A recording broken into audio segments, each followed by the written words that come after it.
Focus, emotional plus physical connection. Aiden. The day I met Freya Bergman, I knew I wanted to marry her. Some mutual friends threw together a pickup soccer game one balmy summer Sunday and invited us both. It played in high school, kept up with a recreational soccer league while I went through undergrad. A poor PhD student by that point, I liked the game enough to value the opportunity for fun without a price tag. No awkward outings where I didn't buy an entree because I'd just paid rent and emptied my account. No well-meaning buddies insisting to my humiliation on treating me. Just a place and time where I could stand tall and feel like I was everyone's equal. A lazy morning under that bright California sun, juggling a ball, goofing off with friends. But then she walked in, and goofing off went out the window. Every man on that field froze, back straight, eyes sharp, and all manner of stupidity vanished as quiet settled over the grass. My eyes scanned the field, then snagged on the tall blonde with a wavy ponytail, wintry blue eyes, and a confident grin tipping her rose-red lips. A shiver rolled down my spine as her cool gaze met mine and her smile vanished. Then she glanced away, and I swore to God I'd earn her eyes again if it was the last thing I did. I watched her trying not to be flashy when she juggled the ball and messed with ridiculous moves that she nailed more than flubbed. How effortlessly she balanced skill and playfulness. I watched her, and all I wanted was closer, more. But when we broke into two sides, I realized with disappointment we'd been placed on separate teams. So I volunteered to defend her, with the arrogant hubris typical of 20-something men, thinking a guy my size who could still put down some fast miles had a prayer of keeping up with a woman like her. That was the last time I underestimated Freya. I all but killed myself on the field, trying to track her fast feet, to anticipate her physicality, to find the same explosive speed when she flew up the sidelines, betraying a fitness I didn't quite match. I remember marveling at the power of her long, muscular legs that made me daydream about her closeness, proving her endurance in a much more enjoyable form of exercise. Already, I knew I wanted her. God, did I want her?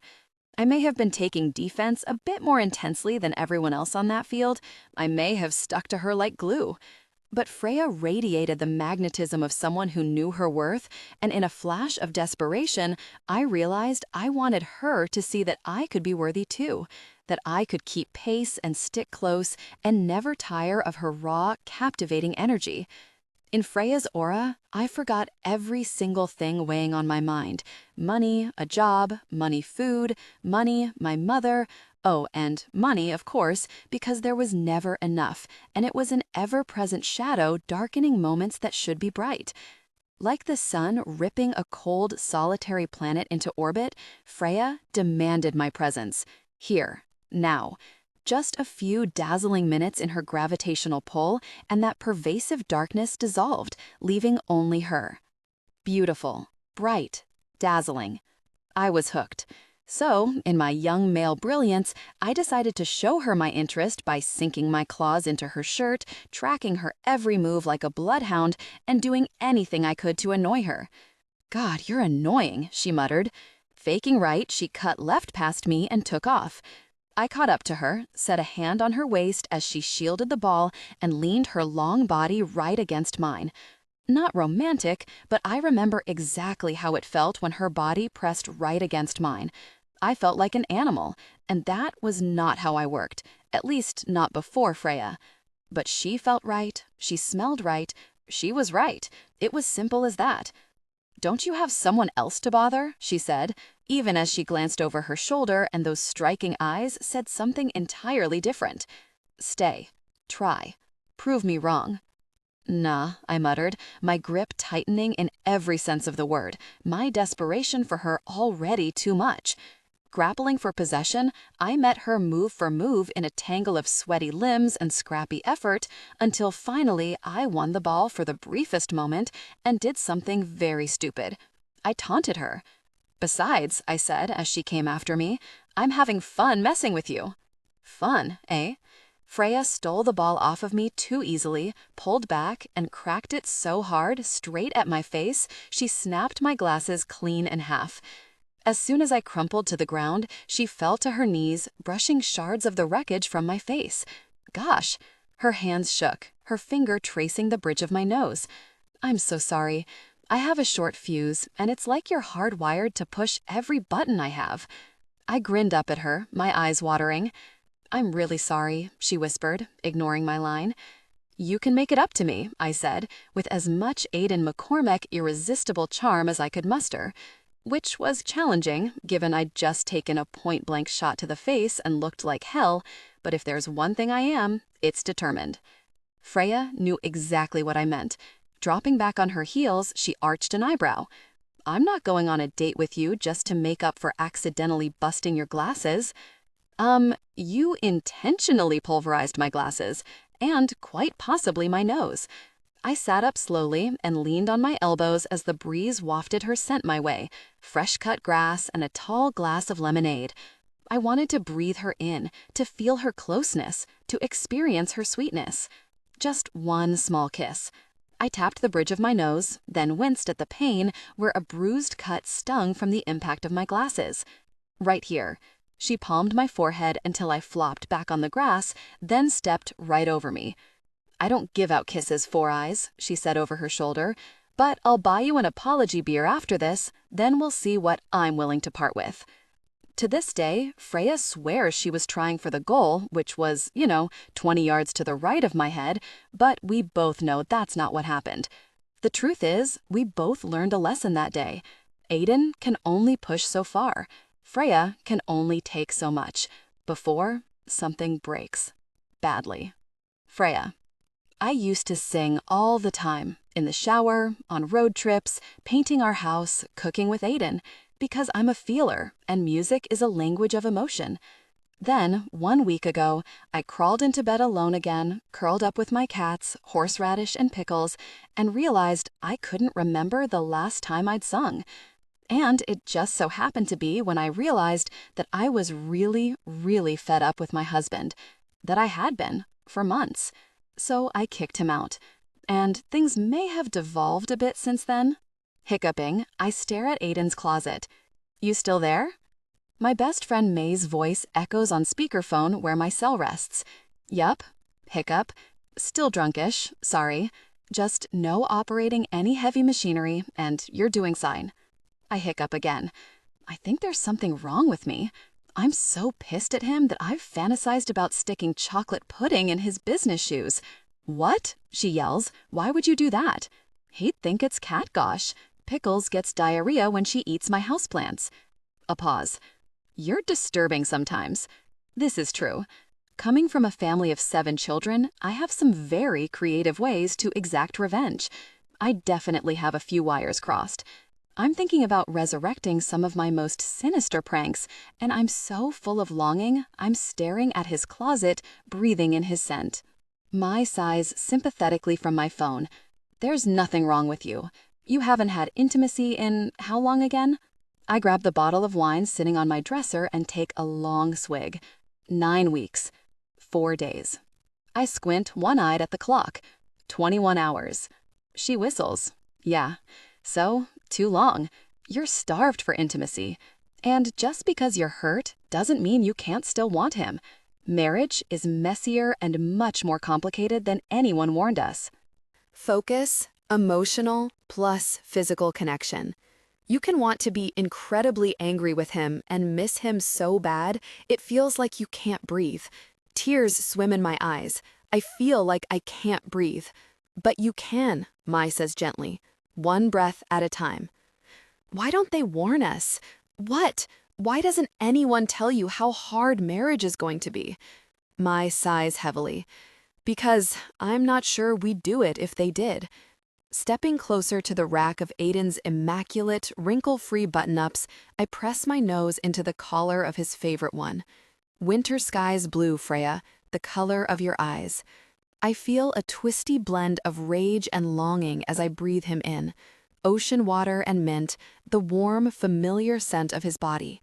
I fist the fabric until it crumples and watch it relax when I let go, as if I never even touched it.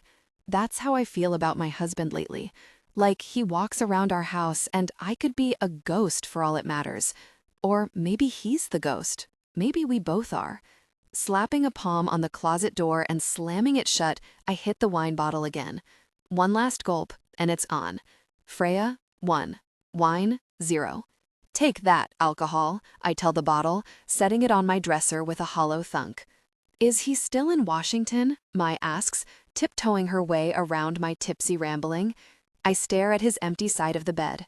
Yep, my husband is, at my request, 1,000 miles north of me, licking his wounds with my brother and duly freaking out because I put my foot down and told him this gosh would not stand.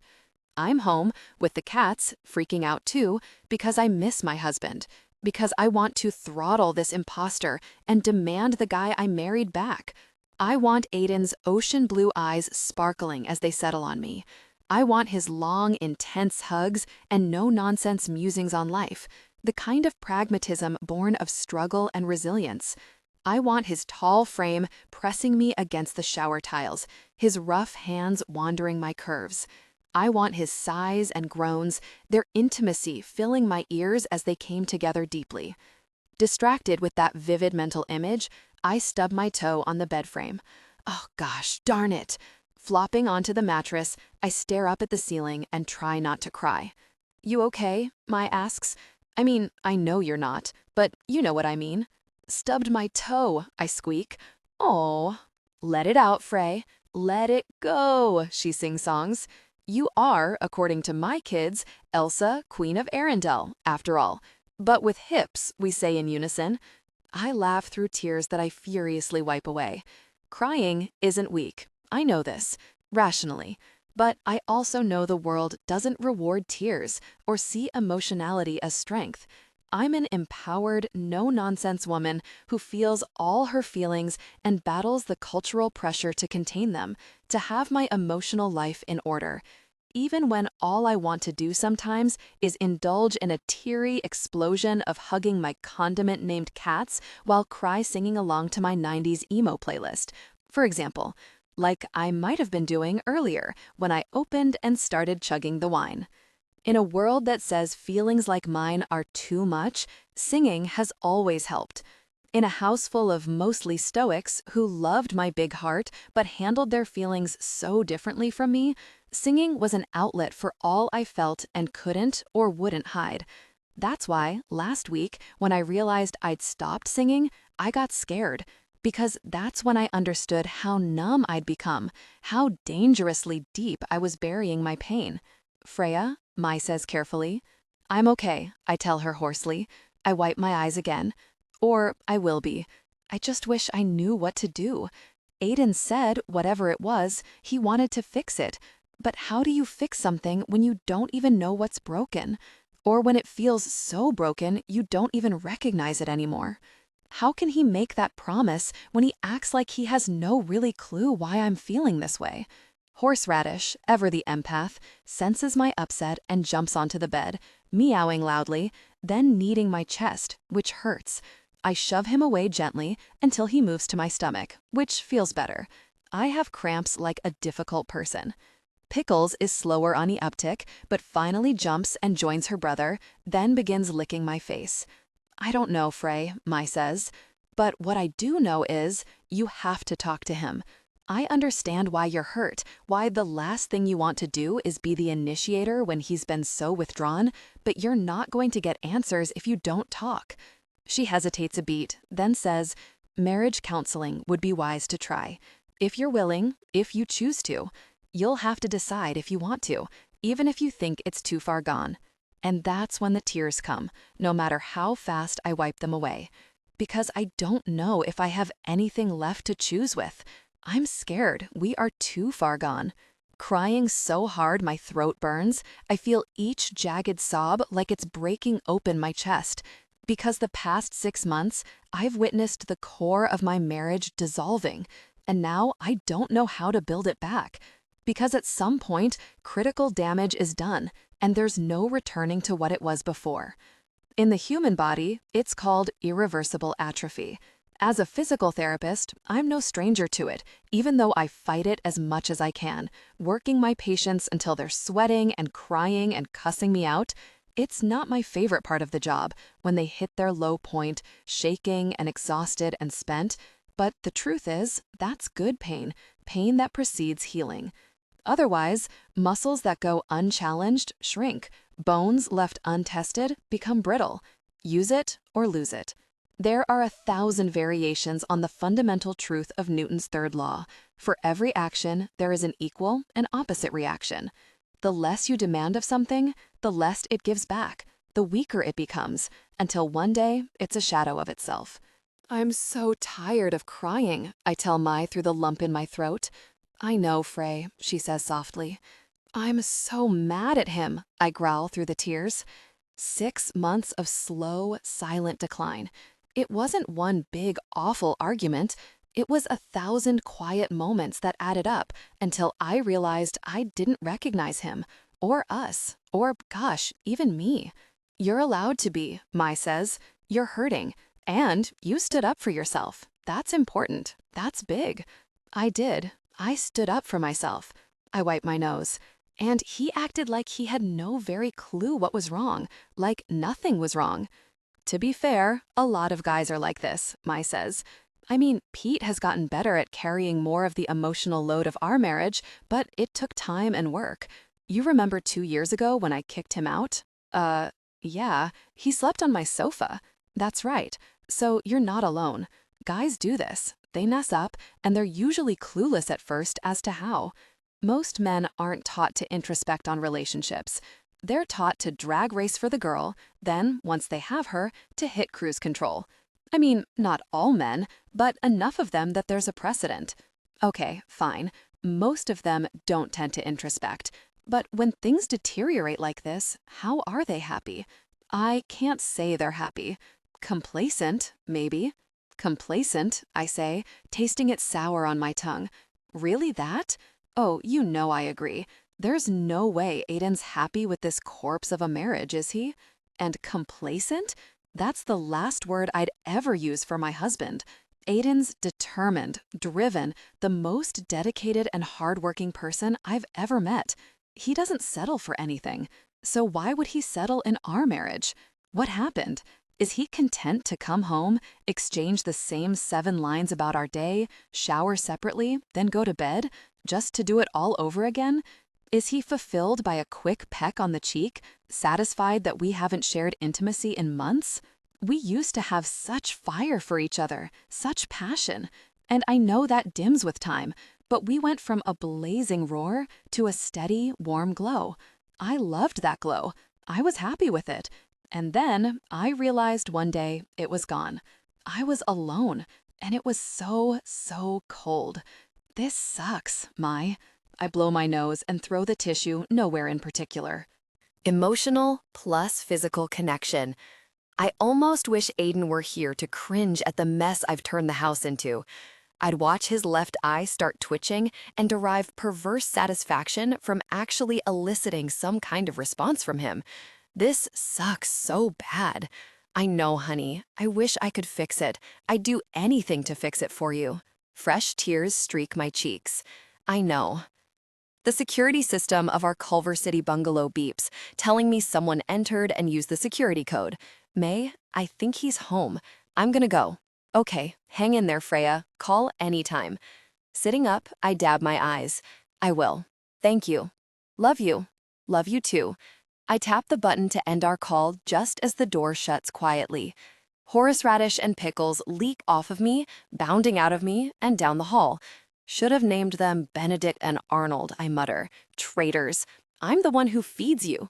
Freya? Amy calls, followed by a bang, a thud, then a muttered string of exclamations. I think I left my sneakers right inside the door, which he must have tripped on. Oops. The door clicks behind him. Freya? He calls again. It's me. His voice sounds hoarse. I swallow a fresh stream of tears and try to wipe my face. After a week, you'd think I'd be ready by now, that I'd know what to say or how to say it. But my pain feels irreversible, tangled and sharp, a hot, barbed wire knot of emotions shredding my chest. Pushing off the mattress, I rush to the attached bathroom and splash my face, hoping a few handfuls of cold water will wash away evidence that I've been crying. Then I glance in the mirror and groan, seeing how I look. My eyes are red-rimmed, which makes my irises appear unnervingly pale. My nose is pink, and my forehead splotchy. All signs I've had a good cry. Excellent. Aiden's reflection joins mine in the mirror, and I freeze, like prey who senses the predator's about to pounce. He stands in the threshold of the bathroom, his ocean blue eyes locked on my face.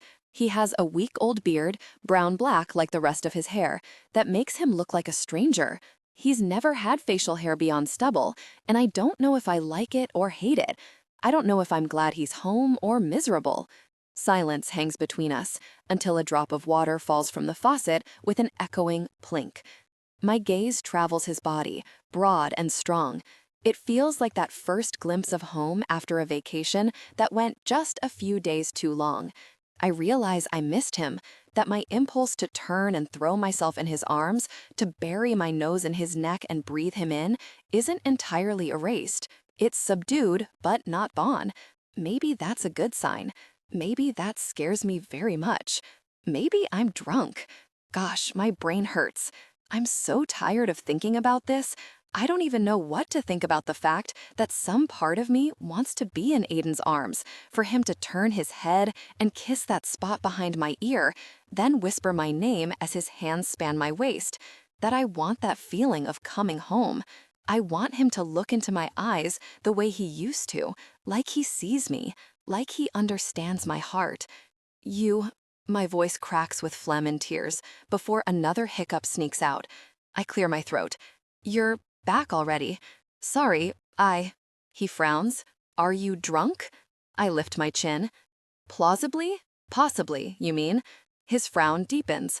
Freya, are you okay? Yep. Grand. I asked you to leave because I'm in seventh really heaven, Aiden. His expression falters. He drops his bag to the floor, and I try not to watch his bicep bunch, the way his shirt hugs his round shoulder muscles. I know it hasn't been very long, but the janitor kicked me out of my office. Another hiccup racks me. Sleeping in your office? Frankie showed up at the cabin a few days ago. I wasn't sticking around while she and Ren. He coughs behind a fist. Made up? My brother, Ren, third born after me, then Axel, has been at the family A-frame cabin in Washington State for a few weeks, nursing a broken heart. I figured if I sent Aiden there too, they'd at least have some camaraderie. Ren's gentle and sensitive, and he was hurting over the breakup. Of course I'd hoped that Ren's ex, Frankie, would come around, that they would be able to reconcile. But until then, Aiden might be of some comfort to him. Seems my hope for their happy ending wasn't for nothing after all. I smile faintly, picturing my brother's relief, even though, in a small, sad corner of my heart, I'm jealous of him. That possibility feels so far for Aiden and me. I'm happy for them, I whisper. That's great. Yeah. Aiden stares down at the floor. I've never seen Ren smiling like that, which is saying something. All Ren does is smile. He's a ray of freaking sunshine. So, Aiden says, I came back and made it work, sleeping on the couch in my office, using the gym showers, until the janitor busted me and kicked me out because they're shampooing the carpets. I'm sorry. I'll do my best to give you space. When you're ready, we can talk. I sniffle, blinking away tears. I know you said you're not sure if this can be fixed, Freya, Aiden says quietly, but I'm here to tell you I will do everything I can to make it right. I promise you that. Nodding, I glance down at the sink. After a long silence, he says, I'll sleep on the couch, give you space. Don't. I wipe my nose, dab my eyes. It's a big bed. We're tall people, and neither of us are going to sleep well on a couch. Just sleep on your side, and I'll sleep on mine. We can both wear pajamas. We'll get some rest, and in the morning, we can figure out a good sleeping situation for going forward. Maybe we can find a cheap bed for the office. I blink up and catch Aiden's reflection in the mirror, the emotion tightening his face. Okay, I leave the bathroom, rushing past him and biting my cheek as his hand softly brushes my wrist. Go ahead, have a real shower, I tell him. I'll give you some privacy. I leave him alone in our bathroom, silence hanging between us. So, I might have neglected to grocery shop while Aiden was gone. There's a head of cauliflower, 2 eggs, and some questionable apples. I know myself. I'm good and buzzed, and if I'm going to tiptoe around my husband and try not to blow a fuse the rest of the evening, I need to eat. Taking down our list of takeout places stuffed to the fridge, I scour the names that are jumping around. I squint until the letters settle down and decide pizza sounds good. Then again, Aiden's picky about when he wants pizza. I might want to scream cry at him, but erasing the ritual of making sure he's up for ordering nauseates me. Or maybe that's the bottle of Cab Franc I had on an empty stomach. Whatever, doesn't matter. I can be pissed and still be civil. I can ask the guy if he wants a pizza without it signifying all is forgiven and forgotten. I blame being tipsy and hungry, relying on muscle memory, for why I walk right into the bathroom without considering that my semi-estranged husband is much more than semi-naked in the shower. Just as I'm about to speak, I hear it, his soft, hungry growl. Every hair on my body stands on end. He exhales roughly, and a quiet, broken sound punctuates his breath, like a cry he's trying to stifle. My heart trips in my chest as I peer around the corner through the glass door of the shower and freeze. Aiden's long body, his back to me, the tight muscles of his lower back flexing, the divot of his hips deep and shadowed, droplets of water sliding, touch, intimate, tension, overwhelming. Another low growl punctures the quiet, another broken, swallowed sound, and then, Freya, he whispers. A flood of tears crests my eyes. My name on his lips echoes around us.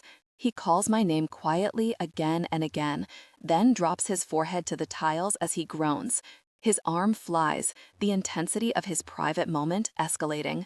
My body responds obediently, remembering what it's like for every tender, sensitive corner to awaken, for my hands to run down his back to pull him close as I yearn for his presence.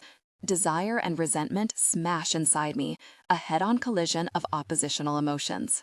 Focus, emotional plus physical connection. He wants me so badly. He's lost in his private moment, calling my name.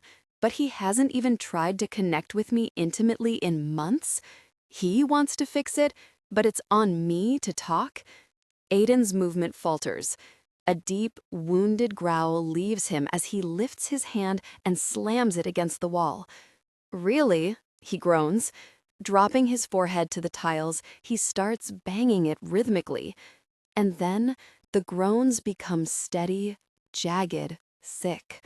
A sound leaves him that I realize I've never heard.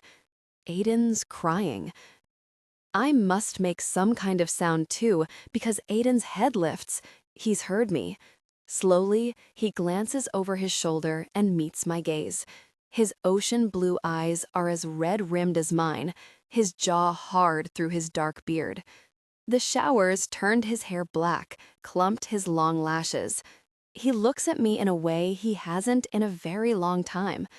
Our eyes hold, and somehow I know we're remembering the same thing.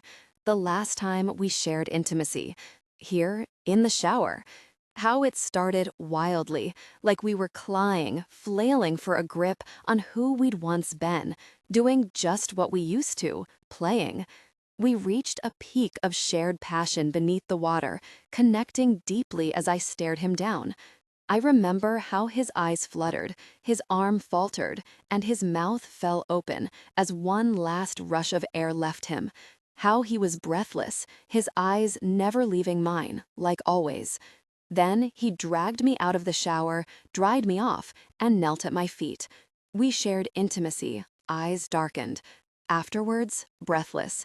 And then we connected once more, so urgently, we never even got beneath the sheets, like a solar flare burning out bright, before it became bleak and cold, an emptiness that much darker without the startling beauty that had just brightened it. I wipe away my tears, shattering the moment. Aiden blinks away and steps farther under the water. I'm sorry, I mutter, staring at anything but his body. I didn't mean... It's all right, Freya, he says quietly, shampooing his hair. But I can tell he doesn't mean it. I embarrassed him, invaded his privacy, because I guess we need that now, privacy. I will my eyes not to stare at him, not his long legs and powerful quads, wider at the top, tan from mid-thigh down, because the man's a lucky freak of nature who turns golden brown the moment summer comes, but has the loveliest alabaster skin in winter. It's more difficult than it should be. I came in, I say, steadying my voice, to ask if you want pizza. I was going to order some because I didn't get groceries. I'll go grocery shopping tomorrow. Okay, but for tonight, I need to eat, so I'm asking about pizza. He rinses his hair. Pizza's fine. Fine, thanks. I rush out of the bathroom, my heart pounding. And then I feel the salt in my wound, a deepening twinge of cramps that have racked my stomach all day, the first signs of what I knew was coming, but have been dreading all the same. Another cycle and no baby. Another 28 days gone with a husband who's barely acknowledged it the past 6 months since we decided that I'd stop taking the pill. No caring inquiries about how I felt, or if I'm late, or what I need. Just another month with a husband who's home from work later and later, who's always on the phone and pauses his calls when I walk into the room. A husband I barely recognize. I throw the takeout list back on the counter, dial for pizza, and open a fresh bottle of wine. After pouring a fat glass of red, I take a gulp. Then I take another and refill my glass. At this rate, I'll wake up with a nice wine hangover. Tomorrow's going to suck. But my husband came home. It was going to suck anyway. Aiden, you did what? I stare up at the sky. Clear blue just moments ago, it's now swarmed by ominous black storm clouds. It feels like my real life. I went back to the house. No, man, Pete sighs. You don't do that. Gosh, you told me that when Mai kicked me out 2 years ago. This is true, but mostly because I was worried his wife would actually strangle him. He needed to let her cool down. My problem is the opposite. Freya's already cool, which, despite her pale blonde hair and glacial blue-gray eyes, is not her normal disposition. She's a bit reserved with strangers, but once she's comfortable around you, she's affectionate and expressive, full of warmth and jokes and smoky laughter. Or she was. That was how I knew something was very wrong. I came home, and it was like the sun had slipped behind a thick cloud. Like every songbird within miles had left the trees. Freya was quiet. Very, very quiet. I realized I couldn't remember the last time I'd heard her sing in the shower or hum softly as she went through the mail. Then I glanced down at my feet. I saw a bag packed and a ticket with my name on it. That's when I knew my world was falling apart. Aiden, Pete says, talk to me. What were you thinking? What was I supposed to do? Come enjoy a stay at your place? Your wife would have shish kebabbed me. Pete's wife, Mai, is Freya's best friend and undoubtedly knows what's up. She'd murder me in my sleep if I tried to stay at their place. What about your buddy you're doing all that secret business gosh with? Dave? I roll my eyes at the jab. Dan lives too far out from work, not Dave. Pete's pissed that I've been busy with the app and that I won't tell him more than loose details. Yeah, your wife's none too happy either. My chest constricts sharply. Pete, I gotta go. I was already on the phone with Dan, and if I'm out here any longer, I'm pretty sure I'm going to be walking home from the art gallery. Go, call me later. Yeah, bye.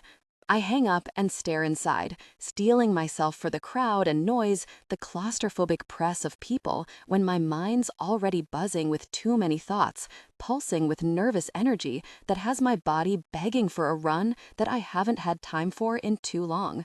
My anxiety is really terrible today. Not that it's been much better otherwise lately. I tried explaining it to Pete once when he asked, like a good friend, what was going on. I told him anxiety is like whack-a-mole, unpredictable, always waiting beneath the surface. Sometimes it's a trigger that you can pinpoint and deal with, but even then, unexpectedly, anxiety rears its head and you're spinning, wishing you could locate that thing, for there to be one bang that makes you this way so you can isolate it and smack the gosh out of it, or, more accurately, fix it, somehow. Anxiety isn't always debilitating, and for me, more often than not, it doesn't spiral into depression because my meds seem to help with that aspect. But anxiety doesn't leave fully. It's never out of the building. It lurks. It reminds you it's there, biding its time. At least for me, it does. It took me a long time and lots of therapy hours to accept that my anxiety makes life harder, but it doesn't make me wrong or damaged or, well, anything bad. It just is. And sometimes it's quiet and sometimes it's loud. And no matter what, I've learned to cope. I'm tough. I push through a lot. And some days, I spend a lot of time wishing there was some silver bullet that would make anxiety vanish from my life for good. My therapist has encouraged me to be compassionate with myself instead of wanting to fix myself or change how I am. And listen, I like her. She's good. Gosh, I can even admit she's right. But that doesn't mean I like it. Acceptance is not a solution. And I want solutions. I want to fix it. Because I love fixing messes. I love fixing people up. My brother-in-law Ryder and his steady girlfriend Willa can tell you that, since I match-made them expertly. My students will tell you I love applying math to fix their business management challenges so they can plan for success. Freya knows more than anyone else. I love fixing broken objects, putting furniture together, patching our roof, turning messes into tidiness. I get a really high from it. Focus, emotional plus physical connection. Besides slapping my hand when I have occasionally overreached on my matchmaking endeavors, and that one time I was a little too attached to trying to re-glue a total lost cause of a chair, Freya's always made me feel like my fixer impulses that shape our life are something she admires about me. She's never made me doubt she loves me for who I am, and I love her for it. But even though she's accepting, empathetic, so empathetic, there's a limit to what I'm willing to place on her shoulders. She doesn't know that my anxiety, which is sometimes high but generally managed with a generous dose of Prozac and periodic therapy sessions, is borderline debilitating right now. I've made sure of it. Yeah, I know, not talking is a big no-no. But here's the thing, Freya feels for me and other people too much as it is. I know more than anyone how it weighs her down, how when the burden becomes too much, she cries in the shower and sings sad songs when she's working in the yard, how she crawls into my arms at night and sobs silently until her sadness bleeds into her sleep and her dreams are fitful. I know how she hums to the cats and holds them hard after a rough day with patients. Freya holds the world in her heart. All I'm doing is shielding her from the worst of it, compartmentalizing, so she has someone to lean into when we're together. I thought I was doing a good job, but I'm starting to wonder, since she drew a line in the proverbial sand, if I've been worse at hiding my struggles than I thought, if I'm not as good at shielding her as I wanted to be. I'm wondering if it's blown up in my face, and I've been wondering that since I came home from work and she literally had a bag packed for me with a round-trip ticket sitting on top of it. I tried to focus on the fact that it wasn't one way. That was a good sign, right? Pocketing my phone and bracing myself for the explosion of echoing sound, I step back inside this modern art gallery, a warehouse-style space in the artsy, eclectic LA neighborhood of Fairfax, which is showing my brother-in-law Axel's art. Before the door even shuts behind me, my eyes find Freya, and my system grinds to a halt. There's a guy grinning at her with unmasked interest. A fiery burst of fear and worry and possessiveness burns through me. I'm not a jealous man. Freya's my partner, not my possession. That said, when a jerk is staring down the neckline of my wife's dress, and my wife is, as the past would dictate, either accidentally dumping her drink on his expensive-looking boots or giving him her Mrs. Freeze eyes, I feel justified in my response. And I feel my legs moving fast, taking me straight toward her. I cut through the crowd milling around the gallery, my eyes locked on her. White blonde waves cut just past her jaw, luminous skin and mouth-watering curves. Her black dress flutters around her knees, swaying rhythmically because Freya can't help but move when she hears music. She tips her head and sips from her straw as he smiles at her. Gosh, is she flirting? Not that I'm not angry with her. No, this is my fault. We're here because I really messed up. Well, I'm lucky we're here in the same space tonight, period. Freya didn't express delight when I invited myself to come to Axel's art show, desperate for any time with her, to show her I'm here, committed to us, even when I hate noisy, chaotic spaces like this. She barely spoke to me on the drive over or when we arrived, instead chatting with her brothers and Rooney, Willa's best friend from college, who's been around so much she's now an honorary Bergman. But I'm not letting that deter me. I'm going to fix the mess out of this, and my wife needs to see that I'm here, and I'm not going anywhere. Freya. I set a hand on her back, sighing with relief when she doesn't arch away from it. In fact, I could swear she even leans in. Just a little. It feels monumental. Aiden, this is George Harper. He's showing here as well. George, this is my husband, Aiden McCormack. Huh, so there, George. I'm her husband. I extend my hand and accept the guy's grip, reminding myself that squeezing his fingers to a pulp is unreasonable. Freya's a beautiful woman. He'd have to be senseless not to be dazzled. So I let him pass with a slightly too strong clasp. Congratulations, I tell him. Hell of a show. Thank you. It is, he says. And you're here for whom, again? Axel Bergman. Freya nods toward her brother's corner of the gallery. Ax stands with his back to us, tall and narrow, hands in his pockets, staring at one of his paintings. Which are yours? She asks. Answering her, George gestures over his shoulder, my gaze, then my focus, wandering from their conversation to the room around us. First to Freya's brother Ren, a forward for the LA Kings, who's clearly being accosted by a hockey fan while getting us drinks at the gallery bar. Then I spot Rooney as she wanders Axel's section of the gallery. Axel, Ren, Rooney, Freya. Ren's girlfriend Frankie isn't coming. None of Freya's other siblings are coming, so I don't have to look out for them. Ryder and his girlfriend Willa are still up in Washington State. Ziggy, the baby of the family, doesn't do crowded spaces like this. Oliver and Vigo, the man cubs, can't be trusted around breakable things. And their parents are, in Axel's words, not allowed to come because this show is too graphic. They'll visit the gallery and see his work after Axel's flown back to Seattle, where he lives. He makes up an excuse every art show for why they can't come, and they never fight him because of some kind of unspoken Bergman mess I don't get. Then they visit later, when he won't know. That's what they always do. Locating my people lowers the volume of my brain's calculating buzz to a steady baseline hum. Everyone's accounted for.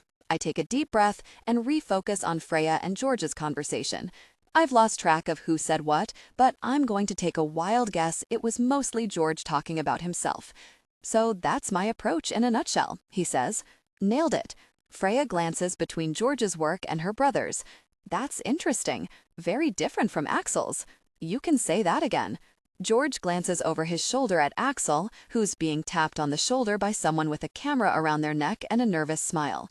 His stern profile as he stares down at them is so Axel I could laugh. The poor man hates publicity more than I hate messy closets. Axel's. George scrubs the back of his neck and shrugs. Well, he's prolific. I'll give him that. Freya's eyes turn icy. Meaning what? The oldest of her siblings, Freya loves them fiercely, protectively. The moment she catches a whiff of trouble thrown their way, she's in mama bear mode. George's nervous laughter fades as quickly as it arrived when he registers her anger.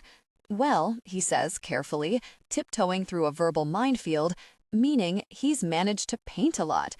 I actually know what the word prolific means, Freya says acidly as she clamps the straw between her teeth. George tugs at his collar, starting to sweat. I'll be honest, his stuff weirds me out too.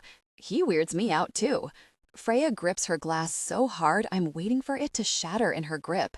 Some of the art world's most revered creators, their eccentricities and their visionary work were misunderstood in their time, Van Gogh being a personal favorite. George blinks at her, speechless. Perhaps you might question your unease about my brother and his art and consider that, when yours and all these other paltry attempts at art are long forgotten, Axel and his work will be immortalized. Good day, sir. Freya at her mama bear finest. She spins, grabs me by the arm, and marches us past him, toward her brother. Did you just throw Willy Wonka at him? I ask. Her mouth quirks and my heart skips a beat. Freya just almost smiled for me. It feels like the first drop of rain in a drought. He's lucky I didn't throw him a Frankie curse. Focus, emotional plus physical connection.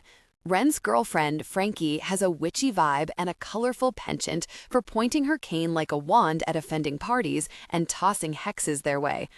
I was more expecting Freya to toss her glass of whatever she's drinking right in his face. He would have deserved it, I tell her. That's the truth. Axe, Freya says, moving past me. Axel turns and locks eyes with Freya, wordlessly greeting her. Those two have something I'm ashamed to say I envy, an unspoken understanding. I'd never seen two people bicker in 3 words and stony glares until them, but then I've seen moments like this too. Silent, pure connection. Freya stands close to him, squeezing his hand once as she stares at the painting in front of them. Lots of red against a stark white canvas, in a pattern that makes me feel slightly woozy. Gosh, now I sound like that jerk George. So much emotion, right? Rooney joins me at one of the narrow bar-height tables placed strategically around the space. Her blue-green eyes drift across the wall where Axel's art is mounted. Visual art like his says so much, without a single word.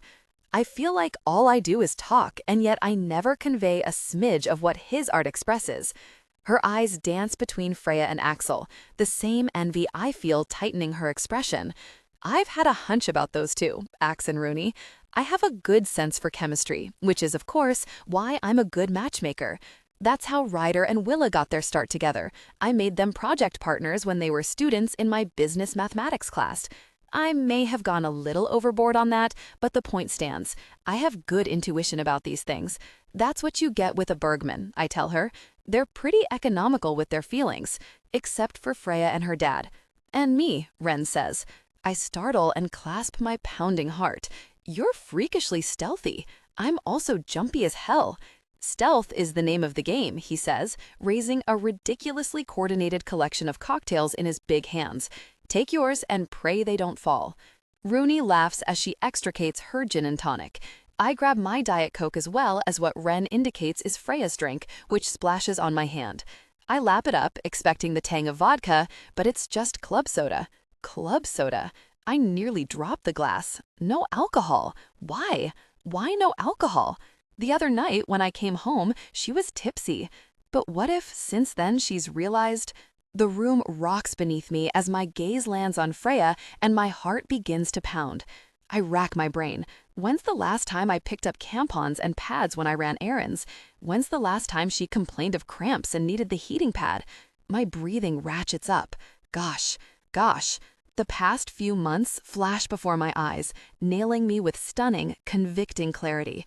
I've been distracted with work, hustling for the app's funding, revising our presentation for potential investors, doing everything I can to make the future feel financially secure, ever since we decided she would go off birth control and we'd stop preventing pregnancy. 6 months ago. It's been 6 really months, and I can't remember the last time we talked about it, the last time I noticed if she'd gotten her period or missed it.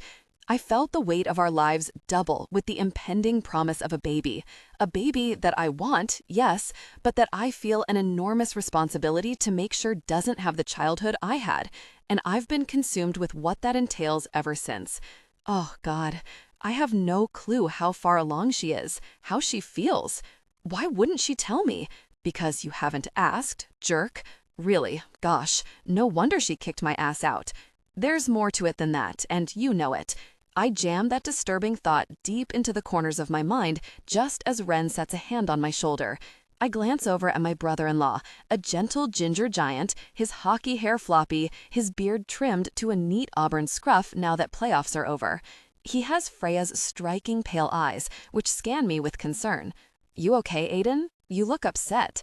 Ren's the emotionally conversant one. He's the one I spilled my guts to when Freya kicked me out. Granted, he wasn't his most empathetic. Frankie and Frankie were struggling to find their footing, which is now solid, but he knows more than the rest of the siblings about what's going on. I'm okay, I manage, dabbing my sweaty forehead with the cool condensation dripping down Freya's glass. I'm, contemplating breaking up the sibling love fest and giving Freya her drink. Ren smiles. Good luck, but I'd recommend you wait until it's over. Rooney sips her cocktail. I wish I had siblings. Not gonna lie, Ren says, taking a drink of his own, I don't know what I'd do without a big family. And I'm really glad Frankie wants a house full. I open my mouth to say something cautious like, you've only been together for a few months. Should you already be planning like that? Aren't you terrified that it could fall apart? But then I remember how I felt 2 months into being with Freya, like she was air and sunlight, water and life, like if I lost her, I'd just stop existing. And I've never stopped seeing her that way. I just got better at worrying about losing her. So worried, it started robbing me of the hours I used to devote to soaking her up, basking in her joy, her passion and laughter and kisses. Sighing, I chug my Diet Coke and, not for the first time, wish I wasn't so uptight about my alcohol policy. I could use a mind-numbing buzz right now. Holy gosh, could I? Rooney grins at Ren. When you and Frankie have babies, they're going to be so cute. With her big, pretty hazel eyes and your hair, gah, have lots so I can snuggle them. Have your own, Ren says playfully. I'll be hoarding them, inhaling that new baby smell, they say in unison. My stomach double knots. A baby? How is Frankie? Rooney asks.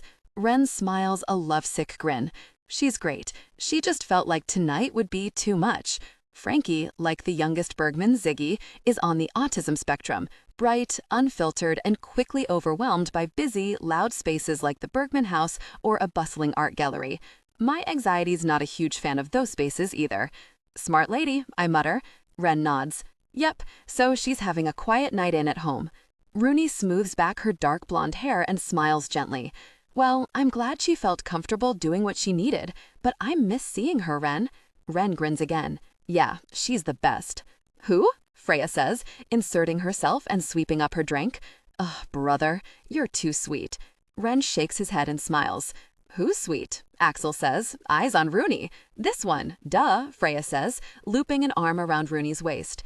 Rooney smiles, her cheeks pinking as Freya pulls her into a conversation. When Axel's sharp green eyes finally leave Rooney, they swivel my way, boring into me. It makes me wonder if Freya spilled the dirt while they had their backs to us. Aiden, he says, his voice deep and even.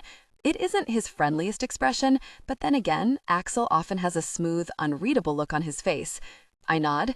Ax, thanks for coming. Ax rarely hugs, and when he's up for hugging, he makes that clear. He doesn't this time, so we shake hands.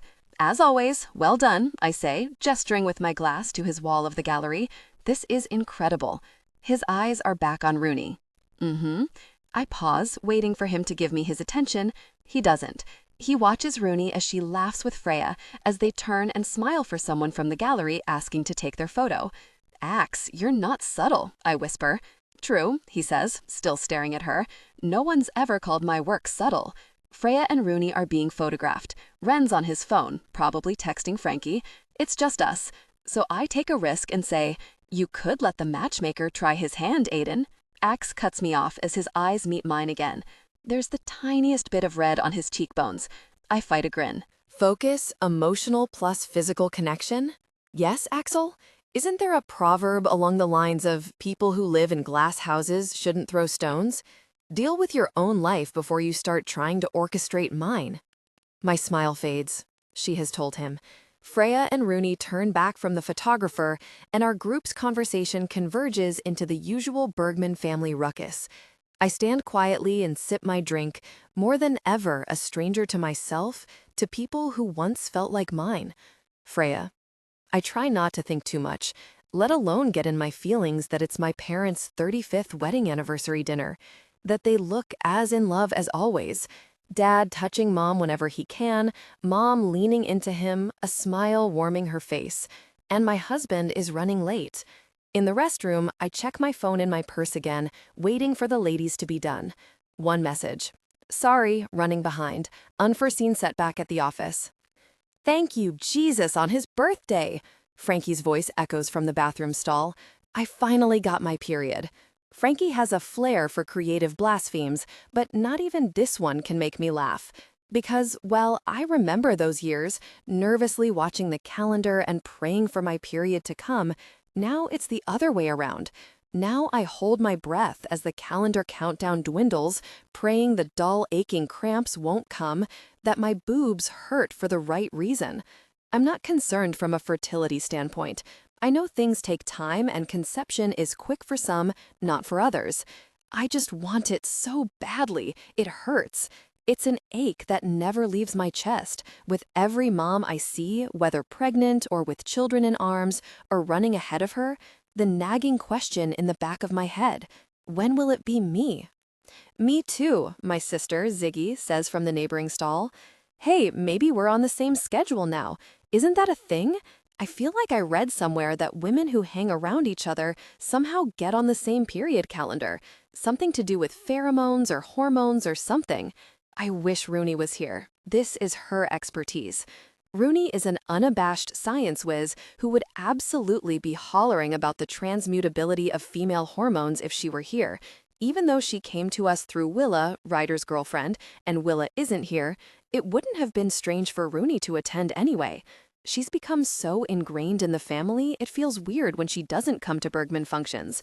But she declined our invite tonight because she's studying for the bar, which I found out from Axel, who turned pink in the cheeks when I grinned and asked how he happened to know that, to which he had no reply, except to tell me I had lipstick on my teeth.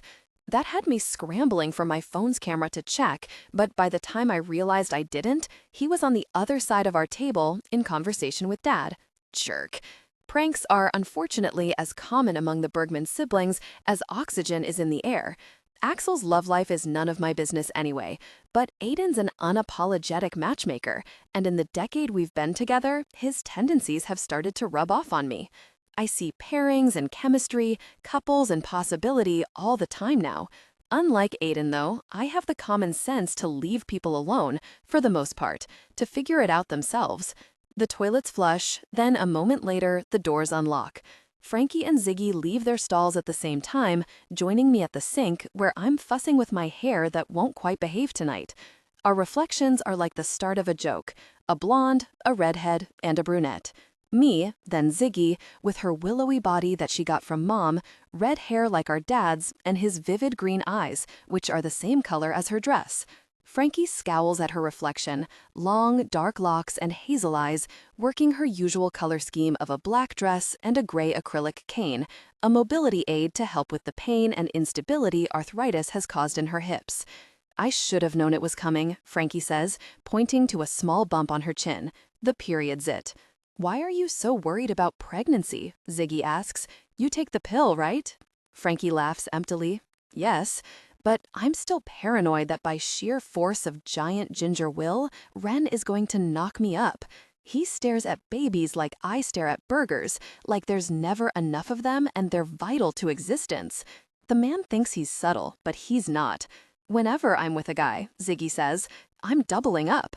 Condoms and the pill. Ziggy, I interrupt, you're not having sex yet, are you? She's only 17, and she's still so young emotionally.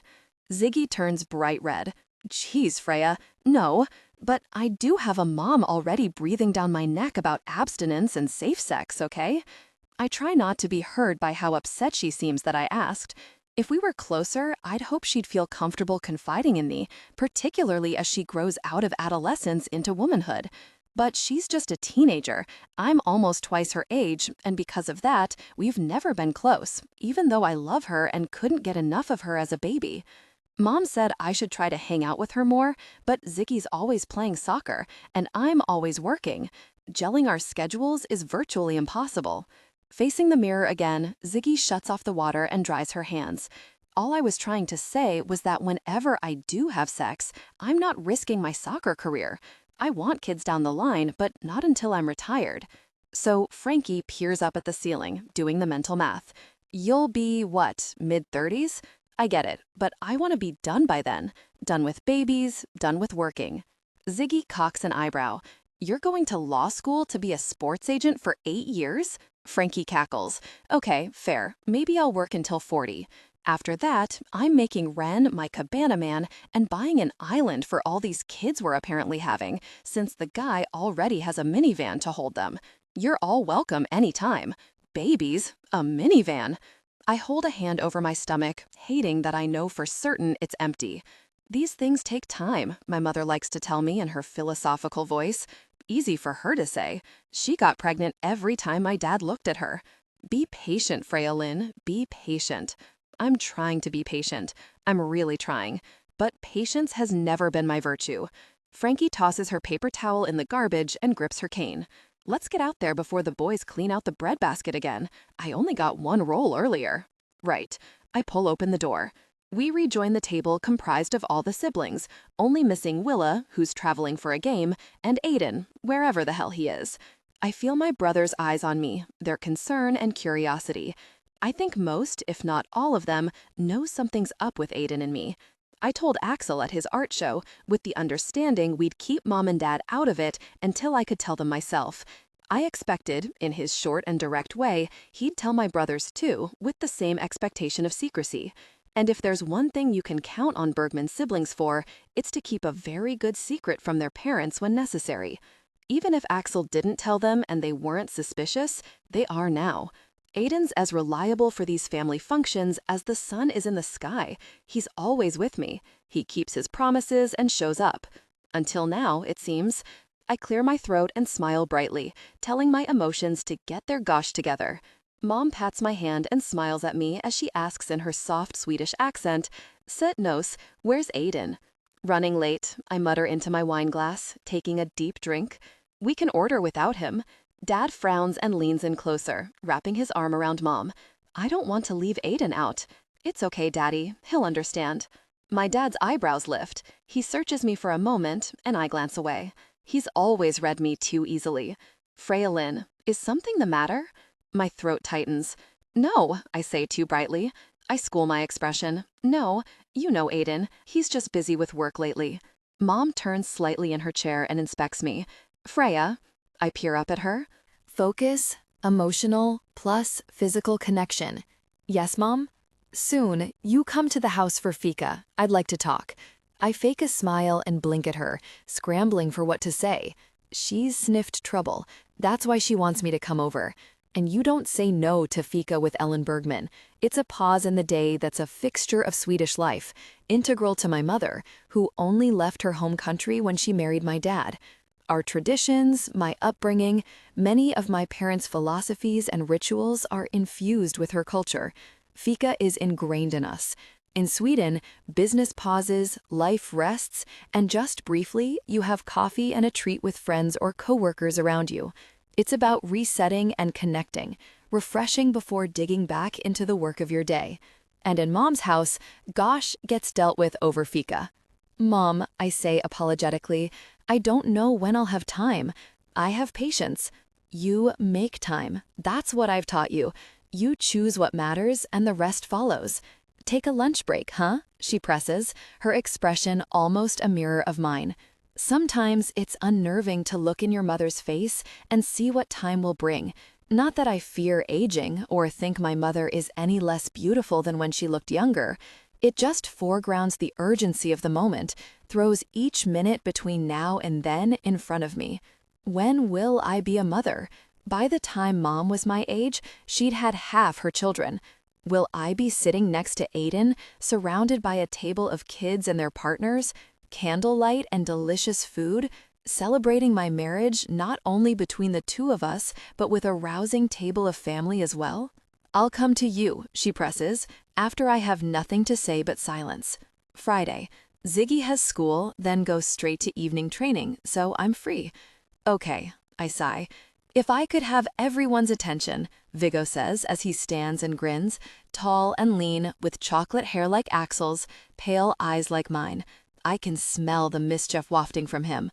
Oliver, my twin in looks, only 12 months younger than Viggo and his partner in crime, sits back in his chair. Grinning my way, he winks at me, then turns back to Viggo. Mom and Dad, Viggo continues, the kids wanted to give you a special gift. You've given us so much, put up with more than you should have. Dad raises his glass to that and grins. And our way of saying thanks, our gift to you this year is... Oliver does a drum roll on the table as Viggo pulls a photo from an envelope and hands it to my parents. A luxurious beachfront home, palm trees, golden sand. A family vacation, he says. My parents are floored, thankful, thrilled, and I had no idea this was coming. My stomach drops as I stare around at the siblings, none of whom look surprised like me. I glance at Ren, who's usually quick to break down. He's giving Frankie his undivided attention, definitely avoiding my eyes. Ryder's expression is blank, sharp green eyes inscrutable, his mouth hidden behind a blonde beard that hides too much to make him easy to read. Axel looks at me innocently, as if I were in on this, or at least that he thought so. Ziggy's the same, just smiling, probably excited to go on this vacation since she's always stuck at home with mom and dad by herself.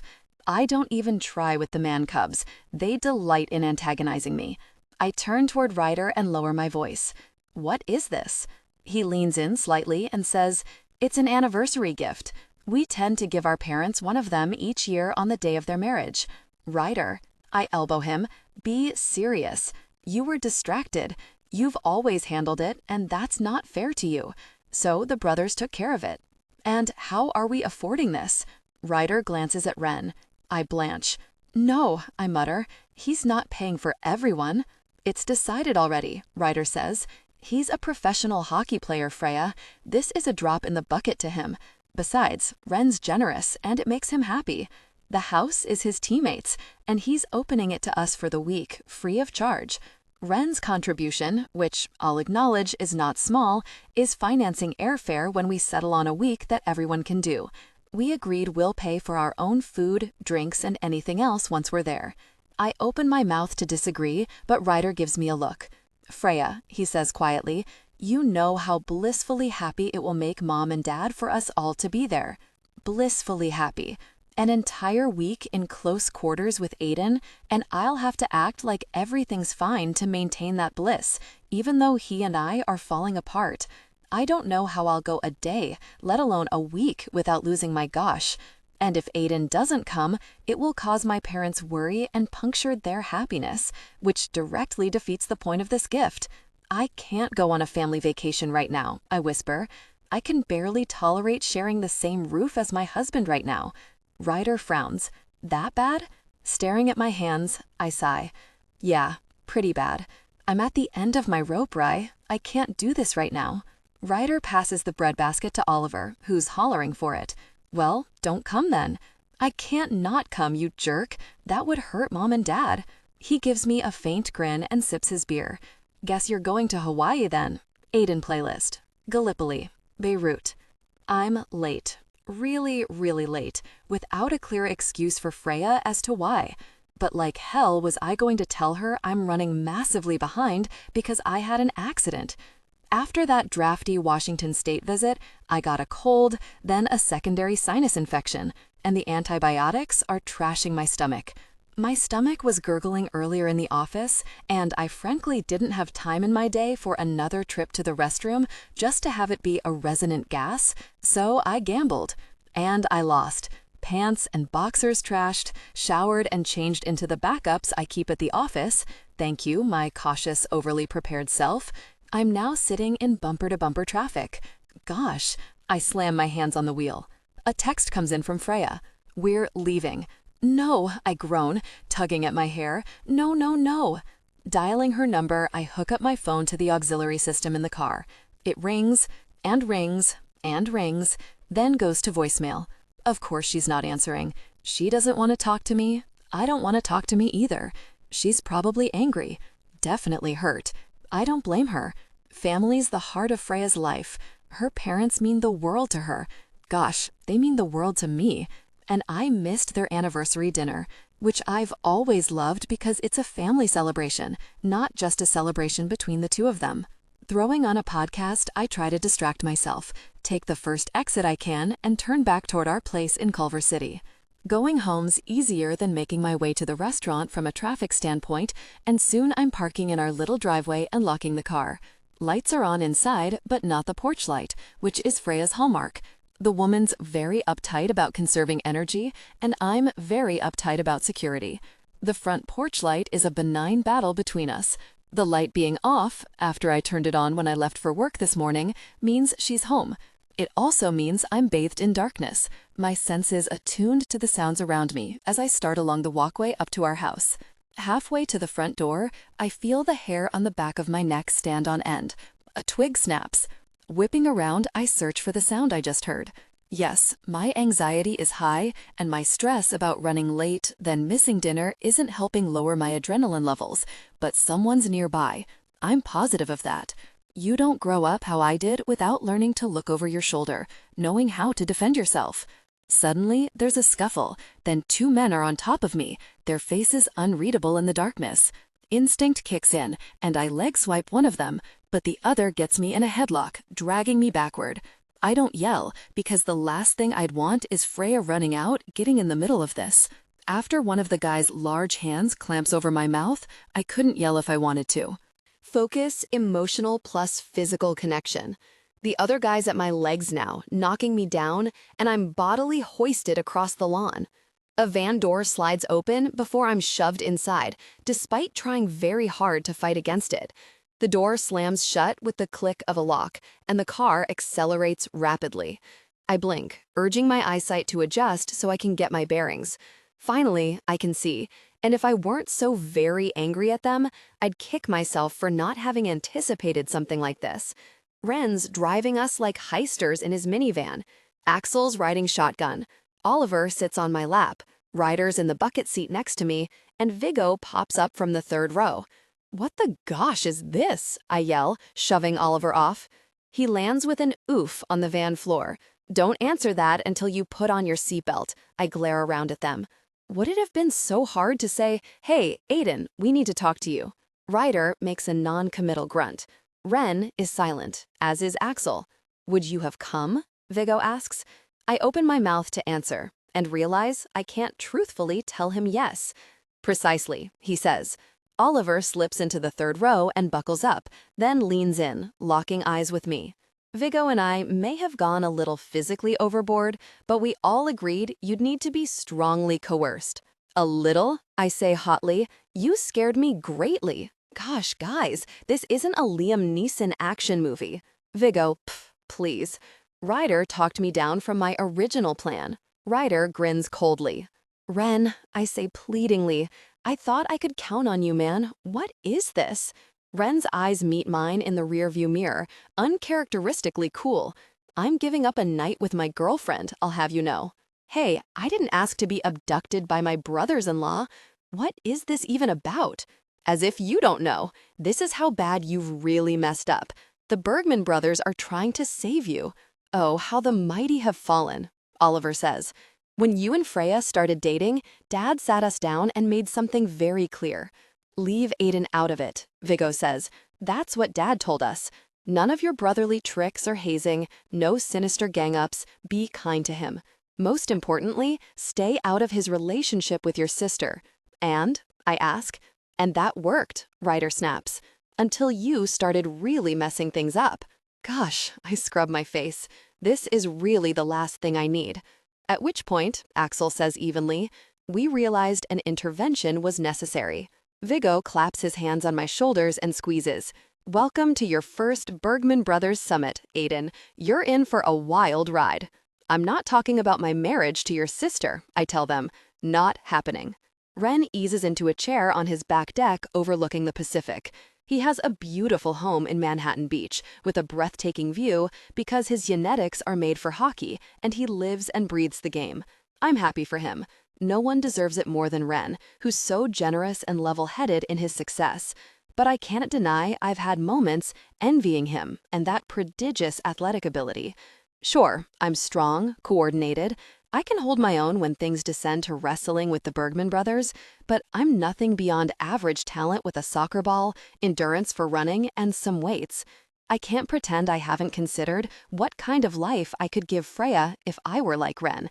He makes in a year what I'll make in my lifetime, unless this app takes off.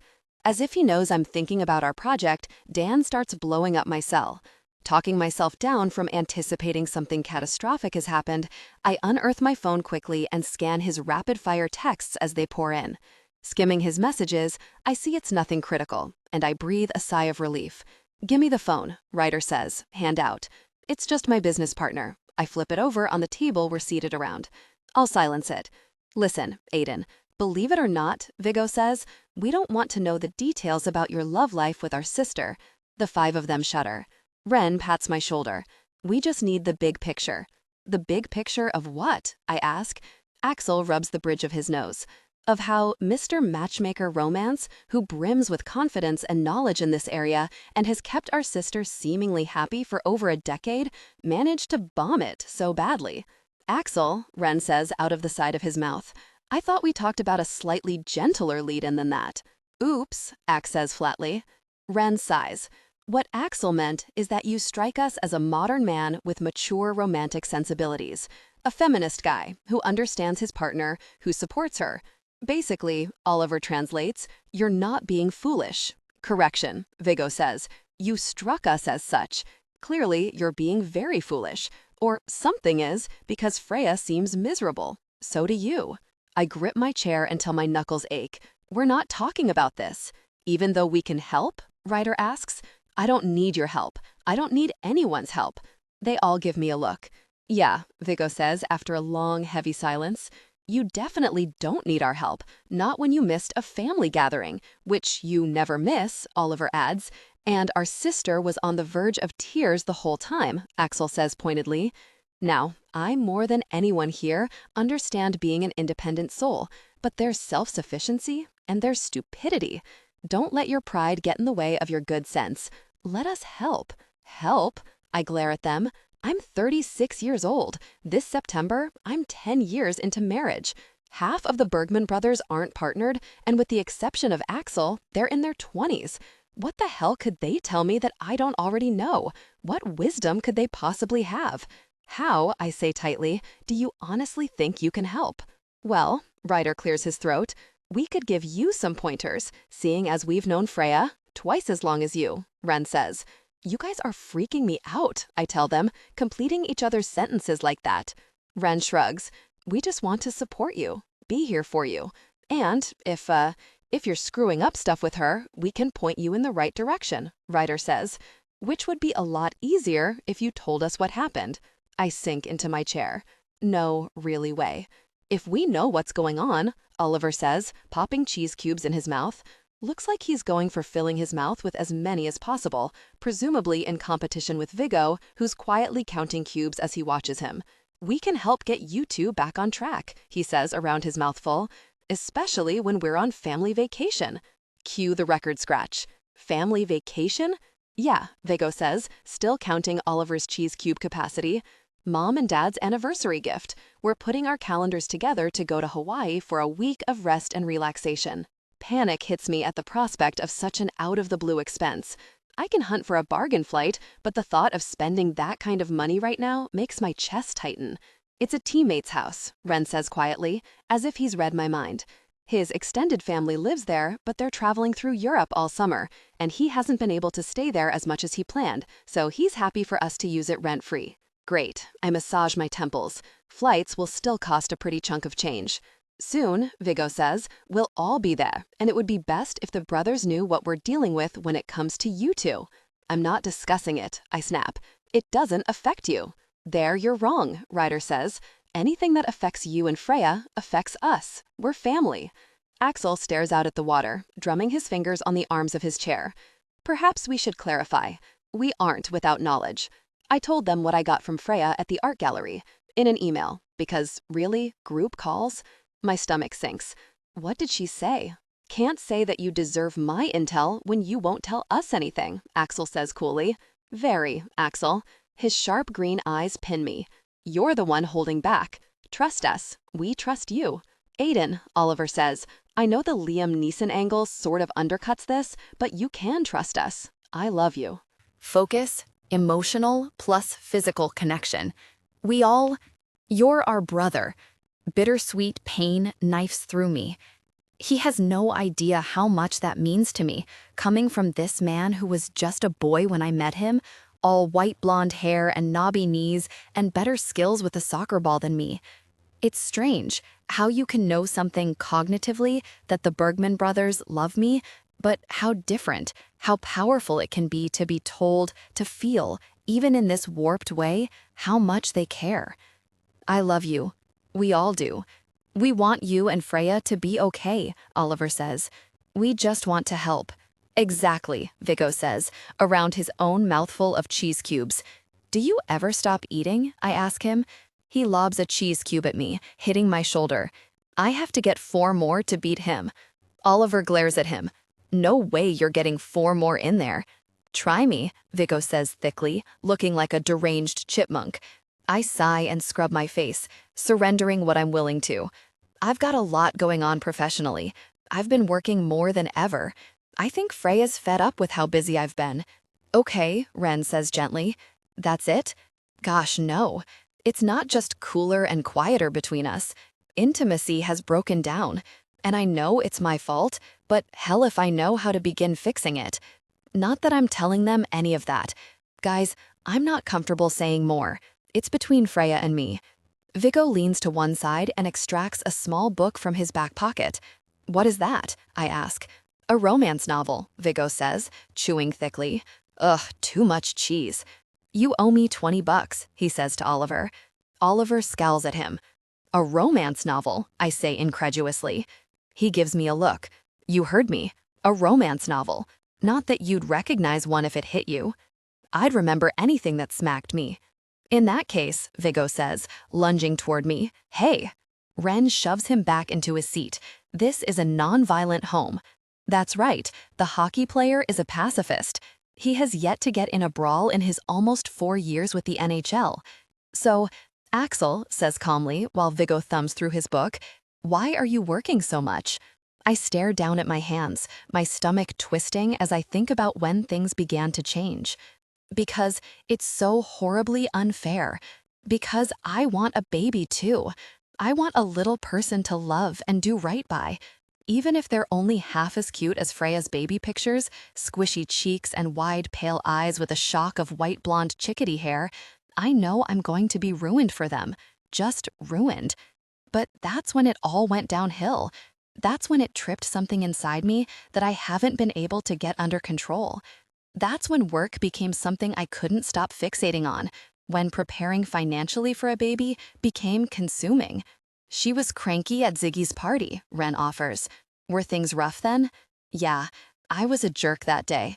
I'd been on a bunch of calls for this, I clench my jaw, this project that I can't talk about that I'm working on.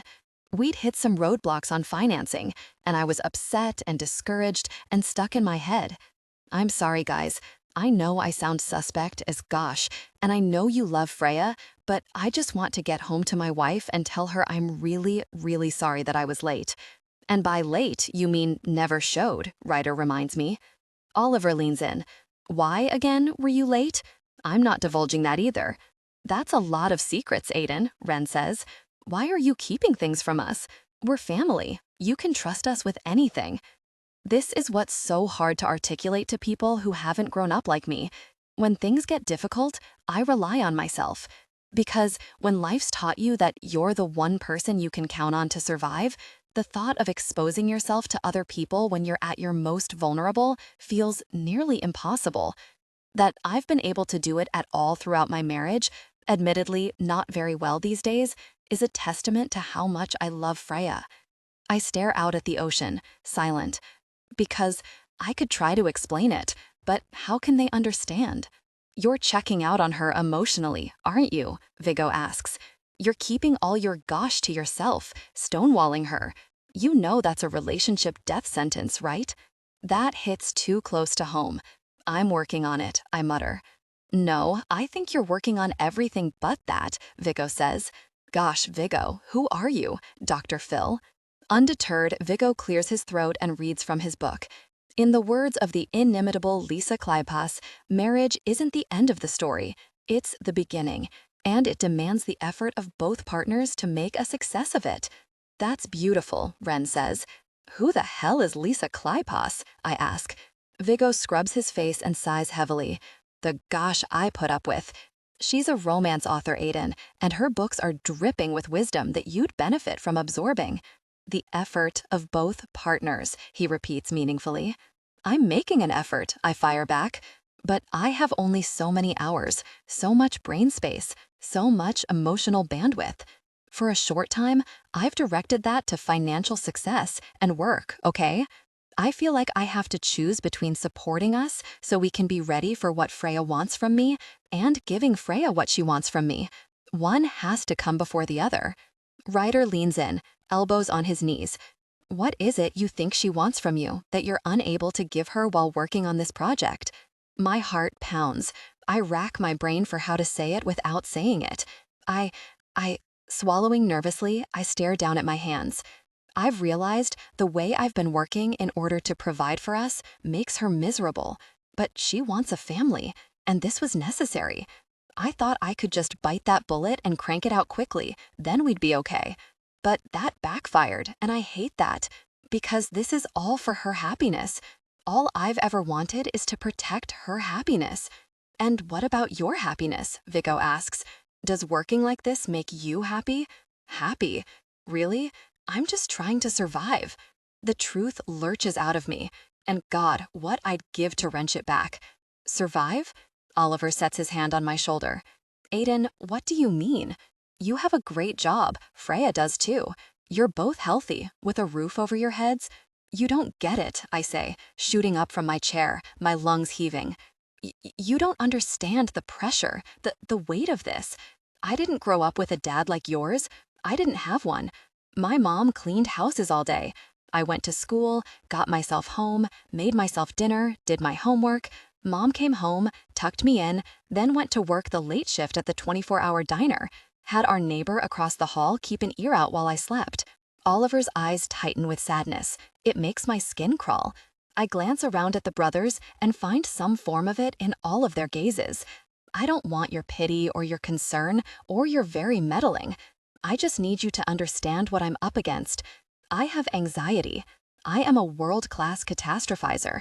But I'm also ambitious as hell and determined not to let that hurt the woman I love. I'm busting my ass right now because I don't have the safety net you all have to catch me if I fall. I never have. Freya deserves better than that. She deserves solidity and safety, especially if we're going to be parents. I can't compromise on that. My wife and future kids will have what my mother and I didn't: money in the bank and absolute security, so that if anything happens to me, they won't.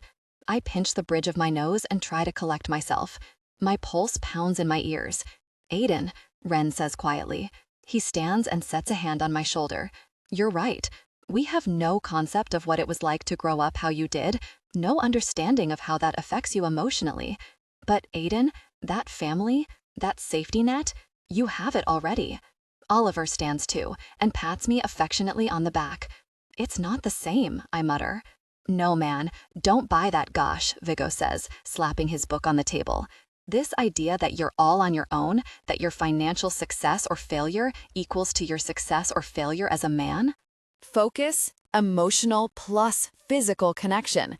It's seriously damaging, and it's the lie that an oppressive, capitalist, patriarchal society wants us to live enslaved to.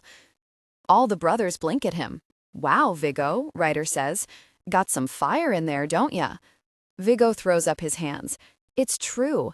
Life's hard enough without this brutal financial pressure society wields via toxic masculinity. It's even harder for someone who fights the uphill battle with anxiety that Aiden does every really day. He turns back to me. No matter what life brings, no matter what hardship, you will be surrounded by people who love you and are ready to help you, Aiden. People who know you've done everything you can to make it. Struggling will never make you less of a man or less of a husband to Freya. Struggling means you've been brave. It means you're showing up to life and trying, and that's enough, man. More than enough. This is always how they talk, people who haven't grown up like me. They think of their side of things, charitable solutions, how obviously generous they would be should the worst happen, because, of course, that's what family does. But they don't understand what it is to feel helpless in a system that makes it so easy to fall through the cracks, what it feels like when the lights shut off and you have to scramble for resources, prove your desperation. They've never swiped their Snap card to buy groceries and had it declined. They don't understand that I'm not only protecting myself from that, more than anyone else, I'm protecting Freya and this baby we want. So they never, ever have to worry about facing what I have, Because I promised to love Freya. And love doesn't abandon. Love doesn't leave the welfare of its wife and child to the whims of the outside world. Love protects and provides and prepares for the worst, so when and if it comes, they're safe. I step away from the guys. Running my hands through my hair and sweeping up my phone, I order myself an Uber. I have to go, I mumble. You have to, Aiden says. What? I say tightly, eyes on my phone. I know we do, and say some dumb. Gosh, he says. But on this, we're right. And I, probably more than anyone, maybe barring Ren, have some insight on this. Don't isolate yourself from the people who love you. Don't hide your problems from them. I love someone who spent a gosh ton of therapy hours learning how to be vulnerable, because the bridge between loving me and letting me in was almost entirely collapsed by her past pain. You have a partner who wants to give you all of herself, who wants all of you, your struggles included. Don't squander that. Because if you keep that door shut and locked long enough, one day you're going to open it, and then what? I stare up at him, swallowing roughly. There's not going to be anyone on the other side. Exactly. So go home, talk to Freya. A book hits me in the solar plexus. And read a very romance novel, Viggo snaps, before he stomps inside and slams the glass door shut behind him. I slide the book into my back pocket and glance around at the remaining 4. I appreciate the intent of this, but now you need to stay the gosh out of my marriage. I know I'm screwing up. I know I've failed my wife. But for us to come out on the other side of this, I need to be the one to figure that out, along with her. They blink at me. Respectfully, Ryder says, I think you're wrong. Very wrong, Oliver adds. Yeah, well, if I am, it won't be the first time, not by a long shot. Turning, I walk the length of Ren's house to wait for the Uber and brace myself for what's next. As much as I want to shove that book down Viggo's throat, he, or Liese, whoever he quoted, is right. Marriage is so often the end of the story in those feel-good movies. In the books, Freya reads and then closes with a dreamy sigh, but in real life, marriage is the beginning. It starts off foreign and thrilling, a roller coaster ride with your eyes shut, knowing dips and turns and plummeting drops are ahead, but never when or how they're coming. And as you climb that first massive height, then feel the moment when everything changes, when it shifts to a wild, weightless drop. That's when you learn marriage isn't the final destination. It's the ride itself. One moment smooth sailing, the next jolting and unpredictable. It's the ride that's so upending and life-changing and worth it that we want to stay on and ride it again and again and again. At least it should be. For a long time, it was for me. I used to wake up excited to be a better husband in ways that had nothing to do with savings or tenure or business ventures. I wanted to learn everything about Freya, what made her smile and laugh, what made her light up and sing at the top of her lungs. But then the demands of real life came pressing in, bursting our happy bubble, and time for those moments became a luxury, not a guarantee. Now they're all but gone. I want them back. I want hours more in every day to watch sunrise paint her profile, to kiss her awake how I used to, then share intimate moments of affection. I want to listen to Freya hum while I make pancakes and she pours coffee. I want to rub her feet, then tickle her until she tackles me off the couch.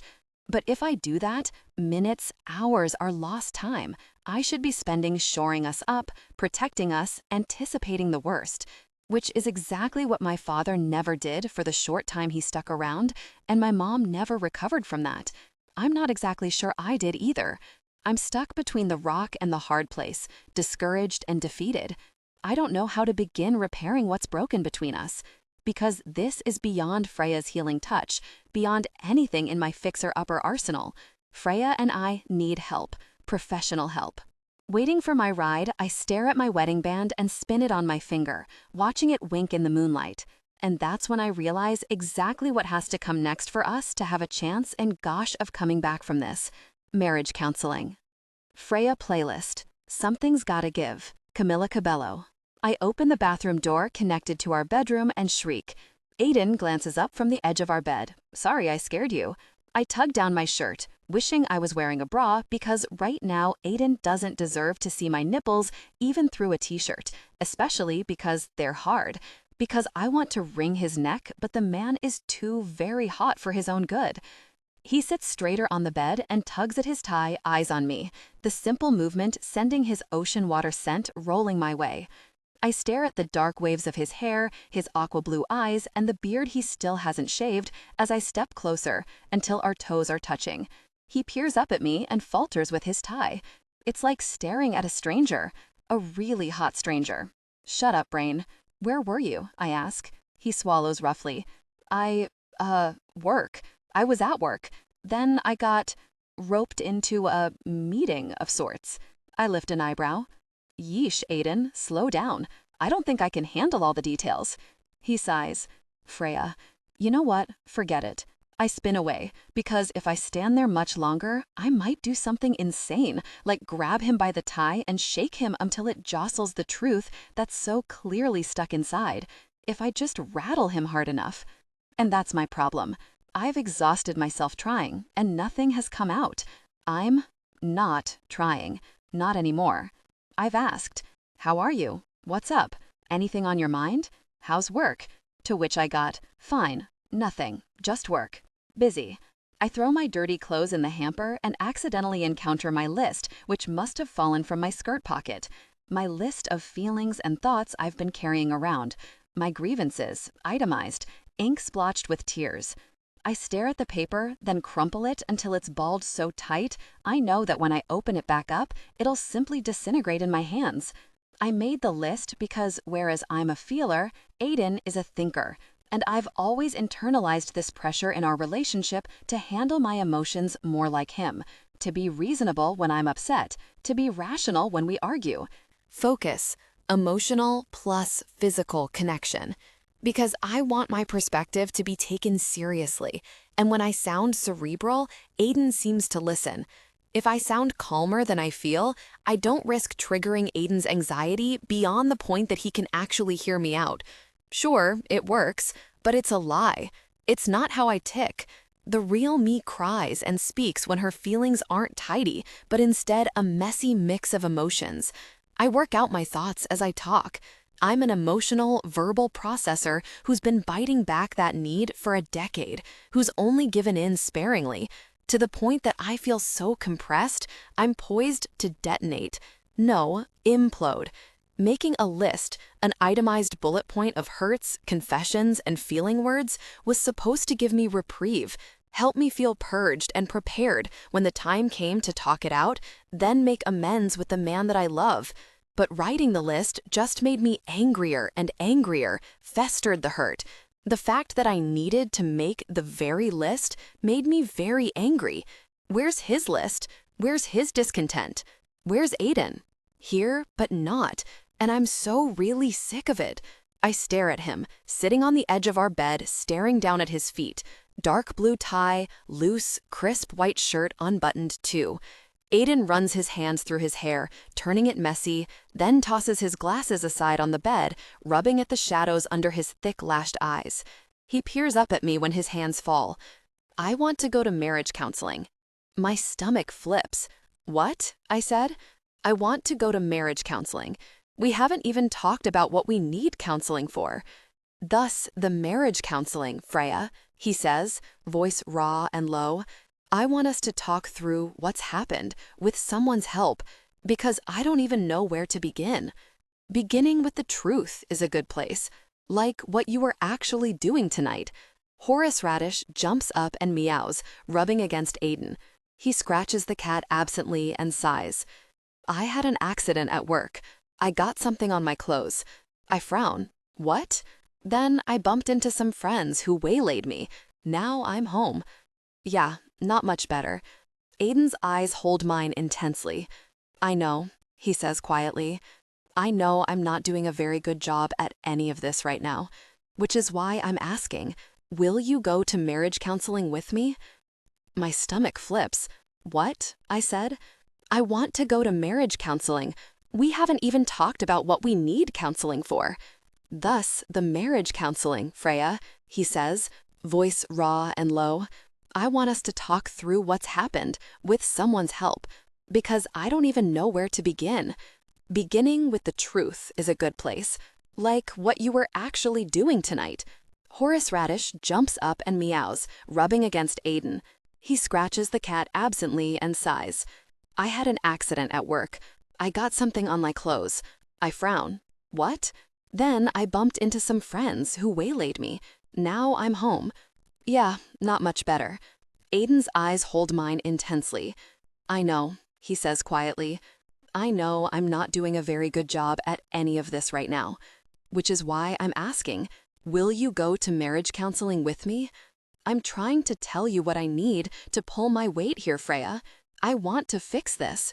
When I don't answer right away, he stares back down at the ground and rakes both shaking hands through his hair, sighing heavily. I can taste his anxiety in the air, sharp and painful, pressing in on him. Not that he's told me, not that I know lately where his anxiety is or what's troubling him.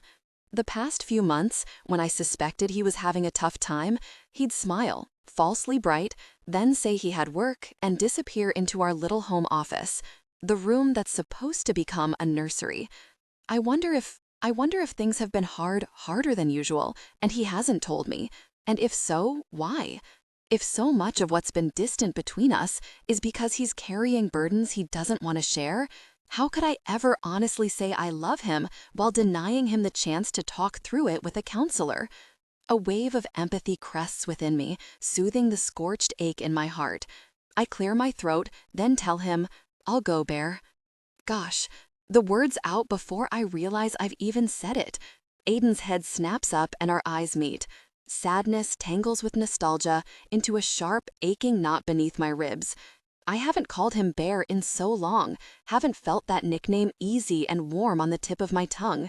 His nickname that came about when we first started dating, when his black bear hair would tickle me in the morning as he burrowed in close, wrapping me in his arms. When he'd growl into my neck and pin me to the mattress, waking me up with shared intimacy. That nickname is a vestige of the silly romantic things we did at first, like couples do when they're newly in love and so sure they'll never break each other's hearts, never fail or fall apart the way those couples have. The really hubris. Fighting tears, I turn away and fuss in my dresser drawers, pointlessly refolding my clothes. It's so obviously a deflection, because I never do this. I'm a slob, and we both know it. Aiden stands, the bed frame creaking as he does. I hear the soft crush of the rug beneath his feet as he stands behind me, the closest we've been in months. Why did you call me that? He says, softly. A tear slides down my cheek. I palm it away angrily. I don't know. It was an accident. His hand slips around my waist and pulls me against him. Bold move. Very bold. Aiden McCormack in 2 phrases. A lesser man could never have won your heart, Freya Lynn. I hear my dad's voice in my head, his toast at our wedding as he raised a glass to us.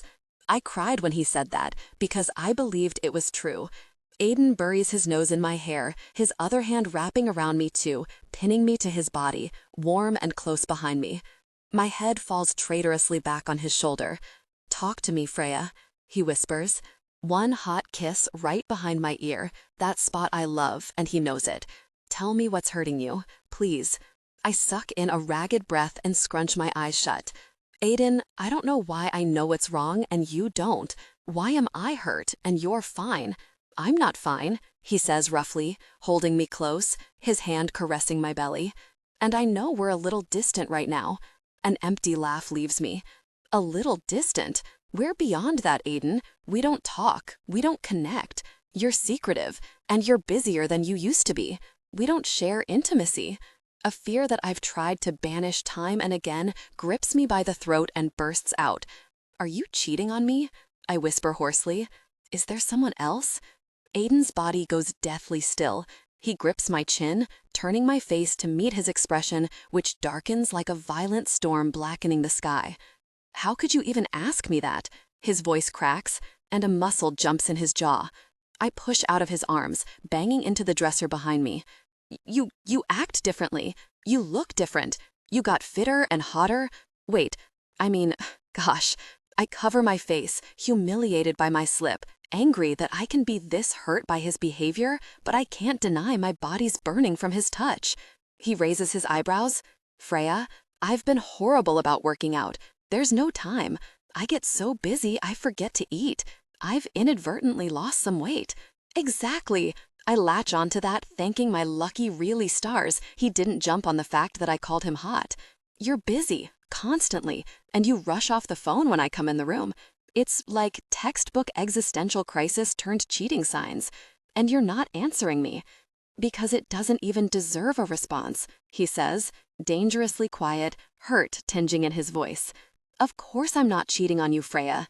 He leans in, and I shrink back, but our fronts still brush, heat pouring off of him, the hard planes of his body sweeping against the soft curves of mine.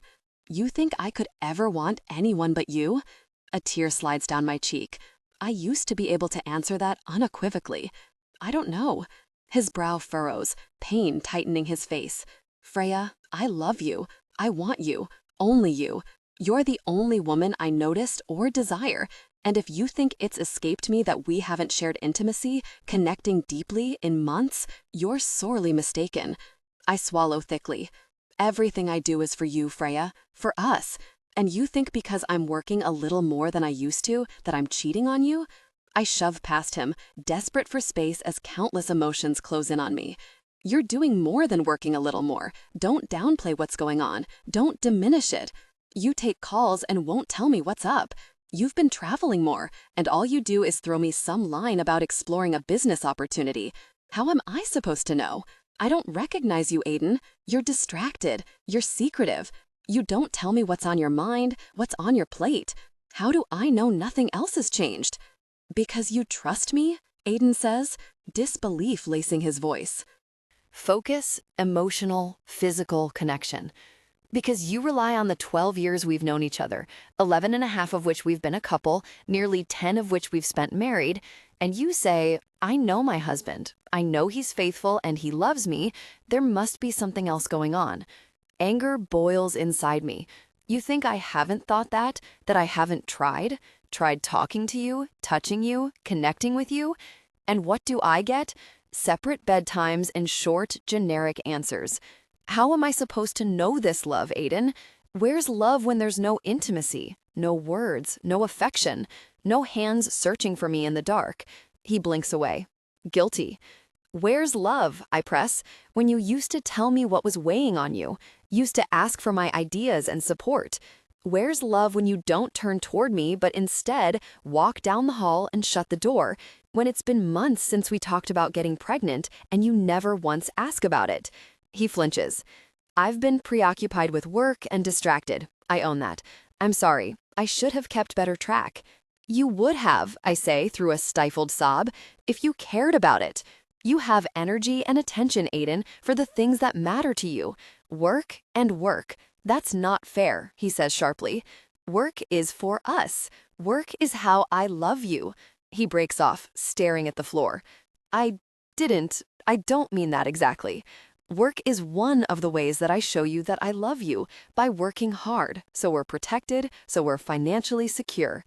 I sigh and drop to the mattress. This conversation, again. Aiden grew up in extreme poverty. A single mom who struggled to make ends meet, a dad who split when Aiden was a toddler. And I understand this, abstractly at least. Poverty is traumatic. Aiden's worries about money, his exacting need to have all the bills in an Excel spreadsheet, itemized, paid precisely 1 week before they're due, to tackle loans as soon as financially possible, to work and work and work, are because he grew up not eating some days, wearing shoes and clothes that were too small, taking under-the-table manual labor jobs starting when he was 10 years old. How he works and lives now stems from that. That and his anxiety, which those two things are inextricably bound. How he grew up and how his brain simply is. And I love him for who he is. I would never wish him otherwise. But that doesn't mean I can always understand how deeply his past impacts him. My whole life, I've been safe and comfortable. My dad is an oncologist, a military veteran with a pension. My mom's frugal. Sure, we had a couple tight years when unforeseen expenses stacked up fast, but we were always able to bounce back, unlike so many people in this country for whom one bad turn of luck can mean choosing between life-saving meds and electricity, facing eviction, food insecurity, complete collapse of their lives. People like Aiden and his mom. So I've always tried to honor how he handles the echoes of that in adulthood, to be his biggest supporter, to encourage his dreams to be successful, and I'm wildly proud of him. He's a professor in good standing at an excellent university. He empowers students to be confident and creative business minds and mentors kids like him who are coming from no background of support or financial management. Aiden is an accomplished, admirable man. He's just become a difficult husband, and I can't keep saying one is mutually exclusive from the other. He can be both. He can be good for others and bad for me. Freya, he says quietly, approaching me like I'm a growling, cornered animal, which is exactly what I feel like. What, Aiden? He swallows nervously. The other night, at the art gallery, your drink there wasn't any alcohol in it. I blink at him, trying to piece together what he's asking. Then I realize he wants to know if I'm pregnant. Well, we'd have to have sex to make a baby. He flinches. So, no, Aiden, I'm not pregnant. The truth comes burning out, fiery and bitter. But then something happens that makes that hurt double back on itself. Aiden's shoulders drop. Like he's relieved. My mouth falls open. What was that? What? Aiden says. What was what? Aiden, you just sighed like you dodged a bullet. I did? You did. I spring up from the bed and take a step closer to him. You just relaxed. He scrubs his face. Fine, he grits out, low and tight as his hands drop. I relaxed. Forgive me for feeling a bit of relief that you're not pregnant while on the brink of leaving me. Forgive me that I'd like gosh figured out before we have a baby in the mix.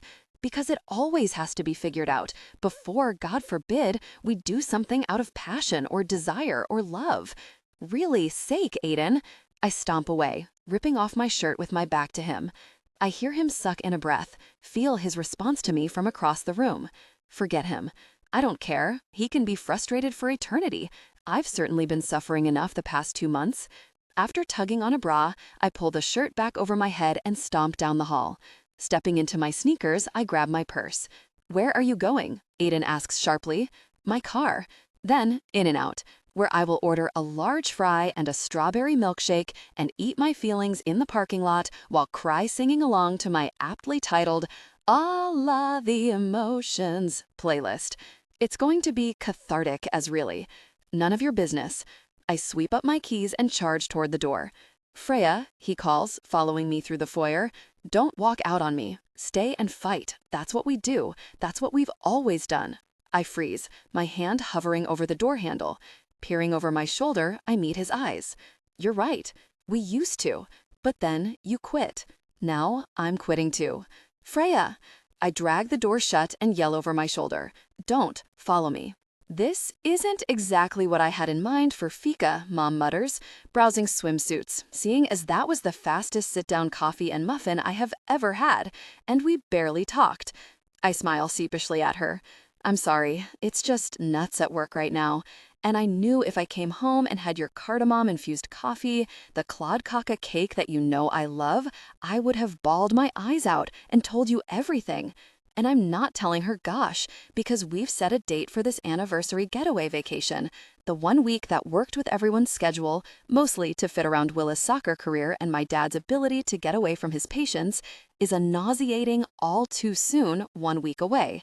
I'm not monopolizing my mom's emotional energy with concern for my marriage this close to her getaway, and I'm certainly not ruining her vacation with it either. Aiden and I are going to be the picture of bliss for this trip. Smile, kiss when absolutely necessary, hug, act normal. My brothers are already sworn to secrecy and understand that I don't want to ruin what's supposed to be a gift to our parents with my drama. Everyone's on board with my plan for things to run smoothly. Is it bad timing? Yes. Is it pretty much the last thing we need? Yes. Since the blow-up in our bedroom, things are stilted and uncomfortable between Aiden and me. We're about to start marriage counseling, which is making me nauseous just thinking about it. Then there's planning for a trip, which involves changes in routine, new environments, and additional expense, which exacerbates Aiden's anxiety. On top of all that, when I can barely hold on to hope that my marriage is salvageable, I'll have to spend a week pretending things are infinitely better than they are. It sucks, but it's what needs to be done. "And how is Aiden?" Mom asks. I use sifting through swimsuits to buy myself time. A bit stressed from work, but okay. "And you two, how are you?" My head jerks up. "What?" "Marriages have their ups and downs, of course," she says, eyes returning to the rack ahead of me. "Your father's and mine certainly has." I tell my heart to stop trying to pound out of my chest. "Really? You guys have never seemed anything but perfect." "Sometimes, Freya, we see what we want to see rather than what's really there. Your papa and I have struggled." Focus, emotional, plus physical connection. But we've tried to handle it in ways that are appropriate for our children, and through our struggles, we've learned how to do better. You see the fruit of that labor. My stomach knots as I waver, as I come so close to telling her everything. I love my mom, I trust her, and I know she'll have wisdom for me. But I just can't bring myself to dredge up this unhappiness right as we're heading into their celebration. Afterward, when we're back, and things settle down. After that, I'll tell her. Mom says, lifting a sexy black two-piece and holding it toward my body. "This one has you written all over it, Freya. What do you think?" I open my mouth to answer, but before I can, a saleswoman gathering tried-on clothes from the rack outside the changing room says, "Oh, that'll look beautiful on you." She says it to my mom. My mom, who has Claudia Schiffer's looks, long and lean, wide eyes, and dramatic cheekbones. While I have my mother's pale eyes and bone structure, her light blonde hair, and the faintest gap between my front teeth, I am absolutely my father's side of the family from the neck down, broad-shouldered, muscular, with full breasts and hips and thighs. A Scandinavian waif I am not. Even with increased portrayal of diverse bodies, even with the fact that lingerie and swimsuit shops now feature curvy models working their merchandise, this still happens all the time. Those offhand comments and reminders that people just can't wrap their heads around the fact that I can be full-figured and actually not want to cover myself up. The concept that someone like me could wear a two-piece is apparently revolutionary. If I wear something that no one would think twice about a skinny person wearing, it automatically makes me a body positivity warrior instead of just a woman wearing what she very well pleases. Usually, it doesn't bother me because I'm aware that there are people out there who are simply unaware that they're upholding body shaming or are otherwise downright jerks. I try not to worry about them. But for some reason, this cuts. I've been here a dozen times. This woman's rung us up before. It's different when it's someone who knows you. It hurts. "This," my mother says icily, "is for my daughter." The saleswoman falters, her eyes switching to me before taking a long sweep of my body. She blinks a few times. "Oh," she says nervously, her cheeks pink. "Silly me, I didn't think we stocked that in her size." "What?" my mom says. Her voice is sub-zero. The saleswoman's color drains faster than I can mutter, "Oh gosh," under my breath, because I might be a mama bear, but I learned it from the best, and I've got nothing on her. The sight of Freya Bergman provoked when she sees one of her children threatened scares me, and I'm the one she's protecting. "I'm sure it'll look great," the woman says awkwardly, trying and failing to cover her tracks. Mom rolls her eyes and shoves the swimsuit on the rack. "Come on," she tells me in Swedish. I'm disgusted with her. We're going somewhere else. The saleswoman's eyes ping-pong between us. My mother is cool and calm as ever, but she has subtle ways for messing with people when they annoy her. Americans can't stand when people speak in different languages around them. It betrays our intrinsic egoism. We're always convinced it's about us. The irony, of course, is that Mom plays right into it. "Mom, I don't have time for this." "Yes, you do," she says. "Besides, it's on the way back to your office." I glance over my shoulder as the door falls shut behind us. It's my mom's favorite boutique. Not too fancy or pricey, just locally owned and stylish. Now that we're out of earshot, I switch to English. "But you love that place." Mom links our hands together. I did, until that.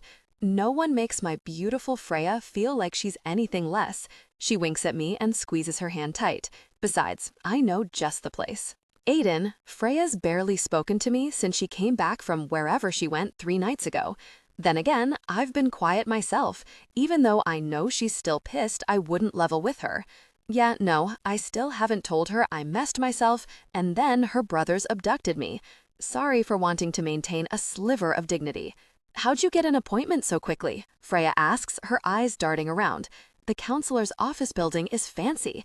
An entire wall of glass windows allows us a view of the water, trees swaying in the summer breeze, and evening sunshine bathing everything in buttercup light. It smells like eucalyptus and green tea and world peace. I'm so very desperate for this to be our solution. Opening your mouth would be a great solution too. Easier said than done. I'm hoping an expert will help me figure out how to do it, because I don't know how to confess all of this to Freya, how to tell her all my fears and inadequacies, and trust that won't send her packing or giving up before we've even started. I know I'm not acting like the person I was when I married Freya. To her, I've always been Aiden, ordered, diligent, attentive. Now I'm chaos and pinballing, work-obsessed, and despicably distracted. I feel so really broken, and I'm terrified to be broken before my wife. Aiden, she presses. I snap out of it. Sorry, Dr. Dietrich is friends with my colleague who put in a word for us. That's why she made an exception to see us after normal hours. What colleague? Freya asks. She's a friend in the department. She? Freya stops in her tracks. Who is she? I stop with her, gently taking her by the elbow to the side of the room so we don't block the door. She as in the counselor? Or she as in your colleague, Aiden? Oh, Luz Herrera. Freya's eyes narrow. And you're close enough with Luz that you're swapping contacts? I open my mouth and pause. Searching Freya's expression, I lean in. Why are you asking that? No answer. Are you suspicious? I ask tentatively. I told you I'm being faithful to you, Freya. Freya's jaw tightens. Of course not. Okay. Blinking away in confusion, I gesture us toward Delilah Dietrich's office. Freya walks ahead of me. You're not answering me, she says. I'm still processing her intensity. Even if she isn't suspicious, she's curious. She cares, which is a good thing, isn't it? If she was ready to kick my ass out for good, she wouldn't care who I was swapping contacts with. We've joint mentored a few students, I tell her. One of them had some mental health struggles, and when Luz and I were working to support them, Luz was quick to find a recommendation. She explained that it came from Dr. Dietrich, her friend, and that was how she got the student cared for so quickly. At one point in our conversation, Luz mentioned Delilah's an exclusive couples counselor. That's all. Freya says, her eyes slipping away. Before we even sit in the chairs in Dr. Dietrich's waiting room, our therapist sweeps in, a halo of frizzy silver curls, wire-rimmed glasses significantly magnifying her eyes. Good evening, dear ones, Dr. Dietrich says, lacing her hands together. She's wearing a floor-length dress in sage green, ragwool socks, and Birkenstocks. Clutching her sand-colored knit sweater around her, she waves. Come on in, right this way. Dr. Dietrich steps into her office and putters around her desk, which is a hot mess, lifting a mug of tea from a piece of paper, which sticks and rips when she separates them. The disorder of it makes me wince. Freya, however, is going to feel right at home in this cheerful chaos. Comfortable? Dr. Dietrich asks as we settle in, blinking owlishly through her glasses. Freya nods. I take off my sweater and try to ignore the mess all over Dr. Dietrich's desk. She seems to notice my attention to it as she sits back and smiles. Make you uncomfortable? She asks. My organized disorder? I shift on the sofa, wanting to do what I've always done with Freya, which is wrap an arm around her and tug her close, bury my nose in her hair and breathe her familiar lemony summertime scent. But I can't. Every atom of her body screams, don't touch me. Focus, emotional plus physical connection. So I interlace my fingers and shove my hands between my knees. A little, I admit. Freya rolls her eyes. He's such a neat freak. If by neat freak you mean I keep our house organized so you can actually find stuff. I find stuff, Freya says defensively. I cock an eyebrow. Most of the time, she amends, glancing away and tilting up her chin a little defiantly. In the past, when she did that, we would share moments of intense passion, our connection deepening with every touch and kiss, often leading to the bedroom. My hands itch to do it, touch the line of her jaw, stroke her smooth, warm skin, and bring her soft mouth to mine. Because touch has always bound us together, but that's part of our problem. Even the familiar, loving touch that said so much when I struggled to, not even that knits us together anymore. We're far past hugging and making up. I know that now. Dr. Dietrich smiles before sipping her tea. So you two are quite different personalities? Oh, yes, Freya says quickly, practically opposites. I frown at her. Why'd you say it like that? Dr. Dietrich sets down her tea. Freya doesn't answer. I'm getting ahead of myself, Dr. Dietrich says gently. First, tell me why you're here. Quiet hangs between Freya and me. Finally, I tell her, I asked Freya to come, and she said yes. And why did you ask her to come? Because she kicked me out a few weeks ago. I didn't kick you out, Aiden, Freya says, her voice tight. I asked for some space. I exhale slowly, trying not to be defensive, to betray how much being asked to leave hurt. You had a bag packed for me, Freya, and an airplane ticket. To my family's cabin, which is like a second home to you, Freya interjects. Let's let Aiden finish his thoughts, Freya. Then you can argue with him, Dr. Dietrich says, matter-of-factly. Freya's jaw drops. I clear my throat nervously. Freya asked me to leave so she could have some time and space to think. Since I came back, we've been in a holding pattern that I don't want to stay in. I at least need help. Freya agreed to come when I told her that. Freya, Dr. Dietrich says, go ahead. Let's hear from you. Freya glances away, her eyes searching the view out of the window. Over the past 6 months, I guess, I've felt a shift in our marriage. Like our connection has been sand slipping through my fingers, and no matter how hard I grasped, I couldn't stop losing it. I tried to ask Aiden what was going on, but he's been evasive, and I just felt defeated. So I asked for space, because I couldn't stand going through the motions anymore. If you had asked me when we got married if I could ever see our communication having so fundamentally broken down that I would be this numb and hopeless, that Aiden could be disengaged and blindsided by my feelings, I would have laughed in your face. Yet here we are. Dr. Dietrich nods somberly. Okay, thank you both. So Aiden, you said you think you need help getting out of your holding pattern. Can you share what you need help with? My heart pounds as Freya's words echo inside my mind. My worst fears are confirmed. All my attempts to keep to myself the worst of my anxiety symptoms, to push and grind through this stressful season, to hide how deeply it was affecting me and shield Freya, has epically backfired. But it's not just your anxiety, that voice in my head whispers. It's what anxiety's done to your body, to your love life, and you're too proud to admit it. Glancing over at Freya, I want so badly to hold her hand, to tell her everything. But how? I stare at her, struggling for words. Yes, Dr. Dietrich says gently. I mentioned on my intake form that I had a rough upbringing, which brings with it certain triggers, and I have generalized anxiety disorder. The words rush out of me.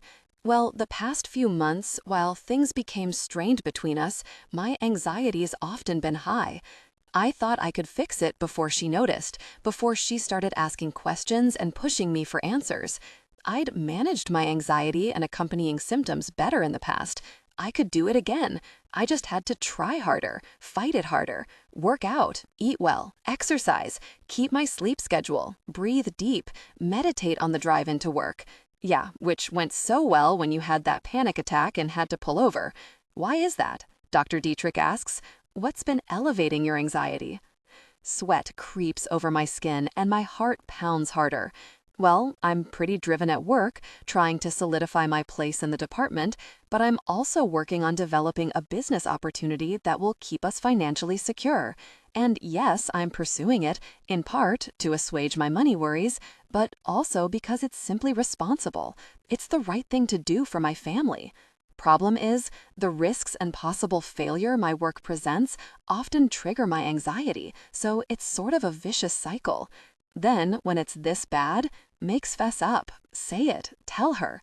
Planning for a baby sent your anxiety flying through the really roof. Tell her your brain is flooded with cortisol and adrenaline, spinning with worries and what-ifs and negative fantasies. My mouth works, my hands fisting until my fingers ache. Tell her that it's very near impossible to relax enough to feel aroused or stay aroused or finish, that if you increased your anxiety prescription dosage, it would be even worse. Tell her. I bite my cheek until it bleeds, pain and shame tangling inside me. I know I've kept more from her than I ever wanted to, well aware that honesty is gold and communication is key. But God, have I had my reasons? Because I know my wife. If I told Freya about my problem, I know exactly what she'd do. She'd shelve her plans, dim her hopes, go back on the pill, reassure me we could defer pregnancy. Silently, it would crush her. And I'm not in the business of crushing my wife. Freya peers at me curiously. Why didn't you tell me, Aiden? Because it's not just my anxiety, Freya. I exhale shakily, flexing my hands, running them through my hair. It's that my anxieties affected my sex drive. I didn't know how to talk about one without confessing the other, so I kept it to myself. And I shouldn't have. I'm sorry. There, a partial truth, also known as a lie of omission. Freya sits back, eyes searching me. I've stunned her. Dr. Dietrich nods. Thank you, Aiden, for opening up about that. I'd like to ask something as a follow-up. Why did you feel unable to tell Freya your anxiety is acute right now, that it's having an impact on your sex life? I meet Freya's eyes. I didn't want to burden her. Freya already supports me so much. I tried to focus on taking care of it rather than placing more on her shoulders. You could have told her and been working on it, Dr. Dietrich says, and thick silence hangs in the room. But then I would have had to admit everything, what anxiety was doing to my body, how far it was taking me from her. I clear my throat roughly, I think I was scared to admit it to myself, how serious it had gotten, let alone to Freya. Dr. Dietrich nods slowly. If we aren't honest with ourselves, we can't be honest with our partners. That's a good insight into yourself. I'm glad to hear it. Now, your anxiety is medicated, and you are in counseling, correct? Yes. You deserve care and support, Aiden. Please make sure you're keeping up with that. Yeah, in all my ample spare time. Make time, Dr. Dietrich says, as if she just read my mind. Freya, she asks gently, thoughts after hearing that? Freya stares at me, her expression wounded. I wish I'd known, Aiden. You're usually so transparent about your anxiety, and I'm always grateful to know so I can be there for you. Hearing just now, that's hard. I feel shut out. Again. I brush knuckles with Freya. I'm sorry. She stares at me for a long moment, then wipes away a tear that slipped out. Well, now that we have some initial feelings before us, now that I have a sense of what we're tackling, Dr. Focus, emotional, plus physical connection. Dietrich says, let me circle back briefly by saying my company line. There's a lie we've been told in our culture that our romantic partner's attunement to our emotions and thoughts should be nearly psychic, and that is the barometer of our intimacy. If we feel like they aren't getting us, we reason that we've stopped having that magical, intimate connection. But that's not the case. The truth is that we change and grow significantly in our adult years, and to stay close with a committed partner, we have to keep learning them, examining if our growth is compatible or divergent.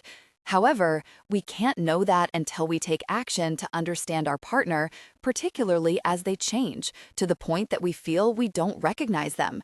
If we discover that we can engage and appreciate and value their evolution, that they can reciprocate those feelings for us, we've rediscovered intimacy. So what does this have to do with us, I ask? You're saying we've changed? She tips her head. Haven't you? Freya shifts on the couch. I hadn't really thought about it, but yes, obviously we've changed since we were in our 20s. And perhaps your patterns for practicing and cultivating intimacy haven't changed with you, Dr. Dietrich says. Haven't accommodated your dreams and your desires, your mental health and your emotional needs. She glances pointedly between us. We both shrink back.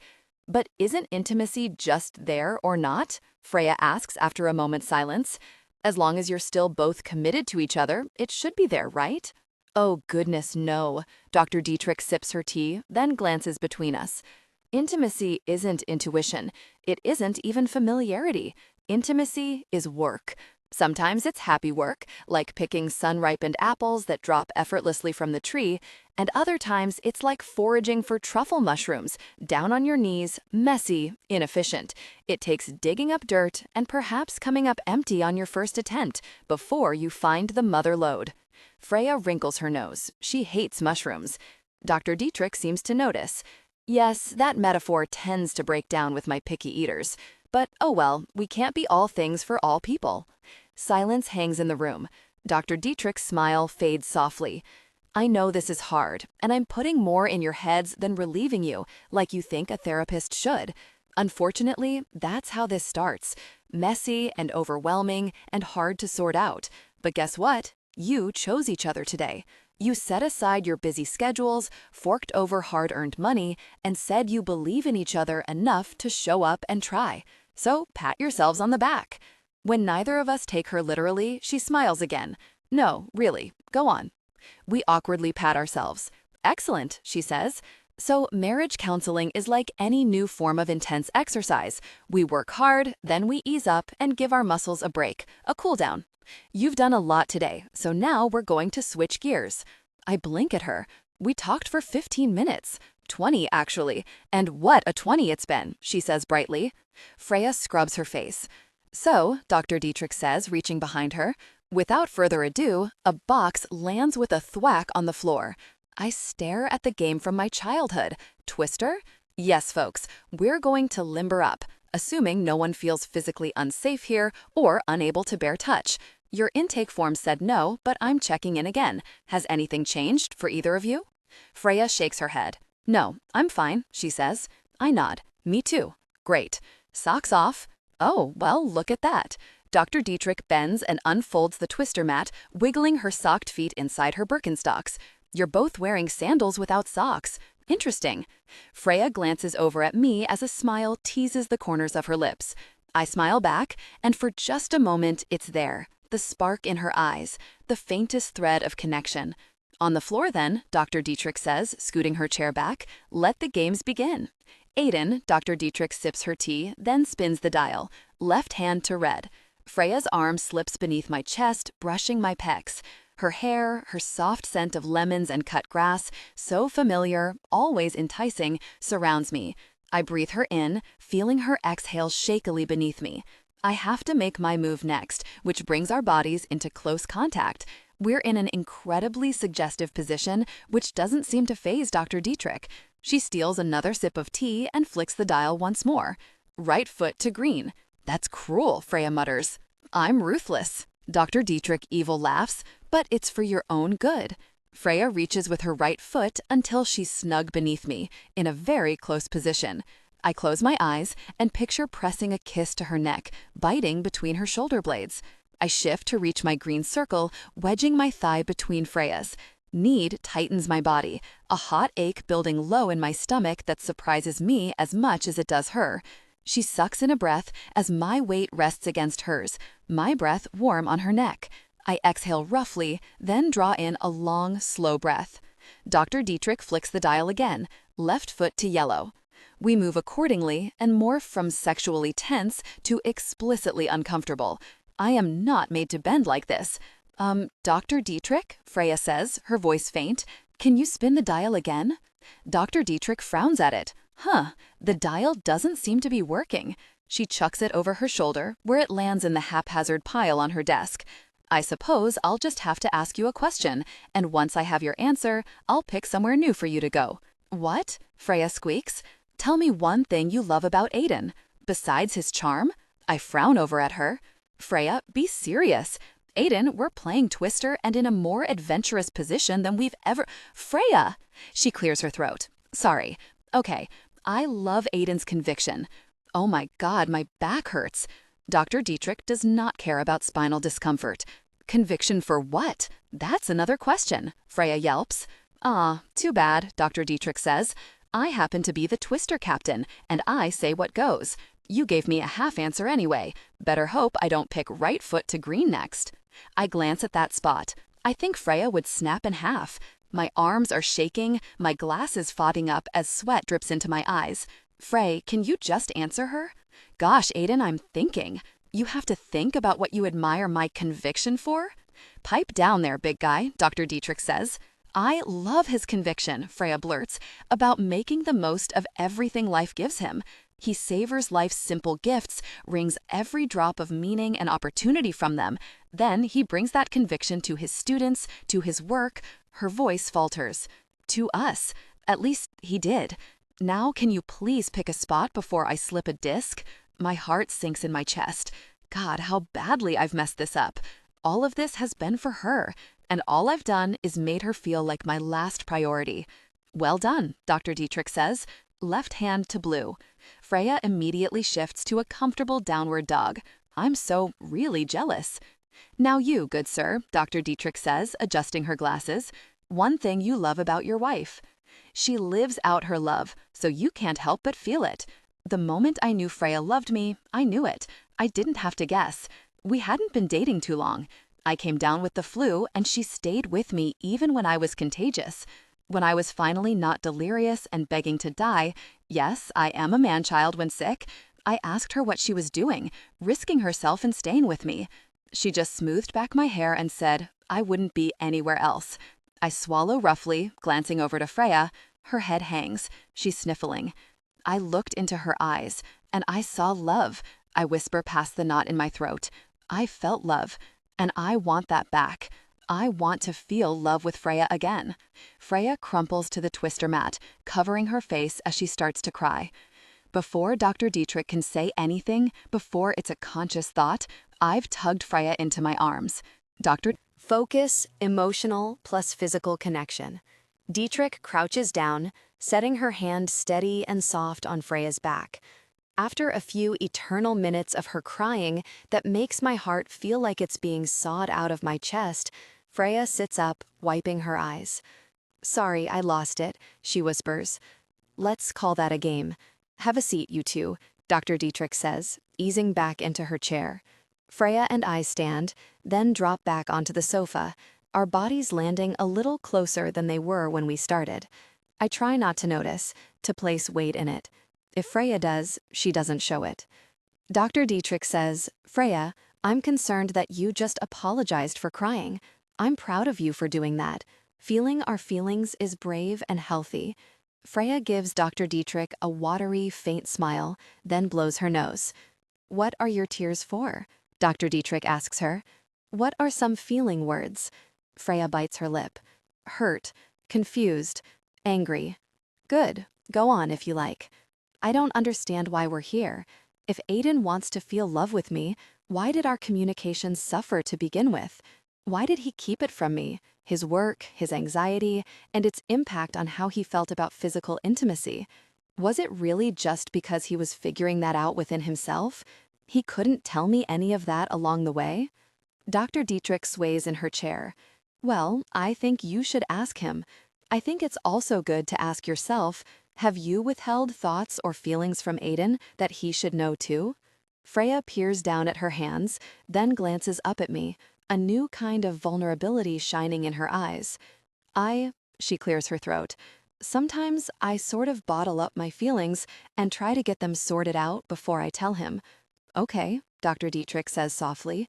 Why? Freya glances at me nervously, then away. I don't want to worry Aiden when my emotions are high. I know it's upsetting to him when I'm a basket case. Freya, I clasp her hand. It hurts so badly to hear she would hide herself, hurt herself that way, to shield me. Breathe through it, Aiden. Breathe. Freya, I whisper, I always want to know what you're feeling.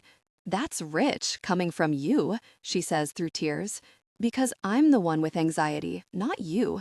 You don't need to carry all that I carry mentally, too. I'm trying to make adjustments to make it fair. Dr. Dietrich lifts her hand. About that word, fair. The idea of fair in a marriage, any relationship. I mean, it's impossible. No marriage is fair. It's complementary. The idea of fair is absurd at best, ableist at worst. We both swivel our heads and look at her. Ableist? Freya asks. Ableist, Dr. Dietrich says.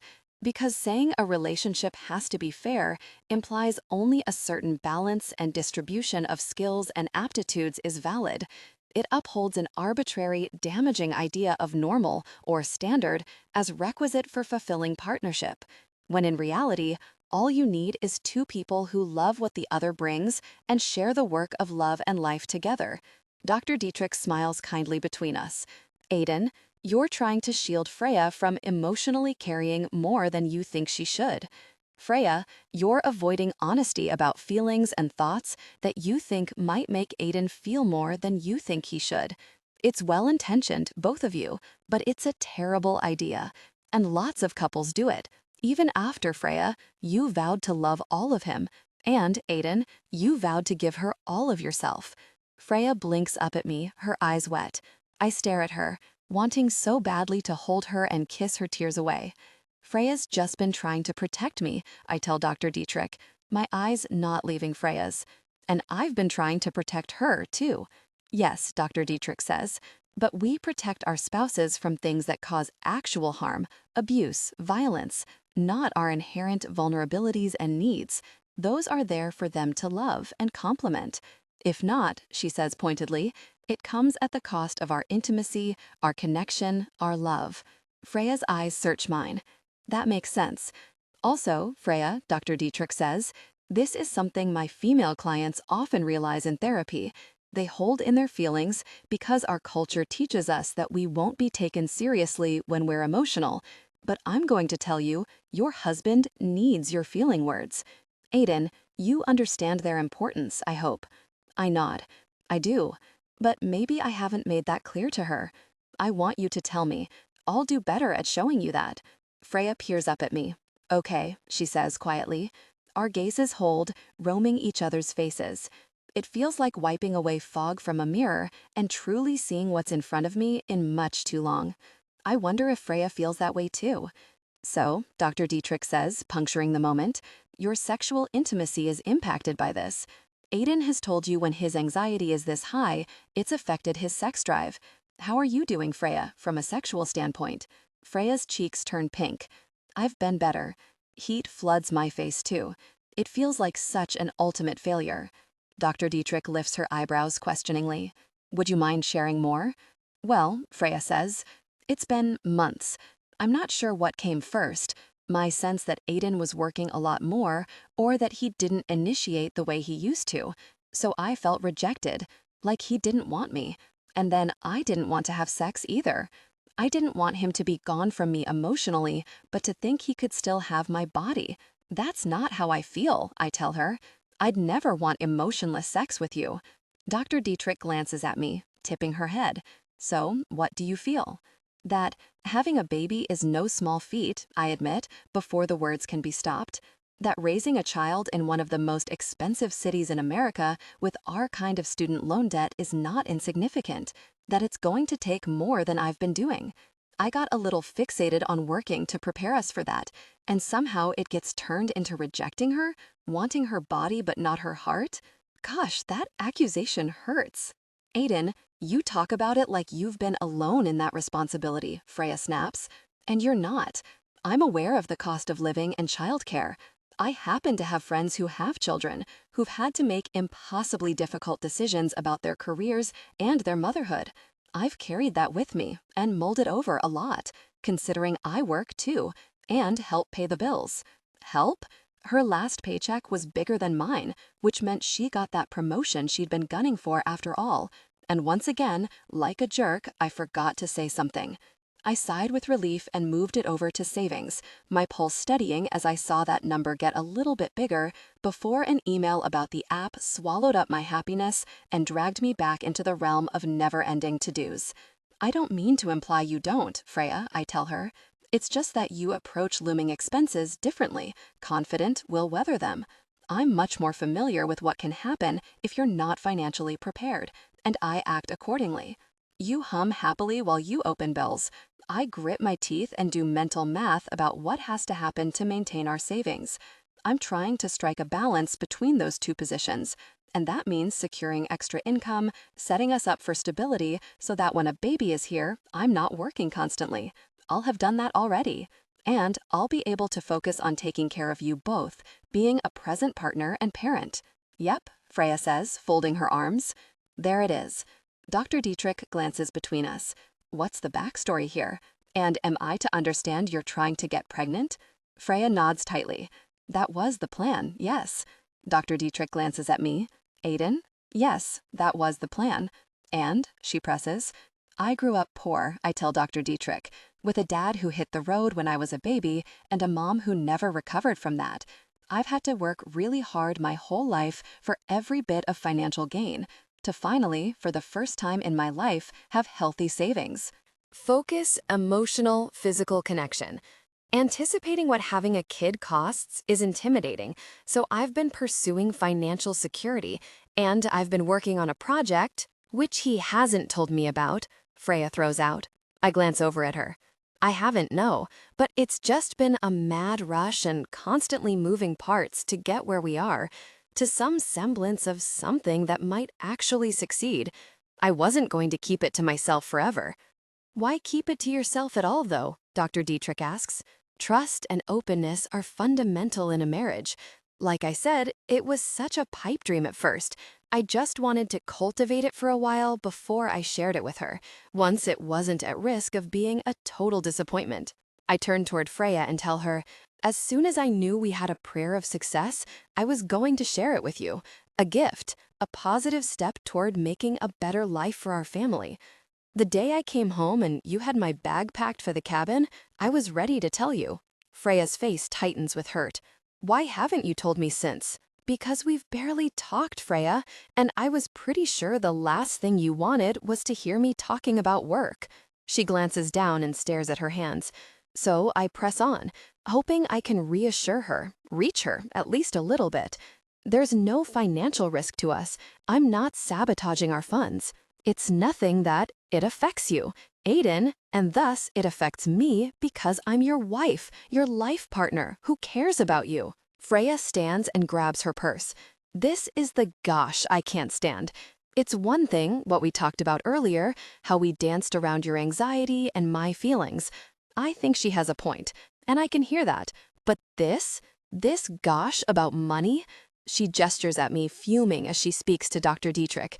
He rationalizes shutting me out, acting like George Bailey, leaving the little wifey home alone while he stumbles around Bedford Really Falls and wrings his hands about money. I love that movie, It's a Wonderful Life, but I keep it to myself. Freya might kick down a door if I said that. I'm your partner, she says to me angrily. I should be tripping through the snow with you, not stuck in that house we poured everything into, wondering when you're going to come back. You locked yourself out, Aiden Christopher McCormack. Gosh, I just got full named, and now you're upset that I'm staying in there? Well, tough gosh, you let yourself back in, or this is it, and I'm done. Freya storms out and slams the door behind her. Dr. Dietrich's eyes slide to the door, then to me. Seems I hit a nerve. Sighing, I scrub my face. Yeah, here's the thing, Aiden. Dr. Dietrich leans in. A relationship is like a body, and without the oxygen of communication, it can only last so long when one person pulls away and deprives it as much as it seems you have. I know it's hard to be vulnerable. I know you wanted to protect Freya, but your protection keeps you at arm's length. If you want to feel close to your wife, you have to draw close, to trust her, even if you're terrified. No, because you're terrified. Breathe some life back into this marriage. As I absorb Dr. Dietrich's words, my mind fixates on Freya, who's bolted, and adrenaline floods my system. I have to chase after her, make sure she's not fuming so badly she's marching toward the freeway, crossing Jersey barriers, and getting herself killed on her way to use the metro, just to stick it to me. A horrible image of it happening flashes in my mind's eye. I know I'm a creative thinker, and that's a strength, but it doesn't feel like one when I can close my eyes and visualize my wife dying under a bus. I jump up from the sofa, grab my sweater, and jog to the door. I'll do it, promise. Wait, she calls. Cursing under my breath, I swing back around the threshold. Yes? No sex, she says, grimacing. Never like telling a couple that, but you two aren't a buy new curtains and touch up the paint job. You're a down-to-the-studs gut job. No sex for now. It'll help, believe it or not. It's clarifying. Sweet relief. If there's no expectation of sex, that's one less thing I have to figure out right now. I could kiss Dr. Dietrich. I mean, not really. Freya, you jerk. Go get your wife. Dr. Dietrich reads my mind again. Go get her. She waves me off. Be gone. Running out to the parking lot, I see Freya only made it as far as the car, where she's perched hungrily on the hood. I walk slowly toward the Civic, unlocking it with my key remote. She must have forgotten hers. Wouldn't be the first time. A sad smile plays on my lips because there's weird intimacy in those familiar patterns.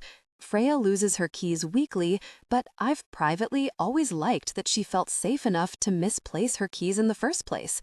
It meant she trusted me to be the one who found them. Freya? She lifts a hand. I don't want to talk right now. Is there a point at which you will? You, she says, standing and stomping toward me. Her finger pokes my chest. You have no, very, room to talk. You started this silent mess. Don't even blame me for it. Now get in the car and drive me home or give me the keys, Aiden. I walk toward her side and open the door. Freya drops down and yanks it out of my grip.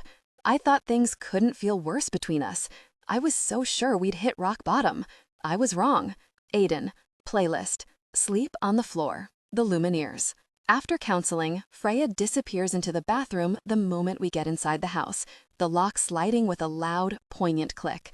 I tell myself I should stay, wait until she comes out, showered off and cooled down, and try to talk to her. But I can't. Not when I have no idea what I'd say, no clue how to reassure her when I can hardly reassure myself. I can't stay in this house a second longer. So I scribble a note, leave it on the kitchen counter for Freya to see, and pack up a duffel bag of workout clothes and tennis shoes. Once I'm parked at campus, I use the sports facility's indoor track and run. I run and run until my legs are jelly and my lungs burn. I haven't run in too long because I've been so busy, but I should. I always feel better after a run, after a rush of endorphins and other potent feel-good chemicals flooding my brain. Chemicals that help with anxiety and everything else that feels like it's strangling me when I walk inside our door.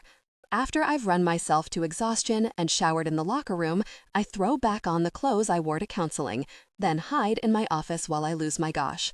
Being a college professor who's not at the absolute bottom rung of the department, I have a decent little space. Couch, desk, a wall of books, an actual window and air conditioning. And while it's far from home, it's a safe space for me. If I'm honest, it's where I've hidden when I haven't known how to be the husband I want to be to Freya. Which is why I'm here, once again, because I don't know what to do. How to go home and face her, what I can promise, after what her brothers put before me at Wren's the other night, after what Dr. Dietrich said at counseling this evening. I know her brothers meant well. I know, in their way, they wanted me to understand how much they're behind me, how much they care about seeing Freya and me through this difficult moment. But gosh, it just heaped on the pressure. Pressure and more pressure. To function like they do, to emote and reach out and feel and argue and get messy in all those ways that Freya's fluent in, and I'm a stilting novice. And Dr. Dietrich's admonition that I've been suffocating our relationship with my behavior when all I've wanted was to protect us from the outside world's indiscriminate cruelty and threats. It's so really defeating. Because her insight made it clear how warped I am. My mind sabotages me, always seeing the worst in a situation. My heart's this traitorous jerk who beats too hard for the wrong things like money and security and order when it loves a woman who could give a gosh less about material comforts, whose heart thrills for wildness and passion and thrives in the untidy present moments of life. Emotional plus physical connection. I have never felt so fundamentally wrong for Freya, so ill-equipped to love her how she deserves. And as I flop onto my office sofa and stare at the ceiling, my heart beating like a bird against its too small cage, I know this is a turning point. Stay and fight for her. Fight to bring myself back to a place in which I know in my soul how much she and I, despite our deep differences, belong together. Fight to feel once again close and intimate with the woman I love with every fiber of my being. Or finally give in to that voice that lies and whispers horrible things, that I'll fail her, that I'll break her heart, that I'll sabotage us and ruin what we've built together, even the future we haven't yet built. I want to be strong. I want to be courageous for Freya, because she deserves to be fought for, her forgiveness earned, her trust won again. I want to go home and say sorry and tell her I'll make it right. But can I promise her that when I have no idea what fixing us looks like? My eyes dart around the room, full of books crammed into built-in shelves, my desk brimming with tidy piles of folders. All this knowledge and order, and none of it has the answers I need. Groaning, I scrub my face. Really? Like that, is it? I nearly fall off the couch, startled by the voice behind me. Craning my neck, I see it's Tom Ryan, our building's janitor. As always, he wears a faded black ball cap pulled low, his gray janitor's uniform, and a bushy salt and pepper beard. Tall and lean, he cuts an imposing figure, yet his body language is hunched, deferential. He never looks anyone in the eye, always keeps his gaze down, his voice low and quiet. For months, we'd cross paths when I was here for evening classes and office hours, and he never said a word. But then one night I stayed late and, on a whim, made conversation with him. Then he made some crack I can't even remember, and I realized he has a great, bone-dry sense of humor. Now I'd call him a friend of sorts. One of those people who comes into your life unexpectedly and clicks. Now we talk regularly. Anytime I work late in the office and he comes in to empty trash cans, vacuum, and straighten up. He's good company, a laid-back uncle type. Not that I have any of those. I'm not upset to see him right now. I just prefer not to be ambushed and startled so violently. My heart feels like it's beating right out of my chest. "Did I catch you off guard?" he asks as he walks in. I slump back on the sofa and exhale, hand over my racing heart. "You scared the gosh out of me." "Better not have," he says, bending over to the garbage and emptying it into the big bin that he pushes on casters. "I'm too old to clean up messes. Sorry I startled you, though. I thought you heard me coming." "No, man, you have spy-level stealth." He drops the garbage can, then steadies it. I notice his hand has a tremor. And because my brain's a prodigy at imagining worst-case scenarios, I start worrying if he's unwell, if he's getting frail, if one day this janitor who I feel oddly bonded to won't be there. And Tom pulls out the cord for the vacuum with sure, swift movement, snapping me out of my spiraling negative thoughts. "What are you doing, still here?" he says. "Awfully late to be in the office." "Just thinking." I stand from the couch, running my fingers through my hair. I should leave. I always feel bad sitting around while he works, especially when someone his age should be retired, not vacuuming carpets, polishing floors, and bending over garbage cans. "I'll get out of your hair," I tell him. "Please do. You should be gone for the night. I already kicked you out once." "Yeah," I scratch the back of my neck. "Well, sometimes a guy's wife needs space, and this is where I can give it to her." Tom shakes his head. "Nope, that's no good. Go home and stay there." He walks over to my desk, grabs my workout duffel bag, and chucks it at my feet. When a woman says to leave her alone, when she pulls away from you and acts like she wants you miles away, that's the last thing she wants. Well, see, that's actually pretty dangerous thinking. I'm not talking about forcing yourself on her. Jesus.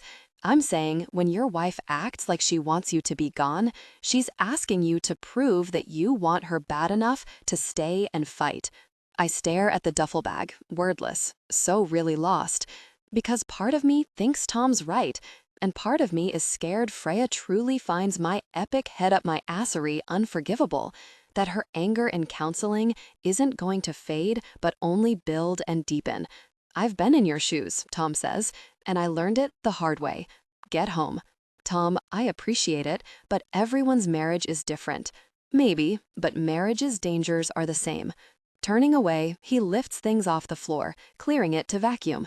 Complacency. That's what kills them. Dispassion. Resignation. Days become weeks, weeks become months, months become years. He points at an old copy of Aristotle's Poetics that I've carted around since undergrad. "You read that, presumably, years ago. Remember what Aristotle said about tragedy?" "Yes," I say slowly, confused as to where he's going.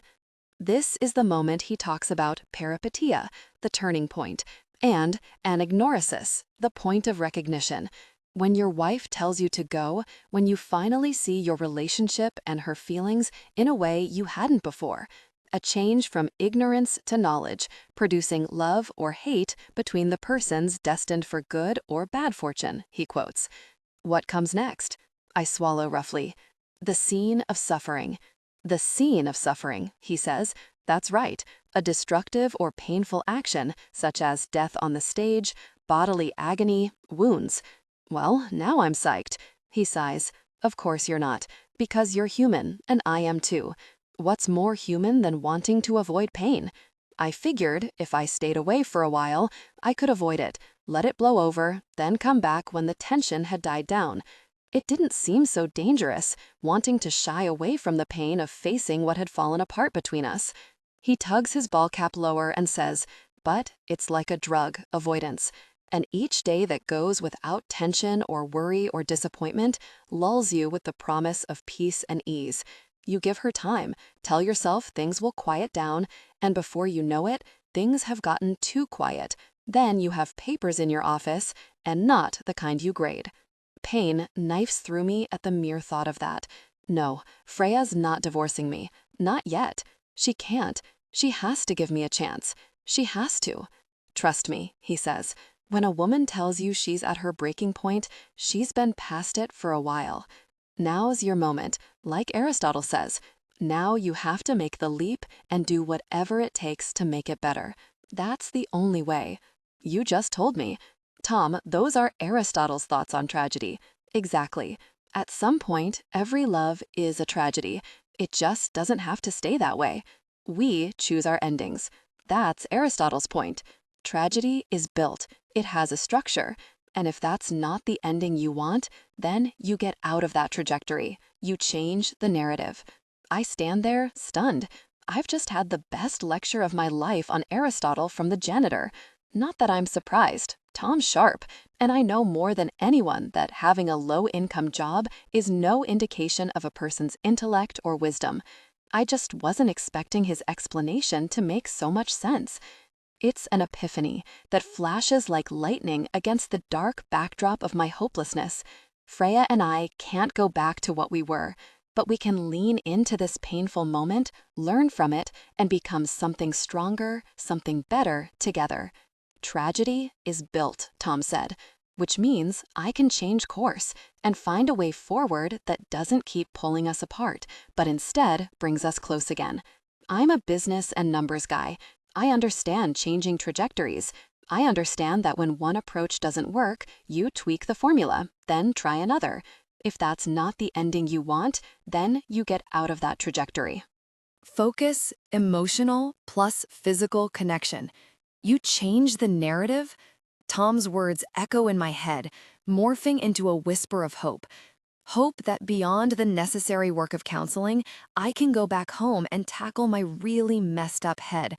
I can grip our disintegration and drag it away from the arc of tragedy, back to the path we started on, the path of long, hot nights and quiet afternoons, touching, talking, confiding in each other. The road paved with laughter and playfulness and hard, dedicated work. I can show Freya what I haven't in too long, how much she means to me, how much I love her. Now, get out, he gruffs. Before I can answer Tom, let alone thank him for his advice, he turns on the vacuum. I take the hint. Conversation ended. So I scoop up my duffel bag and leave. Outside, it's one of those rare nights when you can actually see the stars in the night sky, past the city's light pollution. I stare up at that bowl of velvet black, flecked with diamond stars, remembering our honeymoon. We couldn't afford much, so we'd planned to make the most of it up at her family's Washington State A-frame. But her parents surprised us with a week-long all-inclusive stay in Playa del Carmen. I can see Freya in my mind's eye, in her sheer white nightgown fluttering over tan skin, blonde hair long and beachy from the ocean air, like an exotic night-blooming flower unfurling in her native environment. She spun outside our secluded waterfront bungalow, the waves sloshing softly just beyond us. Then she stopped and held out her hand. "Look, Bear," she said, the warm affection of her nickname for me filling her voice. I took her hand and wrapped her in my arms, felt the overwhelming, beautiful weight of responsibility for this woman that I still couldn't believe had somehow chosen me. She smelled like salt air and the flower garland she'd worn in her hair that morning, and I hugged her so tight she squeaked. Aiden, look! There were stars, so many stars, and they meant nothing to me. Oh, that isn't true, not nothing. It was simply that at the moment, my wife on our wedding night held all my attention, and unlike Freya, I didn't grow up sitting on my dad's knees staring up at the constellations and learning their stories. Stunning, I whispered against her neck. She smiled. I felt it against my temple. You're humoring me. I like listening to you. I'm just a little distracted by this very lovely woman in my arms. Freya sighed. That sweet, breathy sigh that meant I was winning her over. My lips trailed her neck, softer than starlight kissing her skin, and she shivered happily. It's Lyra, she whispered, pointing up at a cluster of stars. The Harpwell, the lyre of Orpheus, the great musician. One strap down, her shoulder bare and tan. I kissed it, savored the heat of her skin, the flesh and blood vitality of her body, safe and warm against mine. Well, Orpheus was very popular, sort of like the ancient Greek version of a hot rock star, she said. And he fell for Eurydice, who was your classic plain Jane, a mere mortal. One day when Orpheus was on the road, doing his rock star thing, Eurydice was caught in the crosshairs of war, which, when you were a woman back then, was dangerous business. So she fled for her life. As she did, she stepped on a venomous snake, who bit her. Then she died. I stopped and peered up at her. Jesus, Freya, where's this going? She turned, slid her nose against mine, and stole a quick, too-short kiss. Orpheus went to the underworld to save Eurydice and played his lyre, wowing Hades with his mad shredding skills. I snorted against her skin, but felt my laughter fading quickly. What happened? Her eyes, pale as moonlight, searched mine. Hades told Orpheus he could have Eurydice and bring her back to life, on one condition. He must never look back as they left the underworld. My grip on her tightened. What happened? He didn't look back, did he? Freya nodded. What? I heard myself half yell, sounding much more invested than I had when we started. But that's Freya, just like her dad. She speaks, and you listen. She shares, and you want to be a part of it. She had me enthralled. I mean, how hard is it, I asked her, not to do the one thing that ruins everything? All he had to do was not look over his shoulder and keep his eyes forward to protect the person he loved. Freya smiled sadly. I think that's the lesson. It's harder than we think. Eurydice was tired from her time in the underworld, and she was slow behind him. Orpheus struggled to trust she would follow him all the way. His love wasn't enough to overcome his fear. And so, at the very end of their journey, Orpheus faltered and glanced back, dooming Eurydice to the underworld forever. Then he spent the rest of his life playing the lyre. She pointed to a smattering of stars that looked nothing like a harp to me, wandering directionless, refusing to marry another. I remember holding her tight, staring into her eyes as she bit her lip and said, "Sorry, I forgot how sad that story was. I just remember it moved me." Then I turned her in my arms and held her close. I promise I'll keep my eyes ahead, Freya. She smiled as she said, I know you will. Then she sealed my promise and her belief with a deep, long kiss. My chest aches as I stop in the parking lot next to our old, beat-up Civic. I drop my bag onto the hood and yank out the chain that holds a stamped metal pendant, warm against my skin, hidden beneath my shirt. My gift from Freya on our wedding night. To Aiden. Thank you for this happily ever after beyond my wildest dreams. Love, Freya. From happily ever after to this. God, how did it happen? Sharp, tight pangs of guilt stab my chest. I did what I said I wouldn't. Like Orpheus, I looked back. I looked back at the hell I knew as a kid and felt the flames lick higher, fear grabbing me by both hands. And I dragged Freya there with me. But this isn't some ancient story, some doomed, grim tale. Tom said it. This doesn't have to end in tragedy. We get to choose our endings, and I choose mine. I choose Freya. I grab my bag, slide into the car, and turn the engine. I'm going home, and I'm not looking back. Not anymore. Freya playlist. Hide and seek, image and heap. Freya? Cassie, our front desk admin, pops her head into the break room. I glance up from the cup of tea I'm sipping. Yes? She smiles, flashing her braces. There's someone out front for you. What? Didn't you say my last patient canceled? Yes, it's not a patient. Why are you still here anyway? I stare down at my cup. Nix my ride. Cassie peers at me in confusion, but doesn't ask why I didn't call Aiden. I'm glad she doesn't, because I wouldn't know what to tell her. I would never tell her I was scared to ask my husband to pick me up instead of waiting to carpool with my coworker Nick. I would never confess I was scared that Aiden would be running late, or he'd say he couldn't. Any whiff of a brush-off, that would be too much for me when I'm so raw from counseling, from sobbing in the shower afterward, then coming out to a quiet kitchen and a note in his tidy scrawl saying he went for a run. A run that lasted long enough for him to come home hours later, after I'd crawled into bed. I felt the mattress dip, and my traitorous lungs breathed him in, ocean water clean. For just the faintest moment, my hand slid across the bed, toward the warmth radiating from his body, from the broad expanse of his back stretching a soft white undershirt. And then I remembered how much his hurt me, how long I felt alone. I snatched my hand back, turned, and faced the wall. It took me hours to fall asleep. My head's a mess, my heart hurts. I feel like one wrong move from either Aiden or me, and I'll collapse. Which is why I've been hiding in the break room, waiting for Nick to be done with his patient. Who is it? I ask. Cassie smiles. See for yourself. I narrow my eyes at her. Some front desk receptionist you are. I'm a receptionist, she says on a wink, not a bouncer. Sighing, I stand and follow her out to the lobby, then falter. Aiden? He smiles hesitantly. Hey.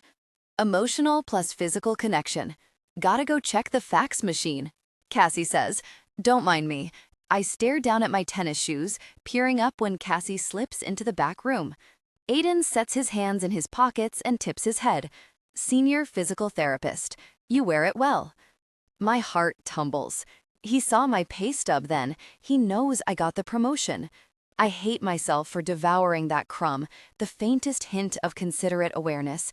Same scrubs, I say evenly, but thanks. He hesitates for a moment, then steps closer, brushing knuckles with me. I shut my eyes. Stay strong, Freya. Don't you dare give in. One knowing compliment. His hand touching yours. Fingers brushing is not romantic or sensual or tempting or emotional. Well, you try reading Persuasion on a 10-week celibate streak and see if you can honestly say that. 300 pages of longing and loaded silences, days spent in each other's company, so vulnerable and wounded, neither of them is willing to face what they mean to each other, let alone admit it to themselves. I'm drowning in need and loneliness. I can't help that Aiden's warm, rough fingers tangling with mine makes heat simmer beneath my skin. So I pull my hand away. But Aiden's Aiden, which means he has balls of steel. He slides his hand up my arm and tugs me against his chest into a hug. I'm proud of you. I didn't tell you, and I should have. Forgive me. I wrap my arms around his solid waist before I can stop myself. I need hugs like I need air. I'm overflowing with unspent love and affection that hasn't gone into my intimate life in months, and I bite back tears because this feels dangerously good. Sighing unsteadily as Aiden squeezes me to him, I soak up his presence, warm and clean, the soft scent of his ocean water cologne, a mint tucked inside his cheek. I bury my face in his collar. Thanks, I whisper. Clasping the nape of my neck, he presses a kiss to my hair, then steps back. What's the occasion? I ask, blinking away sudden tears, hoping they're not obvious. What are you doing here? I wondered if you'd want to... He clears his throat. Whenever you're done, that is, with your patients. I wondered if you'd want to get ice cream, that is, have an ice cream date with me. My stomach swoops. Ice cream? Our first date was at an ice cream place near campus. Yeah, he scrubs his neck. Then I thought we could order pizza to have once we're back. Why? He stares at me unblinkingly. "You know why," I whisper. "Because I miss you. Because I know dessert for dinner makes you happy, and—" His voice catches. He stares down at his shoes. "And I just want you to be happy, Freya." My heart flies in my chest as his words sink in, as I try to battle how weak I feel, how readily I want to throw myself at him and trust that this means we're on our way and we'll be okay.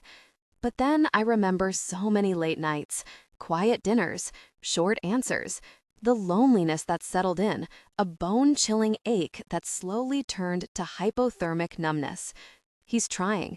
Give him a chance. My last patient canceled, actually, I tell him after a long silent moment, so I can leave now. And I'd like ice cream. A wide smile I haven't seen in so long brightens his face before it dims, like Aiden's trying to hide his relief as much as I'm trying to bury my hope. Great.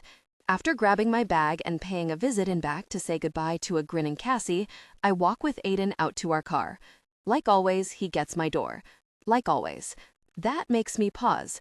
Like always is something you start to think when you've been together for a while. Certain behaviors become predictable, taken for granted. Even a gesture as kind as opening the car door for me. I make myself stop and savor it, the feeling of him standing close, the evening air whispering around us. Peering up, I watch the low sun bathe Aiden in its golden light, making his dark waves sparkle, glancing off the strong line of his nose, the tight set of his mouth.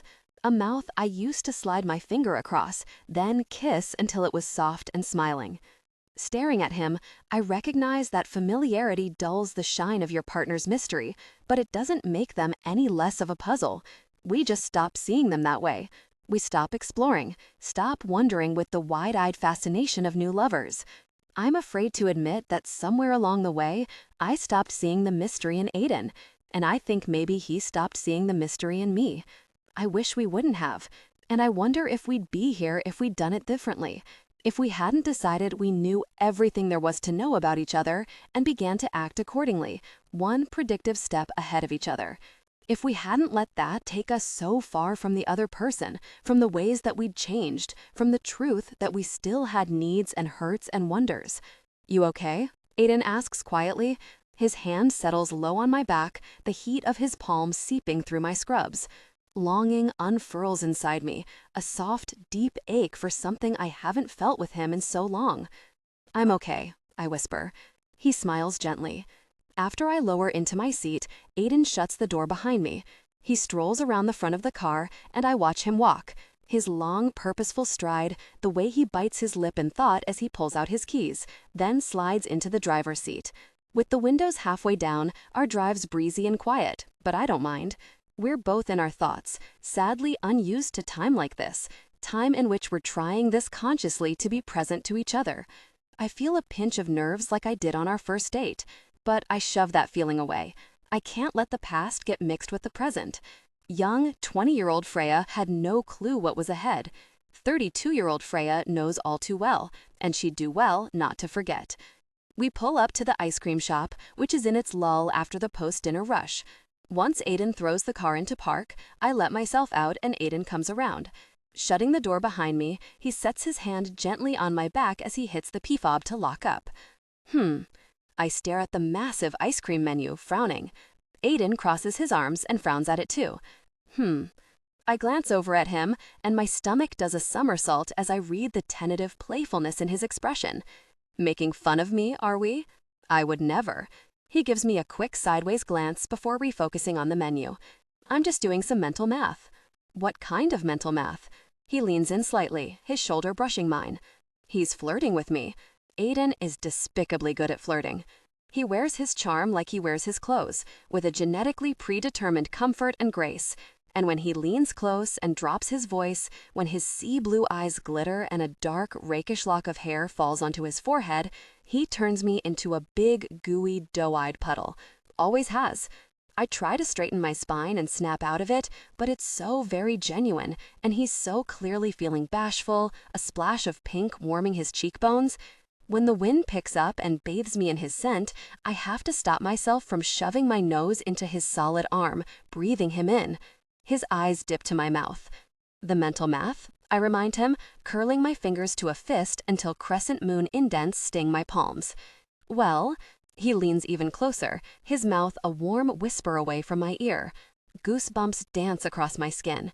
It's a very complex equation that allows me to calculate how long it'll take you to pick 2 flavors for your ice cream cone before you decide you like mine better. I shove him half-heartedly. I don't do that anymore.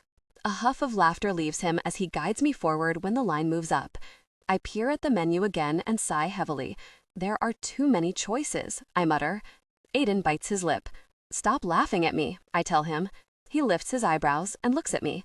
I'm not laughing. You want to, but I'm not. Turning, I face him. So what's this equation, and how accurate is it? It's highly complex, he says, pushing his glasses up his nose.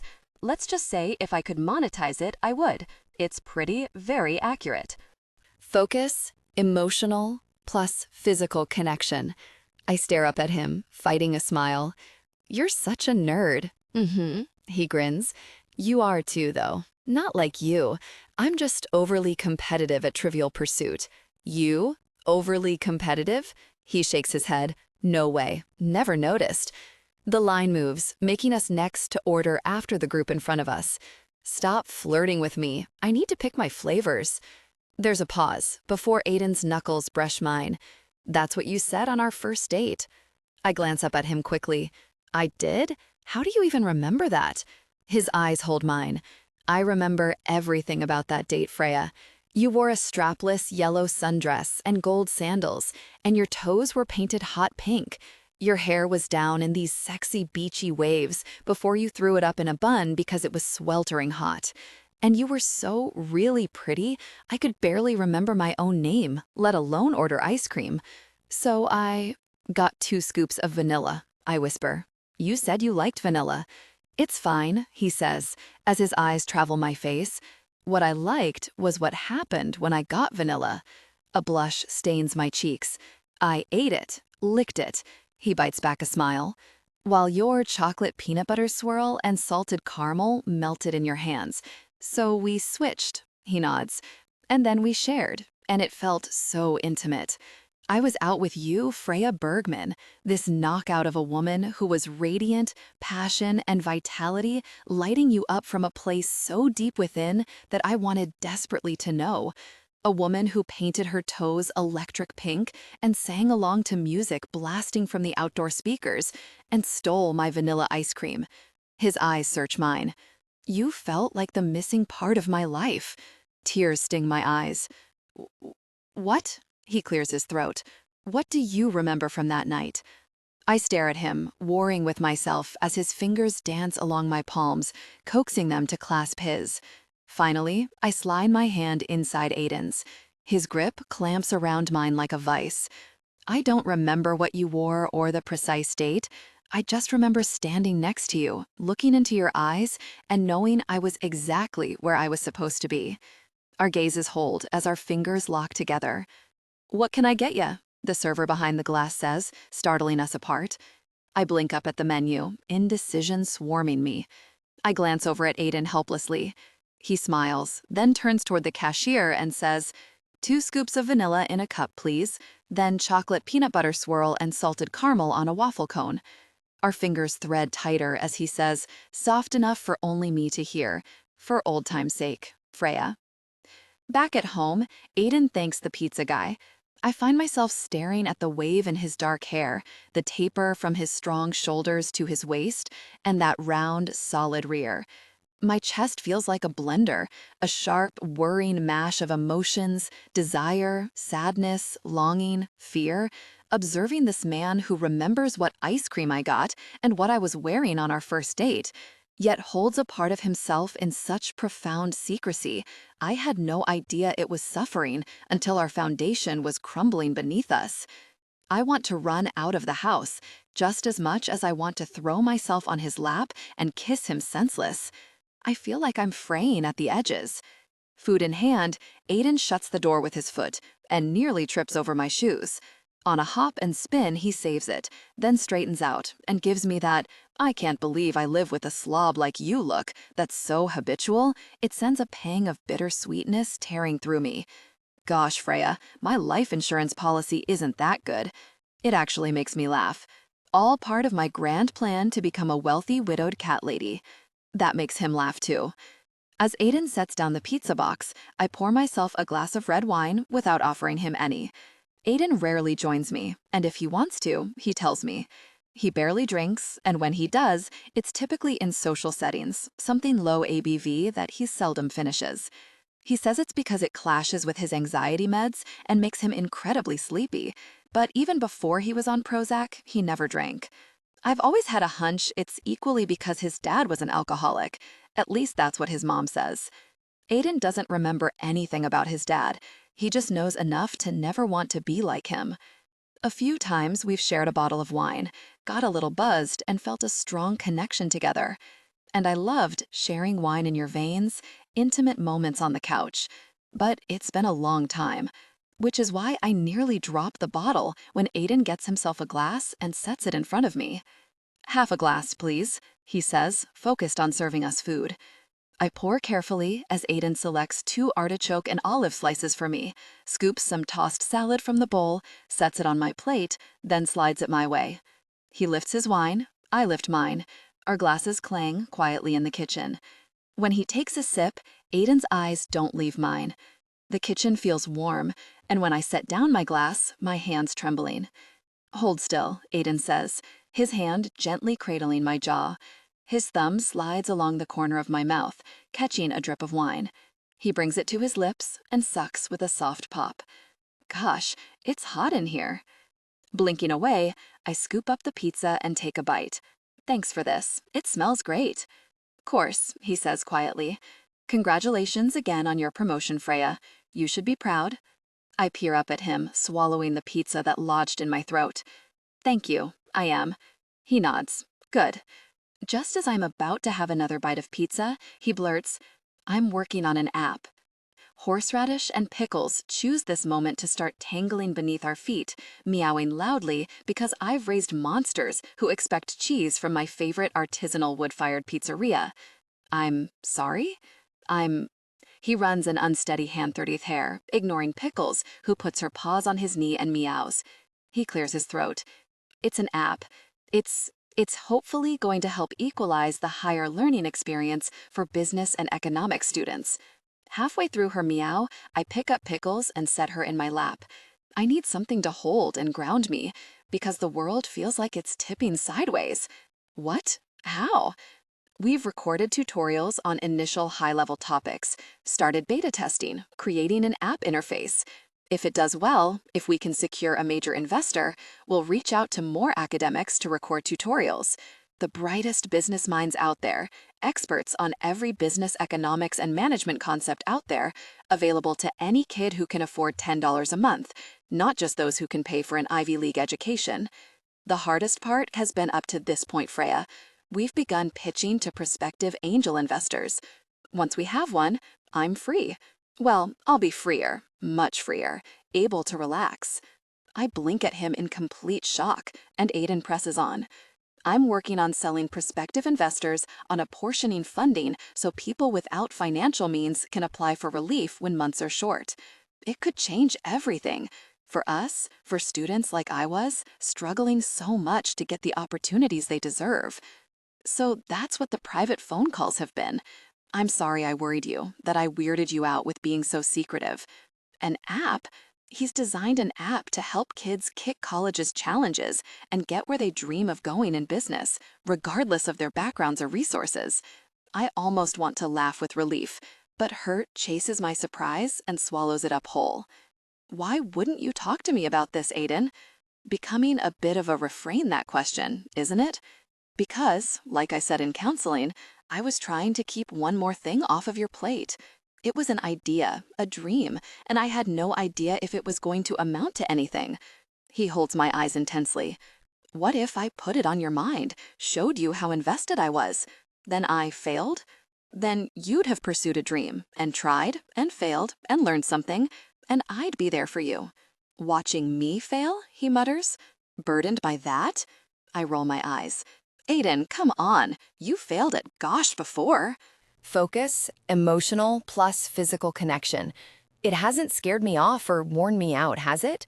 He rips off a tiny piece of cheese from our pizza and bends to feed Horace Radish, cocking an eyebrow. What have I failed at? Male arrogance. Well, you failed at hanging pictures, hardcore. And I had that huge wall of photos I wanted. You can't play charades to save your life. Like, you are the worst at it, ever. You're way too literal, and no one ever knows what you're doing with your hands. You failed at getting roses to grow. Every year you try, and they keep dying. Okay.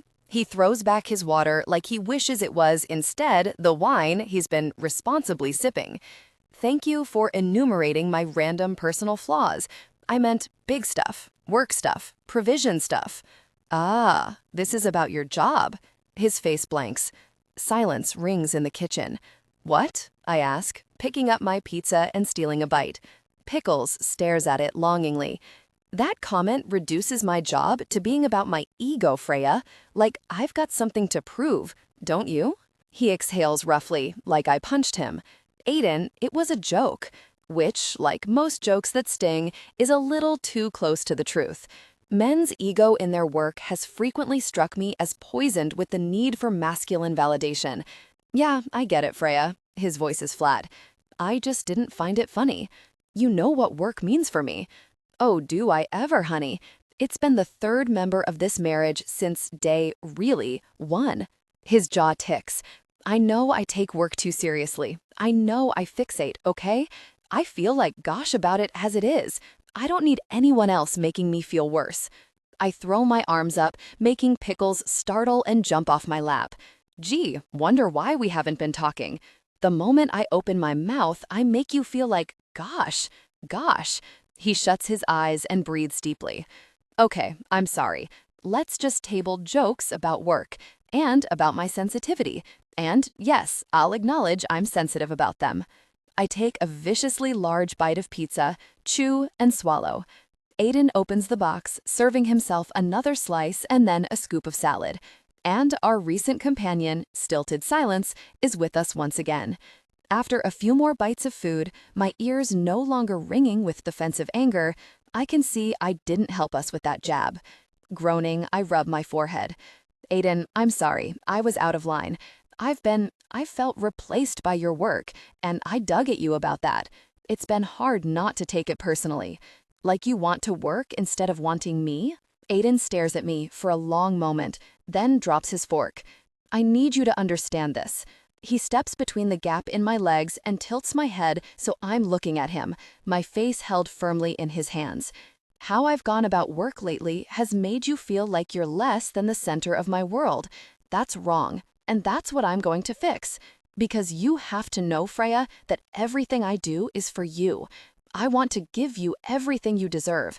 I want to lay the world at your feet. I bring my hands to his wrists, stroking his pounding pulse with my thumbs. But I never wanted the world, Aiden. I just wanted you. He stares at me with such earnest confusion, it makes my heart ache. Wanted? He whispers. I blink back tears. I can't even begin to know what I want, except for Aiden to know this, to get the truth through his thick skull. Because if this doesn't stick, then we really have no hope, and my husband knows me much less than I ever thought he did. I would have lived in a flimsy cardboard box, I tell him, tears thickening my throat. Under a gosh-awful rundown bridge, with nothing but the clothes on my back, so long as it was with you. His eyes dim. Spoken like a woman who's never been poor. No, I haven't. I swallow my tears. But I've had a roof over my head these past 6 months. I've had a soft bed and heat and water and food in my stomach, and I haven't felt comfort or warmth or satisfaction. I felt empty and cold and lonely because you weren't here. Not really, Aiden. His eyes glitter with unshed tears as he stares down at me. Freya, life's not that simple. But my love is, I say hoarsely, squeezing his wrists. And you don't get to say otherwise. It's my heart. I know it. I can see now that it's not the case for you, even if I don't understand. So I'm telling you right now, the only reason I care about this app of yours is because it does something good for others, and because it means something to you. I've never cared if you made us gazillionaires. I don't want fancier clothes or a second car. I don't need a bigger house or a new fridge. I've needed hugs and trust and kisses and laughter, and that us against the world feeling I knew in my bones the day I stood in my parents' backyard and held your hand in mine and said I do. Searching his eyes, I whisper, "What is it you need more than that?" He swallows roughly. "To keep you safe. And when there's a baby, to keep them safe too. I need that, Freya." My hands slide up his arms. "I just wish it didn't cost you so deeply. I wish it hadn't drawn us apart." Aiden's eyes dance between mine. His hands slip in my hair. "I wish that too," he whispers, his eyes searching mine. "Please know, Freya, I'm trying to do better. I know it's not great. It's not nearly enough, but I am trying." He pulls me from the stool and holds me close, burying his face in my neck. "I just need some time. Please don't give up. Not yet." I swallow tears, heart aching, wishing I had more to promise him than the truth. He sighs roughly, holding me tight.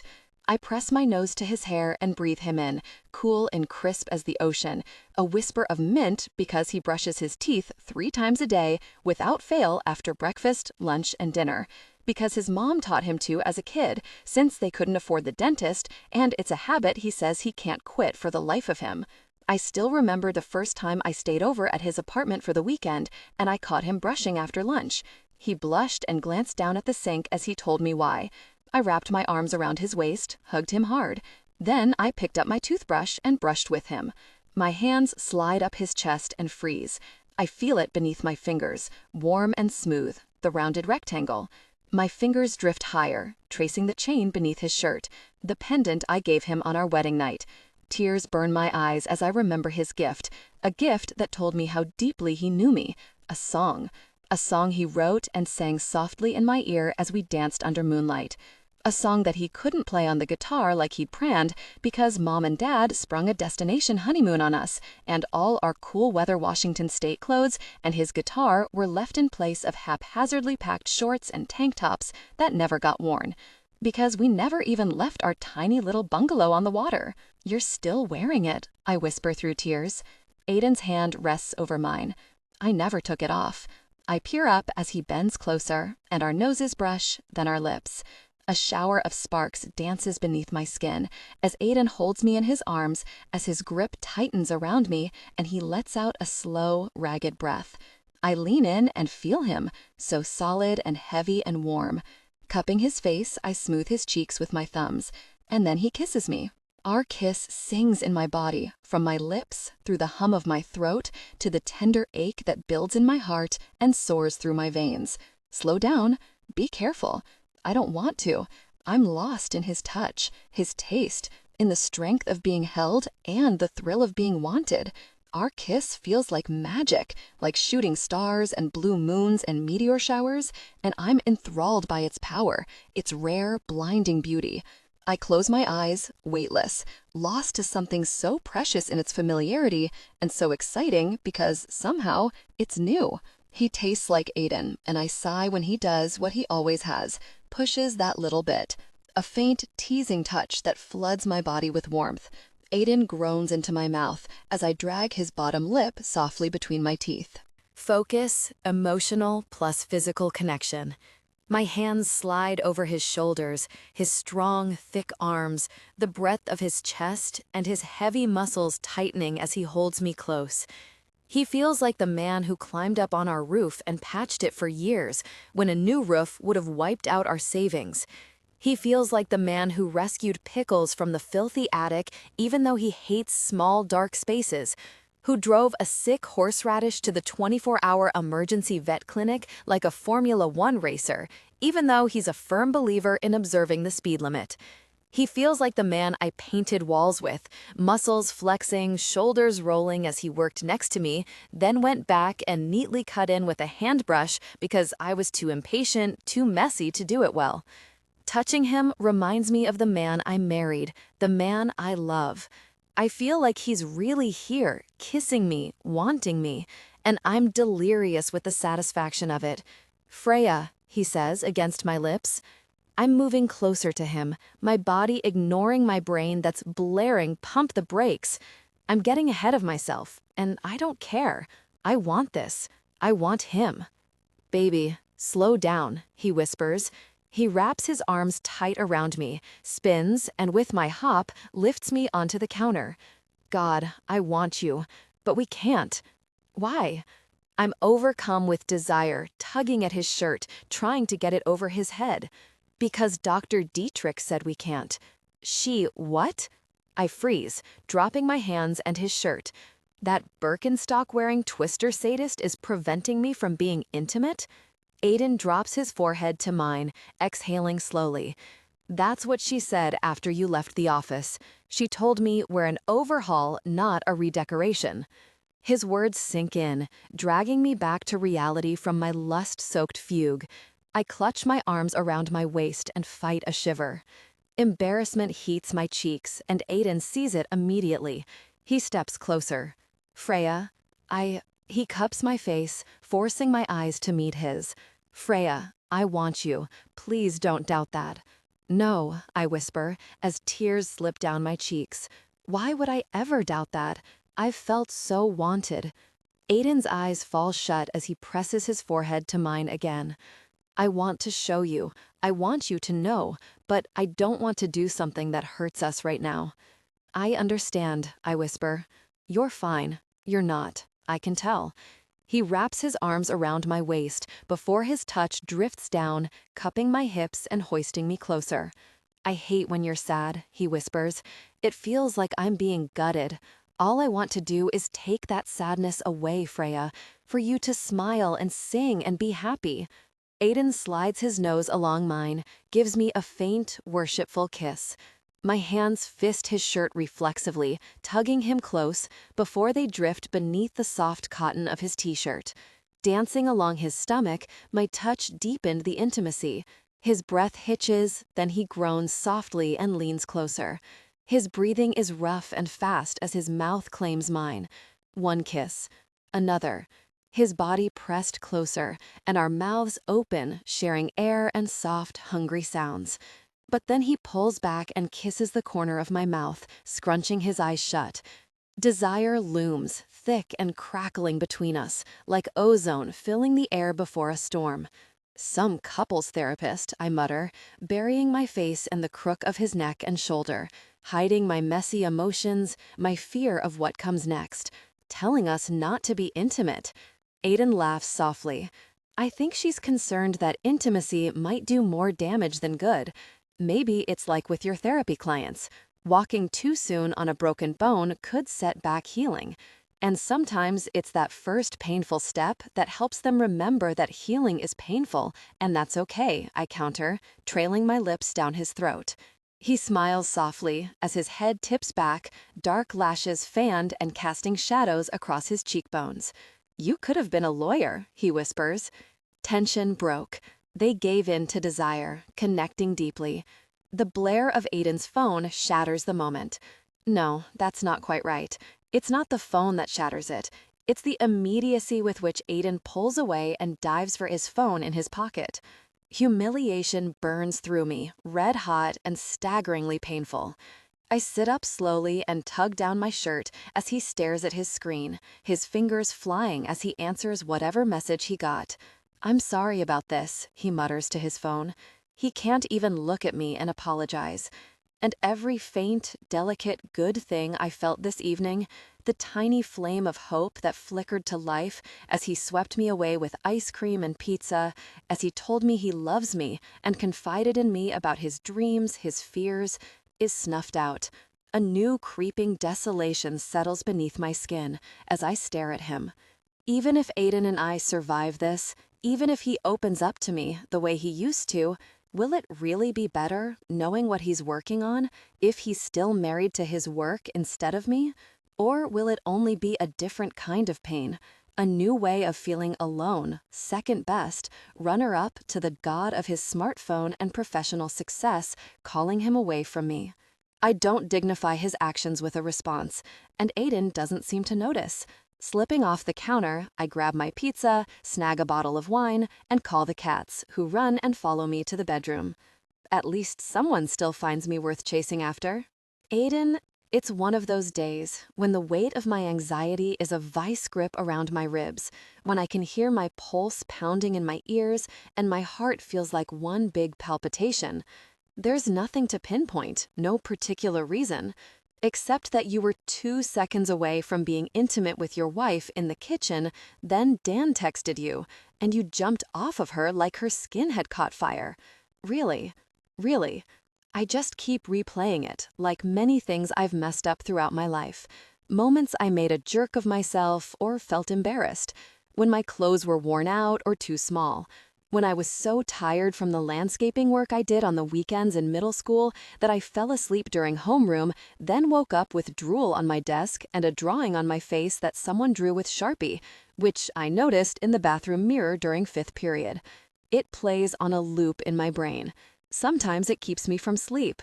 Other times I wake up and I'll fixate on that one time I messed up explaining a term in lecture and had to email my entire 300-person class telling them what I'd gotten wrong. Another time when I found a typo in my section of a co-authored academic journal article and I spiraled into worry that it was somehow going to get me fired. It makes my skin crawl.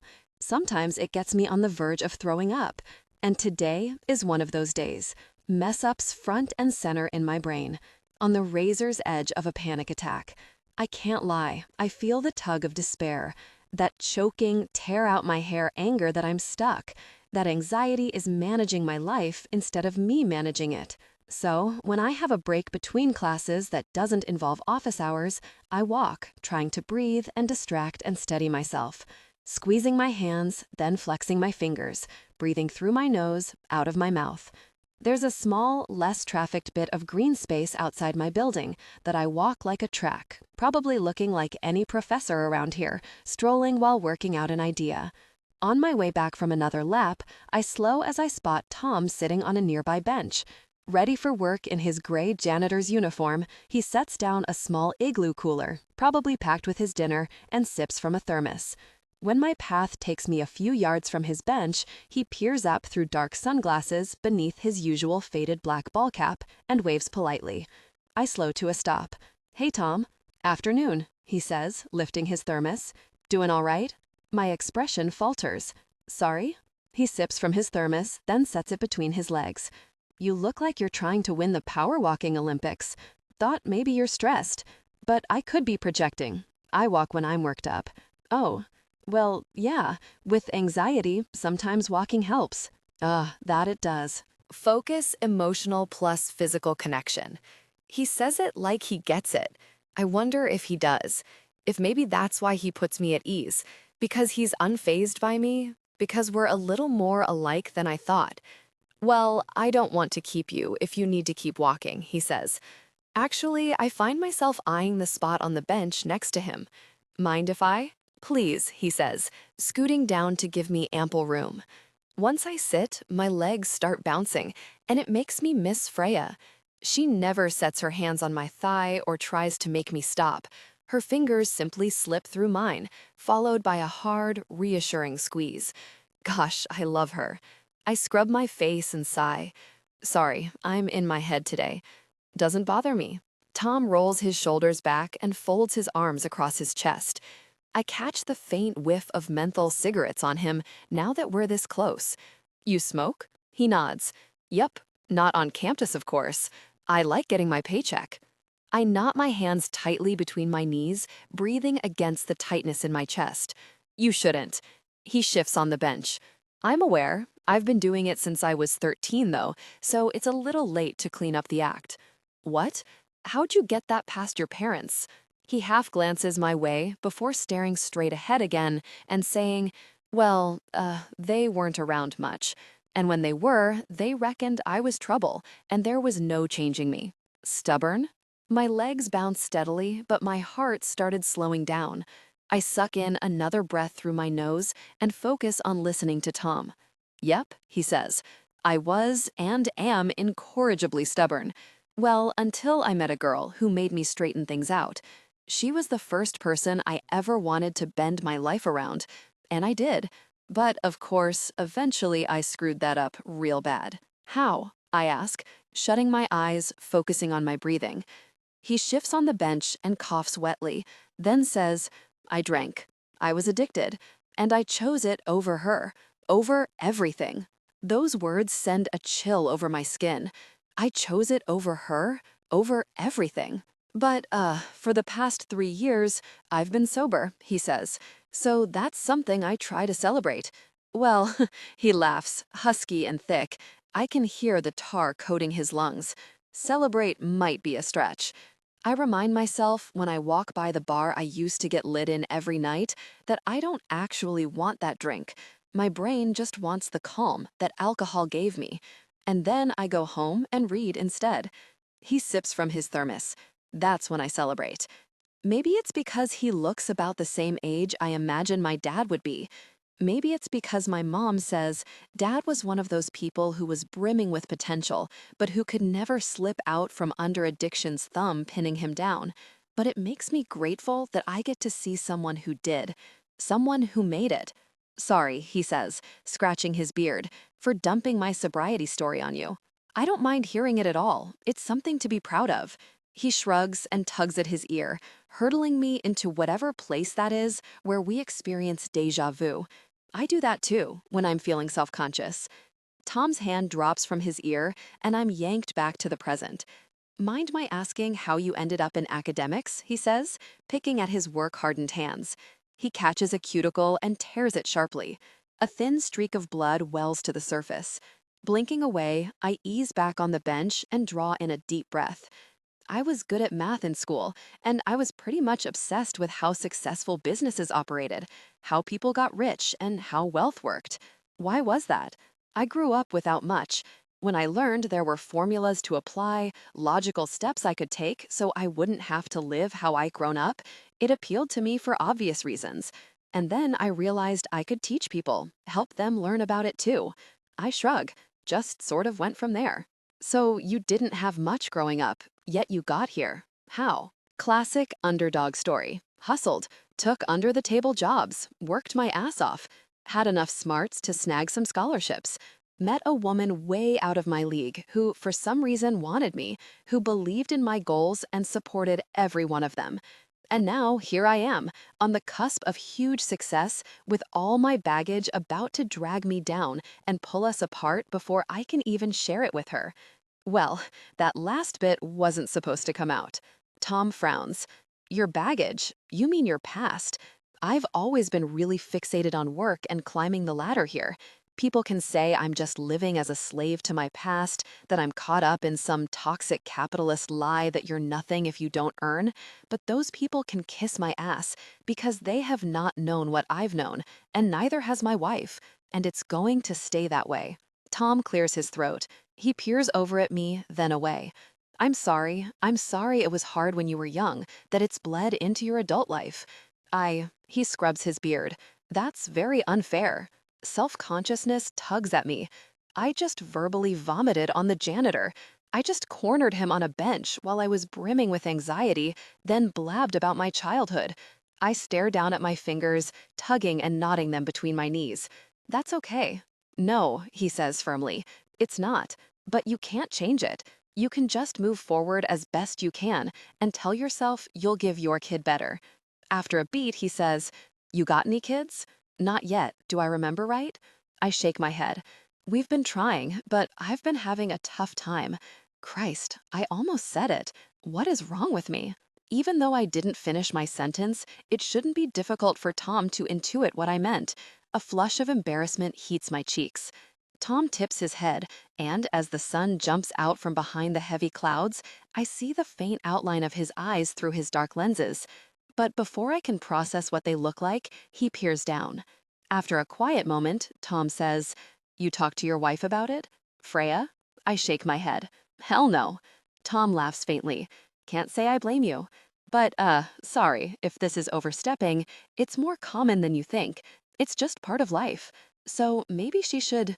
Freya, he says, like he's trying out her name. She should know. I stare down at my feet. Yeah, she should. Sighing, I rake a hand through my hair. We're about to go on vacation with all of her family, though, and she's pretty desperate to keep up appearances in front of them. Doesn't want to worry her parents since it's their celebration, so now's not a good time. What are you kidding? There'll never be a good time. Tom tugs his ball cap down as the sun grows even brighter and bathes us in hot, glaring light. That sounds stressful. It will be, just flying itself. He shudders. I hate those tin can death traps. I peer over at him. Yeah, that's so I feel. But you're going, he says. For her. I'm going, yes, for her. And I do like her family. I love them, actually. They feel as close to family as I'll ever get. Because it's just you and your mom? I glance up at him, a prick of unease tindling along my neck. Easy, Aiden, your anxiety's high. And when it is, you're suspicious and jumpy. But I still ask, how do you know I don't have siblings or a dad in the picture? Tom shrugs, then glances away. You don't have any pictures in your office besides your wife and your mother. Not that I'm looking, but I do clean in there, you know. And I read between the lines. That underdog story has deadbeat dad written all over it. My stomach drops. That obvious, huh? Tom stands abruptly, glancing at his wristwatch. Gosh, lost track of the time. Gotta clock in. Thermos in one hand, igloo in the other, he turns as if he's going to leave, but then he stops and turns back my way. I didn't mean offense when I said that. When I said it was obvious, I meant it's clear that you had the odds stacked against you because the man who should have been there for you wasn't. Obvious, as in, you've achieved incredible things despite struggling against the quicksand of poverty and a rough start in life. My throat tightens. Oh, well, thanks. Your old man failed you, Tom says, staring down at his work boots. Focus, emotional plus physical connection. That caused you to struggle, which is wrong. But, well, if it means anything to you, I'd say you can be sure he's somewhere struggling too. Can't say I care, Tom. He nods, like he was expecting that. Yeah, and I don't blame you. He's paying his penance now, though. Mark my words. I join Tom in standing, slipping my hands into my pockets. We're almost the same height. I have maybe an inch on him. He keeps his eyes down, shifts with his cooler and thermos. How so? I ask. Because he's spent every day since he hit the road missing out on you. He's got to live with the consequences of his choices. He didn't get to see you grow up, or take pride in how great you turned out, or witness how strong you are. He won't get to recognize himself in you, or meet your wife, or hold his grandbabies. That's only fair, I'd say. Yeah, Tom says. Me too. Then, without another word, he touches his ball cap in goodbye, turns, and walks off. I stare after him, feeling weird and unsettled. I've told the janitor more about my current predicament than I've told my own wife. What does that say about me? What am I doing? I turn toward my building, pissed at myself, when my phone buzzes. Extracting it from my pocket, I peer down at the screen. A text from Dan. That investor who's been sniffing around asked for the full deck of slides. Fingers crossed, she might be it. I quickly answer him, and when I close out of my messages, I'm left with my background photo.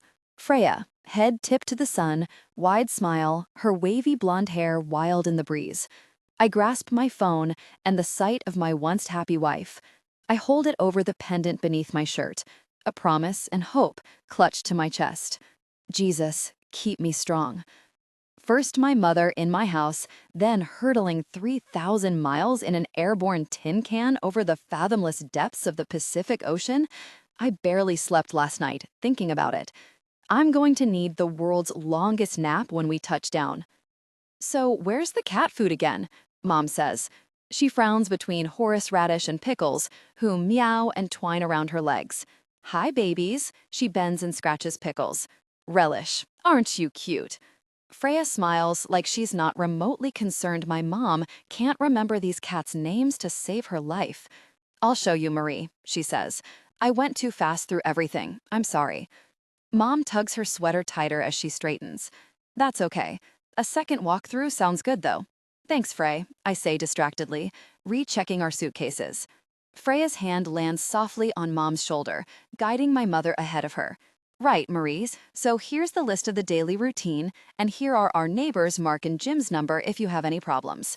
They drift down the hallway toward the office where we keep the cat supplies, my mom asking which house is Jim and Mark's again. I sigh. Mom doesn't have the greatest memory. I keep track of her finances since she started slipping up on her bills, which was also when Freya and I gently asked her if we could please pay her rent so she could retire. She said hell no, and that led to a massive fight after I told her the request was not a request because my mother was not cleaning houses and breaking her body one more day after Freya and I realized we could afford to make retirement possible for her, even if it made things tighter, even if it meant more hustling to be where we needed to be financially. I owe my mother everything. Paying her rent so she can ease up on her tired body and spare her scattered mind is the least I want to do for her. She was pretty pissed at first, but now she only acts mildly annoyed with me when Freya and I make the hour drive north once a month. We help her clean, sort through mail and odds and ends that have accumulated, make sure everything around her place is taken care of, and the landlord hasn't been blowing her off. Eventually, if her memory continues to decline, she'll need to move in with us, or we'll have to find an assisted living community she doesn't hate. Another thing I budget and save and work for. I carry Mom with me all the time, and the worry that her memory is bad keeps me up at night sometimes. What if she leaves something on the burner? What if she forgets where she is when she's out running errands? So on top of that constant concern, now I'm leaving her alone with said not great memory in the keeping of the house that I've poured my blood, sweat, and tears into. Deep breaths, Aiden. Deep breaths. Down the hall, Mom laughs at something in the wake of Freya's murmur. Freya's bright laughter follows, and a shiver runs up my spine. She's laughed so little lately. I savor the sound the way I used to savor the rare hot fudge sundae Mom would let me get from McDonald's. I still get myself a hot fudge sundae on those days when it's all just too very much. I sit and eat it in the car and remind myself how far I've come, every hurdle I've surmounted. I tell myself, if I made it through that, I can make it now too. Well, kids, Mom says as they re-enter the foyer, I hope you have lots of fun. You work too hard, Aiden. A vacation is good for you. I'm okay, but I am looking forward to some time off. I smile at Mom Bird Bones, soft gray-green eyes, silvery hair cut sensibly to her chin, and accept her hug, gently wrapping my arms around her. She smells like fresh laundry and cinnamon mints, like always, and it makes a bittersweet wave of memories wash through me. The rare Sunday morning coloring at the table, the few times she had a good pay month and we got donuts, then went shopping for clothes that fit and sneakers that made me feel like I was walking on a cloud. I clung to those bright moments between so many nights watching her from behind the crack in my bedroom door with a view to the kitchen, where she stood, head hung, shoulders shaking, in silent sobs. I was 7 the first time I caught her crying like that, and that's when I swore the moment I could, I'd make life better. For her, and me, for anyone I ever loved.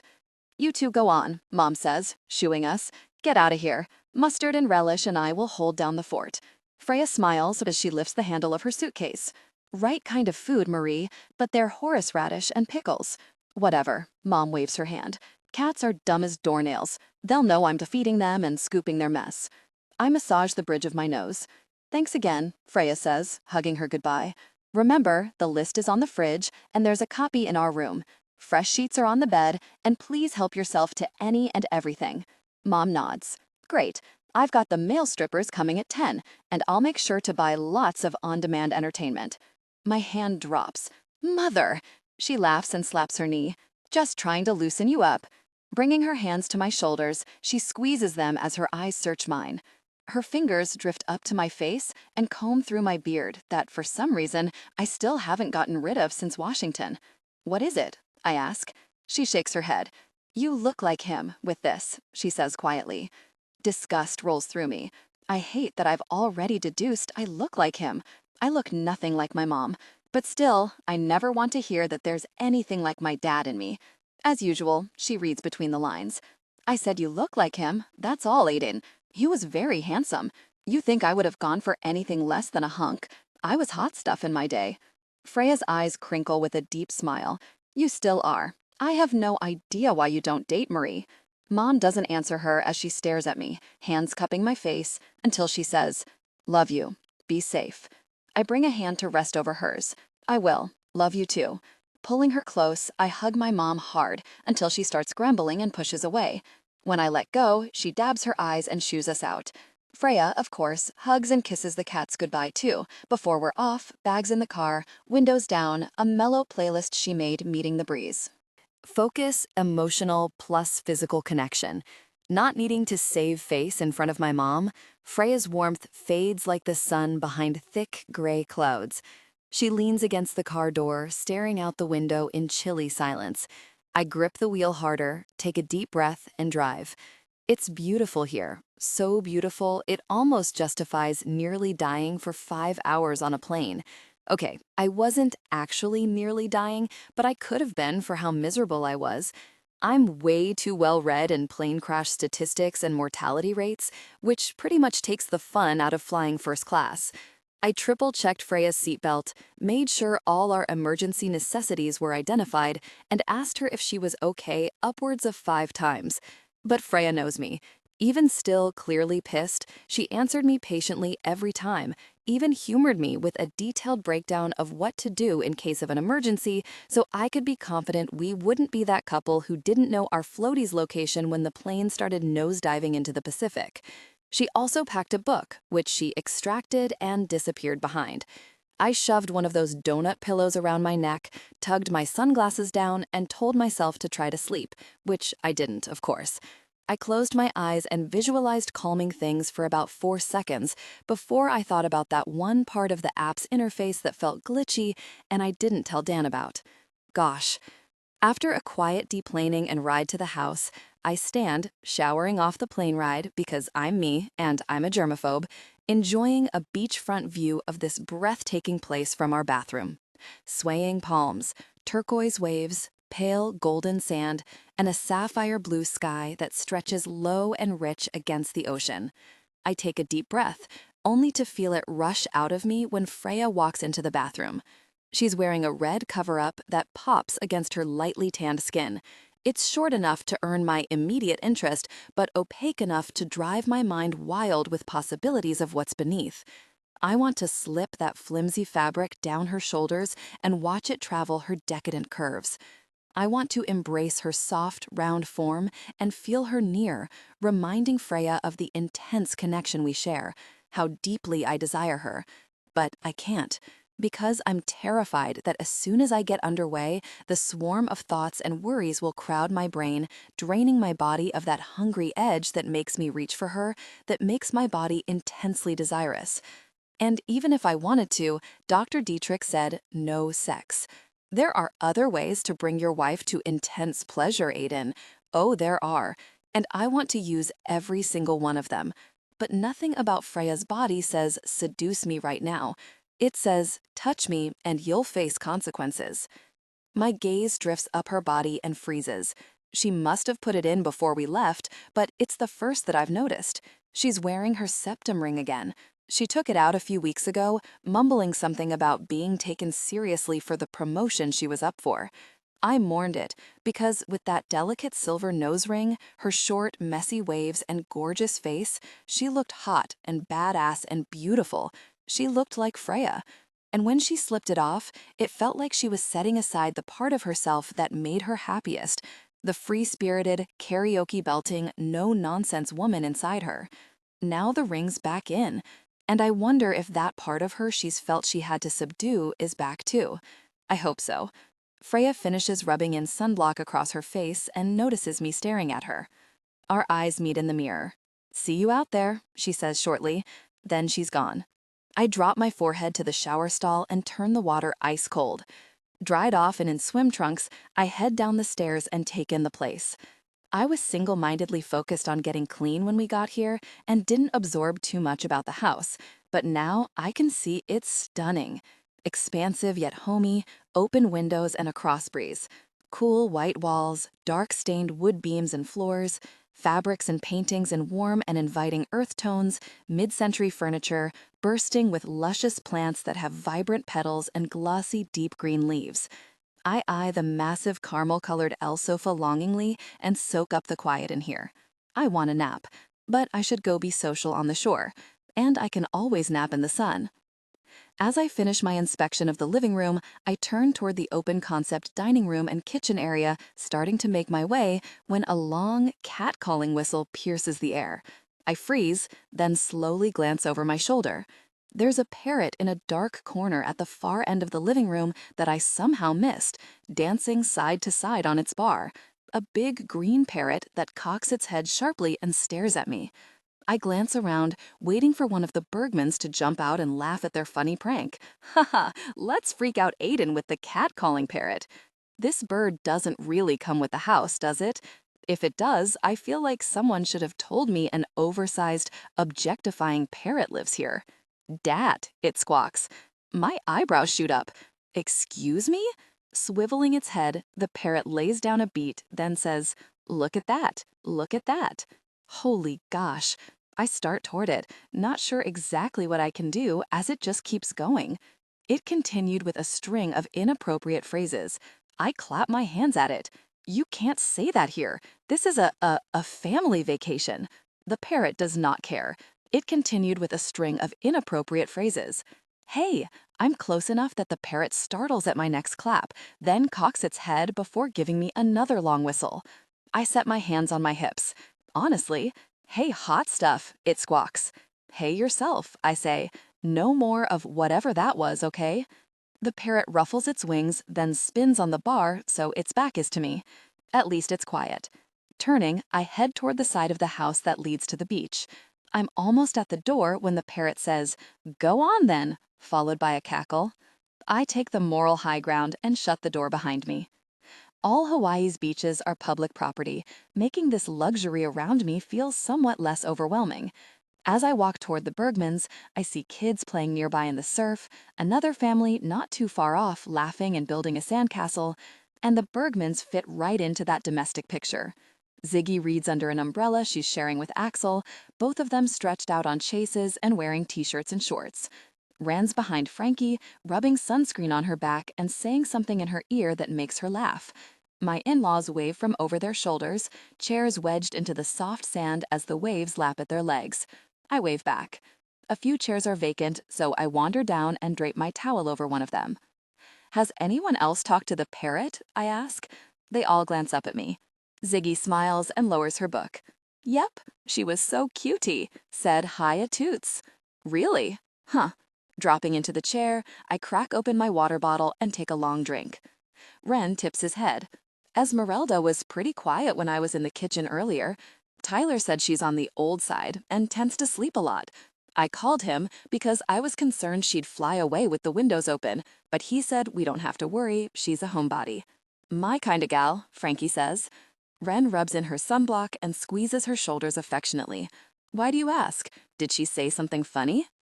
Apparently, I'm the only one who got harassed by Esmeralda. I'm keeping that to myself unless I hear otherwise. "Just curious," he says. "Good flight?" "As good as flights can be." He squints against the sun and grins. "Yeah, figured you'd say that." "Thank you," I say, swallowing my pride. "That was incredibly generous, Ren." He blushes tomato red and peers down at Frankie, who's smiling at him over her shoulder.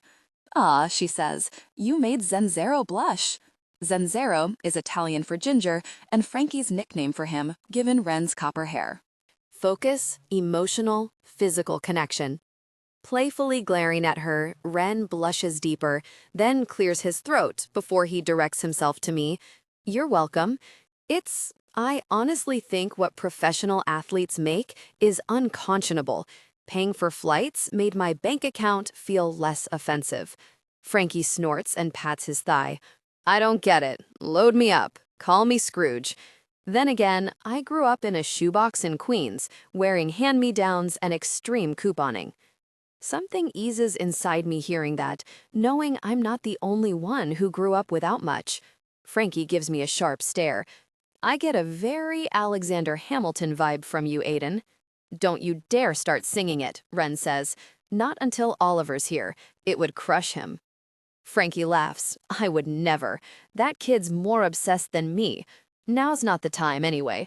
I'm having a heart-to-heart with Ocean Eyes here." "Hey." Ren pokes her side. "No compliments to the Studley brother-in-law. Or heart-to-hearts." "Relax, Zenzero," she says affectionately, glancing up at Ren. He's got great eyes, but as you know, I'm a sucker for redheads. Turning back to me, she says, "So, am I right?" Yep, I grew up similarly, and I have no plans to live that way again. Saying it out loud feels liberating. Generally, I tiptoe around my childhood with the Bergmans, not because I'm ashamed, but because it's such a marked contrast to their lives. And, well, nobody wants to be the poor kid at Christmas sitting around, "Hey, this is the stuff of movies I watched and only ever dreamed of having. I can't believe I'm sitting here, having a real celebratory feast." It's a buzzkill. Especially when my mom refuses to come. She orders Chinese at her apartment and watches Christmas movies and swears she couldn't be happier. I still force a morning of Christmas Eve visit on her that I can tell she privately enjoys. "I knew it," Frankie says, shaking me out of my thoughts. "I'm the same way. I mean, I don't plan on hoarding if I'm ever filthy rich, but it's nice not to have to worry about money." "Absolutely," I tell her. "If I'm ever loaded, I won't sit on it and not share, but I won't mind having a fat bottom line." She raises her water bottle. "Cheers to that." Ren smiles between us, then glances around. "Where's Freya?" "I don't know." I peer around too. "Where's the rest of your siblings?" "Present and accounted for," Viggo says from somewhere over my shoulder. I startle in my chair. Jesus, will you ever make a normal entrance? Puh. Viggo plops onto the seat next to me. "Where's the fun in that?" When I turn back, Ren's rudding zinc oxide onto the bridge of his nose. Viggo snorts a laugh. "You do know you could try not staying paper white, right, Ren?" Ren arches a russet eyebrow. "Does this look like skin that ever sees the sun?" "No," we all say. Frankie grabs the big tube of open sunblock and squirts it in her hands. "Don't listen to them, Zanzaro." She rubs the sunblock between her hands, turning and straddling the chaise as she smiles at him. "You need sunblock, lots, all over you." Ren laughs as she slathers it down his chest and pushes him back on the chaise. "Ugh," Oliver says, startling me just as badly as Viggo. Gosh, these two. We always knew he'd be like this once he had a girlfriend, but geez, get a room, he says through cupped hands. Frankie flips him the bird. "Public beach, everyone. Avert your eyes if you don't like what you see." Oliver grumbles to himself, then steals my water bottle and chugs half of it. "You know, Ollie," I tell him, "you could actually drink your own beverage one of these days." He does this, constantly. Nabs a bite of food from your plate, tastes your wine, chugs your water if he's been running around and your glass happens to be there. Oliver gives me a "what are you smoking" look. You try being the bottom of 5 brothers and see if you don't form survival tactics. If I didn't eat or drink other people's substance, I didn't get any. "Oh, please," Viggo says, rolling his eyes. "I'm 12 whopping months older than you, and I'm not a kleptomaniac with other people's food." "You were always 12 months developmentally ahead of me too," Oliver argues, "just that little bit bigger. And better." Viggo smirks. "And that still holds today. Just that little bit bigger. And better." Oliver glares at him. "Yeah, that's what I was doing. Comparing who's better? Okay," I throw my hands up. "I'm not sitting in the crosshairs of your incessant sibling spat. Don't you two ever just relax and get along?" They both look at me like I have 4 heads, then say, "No." All right then. I open my book, the romance novel Viggo gave me, hidden in my lap, and change the subject. "Where's Ryder? And my wife?" "Arriving tomorrow morning," Viggo says, adjusting his chair so he's reclined farther, and opening his own book, which features half-naked people entwined on the cover. Willow wasn't going to be back from a traveling game until this evening. She told Ryder to go ahead, but he said, Viggo drops his voice and tries for sounding like his brother, "No way. I don't arrive until you arrive." Which is generally a very good principle for a relationship, he says, turning the page of his book. "Come on, Oliver," says. "Choreographed peaks of passion are the stuff of your silly romance novels." "You watch your mouth," Viggo snaps and sits upright. "Sometimes, yes, romance has reinforced unrealistic expectations of sexual intimacy and pleasure. However," he says, making big "I'm saying something important" eyes at us, "at least it's put on the page. At least it foregrounds human intimacy and sexual freedom and passion, not just staring into the abyss, waxing philosophical about our inevitable mortality. Here we go, Oliver sighs. Viggo is undeterred. Romance is about the centrality of loving relationships, and it reminds us that human connection is vital to existence, rather than glorifying egoism or violence or greed. So, excuse my genre for not being perfect, but let's really back up from hypocritically critiquing books that have done a lot more for humanity than slashers and self-indulgent 500-page nihilistic tomes. A slow clap echoes from behind us, snapping my attention over my shoulder. And then my mouth falls open, because Freya's untying her red wrap, and then it's fluttering to her feet by my chair, and then she's walking, no, strutting, in a tiny red bikini straight down to the water. Freya playlist, Breakaway, Lennon Stella. The water's perfect, but the feeling of Aiden's eyes on me makes it even better. Try jumping off that for your stupid phone. I dive beneath a wave, feeling the ocean wrap me in that magnificent silence that greets you when you're underwater. It's so peaceful, so quiet beneath the waves, and for as long as my lungs can take it, I let myself hang below the water's surface, feeling the rhythm of a fresh wave crashing down. Then a strong arm is drawing me up, crushing me to a hard, solid chest. Freya! Aiden's voice is raw, his eyes searching me wildly as I gasp in surprise. Gosh, don't do that. I gape at him. What? He kisses me, hard, frantically. Gosh, he mutters, crushing me to him again. His arms are so tight around me I can barely breathe. You scared me, Freya. You didn't come up. I was just enjoying the water, I whisper against his shoulder, reeling from his intensity. Tenderly, his hands drift along my arms, as if he's reassuring himself I'm really there. Then he cradles my head against his chest, where I feel his heart pounding. I'm okay, Aiden. I'm not, he says honestly. For just a moment, I bask in his attention, his concern, the urgency in his touch. I bite my lip, remembering the warmth of his mouth on mine. But then the water slaps between us, snapping me out of it. I pull back the little that I can in his tight grip, hating how easily I respond to his touch. Aiden still holds me close, everything soft of mine crushed against the hard planes of him. I look away, trying to numb myself to how good it feels. I didn't mean to scare you, I tell him. I didn't even think you'd monkus. Not notice, he mutters, cupping my jaw and tipping back my head until our eyes lock. Focus, emotional plus physical connection. Freya, of course I did. I swallow slowly as his thumb slides along my throat. Of course I did, he whispers. His eyes are as aqua blue as the ocean waves around us, sparkling under the sun, and not for the first time do I notice how mesmerizing they are, how beautiful he is. Sometimes I wish I wasn't so attracted to him, that when I met his eyes, I wasn't swept into their turquoise depths, that I didn't fall deep and just keep falling. Aiden exhales slowly, steadying himself. I'm sorry I mauled your face. It was half CPR, half, oh, thank gosh, you're alive. Before I can answer, his head whips sharply toward an incoming wave. In unspoken understanding, we fill our lungs with air, then drop under the water together as it crashes overhead. The sounds of the ocean wrap around us as Aiden holds me close, and when the wave clears, we rush to the surface.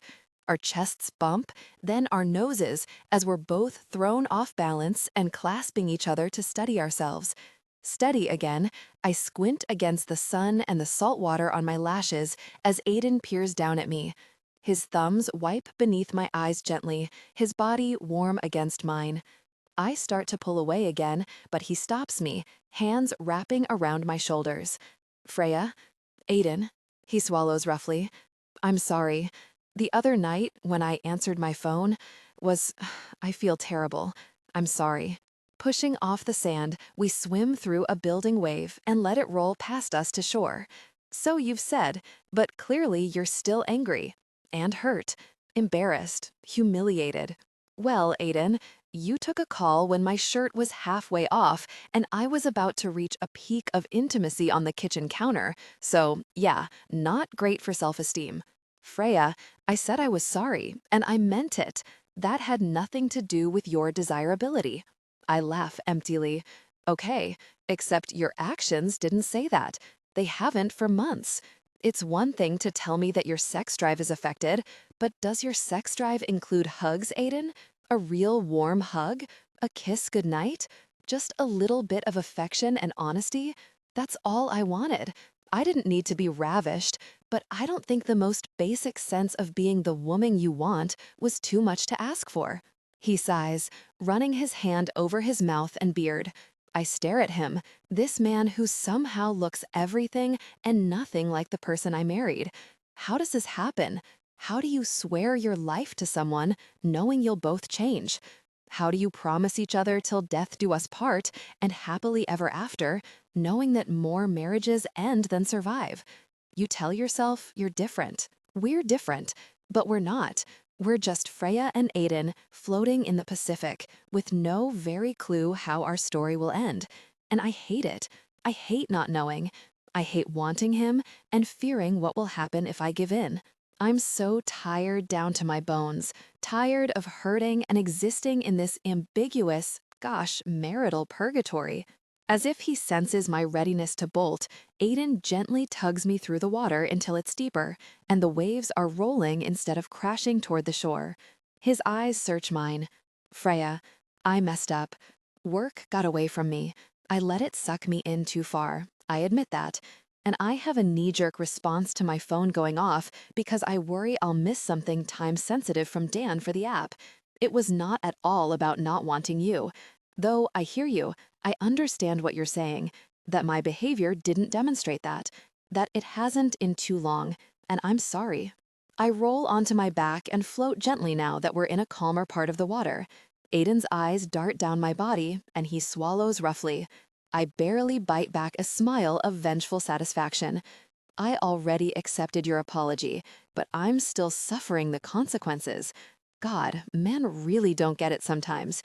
They want apologies to wipe away the pain, but pain takes time to heal. You can forgive and hurt as you recover from the wound. Guess so, I tell him. And your penance continues tomorrow. What's tomorrow? He asks warily. The boys have plans for you guys soon as Willa and Ryder get in. He groans. Oh no. Oh yes. Very, he mutters, dunking under the water, then coming back up. My eyes traitorously drift to Aiden, to water sluicing down his hard chest as the sea breeze wraps around us and his flat, dark nipples tighten. It reminds me of their intimate touch, the overwhelming tension. The water rolls beneath me like an admonition. Snap out of it. You could always not join them, I tell him, making sure my tone comes across even and unaffected. I'm sure you have work to do. Can you let up on the jabs about work, Freya? Christ. I give him an icy sidelong glance. You're right. Why ever did I think you'd plan on working? His left eye twitches, telltale for when I really get to him. He presses a finger to it. I told Dan I'd be available sparingly. Sparingly? I repeat skeptically. Well, as long as you wear a smile around my parents, that's all I need. I wasn't planning on being privately miserable, he says testily. Makes one of us. I shut my eyes and focus on floating. No, I assumed you were planning on being privately busy. Working. He sighs. You're seriously holding this over me? I stop floating, dropping into the water as I glare up at him. Holding this over you? Your tendency for work to eclipse every other part of your life, including your wife, the work that constantly preoccupies you, that vastly contributed to our marriage imploding because you kept it to yourself and kept me out of it? Oh man, you're right. What am I thinking, holding this over you? Aiden stares down at the water, his face tight, eyes lowered, and a stab of empathy cuts through me. Aiden, as I've said, while it hurts, I understand why you didn't talk about your anxiety, how it affected our intimate life. You were coming to grips with it yourself. But this, gosh, with your work and success? No, Aiden, it's prideful and egoic, and I don't have time for it. What you did the other night just cements its priority in your life. He opens his mouth, but we're interrupted by Viggo hollering from the sand. "Pick up! Get over here!" Not waiting for Aiden's response, I swim away and catch a wave in. When I walk up the sand toward my parents, my mom squints up from beneath her straw hat and smiles. "What do you think of the water?" she asks. "It's great. Have you gone in?" "We have." Dad pats her thigh affectionately, and she only dunked me twice. Mom's smile deepens as she picks up her book. "You deserved it." Dad slides his sunglasses onto his head, glancing over his shoulder to where my brothers and Ziggy are setting up for pickup soccer. "You gonna show those punks how the old folks play, Freya?" "Excuse me? Old folks?" Dad laughs as I ruffle his hair in retribution. "Freya," Ziggy yells. "No goalies, right?" I wrinkle my nose. "Of course not." The guys all throw their hands up in protest. One-on-one, winner decides if we play goalies, Oliver calls, crooking his finger at me in challenge. I point to my chest. "Who? Me? Are you sure? This hardly seems fair. I'm quite old and delicate these days." Oliver flashes a cocky smile. "Which is why we'll have this settled nice and quick." Viggo massages his forehead. "Shouldn't have said that." "Yep," Ren says. "She's gonna whoop your butt now." Axel slides his shades down onto his nose and sets his hands behind his head. "And I'm going to enjoy watching." I rush toward Oliver and pull the ball off of him, but soon he's right on my tail. He's 12 years younger than me, in prime fitness, plays soccer at UCLA, so I'm probably not going to win, but confidence sometimes goes a long way. And for a moment, I have him scrambling, trying unsuccessfully to gain possession. "Geez, Frey," he laughs when I throw a hip. "Like that, is it?" I laugh too as I spin, then go for a shot, which he blocks with his foot. When Oliver pulls the ball back and tries for a shot himself, I turn and take his shot straight to my backside, sending all of them into hysterics, including Oliver. Focus, emotional, plus physical connection, which makes it easy to steal the ball, then kick it right through the makeshift goal. Ziggy squeals as she runs at me, throwing her arms around my neck. My heroine. No goalies. Of course there's no keeps. A new voice says. I jolt, turning to face Aiden, and feel my knees go wobbly. He stands, the sun behind him, casting his tall frame in sharp, backlit shadow. He tips his head and shakes water out of his ear, making all the muscles in his torso flex and bunch.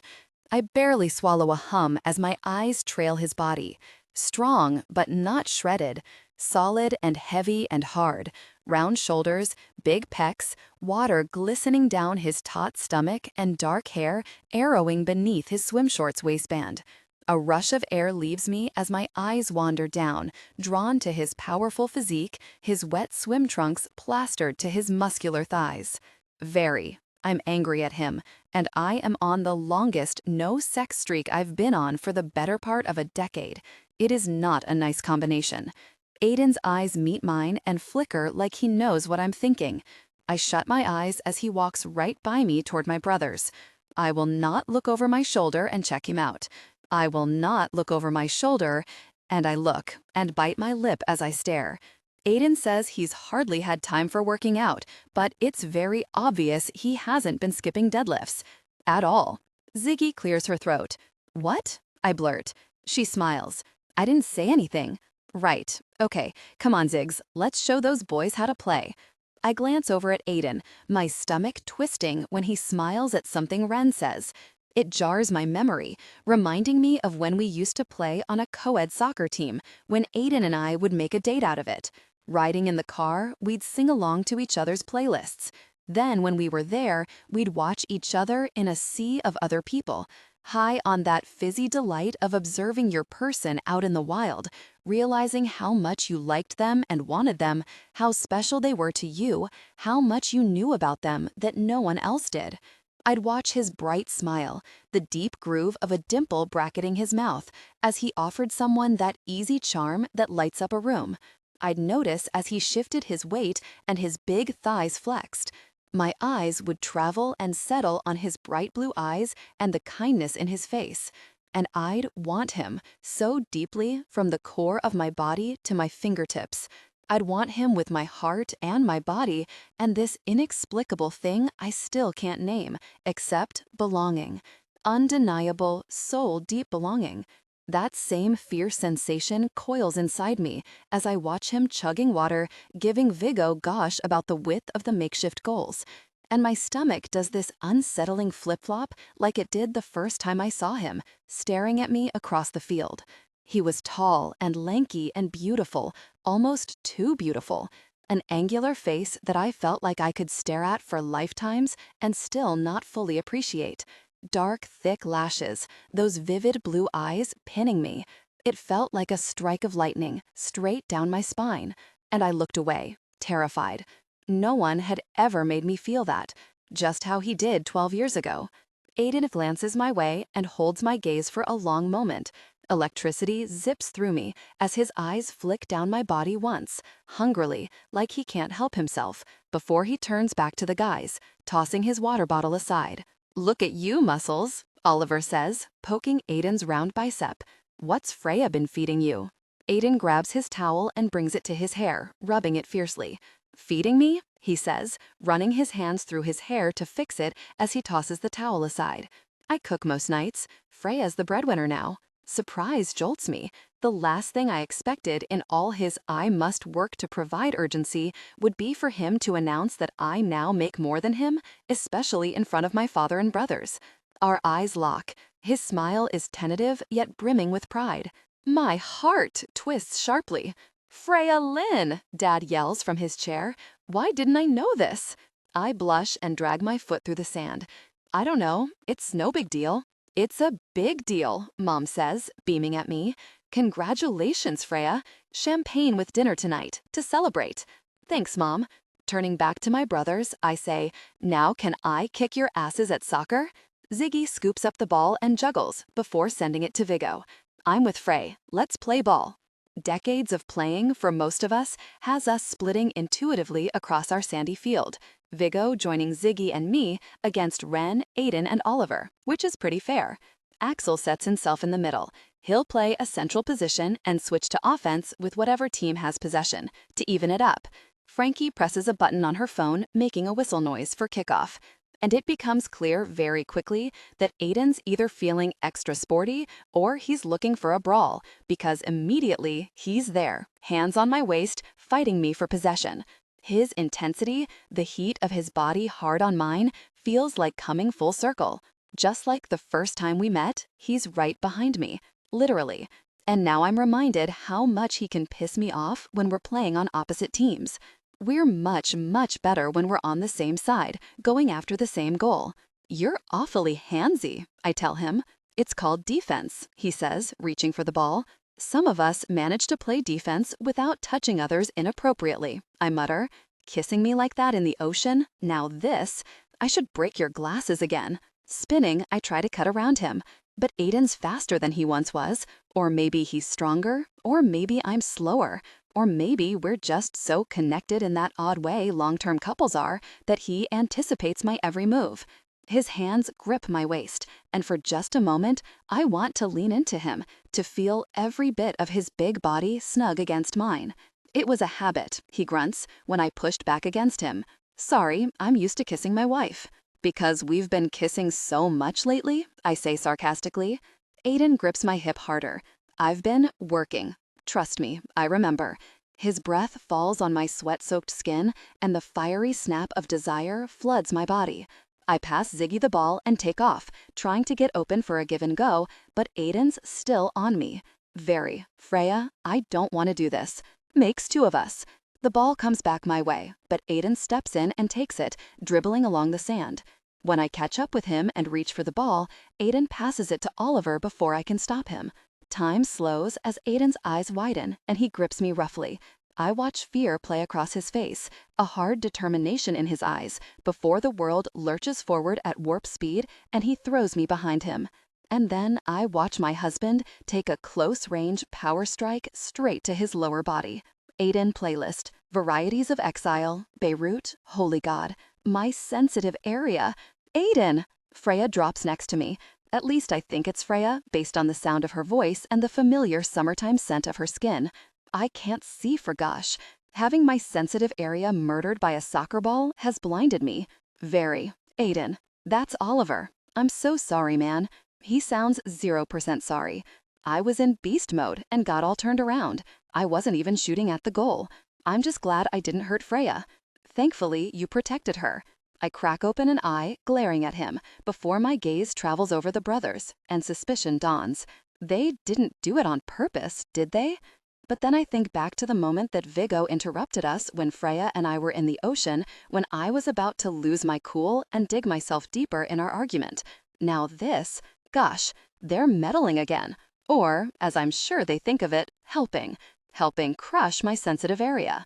At this rate, Freya and I will be lucky if we can ever have kids. Freya's hands slip through my hair.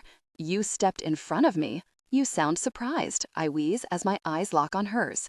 She doesn't say anything, and I won't lie, that crushes me. Focus, emotional plus physical connection. She should never doubt that I'd put myself between her and anything that could hurt her. What if that anything hurting her is you? The truth seeps in, a poison that shoots straight to my heart and makes it seize. I feel sick. Freya runs her fingers through my hair again, smoothing it off of my forehead, looking at me how she hasn't in so long. She looks like she almost took me for a stranger, and now she's second-guessing herself, as if, finally, she's seeing me again. 10 seconds ago, I'd say nothing would make this pain worth it, but now I know that's wrong. I'd take a blow to my sensitive area 1,000 times for this moment all over again, to see just a sliver of recognition in her eyes. Viggo smirks over Freya's shoulder. I take a deep, centering breath as dread sours my stomach. Because if this is how this week is going to go, and this is the Bergman brothers just getting started, I'm honestly scared of how it's going to end. My eyes crack open to faint violet light pouring through the billowing curtains before they shut again. For a second, I'm not sure where I am. The bed feels different, but I could swear horseradish or pickles are kneading my chest with their paws, a light, alternating pressure walking up my ribs. "Hey, hot stuff," the parrot squawks. My eyes snap open. She ruffles her feathers and lays a beat, swaying her head. "Esmeralda," I hiss. "Don't even." The parrot squawks a silly phrase. Freya moans in irritation and elbows me in her sleep. I sit up, making Esmeralda hop back and ruffle her feathers in annoyance. "Jerk," she squawks. "You're the jerk," I whisper. "You're going to wake up Freya." Suddenly, the door to my bedroom bursts open. Esmeralda sees herself out, flying past Viggo, to whom she offers a polite, "top of the morning." I slunk back on the bed and flip onto my stomach, burying my face under a pillow. Esmeralda and Viggo is too much to ask of anyone before they've had coffee. "Is my sister naked?" he asks.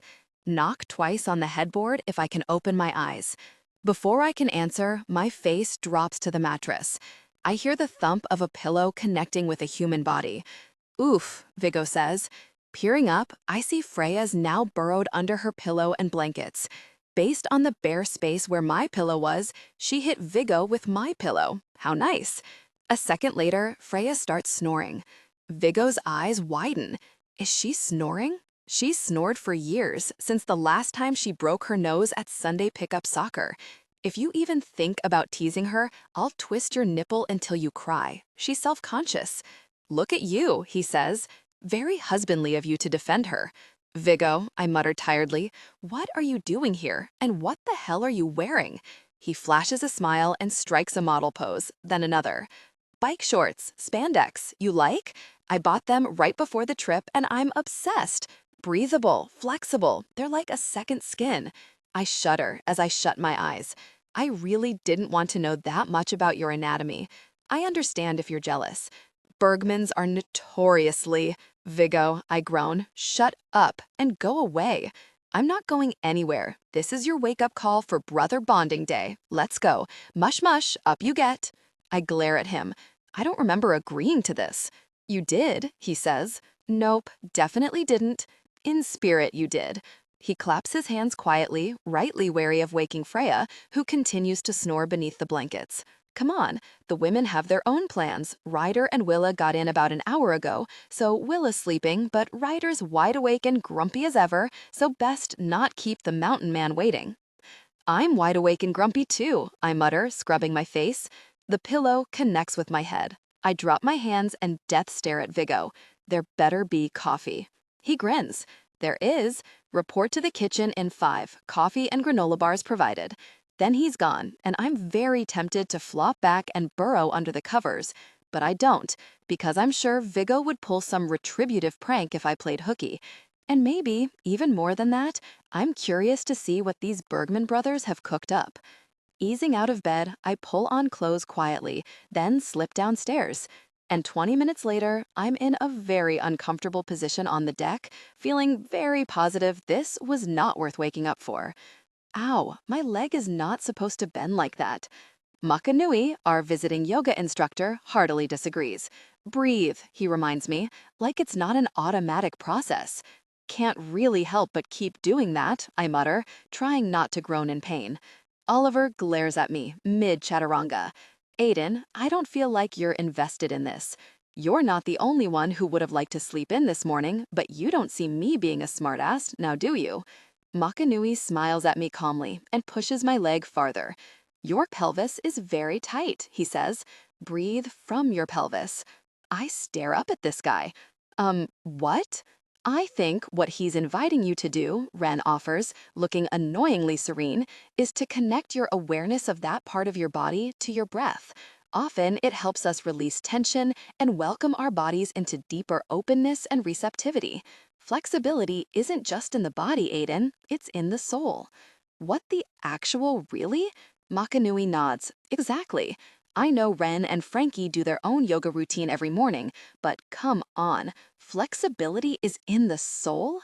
Also, I cannot understand voluntarily starting your day suffering this kind of pain. I stare over pleadingly at Axel, who I feel like I can count on to call this for what it is, torture. But he's staring at the sunrise, hands behind his head, looking blissed. I would be too if Makanui wasn't giving me his undivided attention. Makanui tisks. Your neck, too. Breathe, Aiden. Breathe. I'm breathing. Shh, Ryder says, eyes shut. For once, I don't want to throttle a single one of you jerk hats. Let me enjoy it. I frown at Ryder, surprised by his calm expression as he holds the pose Makanui showed us. The pose I stoutly said my body did not do. Well, Makanui proved me painfully wrong. Then there's Viggo and Oliver, shirtless and in their matching bike shorts, doing what appears to be chaturanga competition, going through the motions of the flow Makanui showed us as fast as possible in some frenetic yoga meets push-up challenge. Aren't you concerned about those two? I ask, hoping it'll get Makanui off my case. He shakes his head. Some men are still boys. They cannot be helped. A laugh jumps out of me. Fair enough. After another moment, Makanui decides he's put me through enough. We transition to another flow sequence that I managed to get into before we move on to a cooldown that's surprisingly relaxing. Lying on my back in Shavasana, I peer at the glowing sunrise and take a deep breath. My heart isn't pounding, my thoughts don't feel like they're pinging around my pinball machine brain. And even though I know it won't last, for just a moment, I savor it, the rare quiet in my head, the heavy calm weighing my limbs to the deck. Makanui invites us to sit up slowly and conclude, Namaste. I stand, running my hands through my hair and stretching my arms over my head. I feel loose everywhere, including my pelvis. It's one of those places I didn't realize held so much tension. But as I think about it, with a sick, sinking feeling in my stomach, I probably should have. After saying our thanks to Makanui, we roll up our yoga mats. Good job, Aiden, Ren says, clapping me gently on the back. You eventually got into it. Thanks, wasn't so bad after a while. Well, okay, kids, this has been fun. Whoa, whoa, whoa, Oliver says, wrapping an arm around my neck, which is so foul. He's dripping with sweat. Get off. I shove him away. You're soaked. You thought you got to do yoga, then call it a day? Viggo shakes his head and sighs. Aiden, Aiden, Aiden, Aiden. Ryder sips his water, unsuccessfully hiding a smile. What's going on? I ask. We, Viggo says, turning and spinning me away from the house, are on an all-day brother bonding adventure. Focus, emotional plus physical connection. I stop in my tracks, causing a collision of Bergman brothers, domino effect style. Idiots, Axe grumbles from the back. I'm surrounded by idiots. I turn and face them. I'm not your brother. Don't you want to do this stuff, without me? They all fold their arms across their chests and tip their heads the same direction. It's beyond weird. And also, gosh, it's kind of endearing. So that right there, Oliver says, is exactly why we need today. Viggo pins me with his sharp stare. Somewhere along the way, you forgot the day you became Freya's. You became ours, too. Oh, man, my eyes blur with tears. I stare down at my feet and blink them away as I clear my throat. So, to answer your question, Ryder says, no, we don't want to do this without you. Ren grins. Today's for all 6 of us. Brother time. You're in this for good, Axe tells me. You don't get to act like you're somehow outside this merry, really go-round that is being a Bergman. If I have to deal with this madness, so do you. And before I can say anything, not that I even know what I'd say, because words are stuck in my tear-thick throat, Viggo lets out an ear-splitting Tarzan shriek and takes off along the wooded path beside the house. A sigh of resignation leaves my chest. I'm supposed to follow him, aren't I?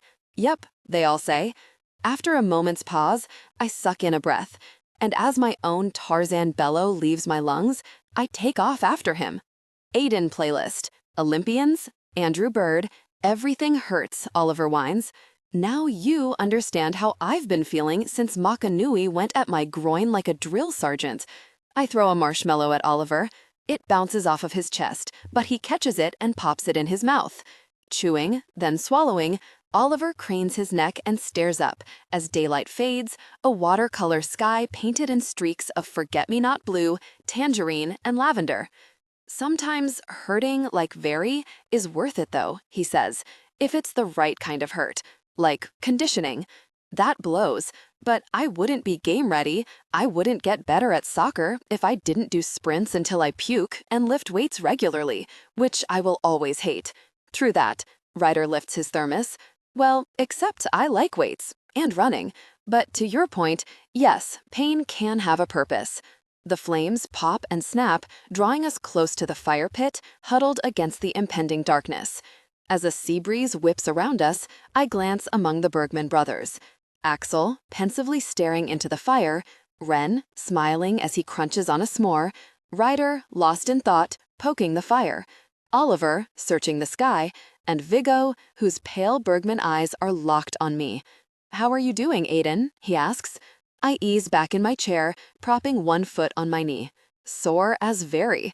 Between mountain biking and the swim to our trust fall, I'm still mad about that, Oliver grumbles. Viggo's mouth twitches as he fights a smile. I got sidetracked. A bird made a noise, and you know how distractible I am. Oh, do I ever.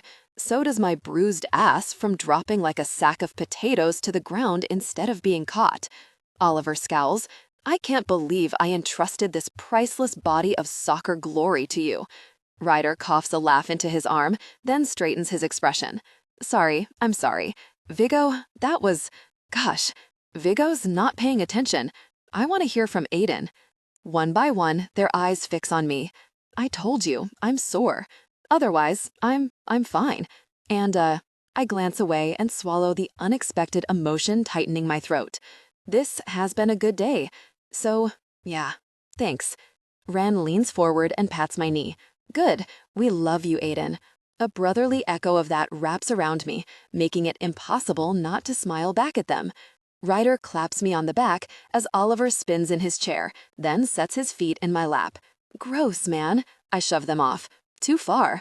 Oliver howls. I'm so sore. I just need somewhere to stretch my legs that won't burn the soles of my feet. The drama, Viggo says, rolling his eyes, but he traipses over and lifts Oliver's megs, then spins Ollie until his feet are resting on his thighs. So, let's talk strategy. I blink at him. Excuse me? The brothers exchange glances before Viggo starts ticking off fingers. You were bickering in the ocean. Big no-no. You don't bicker with Freya when she's pissed. You let her get it all out. My left eye twitches. I press a finger to it. Please, lecture me more about my wife of nearly 10 years. Emphasis on nearly, he says. Let's not get ahead of ourselves. I contemplate how good it would feel to throttle him. Next, Viggo ticks off another finger. You're still being an arrogant jerk who can't be taught.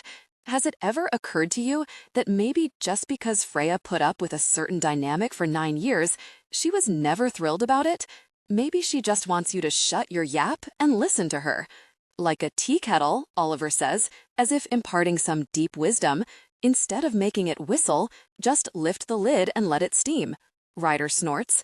I think what Oliver means, Wren says diplomatically, is that getting defensive with Freya when she has emotions and thoughts to voice isn't in your best interest. It'll backfire. Best to hear her out without arguing point by point. Yeah, Oliver says. That. Viggo gives his brothers a withering glare. If I may, as the one guy here who spends a decent amount of time in books that are literally designed for men to understand the female romantic perspective, the guys raise their hands. Nicholas Sparks has the microphone, Ryder says. Viggo exhales deeply and shuts his eyes like he's trying to talk himself down from violence. His eyes snap open, then lock on me, piercing and pale. Ollie's nutshots seem to earn you a few points, but clearly we need to work on something else. Something that makes her feel loved, Wren offers. Loved by you.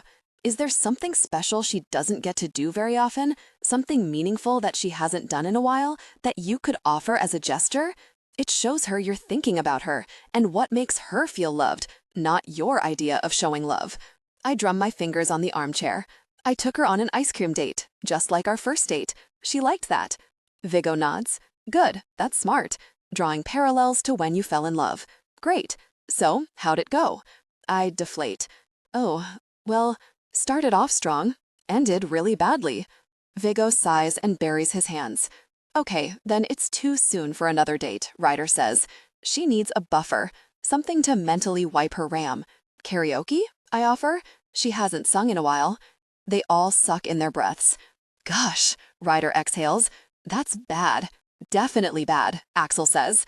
That woman never stops with her very singing and humming. The humming!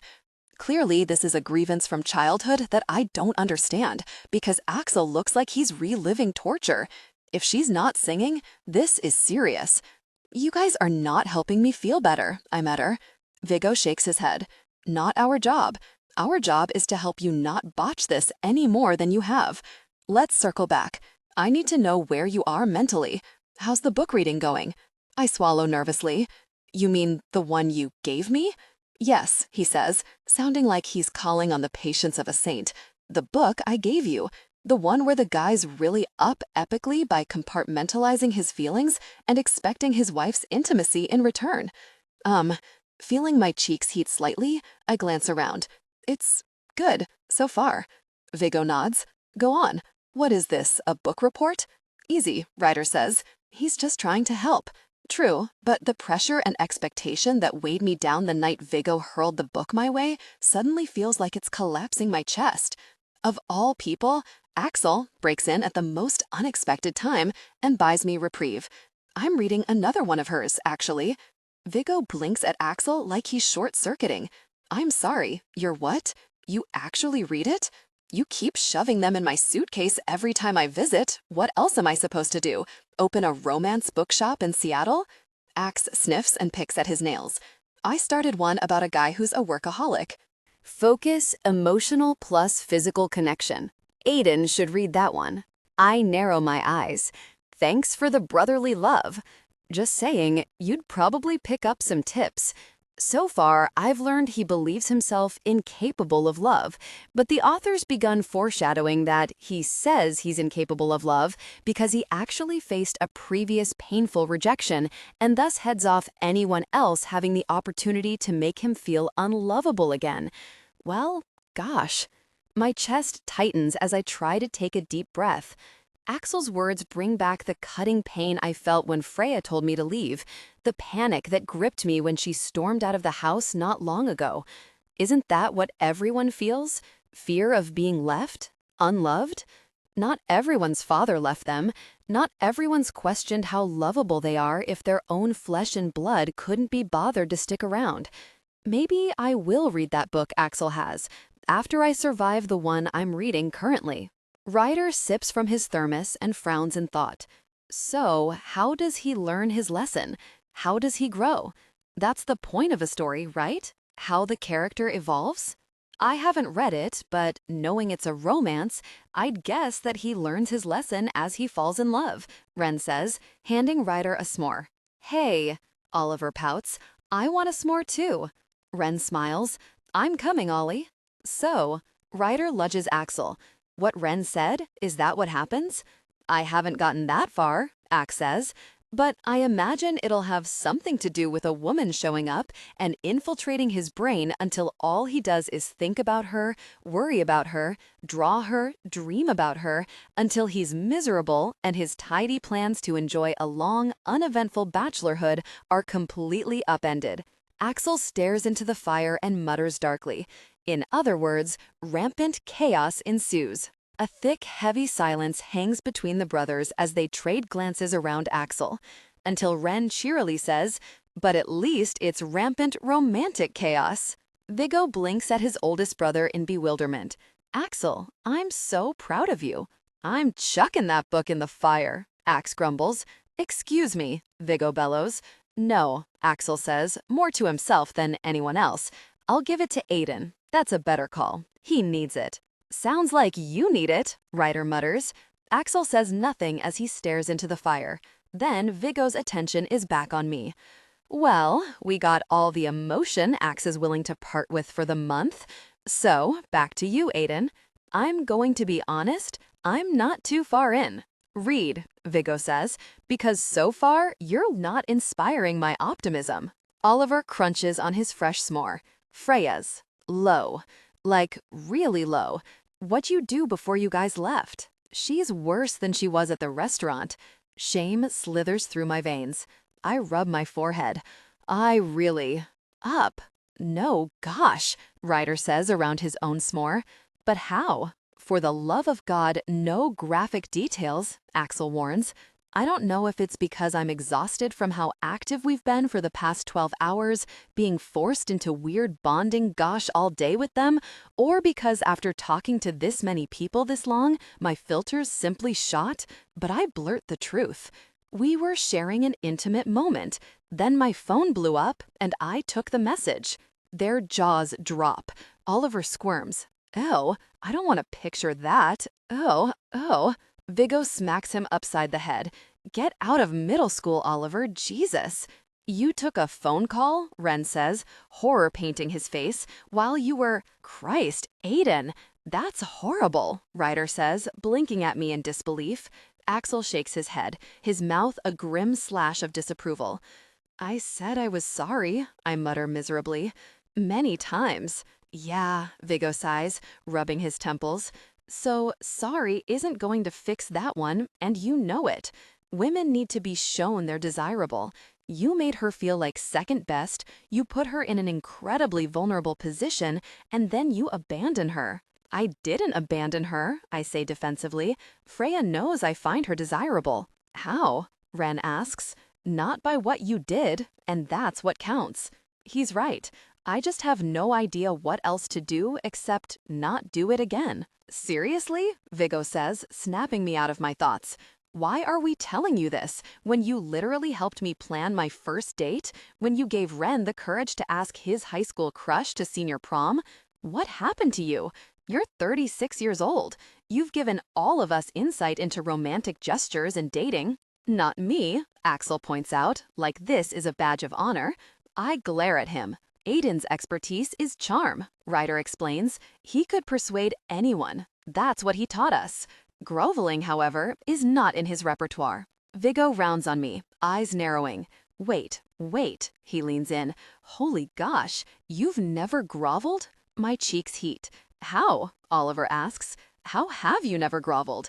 Because before Freya, no one was worth groveling for, I mumble. Ryder bats his eyelashes. Aw. I'm gonna punch you, I tell him. Viggo ignores us. Okay, you need to grovel. Legitimately grovel. I can't believe I'm honestly spending my Hawaiian vacation saving your sorry self. I didn't ask for your help. In fact, I remember explicitly saying just a few weeks ago how much I didn't want your help. Yet, here we are. Focus, Viggo says, clapping his hands and disregarding me. First things first, from now on, Aiden, your phone does not stay in the same room as Freya when you're, he shudders, when you're together like that. But with my work, Aiden, Ren says, leaning elbows on knees, I think we all understand better now how pressing your work is for you at the moment. We didn't get that before, and I can only imagine that trying to develop whatever this business venture is while your marriage is strained is, well, a lot. Too much. So, for now, you're going to have to make a choice. Devote your energy to making it up to Freya, or keep trying to hedge your bets, dividing your time. And I think we've seen how well that's been going, Ryder says, raising his eyebrows. Axel shifts and peers at me. You have a partner in this, don't you? That guy who was blowing up your phone at Ren's. Why can't he cover for you for a week? My legs start bouncing nervously. Theoretically, Dan could. But what if he messed up something while I was off the grid? What if everything I've worked for is ruined? If you trust this guy enough to collaborate, Ryder says like he's read my thoughts, you would think you'd trust him not to implode your work while you're unavailable for a few days. In fact, I seem to remember this very rationale being used in a highly manipulative situation when you were Willa's and I professor. Wait, what? Oliver asks. Ryder shakes his head at me. He said business partners need to be tight, trusting, and on the same page, then use that to force Willa and me into a team-building outing, also known as the waterfall hike that shall live in infamy. I had a lot of frustration for really months after that. Ren frowns. But wasn't that a good day? Didn't you realize you were falling for her after that trip? Ryder gives Ren a sidelong glance. Yes, he says slowly, but that's not my point. Why don't you get to that then? Axel says flatly, rubbing his eyes like he's about done with this circus. That would make two of us. My point, Ryder says tersely, was that Aiden preaches the gospel of trusting business partnerships, and unless he wants to expose himself as a giant, really hypocrite, he better take his own advice, trust his partner, and focus the rest of this vacation on his crumbling marriage instead of micromanaging the business venture he's working on. Very, Oliver says. I hate that he's right. I clutch my phone in my pocket. Viggo's gaze tracks my movement, then narrows. His fingers drum on his sides. Okay, so we're agreed. Aiden needs to lose the phone, grovel to Freya, and keep reading that romance he says directly to me. Think long and hard about what she's trying to get through your thick skull. That's the exciting part of a romance novel, all right. Ren coughs as his cheeks pink. Ryder snorts. Wait, what? I ask. What are you talking about? Axe sighs. Book excitement, dude. Emotional plus physical connection? Book what? A book? Could be so stimulating? What is this sorcery? Viggo douseth the fire. You'll see, Aiden. Just keep reading and you'll see. Ryder swears suddenly, staring at his phone. What? We all ask. He flattens his phone against his chest and clears his throat, a hint of pink on his cheeks above his beard. Nothing. I mean, it's something, but none of you are seeing it. Ren wrinkles his nose. What are you talking about? You're so naive, Viggo says. She sent him a private picture. Ryder neither confirms nor denies. The women are getting massages, he says, fingers tapping his phone, then grabbing drinks and a late dinner. I think we should clean up, then get ready to crash a ladies' night out. I groan. I'm so very tired. The thought of going out sounds miserable. Bright lights, crowded space, loud music. Wait, a light bulb goes off and I dive for my phone. What are you doing? Oliver asks. My internet search turns up 2 places with karaoke, but only 1 with a live band. Freya will love it. I airdrop it to Ryder's phone, and his eyebrows lift as he opens his browser. Look at you, Aiden. I can picture it. The smile on her face when she sings, the way her cheeks flush and her skin glows, and she just comes alive. Even if I'm only a fly on the wall, out of her sight watching her sing, seeing her happy will be enough. Viggo cranes and reads my phone. Karaoke? You're sending them there? He pats my cheek. See, you're not entirely hopeless. I shove off his hand. Thanks a lot. Telling Villa now, Ryder says, thumbs flying. She'll make sure they get there. Ren sets a hand on my shoulder in reassurance. You've got this. Time for grand gesture number 1. They all smile my way. Then I realize what they're suggesting. I am not singing in front of an entire restaurant. I have a decent voice. I can play guitar okay, but I am not making a fool out of myself in front of 100 strangers. Guys, no. Viggo grabs me by the front of the shirt and hoists me up. Groveling, Aiden. Yes. Freya playlist. Rolling in the deep. The ukuleles. An ungodly groan rolls out of Willa through her face cushion on the massage table. Hey, Frankie grumbles. Some of us like getting massaged without your animal noises. Willa laughs. Sorry, I'm so sore. I can't help it. Get Ryder to give you massages, I tell her. Willa sighs audibly as her massage therapist glides his hands up her oil-slicked back. Ryder's why I'm so worn out. Now it's my turn to groan. Frankie cackles. If I could high-five you right now, I would. I want a new room, Ziggy mumbles into her face cushion. A quiet one. And could you please do it harder, she asks her therapist. Just brutalize my muscles, and then hands off when you switch things. Light touch is uncomfortable for me. Her therapist nods. Absolutely. I have a tiny moment of pride in Ziggy because I couldn't see her having done that just a few months ago, but now she's getting more confident in voicing her sensory needs, whether it's how to be touched in a massage or explaining what she needs for a group outing to work for her. Whereas you, Frankie says to her therapist. The therapist working her shoulders smiles wryly, as if there's some shared joke between the two of them. Keep my hands off your hips, he says, or be prepared for some involuntary blasphemous swearing. Frankie sighs in contentment as he slides his hands up her neck. You're the best. How's yours feeling? My therapist asks gently. Fine, thank you, I tell her. Just keep doing what you're doing, please. After finishing our evening massages, we shower off and slip into comfy sundresses, then catch an Uber to a late dinner and drinks. Mellow and relaxed, I'm looking forward to winding down with authentic Hawaiian food and a good cocktail, enjoying a beachfront view. I feel so loose, Ziggy says, waving her limbs like Gumby as we walk up to the restaurant. Willa laughs. I'm starving, Frankie says. I need a burger in me, then bed. I know I got a nap, but kayaking took it out of me. The sun took it out of me, I tell them. I feel radioactive. Ziggy tests her nose. Yeah, I got sunburned.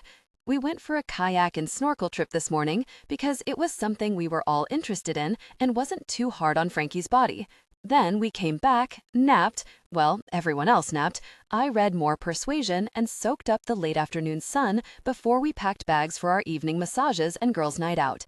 It was a strategic effort on the siblings' part to, give our parents the house to themselves for most of the day. It is their anniversary vacation after all. I glance out at the restaurant's tall copper torches burning in the night, listening to the roar of the ocean. There's a sensual, unending warmth to the air here, and something about the island, whether the kindness of its people, the abundance of natural beauty, the constant pouring sunshine and breathtaking ocean, makes me feel alive, hopeful. And now, firelight and crashing waves, shadows and warm, sultry air, I can't deny it's also incredibly romantic. Of course, Aiden and I are here at the low point in our marriage. So, Frankie says, setting her cane between her legs and stretching her arms along the back of her chair. Let's talk about the elephant in the room. Ziggy peers up from her Kindle. What elephant? She glances around. Oh, proverbial elephant. Got it. I'm listening. Willa sets her elbows on her knees and tips her head, caramel curls dancing in the sea breeze, eyes tight with concern. Frankie frowns softly, focused on me too, and nerves tighten my stomach. It's one thing to have told my best friend, Mai, who knows all my dirt, but it's another to open up to these women who only know the tough, big sister has all her shit together, Freya. Hey, Willa says gently, setting her hand on mine and squeezing. No pressure. You tell us when and how is best for you. How about alcohol? Frankie says, raising a hand for a server. Not too much, Ziggy says, eyes back on her Kindle. After a massage, you sweat a lot, so you need to rehydrate. 2 glasses of water to 1 alcoholic beverage. Ugh, Frankie says. Kids these days. So responsible. Ziggy smiles, still reading, and doesn't say anything else. Yeah, I admit, I'm going to need a drink for this. Frankie summons service remarkably quickly with one crook of her finger and a magnetic look she gives a helpless server, making sure we get some food ordered too. Within a few short minutes, we're clinking Mai Tais and Ziggy's lemonade, settling deeper into our low, comfy chairs around a similarly low, circular table. We stretch out our legs and collectively sigh in contentment. All right, I say after a long drink of Mai Tai. Aiden and I are in a pretty rough patch. I'm leaving Mom and Dad out of it for now, so please keep this between us and my brothers. I didn't want to put a damper on my parents' celebration. Ziggy glances up. Are you guys going to be okay? I take another sip of my Mai Tai. I don't know, Ziggy. It was one thing to sense abstractly over the months how distracted Aiden was by work. It was another, that night in the kitchen, to viscerally experience being rejected because of it. His emotional absence has been painful, but his thoughtless presence hurt even worse, and that wound keeps festering. Sorry, I mutter, dabbing my eyes. Willa sets her hand on my back. I don't have anything to say that will fix what you're going through, but just know I think you're brave and badass. I have so much admiration for the work it takes to sustain long-term partnerships. Since I met you, I've looked up to you and your marriage to Aiden, and that hasn't changed knowing this. If anything, I admire you even more. Thank you, I tell her. That work of long-term relationships, as you said, I think I'm just wrapping my head around how deep that runs. It's not just compromising about where you buy a house or how much you spend on takeout. I thought it was surface-level work if you found the right person. Focus, emotional plus physical connection. Because I grew up seeing my parents' happiness and assuming it was effortless. Does that make sense? And that held water. Being with Aiden felt effortless, or at least like happy work, the good kind, for a long time. Until it wasn't. Now it's just hard. All of it. Frankie says, obviously, I haven't known you or Aiden for long, but Ren told me that when they were at the cabin, he'd never seen Aiden so dejected. As someone whose personal stuff came between them and the person they love, I can speak to the fact that sometimes people do a poor job of showing how much the people they love mean to them. Not an excuse, just a reminder. I think your husband loves you deeply, but I hope he'll do a better job of showing you. You deserve better. Thanks, Frankie, I whisper. Ziggy reaches over and hugs me hard. Hang in there, Frey. I love you. I squeeze her back, swallowing a knot of tears in my throat as we pull away. Thank you. Love you too. These men, Frankie mutters around her straw, making us fall in love with them, ruining our grand plans for spinsterhood. Troublemakers. It makes me laugh. Good thing he's amazing, Willa says. Aye! Ziggy claps her hands over her ears. Stop it! Yuck! Party foul, I groan. Making a face, I suck down a lot more Mai Tai. My apologies, Willa says. Okay, no more boy talk. Now it's time to get drunk and do karaoke. What? My eyes widen. Karaoke? Frankie tips her head and sips her Mai Tai. A little birdie named Aiden told us you adore live karaoke. My heart pinches. He told you that? Well, he told Ryder to tell me, Willa says, and I told Frankie and Ziggy, and then I strong-armed them into coming here, so in a roundabout way, yes. I glance over nervously at the band setting up, the microphone, waiting for someone to rip it out of the stand and fill it with their voice. The Freya who dash up there and belt anything feels like a ghost from a former life. Realizing that, sadness tugs at the edges of my heart. I haven't sung in months, haven't karaoke'd in years. Well, let's fix that, Willa says, starting with a round of shots. Ziggy sighs and draws up her knees. At least I brought my Kindle. When Ryder was little, he was fascinated with wildlife. We'd go to the library and he'd make me read book after book about monkeys, livestock, butterflies, and birds. I learned about mating patterns and migration, about which animal was the largest this and which was the smallest that. I learned so much reading to him. But what I remember most vividly was learning about animals' instincts to move towards safety before humans have the slightest clue that catastrophe is coming. There's no hard science to prove it, but the theory is that animals feel the Earth's vibrations before an earthquake is even underway, that when pressure systems shift and violent storms are coming, they sense it in the air, and so they seek shelter and higher ground. I thought that was incredible. The wisdom of animals to anticipate calamity before dumb old humans have an inkling their world is about to be inverted. But tonight, right now, I feel like one of those animals, my senses honed, my perception heightened. Maybe it's because I'm that perfect level of tipsy before words get mushed and limbs become lazy. I'm calm yet aware, relaxed but focused. And something in the air shifts as I sip my drink and watch the band finish setting up. Whoa, Ziggy says, lowering her Kindle. I didn't catch that they had a live band. That's so much better than those pre-recorded versions. After a beat, she mutters, the drummer's kinda hot. Frankie wiggles her eyebrows. Into bad boys, are we? Ziggy blushes spectacularly. I think I like tattoos. You're a woman, Willis says sagely. Of course you like tattoos. It's in our DNA. Huh? Ziggy wrinkles her nose. How? I mean, Willa sips her Mai Tai. Not literally. I'm stretching the truth because Rooney's not here to give me trouble for scientific inaccuracy. But it's... She turns pleadingly to Frankie. She means, Frankie says, that you're not the first woman to look at a guy like that and feel a sense of attraction. Guys with tats emit a certain sense of danger and intensity, and there's an animal part of our brains that likes that. Though I will say, don't judge a book by its cover. Often, the roughest-looking ones are secretly big softies. She grins and swirls her cocktail straw. And the straight-laced good boys are the ones you have to watch out for.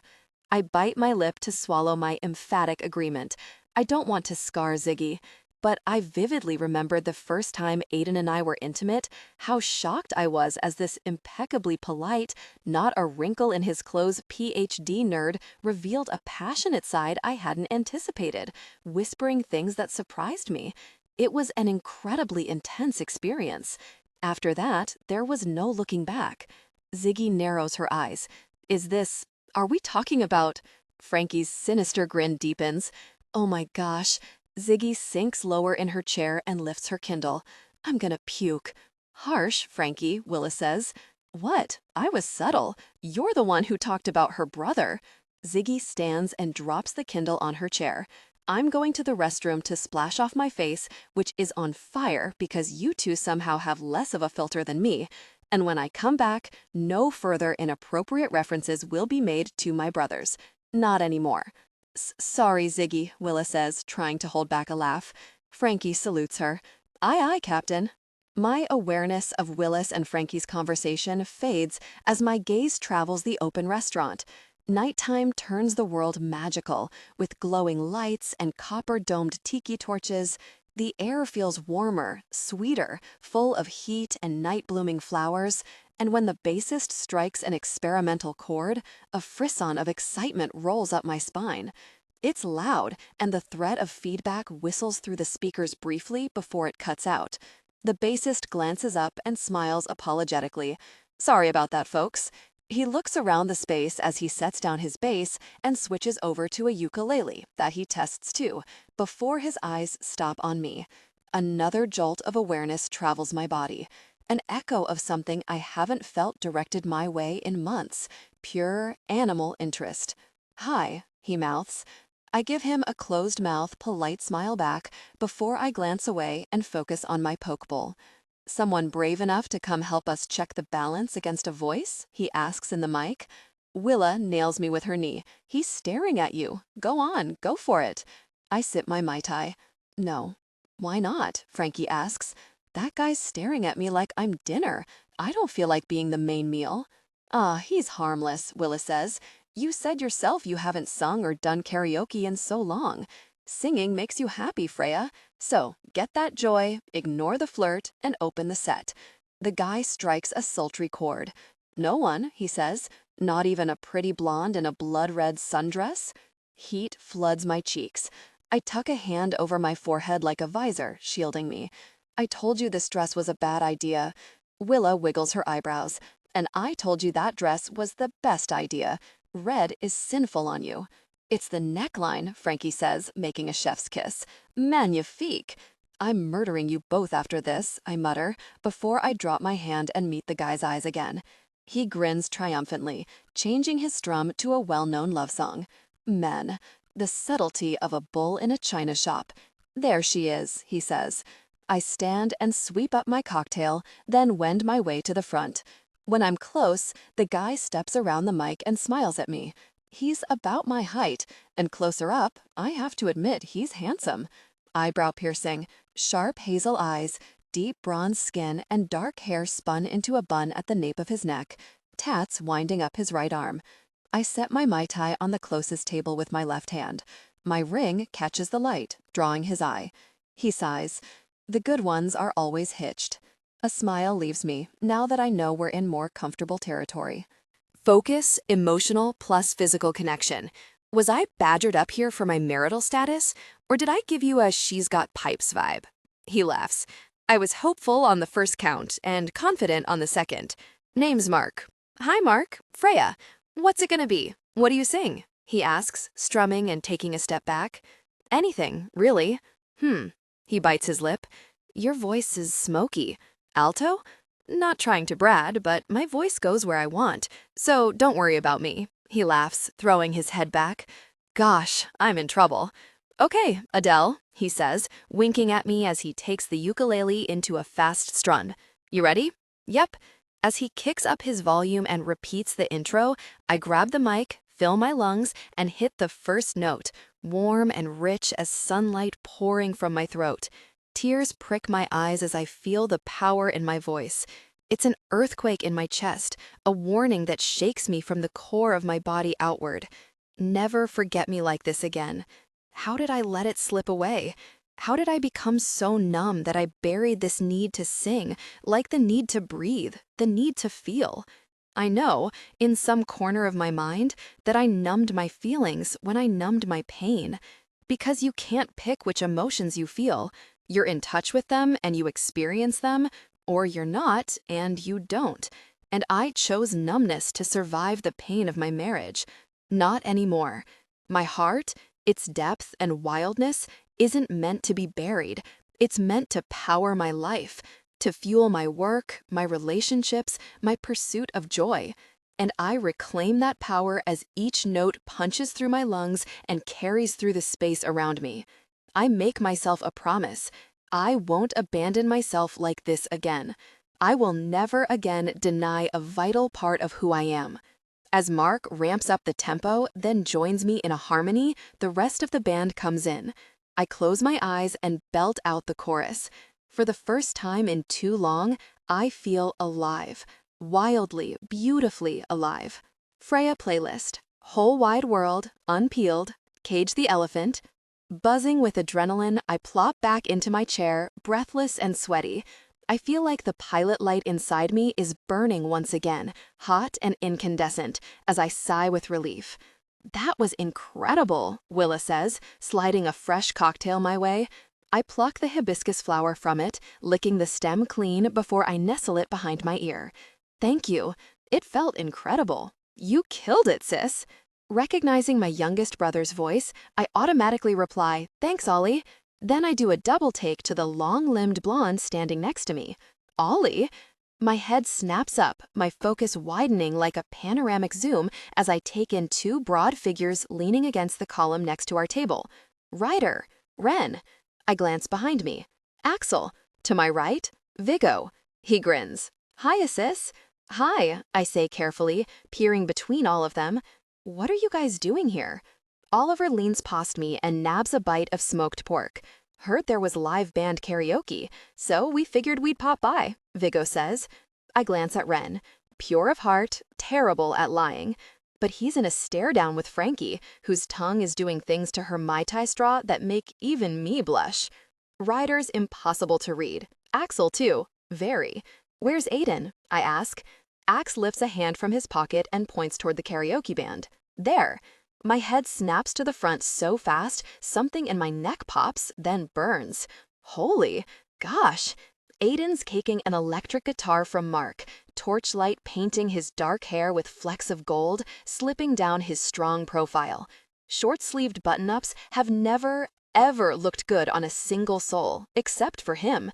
And tonight is no exception. It's a cambric blue, one of my favorites because it makes his vibrant ocean blue eyes even bluer. Soft and worn, it's cuffed casually and strains against his arm muscles as he lifts the bass strap and slides it over his shoulder. Khaki shorts. Long, tan legs speckled with dark hair. I remember their feel, brushing against mine in bed last night, the zip of longing that shot through me when he turned and sighed in his sleep. When his fingers slide down the frets, I cross my legs against the ache between them. I'm drunk. That has to be it. I mutter. Why do you say that? Ryder asks casually. Somewhere in my silent freakout as I spotted Aiden, Ryder ended up next to Willa on her chair, his finger toying idly with one of her curls. Because Aiden can lecture in front of 11,000 people about progressive business practices and microloans, but the last time I tried to drag him up to sing karaoke with me, he practically crawled out of his skin. He's self-conscious, performing in front of other people, even though he has a beautiful voice. And when he plays guitar, I feel like I see a part of him that only comes out when we share music. Viggo rests his butt on the back of my chair and fixes the hibiscus in my hair. When did that happen? I swallow, my eyes dancing to the front of the room where Aiden stands with his back to us talking to the band. Years ago. Viggo says. That's a long time. Maybe he's overcome that fear. Or maybe. Oliver looks up from my poke bowl, which he stole, and takes another bite. Maybe he still does get stage fright, and he's a nervous wreck, but he's doing it anyway. Why would he do that? Viggo tips his head. I wonder. The low, rhythmic chords to a song I know, that I know but don't yet recognize, cut through the air. I peer up just as Aiden's voice hits the microphone, and our eyes meet, two live wires once again connected, arcing in a band of surging current. The visceral sensation that I can feel Aiden again, his nerves, his intensity, his love, bursts, white hot and crackling, a straight shot through that connection rocketing beneath my skin. He has a beautiful voice, rich and low, a little gravelly. When we dated and were first married, he used to fool around on his guitar and we'd sing for hours. When we had no money to go out, just a fixer-upper falling down around us, 2 rescue cats, and all the time in the world for the 2 of us, we'd get projects done, then sit in the backyard, overrun with wildflowers and a lemon tree dripping with sunshine yellow fruit. I made so much lemonade, we got sores in our mouths. And Aiden sang this song. I recognize it as the drummer comes in, my heart pounding just as hard and fast. Aiden's eyes hold mine as he strums and plays from memory, and when he hits the chorus, singing a promise that nothing will stop him from finding the woman he loves, I feel the earth tip beneath me. Everything but Aiden disappears. The world becomes soft and unfocused, a blur of night sky and warm wind and torchlight. Each breath I take is hot and sharp, tinged with tears. It feels like the pain of what's broken, slowly knitting back together. It hurts like the first, tender, terrifying step toward healing. Aiden's eyes still hold mine as the softest smile tips his mouth. I smile back, and a small bud of hope blossoms in my chest. The song's done, but it reverberates through my body as Aiden's eyes remain locked with mine, even when he lifts the guitar strap from his shoulder and hands it to Mark. Faced with a dense gathering of people who've clustered to be close to the band, a few women leaning toward him in interest, Aiden glances down only momentarily to sidestep them. I hope they see the thick wedding band on his hand. I hope they know he's mine. Mine. The intensity of my response unnerves me, and my stomach swoops as a memory fills my thoughts. The saleswoman, ignoring me, shamelessly flirting with him, while he was wedding band shopping, because everyone flirts with Aiden. It's my cross to bear, marrying a charming, beautiful man. "What can I help you find today?" she'd asked. She batted her eyelashes and leaned on the jewelry display. But Aiden was staring at the bands beneath the glass. He didn't look up once, his hand holding mine, thumbs sliding in slow circles around my palm. A habit that soothed him as much as me. Something, he'd said, that screams taken. He chose a wide, flat band. Focus, emotional plus physical connection. A band that my eyes find now, brushed white gold, stark against his tan, work-worn skin, flashing in the warm lights as Aiden's fingers glide through his hair, pushing sweat-soaked waves off his forehead. From here, I can see his hands are shaking. He was nervous to sing in front of all those people, but he did it anyway, for me. You pressured him, I tell Viggo, even though my eyes hold Aiden's. At the edge of my vision, I see Viggo lift his hands. He's the one who went up there, but you told him he should. You all did, I'm sure. Protectiveness whooshes through me. I want to grab my brothers and knock their hard heads together until they finally listen to me when I say to keep their noses out of my business. He doesn't have to make himself sick to his stomach to show me what I mean to him. Viggo folds his arms and glowers. No one made him do anything. I don't answer him. I watch Aiden, whose eyes hold mine, as he makes his way toward me, knifing through the crowd that dies down when Mark hits the ukulele and picks up a reggae tune. My heart thunders in time with the drummer as Aiden draws closer like a big cat stalking through the jungle grass. And when he's only a few feet away, I shoot out of my chair, take an instinctive step back, prepared for him to crash down on me. Except, as he does, it's gentle, tempered, a wave built to a daunting height that breaks unexpectedly into a soft, lulling crest. Freya, he says quietly. Rough, unsteady hands cup my face as his body brushes against mine. The softest kiss sweeps over my lips, warm and gentle, the whisper of mint leaves and rum. It's reverent, careful, like our first kiss, which I still remember because he kissed me like he couldn't believe it was happening. Tears spring to my eyes as I clasp my hands over his, then slide my touch along his forearms. Aiden slowly walks us back into the shadows. Glossy dark leaves whisper over my skin as he presses me against a column hidden from eyes and ticky lights. It's cooler in the moonlight, and I shiver. Why did you do that? I whisper. You hate singing in front of people. His hands drift down my neck, his thumb softly tracing my throat. A shower of sparks bursts inside me. It's called grand gesturing and groveling. A surprised laugh jumps out of me. What? Music speaks to you, Freya. It makes you feel, and it's something we used to share, a way we connected. I wanted to show you what you mean to me. I wanted you to feel that again. I did, I whisper. Aiden steals another soft kiss, then pulls away, his expression growing serious. Yesterday, you said something that was hard to hear, but I needed to hear it. That my actions haven't shown you that I desire you for too long. I hate that I haven't shown you what you mean to me, Freya. I've been trying, but in my way, I realized, not yours.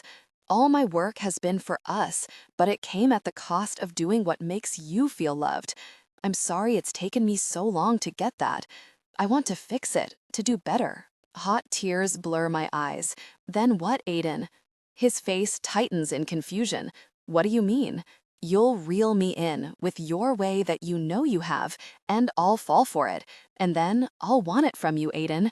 And sure, that'll be possible here while we're in paradise. But when we're home, the phone will ring and the emails will come, and it'll be different, he whispers. I promise. I'm talking to Dan tonight, soon as we're home. I'm going to figure out how to release some responsibilities.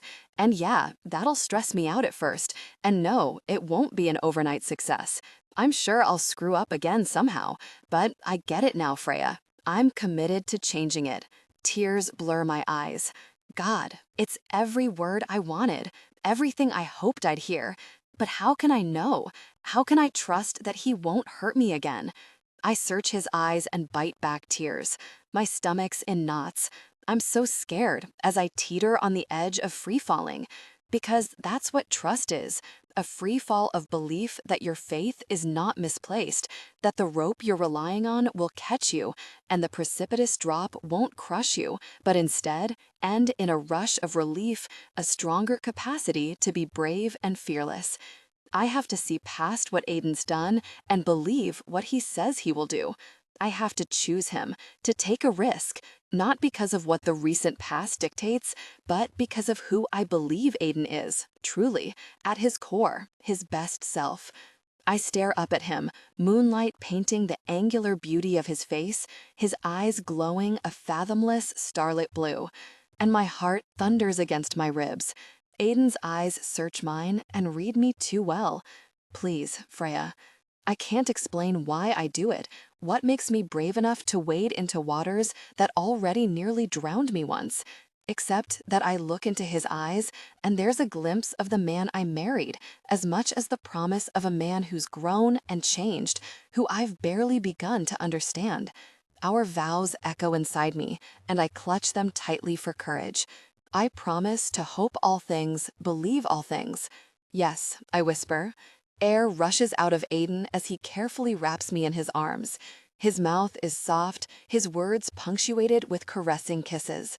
Thank you, thank you, thank you, thank you. Aiden, Freya stretched along her towel on her stomach, reading, chin propped on her hands. I can't stop staring at her, at the soles of her feet swinging as she flips the page, at the bows at her hips that flutter in the wind, the fine blonde hairs on her body glittering in the sun. I feel a strong desire for my wife, and none of those intimate moments are possible right now, at least beyond my mind, where my thoughts linger, building in detail and creativity. Which means, much as I'd like to be reading the book Viggo gave me, I've read the same line 10 times now. My mother-in-law shifts in her beach chair and smiles over at me. You're reading a romance, Aiden? Freya tips her head and peers up at me. I slap the book shut, caught red-handed, as a blush heats my cheeks.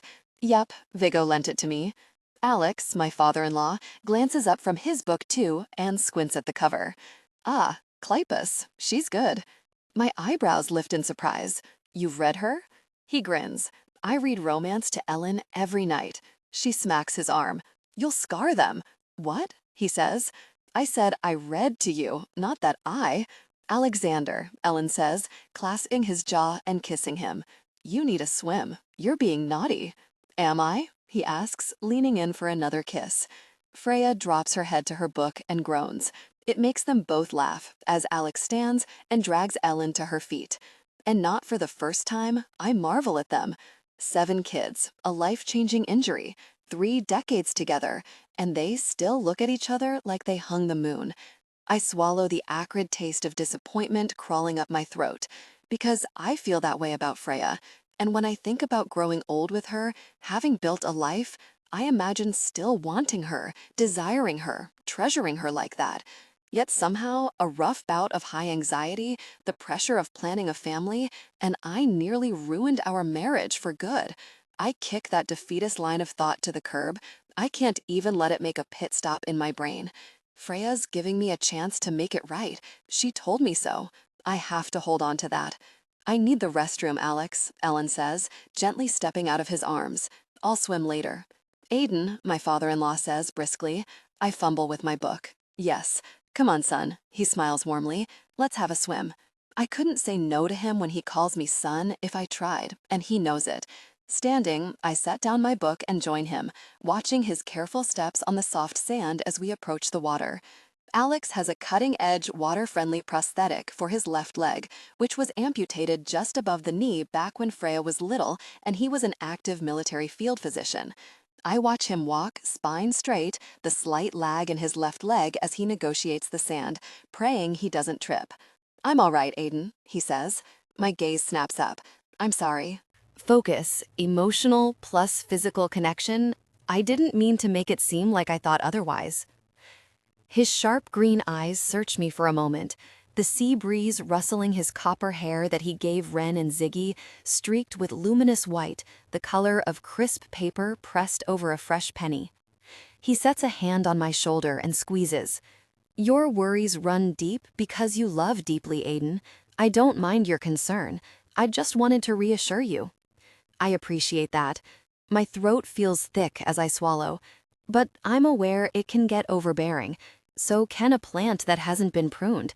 Doesn't mean the roots are bad, it just needs help staying in check. I've always thought that was an important similarity between you and Freya. I glance over at him. What? Freya and I are such opposites. The remark catches me completely off guard. How are we similar? Alex grins at me. You both love deeply and live out your convictions from that. Yours braids with pragmatism and, of course, yes, your anxiety. Freya's tangles with her need to please, her desire to heal. It's just like the flower and leaf of a plant can be entirely different, but grow from the same soil, the same root system. That's how I see you two. I never thought of it that way. But that's the deepest compliment, that you think I'm like Freya in any way. We ease into the water, and Alex dives fluidly into an oncoming wave. I follow him just in time before we come up on the other side of it, wiping water from our faces. He rolls onto his back and floats the way Freya did the first time we came into the ocean. Even though she's a dead ringer for her mother, for a moment I see her in his smile. "The boys say you're undertaking quite the business venture," he says. "No details, just that it's making you burn the candle at both ends. How are you holding up?" "Oh," I brush my hair out of my face. "I've held up better." Alex glances over at me. "Feeling stressed?" "I am. It's my own fault. I'm micromanaging when I shouldn't be. But I called my business partner last night and talked through some plans to help me delegate more responsibilities.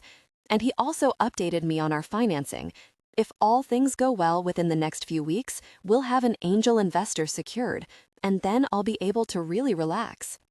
You get some breathing room at that point, once you have financial backing. Absolutely. But until then, pretty tense? He asks. I nod. Yeah, the past few months haven't been the easiest from that standpoint. Alex swims out a bit farther, and I follow, my limbs knifing through the turquoise water.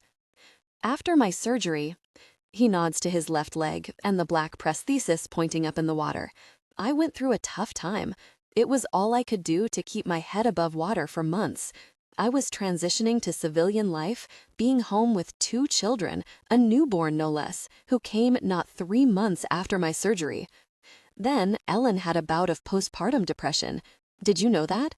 I shake my head. Not sure any of the kids do, come to think of it. Just not something I've thought to discuss, but when you and Freya have children, you'll need to watch for that. I will. Good. Now, what was I saying? Oh, yes, so here I was, back into practicing medicine in a hospital rather than in war zones, with Axel, who was doing his hellish newborn thing, Freya, who was an impossible toddler, Ellen, who was a shadow of herself, and me desperate for everything to feel normal when nothing was like it had been. And suddenly, the pressure of it all felt insurmountable.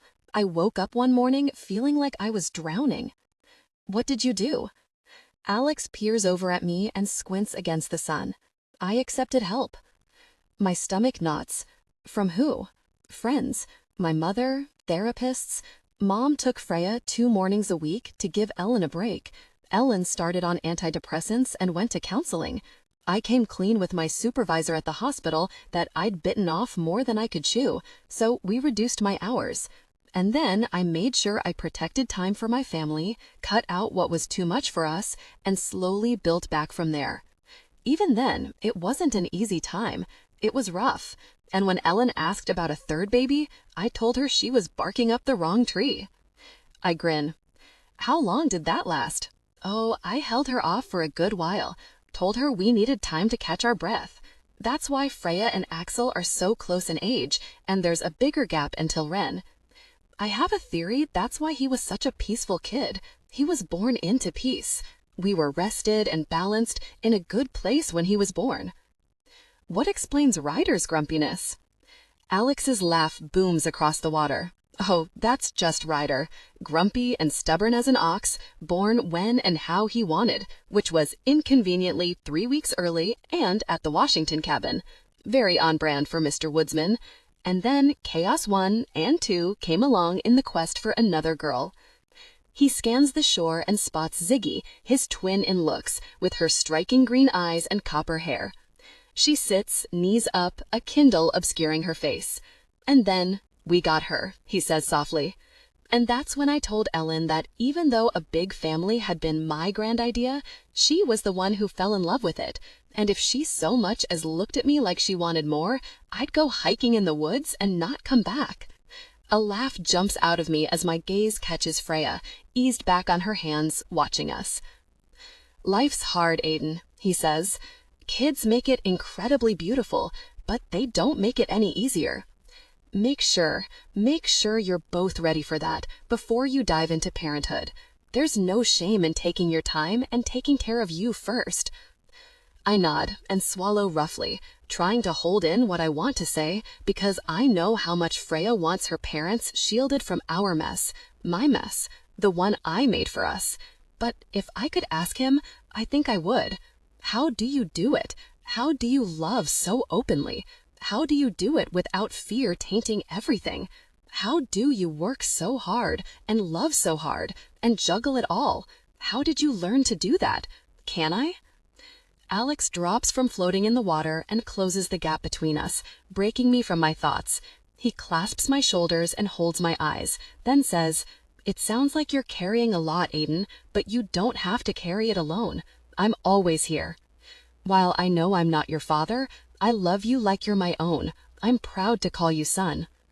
My throat catches before I finally manage to say in a hoarse whisper, "Thank you. Come here." He pulls me against him, a hug like he gives his sons, held close, his hand clasping the back of my head. I might cry. And through his example, I know that wouldn't make me weak or wrecked, because I've seen Alex tear up and kiss his sons' foreheads.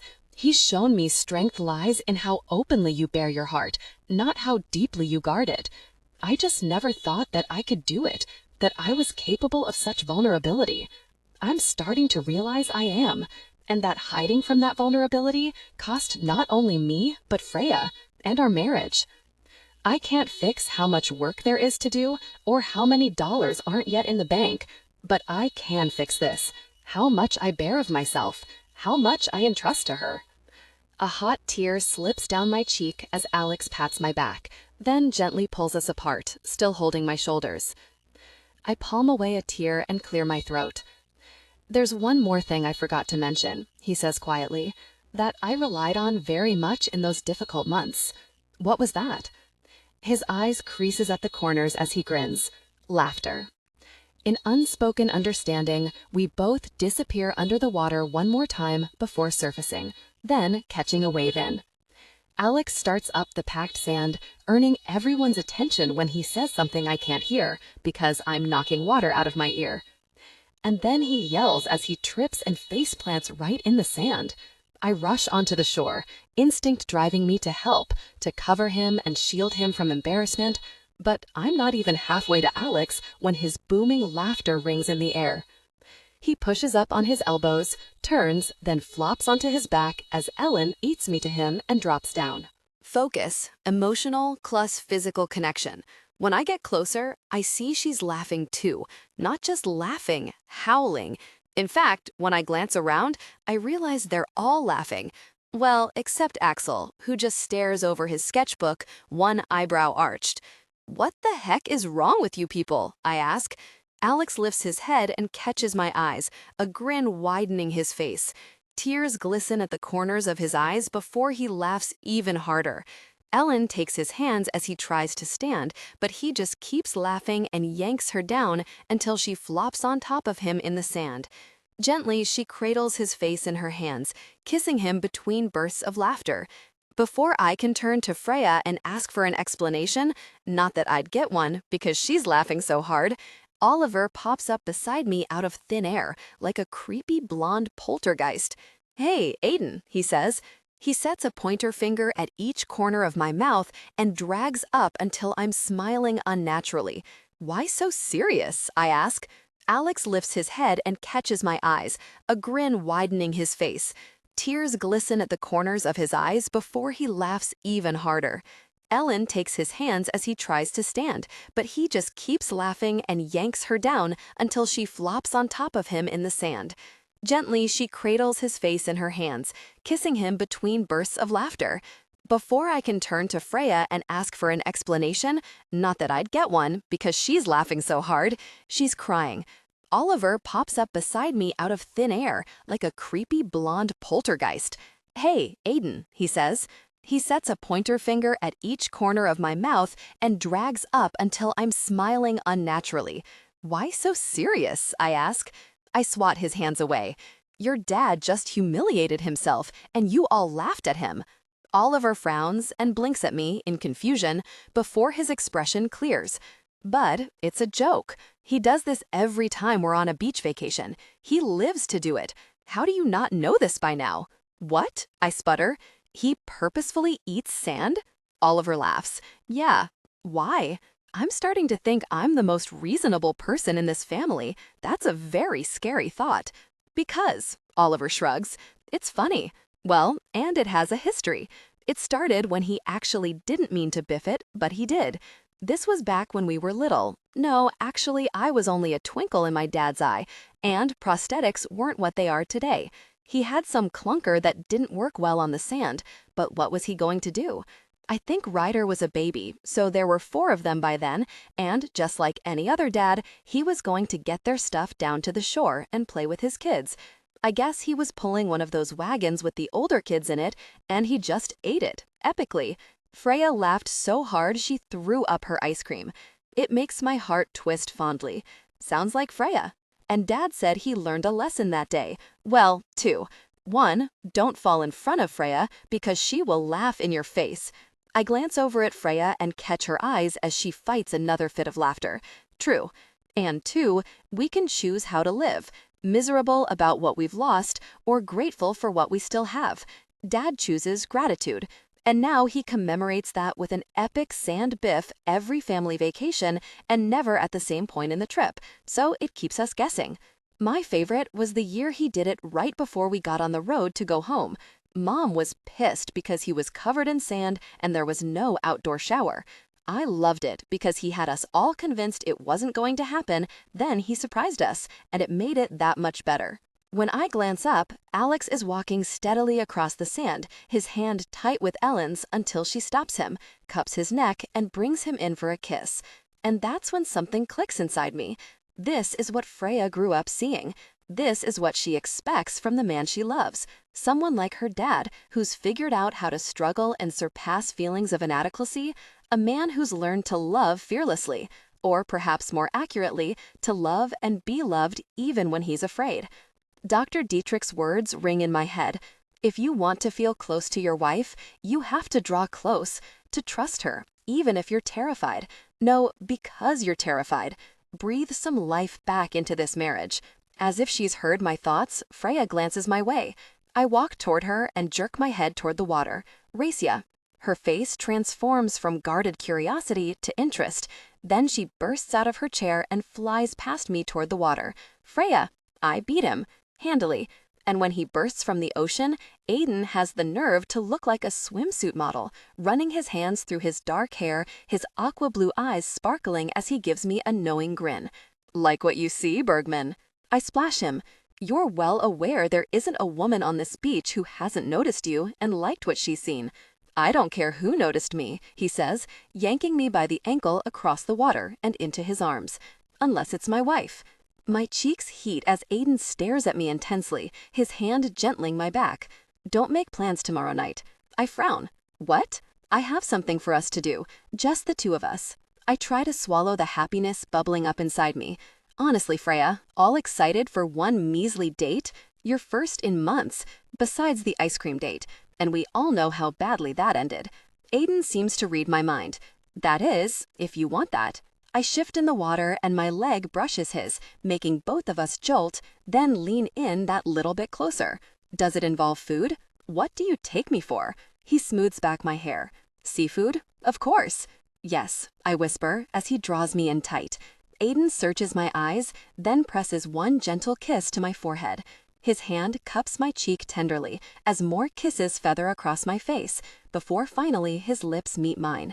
I hold his face too, smoothing his jaw, curling my fingers in his hair as I bring our mouths together, coaxing his tongue softly with mine. It's a tentative kiss, a cautious one that opens to something deeper as he meets me and sighs against my mouth. It feels honest and real. It feels precious and delicate and daunting, like waking up to a new world that's inarguably beautiful, but what was up is down, and my bearings are hard to find. Gently, we break apart at the same time. Aiden's eyes dart down my body, darkening as his hands caress my arms and waist. I'll take it that you like the swimsuit. Like? He groans, pulling me into his arms again.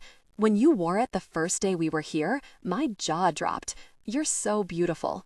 I wrap my arms around his neck and rest my head on his shoulder, feeling the sting of bittersweet emotion. Thank you, I whisper. You don't even have to ask that, he says against my hair. You know I'm wild for your body, Freya, let alone in a sexy red bikini. I swallow roughly. I think maybe I was struggling to know that, Aiden. His grip tightens. After a beat of silence, he says, because he clears his throat. Because it's been a while? Because even once we were past the honeymoon phase, I still felt wanted. And I thought maybe we were going to be that couple that kept the spark. Mai said it, Amanda said it, Christina said it. Heat dims in a marriage, kids douse it, and I was worried that before we even had babies, the novelty of me had worn off. Or, with you getting leaner, you wanted me to look how I did. Hey, he pulls back, staring into my eyes. His hand cups my cheek, and his thumb slips along my lips. Where's this coming from? You know I love your body. You love your body. Not always, I admit. I tend to oversell the body love a bit. He frowns at me in bewilderment. What? Why? I don't know how to explain it. It just feels like I can't simply eat and exercise and look how I look. I have to love that I'm this way and make sure other people know too. Otherwise, they think I'm trying to lose weight, that I'm not happy with how I am. His eyes search mine. Frey, why am I just hearing this? I shrug, trying not to cry. I try not to think a lot about it. I've got lots of other things to do besides worry about how preoccupied people with women's appearances. Freya, I'm sorry. I should have paid better attention. Sighing, Aiden presses a kiss to my temple. I've been so oblivious, he mutters. I didn't tell you either. I could have. We've both done that. He nuzzles my hair. And we're both going to do better. I nod. After a moment's silence, he whispers, I want you to know how beautiful you are. Sometimes I feel beautiful. Sometimes I don't. I'm always grateful for my body. That's enough. I'm grateful for your body too, he says, holding me close and drawing a lazy smile from me. Very grateful. Focus, emotional, plus physical connection. The water's rhythmic and gentle. The sun's hot, already drying salt water on Aiden's skin. And the unexpected closeness of this moment, the quiet and calm, softens something inside me, makes me feel brave. Tension broke. They gave in to desire, connecting deeply. Gosh, he says, tugging me close. What? Aiden clears his throat.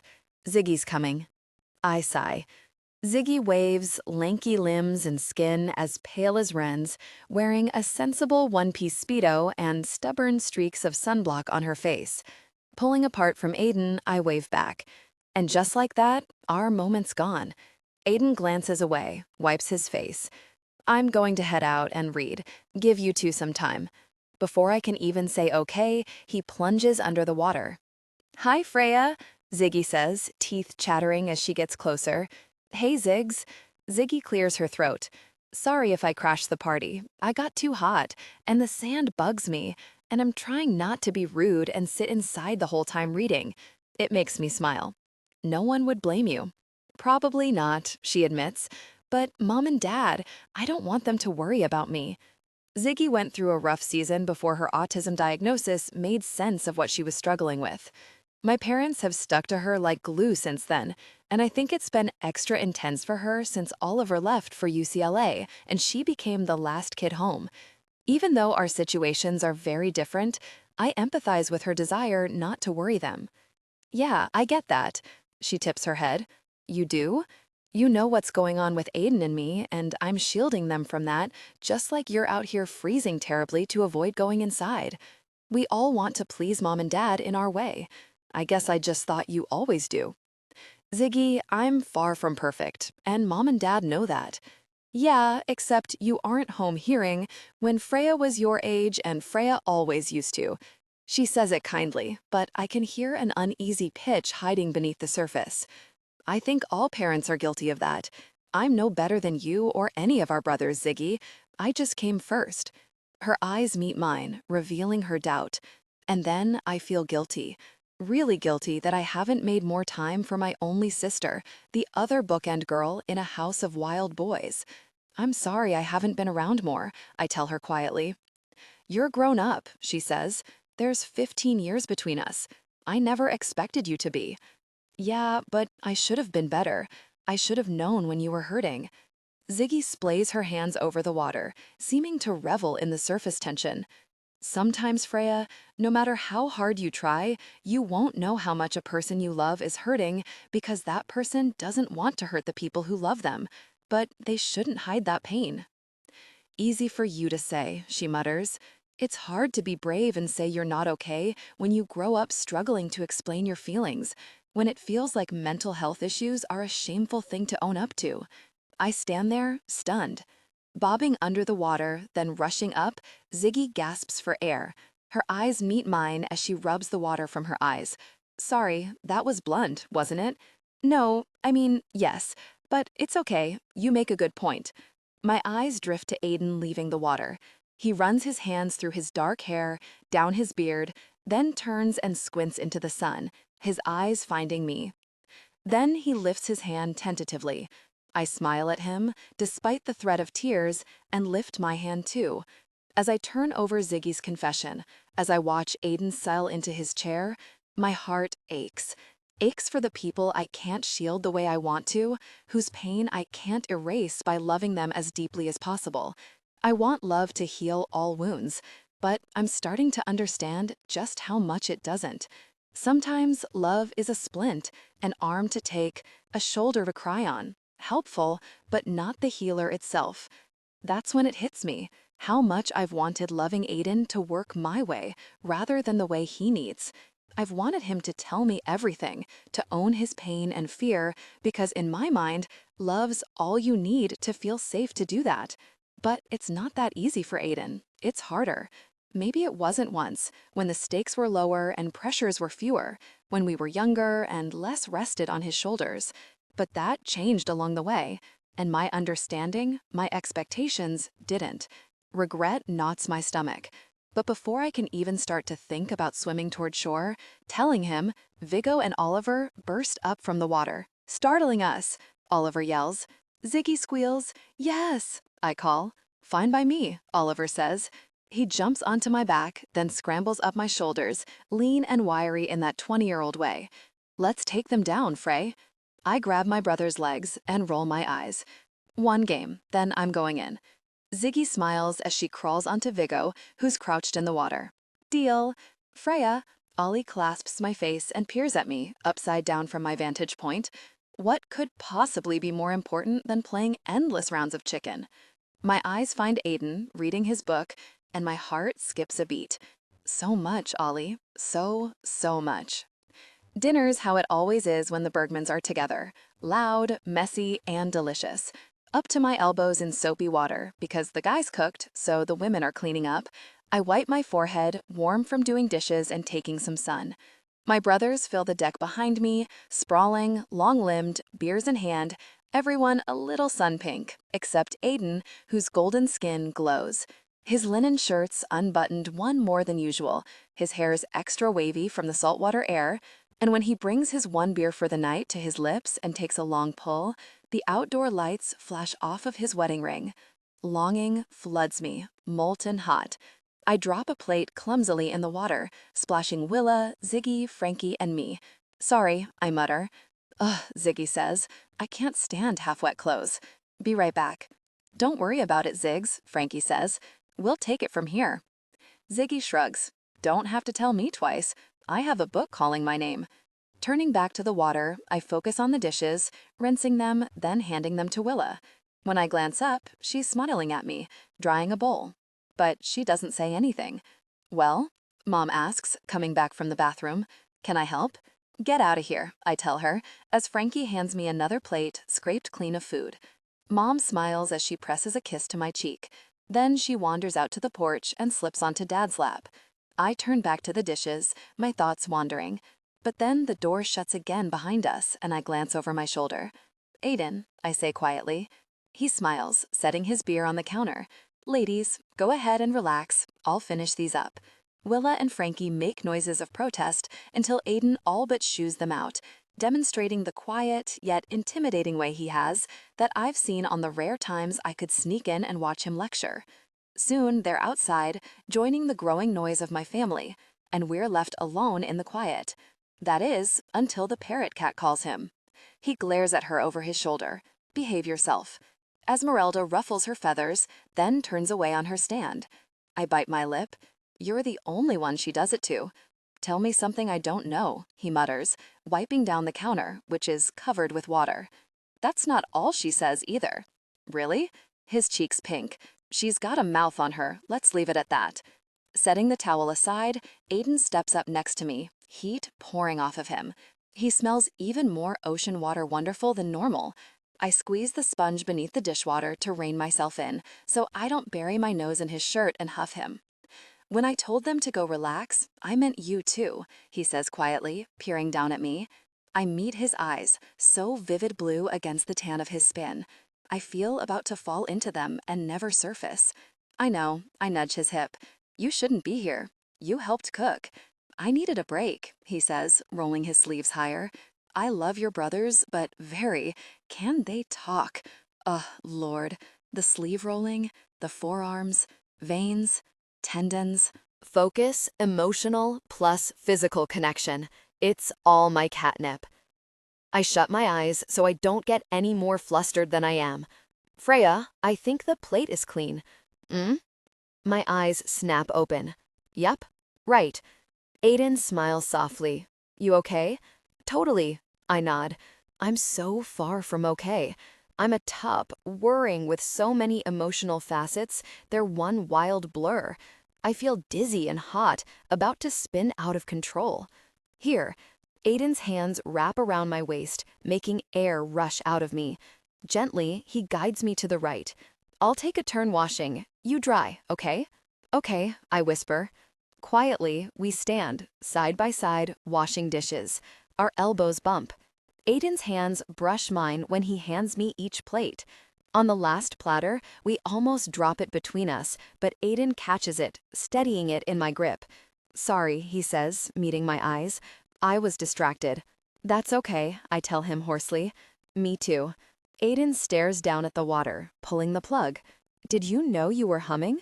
I freeze, halfway done drying the plate. I was? Aiden nods, smiling faintly as he steps closer. You were.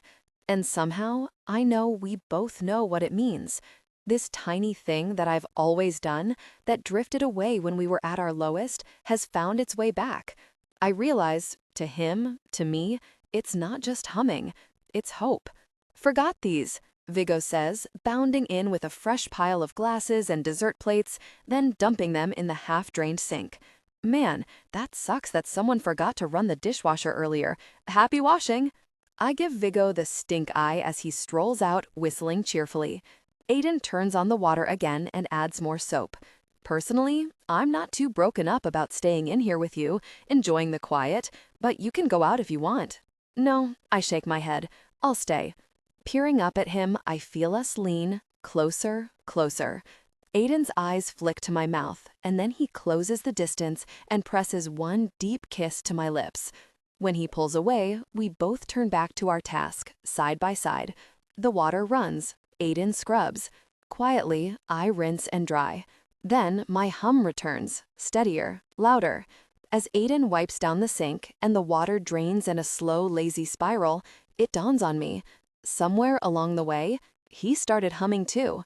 Aiden, where are we? Freya asks. See for yourself.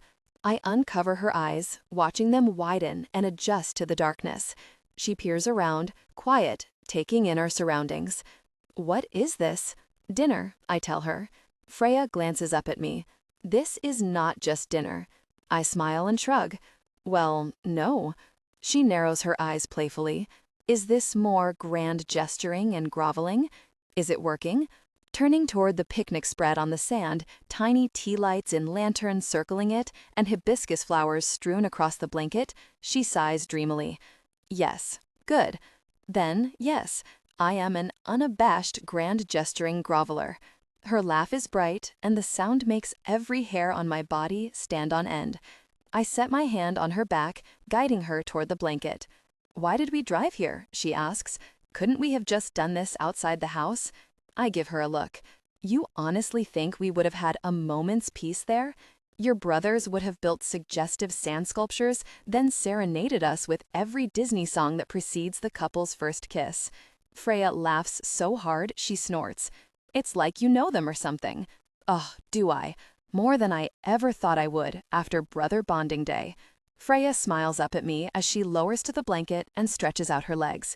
You said it was good being with them, but a long day? I follow and slip behind her, bracing Freya inside my legs. Lean back, I whisper against her ear. She hesitates, then glances over her shoulder, meeting my eyes. I run a hand along her shoulder, down to her fingertips. Slowly, she relaxes, inside my arms, then sets her hands on my thighs. I press a kiss to the soft skin behind her ear, then reach and scoop up the first dish, popping off the lid. Spearing a piece of fish, I bring it to her mouth. Freya takes a bite, then settles in against my chest, nestling her head beneath my chin. It feels so good, so right, holding her how I used to, feeling her lean into me and sigh contentedly. Brother bonding day was fun, I tell her, answering her earlier question. And exhausting. There's a difference between 26 and 36. I'm not in shape like I once was. Haven't made time for exercise. Freya glances back. Do you miss it? I miss soccer most. She nods. Me too. Would you... I clear my throat, setting down the first container, then opening another. Would you want to play with me on a co-ed team again? It would need to be once I get everything up and running on the app, if this investor comes through, but yes, she says, her hand landing warm over mine. She squeezes gently, then tangles her fingers with mine. Whenever you're ready. I'd like that. But there's no rush. I'll probably start back up with my old women's league, too. I smile down at her. I'm glad. That league always made you happy. Seemed like a good time. Offering her a new taste of food, I watch Freya's soft mouth slide over the fork. My skin feels hot, too tight, and I lean into the feeling. Longing, hunger. It's been so long since I could savor her that I could savor wanting her. Aiden, she says, this is all so good. Where did you get it? A restaurant nearby. There's a blue Hawaiian too. I open the cooler next to me. Here. Pulling out the Togo mason jar, I add a straw, a tiny tiki umbrella, then, last but not least, a pink hibiscus flower. Then I set it to her lips. Voila. Fancy. Thank you. She takes a long sip and smiles. Where's yours? I lift a seltzer, knocking it with her glass. Yours truly is driving. Humming to herself, Freya gently takes the fork, tasting from each container that's left. She stabs a piece of fish and turns in my arms, lifting it to my mouth. Try it. Emotion tightens my chest as I stare at her, so quick to share what brings her joy. It's so Freya, so absolutely her. Her expression falters. What is it? I grasp her wrist before she can lower it. The look on your face. I've missed it. She tips her head, searching my expression. Happiness. Her eyes fill, and she quickly wipes the tears away as they spill over. Sorry, she whispers. I'm the one who's sorry, Freya. I wrap an arm around her and press a kiss to the crown of her head. So very sorry. For long, quiet moments, she lets me hold her as I kiss her tears away. When I loosen my grip, she gives me a watery smile, then peers out at our picnic. This is so lovely, Aiden. Thank you. Thank you for trusting me when I told you to shut your eyes and drove you across the island. She laughs faintly and sips her cocktail. Of course I trusted you. Cupping her cheek, I give her one soft kiss. I don't take your trust for granted. The past few months, they haven't made trust easy. They haven't made any of this easy. I'm sorry for that. Peering down, Freya traces a finger through the sand along the edge of our blanket. Ziggy said something yesterday that stuck with me. What was that? She wrinkles her forehead in thought. She said, it's easy to tell someone they should be open about when they're hurting, but it's hard to do that when your pain feels shameful or daunting. It got me thinking about how scary failure is for you, how costly it was when you were young. Failure for you and failure for me mean very different things. I wanted you to act how I act when faced with risk, to trust me with those fears. But in the past, in your life, when you felt threatened or vulnerable, You turned to yourself to survive. Rather than remembering that, I took it personally. My heart thuds against my ribs. I slide my palm against hers and grip her hand. I'm glad failure doesn't mean for you what it means for me, Freya. She meets my eyes, blinking away fresh tears. I wish you hadn't grown up like that, Aiden. I hate it. I know, but it's done. And now look what we have. Look at all that's before us. I press a kiss to her temple. I'd go through it 1,000 times. Why? She asks. Because it was part of what led me to you. You're worth all of that. Focus, emotional plus physical connection. She drops her forehead to my chest, rolling it back and forth as she wraps her arms around my waist. I wish I'd understood. I pulled away when I felt like you'd pulled away, instead of coming after you. I should have. You were hurting, Freya, I say quietly. You shouldn't have had to chase me down. A heavy silence holds between us, but for the sound of an ocean breeze whooshing through palm leaves, threatening our tiny lights in their lanterns. Still, well, both do better, Freya says resolutely. She lifts a pinky as I pull her closer. Promise?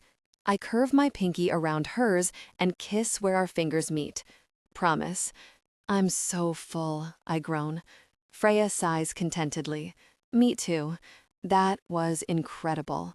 We lie on the blanket, staring up at the night sky, glittering with stars. I can't get over how clear the sky is here, she says quietly. How much you can see. It's stunning. I peer down at her, the breathtaking beauty of her face, that long straight nose sparkling with its silver hoop, the sharp line of her cheekbones that I've traced with my finger countless times, those soft, full lips pursed in thought. It is, I tell her, stunning. Glancing up, she realizes I'm staring at her. A soft blush pinks her cheeks. It reminds me of our honeymoon, I tell her. She smiles faintly. I loved our honeymoon. Oh, me too. I can't stop the grin that tugs at my mouth.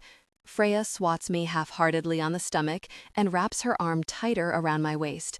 Wipe that self-satisfied smirk off of your face, Aiden McCormick. I laugh. Freya, allow a man to glory in happy memories of how deeply he enjoyed his wife being a nudist for a week on a secluded beach. Oh, God, she mutters, thumping her forehead softly against my chest. I was so filled with desire. Because you made us wait weeks before the wedding, I wanted our wedding night to be special, she says. My fingertips whisper along her arm, reveling in the satin softness of her skin. It was. Yeah. Her eyes search mine as her hand settles over my heart. It really was. And you sang. She tips her head, confusion tightening her features. What? On our honeymoon. You sang constantly. You sang in the shower, in the ocean, in bed, over breakfast, wrapped in my arms. I loved that I knew by how you sang and what you sang. I loved that it told me what you felt, that so often it told me you were happy. Freya's eyes shine, wet with unshed tears, sparkling like the stars reflected in them. I loved when you played guitar, she says. It felt, how you talk about my singing, like it showed me feelings you didn't always say. It showed me your happiness with us together. Sitting in the backyard, making music together, those are some of my best memories. My heart twists at her bittersweet words, the beauty of remembering simpler times. That's why it was so emotional, she says, when you played and sang the other night at karaoke. I smile down at her. I know what you mean. That's how I felt, watching you sing too. You saw me? She bites her lip. I wasn't sure if you were there yet when I was up at the mic. I was. Tucking a pale blonde wave behind her ear, I traced the curve of her jaw with my thumb, gentling her delicate skin. It gave me chills. You looked so alive, Freya, like something inside you that I hadn't seen in so long was burning bright again. Such unbridled joy. She exhales roughly and palms away a tear that slips out. That's how I felt. That's how I always want you to feel. Nestling in, Freya drapes her leg over mine. I pull her close and savor the feel of her lush body tucked against mine. That's what I want for you too, she whispers. For both of us. I glance up at the sky, drinking in its dark, beautiful vastness. When we go home, I want to do that again. Sit outside, make music. Freya sighs and rests her head on my shoulder. I'd like that too. Tearing my gaze from the stars, I nuzzle her hair and breathe her in. A whisper of lemons and cut grass, the sweetness of the flower she stuck in her hair. Well, quit our jobs, start a band. She laughs, knowing how completely unserious I'm being. You'd never. You're right, I wouldn't. Maybe in my next life. You'd never abandon your students, she says. You love them too much. Just like I love my patients. I press a kiss to her hair. I know, they're headaches sometimes, but mostly they're just young people trying to find their way, and I like that I get to help them. I empathize with that. Her smoky laugh jumps out. Unless they're D1 athletes. Entitled little jerks. Freya peers up at me, searching my eyes. But you've learned your lesson after you messed with Willa, haven't you, Aiden Christopher? I smile at her guiltily. Yes, that was not my finest moment. She shakes her head. You're lucky they turned out happy together. Oh, about that, I have a confession. What kind of confession? She asks warily. The kind of confession that I'm only confessing because I think it's outside the statute of wifely wrath limitations. She lifts an eyebrow. That's so? I fight a blush. So, when your brother and Willa were my students and I sent them on that team-building outing? Yes, she says slowly. The one I gave you hell for? That one, yup. Well, I gave them a questionnaire they had to use that day too. It borrowed a bit from corporate workshop material that I had, but it also relied heavily on couples bonding questions too. Freya bites her lips, very clearly trying not to laugh. What were you thinking? You didn't see them pining over each other in my classroom. They just needed a little nudge. A little nudge. Freya, I saw it. They were so perfect for each other. And the thought that a few communication barriers and crappy attitudes could keep them from ever realizing that? I sigh, feeling the real weight of my words. I couldn't take the thought of them missing the love of their lifetime. Because I have that, and I can't imagine a world without her. Her eyes soften. Aiden. She wraps her arms tighter around me. I squeeze her back and kiss her temple, soaking up the feel of her in my arms. Then I pull away and sit up. Come on. She frowns at me as I offer a hand and pull her upright. What are we doing? She asks. I tap my phone, selecting the first song from one of her many playlists. This one's titled Dancing on the Beach. The perfect soundtrack, on a silver platter. Freya knows it too, when I draw her close and start us swaying. She laughs. Well done. How could I turn down the perfectly titled playlist? I don't know, she says, planting a kiss on my cheek. But I'm glad you didn't. Holding her close, I move us to the rhythm of the music, breathing in Freya, who smells like sunshine and flowers, the always sweet tart lemon scent in her skin, so soft and warm in my arms. She feels like heaven. Why are we dancing? She asks. I press a kiss to her temple. Because you love to dance, and I love to hold you. Well, that's a nice reason. Smiling, I tug her closer and set my mouth to the shell of her ear. And because I want to tell you things I don't know how to tell you otherwise, and it's easier when you're in my arms. Like what? She whispers. Every day, I wake up scared that I won't love you how you deserve to be loved. When I'm nervous before I speak at a conference, I hold your pendant in my palm until it's hot, and then I press it hard to my chest so it's warm against my skin when I speak. I tell myself that you're with me, and it makes me braver. She pulls back and meets my gaze. Performance high is no joke, I tell her quietly. I almost threw up before I sang for you at karaoke, but afterward, I loved it. I love that you make me want to be brave and try things I otherwise wouldn't. Oh, and I had my first hard liquor drink, or at least 3 sips of it for Dutch courage before I played. Those zombie cocktails are high alcohol proof, in case you didn't know. Tread carefully. A smoky laugh jumps out of her. Yeesh, Aiden, a zombie? I place a kiss behind her ear and trail more down her neck. It's vacation, the perfect place to bend my own rules. Focus, emotional, plus physical connection. I knew I tasted mint and rum. My laugh is soft as I kiss her shoulder. I've always struggled to admit my fears and my failures to you because I never, ever want to disappoint you, Freya. She holds my eyes, slipping her fingers through my hair. You don't, Aiden. You could never disappoint me because you would never do anything that compromised your integrity, your goodness. You hurt me when you pulled away, yes, but you never disappointed me. Tell that to my brain. He's a lying jerk. I will, she whispers. Let me know when he's talking nonsense so I can tell him off. Tears tighten my throat. I will. Setting her cheek on my shoulder, Freya sighs as I sway us in soft, mesmerizing circles. Aiden? Thank you. I needed this. My lips meet hers as I whisper, I needed it too. Aiden, playlist. I'm with you. Vance Joy. Birds chirp quietly outside.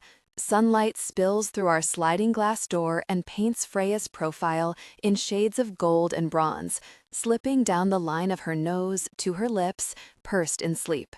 Someone bangs down the hallway, my money's on one of the man cubs, and startles her out of her deep sleep. On a soft, quiet stretch, Freya squeaks and her eyes blink open. Sleepily, she glances toward me where I lie next to her in bed, propped up on one elbow.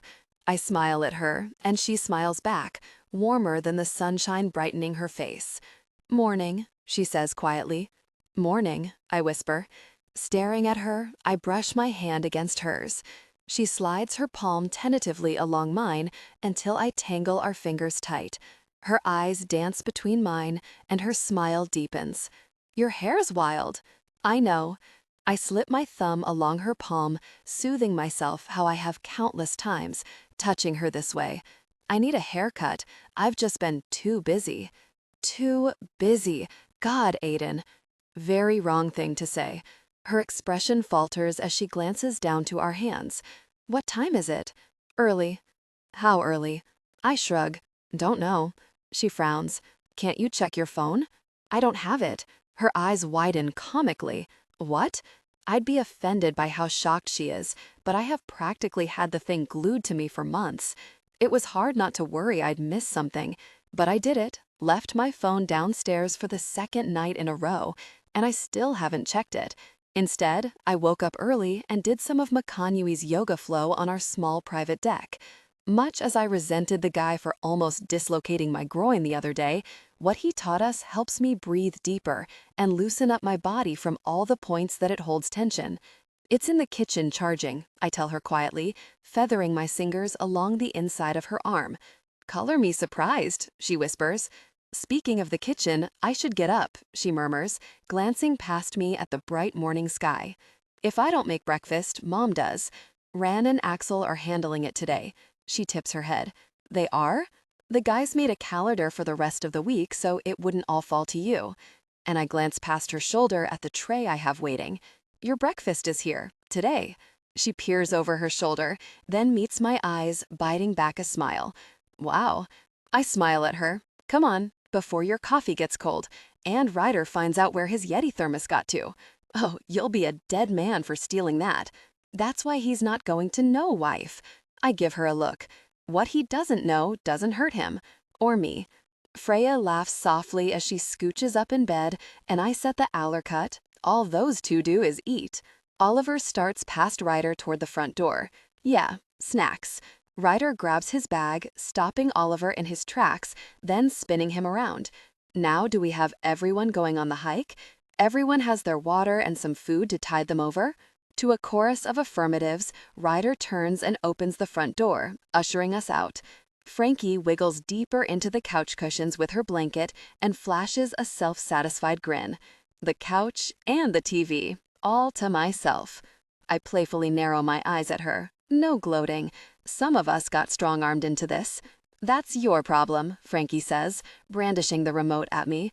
You're too nice. You've got to learn my favorite word. No. N-O. I've been working on Zenzero, but look, there he is, suited up for this hike even though he's going to end up looking like a lobster impersonator. Hey, Ren leans over the sofa and kisses her. I have a hat and SPF 100 on, head to toe. She kisses him again. Be smart and drink your water. Love you, he whispers. I follow Ren, Aiden behind me, as we load into our massive rental van that'll take us the 30-minute drive to Ka'au Crater Trail. I'm nervous to see Dad pile into the driver's seat, not because I don't trust him behind the wheel, but because I feel like a hike that Ryder says is fairly technical could tax him. Freya Lynn, he says, adjusting his mirrors. Stop worrying about me. I'll be fine. Busted. My cheeks heat. Okay, Daddy. Okay, Daddy, Viggo and Oliver mockingly sing-song. Aiden jerks back and swats each of them on the head. Knock it off. They sink down in their seats, looking like sad puppies. I glance over at Aiden for a heartbeat. He smiles, then cups my neck, massaging gently. My fingers curl into the upholstery, and my heart beats hard beneath my ribs. Shouldn't have done that, Ren tells Viggo and Oliver. Mocked the bride of Frankenstein. Ryder snorts. Axel coughs. Mom wheezes. And Aiden scowls at Ren. That was the most obvious Frankenstein ever, and you all know it. You were trolling me. Dad's deep laugh echoes as he turns on the engine. I just didn't want it to end. I bite my lip and set my hand on his thigh. Aiden tried his best at charades last night, but he's still so terrible. It was one of those familiarities that made my heart sing. Because even though we struggled guessing and the parrot kept calling him hot stuff as he lumbered around the living room, he gave it his all. I watched him, clueless, as he looked at me so pleadingly, like I just had to know. And then he laughed at himself, collapsing into my arms as time ended. And I laughed too. I laughed so hard, I woke up with my ab muscles sore from it. I got it, I remind him. Yeah. Aiden smiles, nudging me. Right at the end of my time. I squeeze his leg before he slips his palm beneath mine and tangles our fingers. He meets my eyes for the briefest moment before his gaze flicks to my mouth, then forward, on the road as Dad pulls out. Quiet chatter fills the van as Kalawea disappears behind us and Dad merges onto 61S. Willa laughs at something Ryder says, while Ren and Ziggy discuss the information guide Ryder brought for our hike. Axel cranes forward, answering my mom as she turns back and asks something I missed too lost in the feel of Aiden's hand wrapped around mine, the warmth of our bodies next to each other. I press my forehead to the glass and watch the beauty of inland Hawaii unfold before my eyes. To my right, a kaleidoscopic blur of beauty bursts to life as Dad takes the turn, then slows a little so we can appreciate the view. Moss-green mountains scrape the sapphire sky as we pass rich marshland that's the same vibrant color as the mountains above it. Having spent my life in the Pacific Northwest and then Southern California, I'm no stranger to lush landscape and ocean views, but this is so far beyond that. It's like the moment Dorothy stepped onto the yellow brick road and Oz became a technicolor world of jewel tones and sun-drenched surfaces. Otherworldly lovely. So, Ryder says, clearing his throat, prepare yourselves, Willa tells us. The mountain man is in his element. Shut it, he says, before clasping her jaw and planting a hard kiss right on her lips. This is Kawanui Marsh to our right.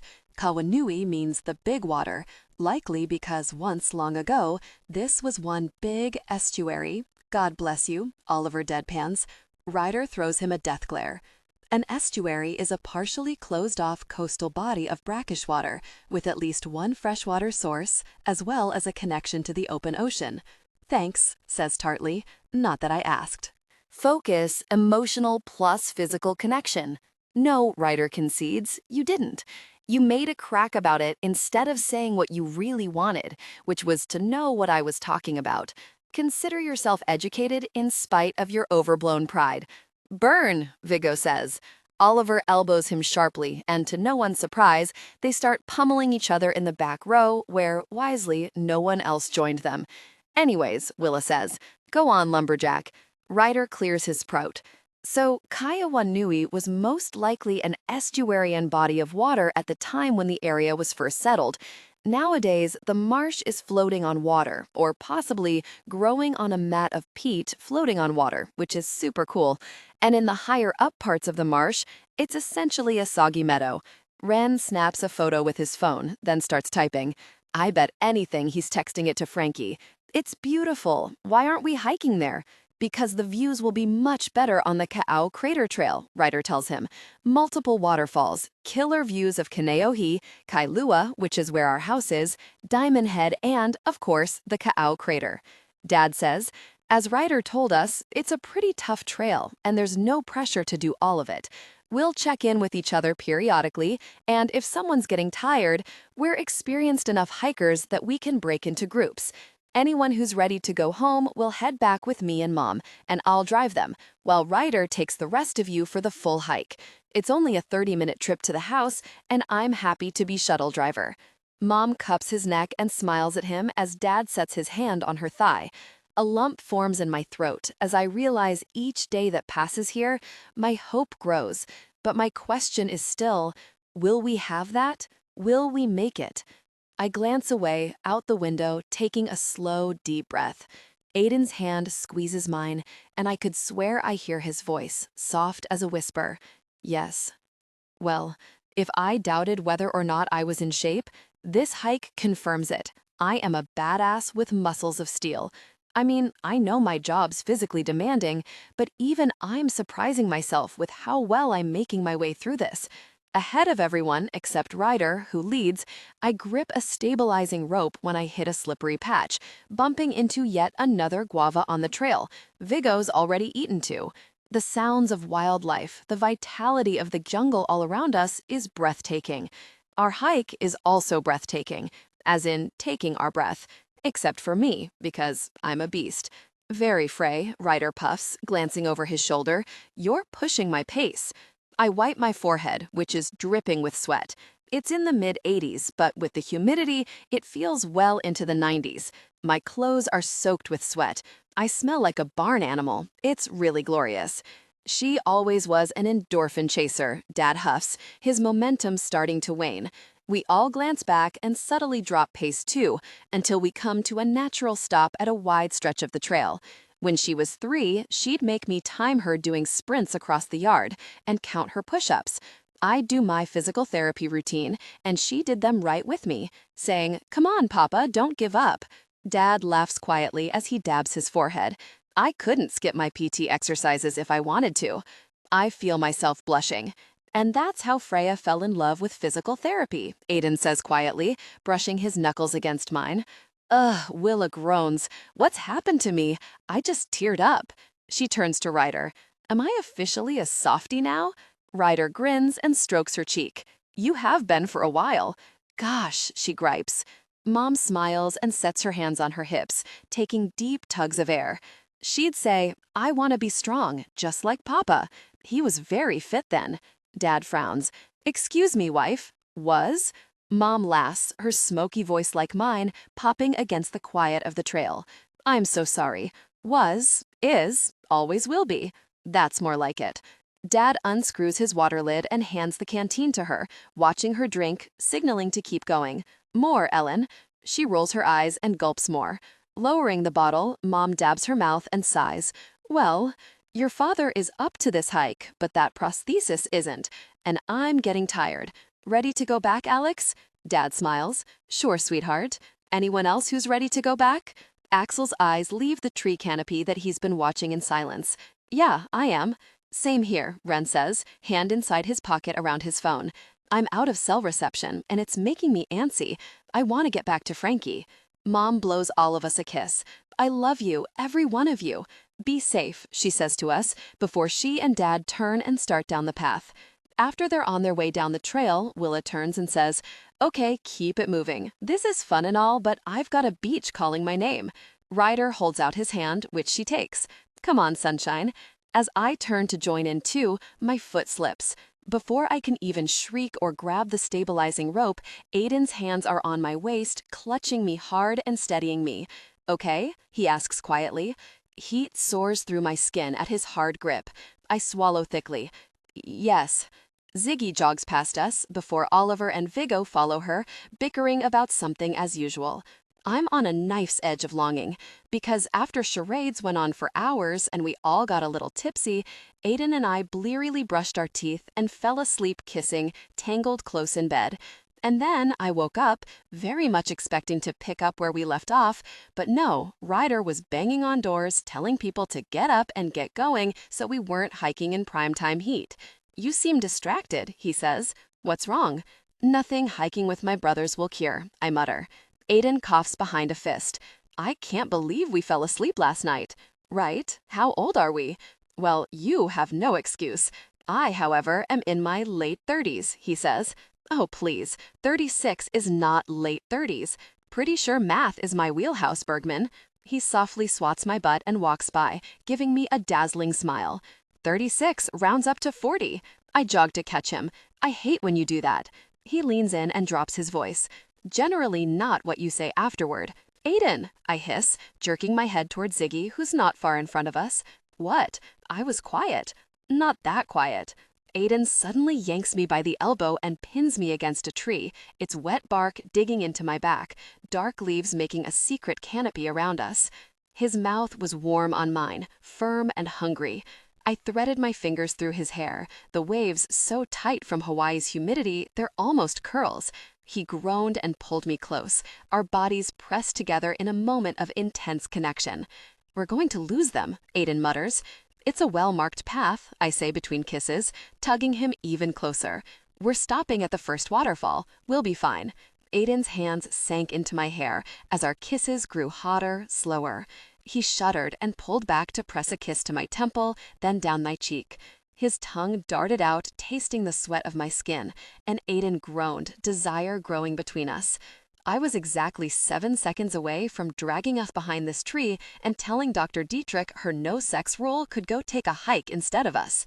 "Guys," Viggo calls from up the path. "Coming?" Aiden bites my neck in frustration and groans before he turns back and pins me with one more hard kiss.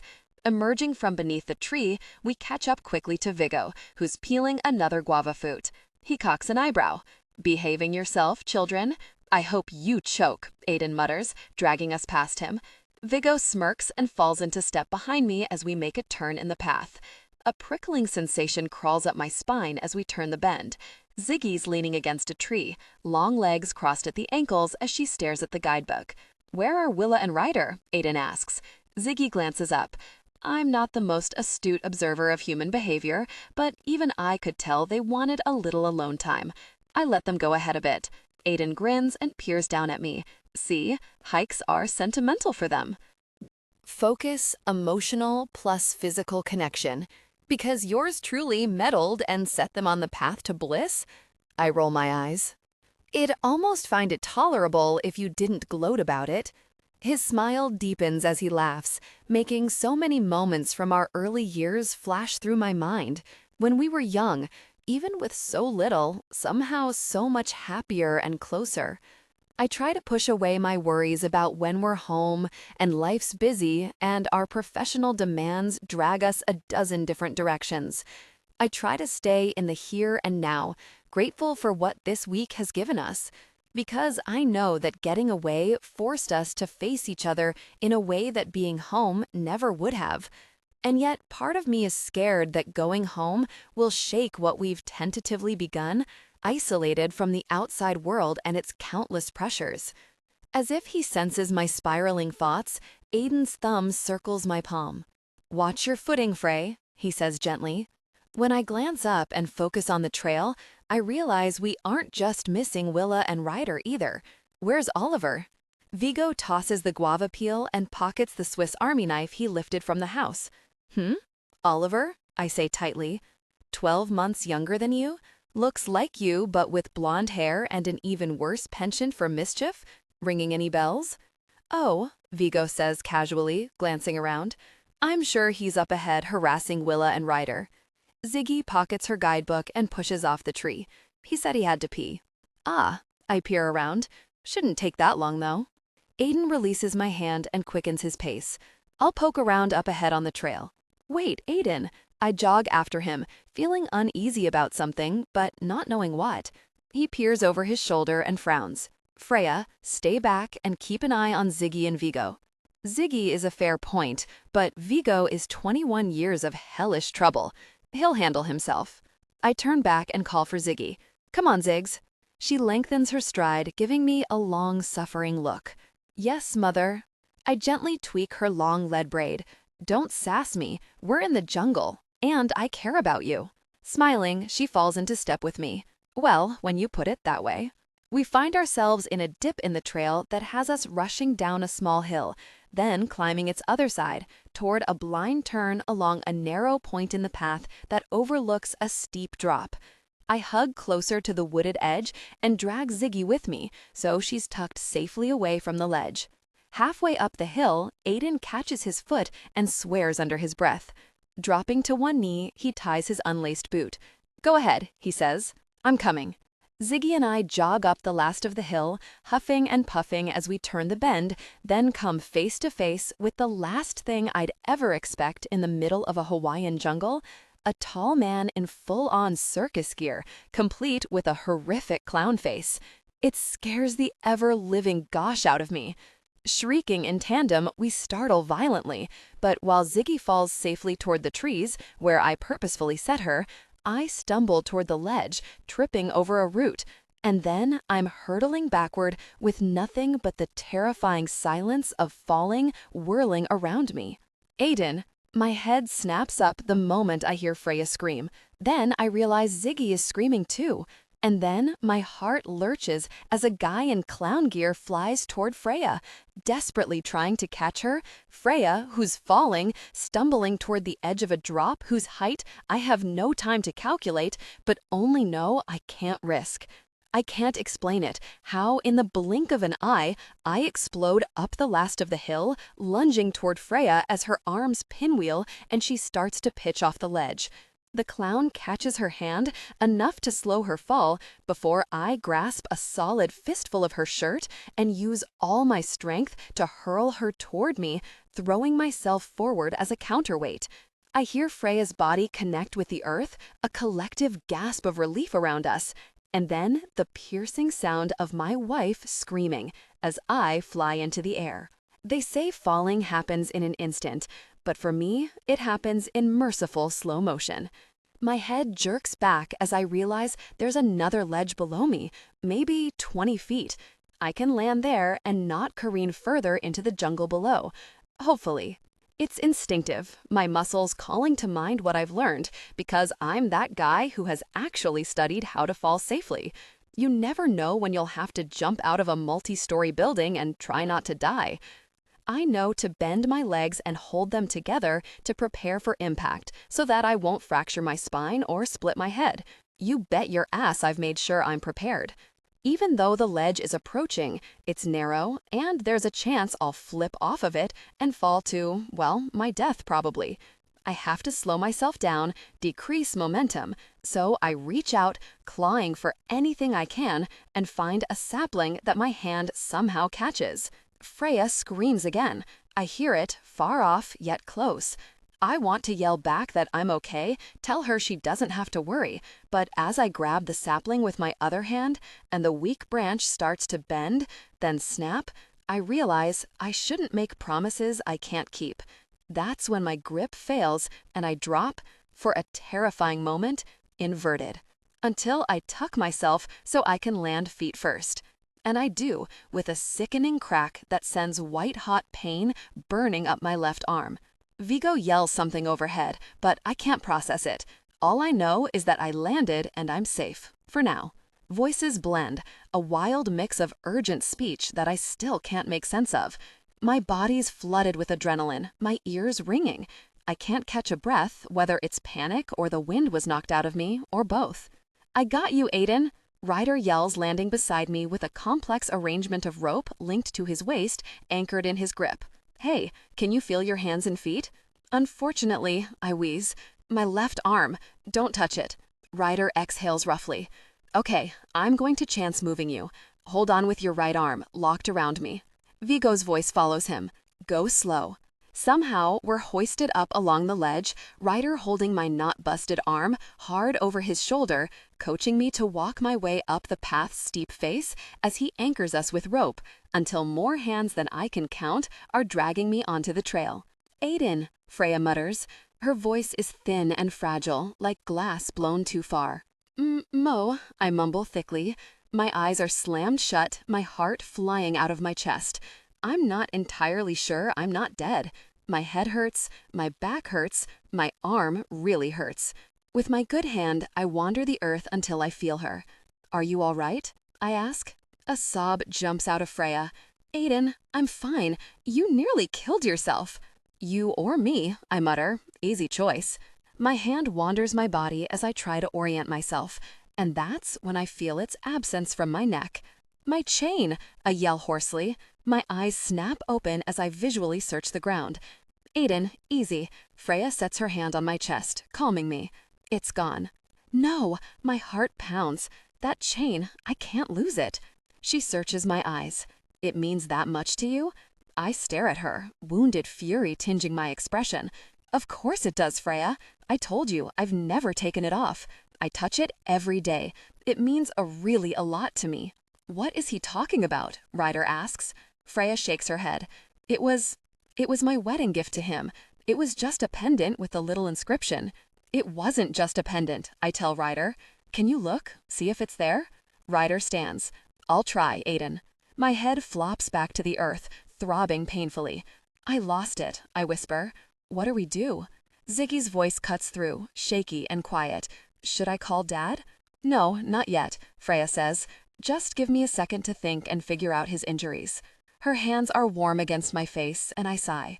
She bends over me, leaning close. "Bear, I know you're upset about the chain, but right now I need you to tell me what's painful." I say, roughly, swallowing and licking my lips. My mouth feels like it's stuffed with cotton. Ribs hurt. Left arm's the worst. "That's it?" "Hurts a lot." "Oh, Aiden, that's good." Emotional plus physical connection. I feel Freya's hands shaking. Thank God. I feel the man cub's silence, until one of them has the idiocy to open their mouths. Oliver yanks off his red clown nose and says, "Freya, don't talk," she snaps, her hands examining my left arm. "Just shut your mouths and be glad you didn't just kill my husband." Absolute silence. I wince when she hits the tender point before she slowly starts to flex it. Really, I wrench it away. My stomach churns with nausea from the pain. "Broken," she mutters. "Badly broken?" Ryder asks. Freya doesn't say anything, which means yes. "I'm okay, Freya." I stare up and see her, really see her. Beautiful Freya, her white blonde hair a halo around her head, reflecting late morning sunlight. Pale blue-gray eyes wet with unshed tears. She bends over me again, kissing me and kissing me. I feel her tears wet against her cheeks. "Aiden, shh." I clasp her to me with my not throbbing arm. It's all right. She's okay. That's all that matters. I'm just going to be haunted by that nightmarish image of her teetering on the edge of the drop for the rest of my life. I'm okay.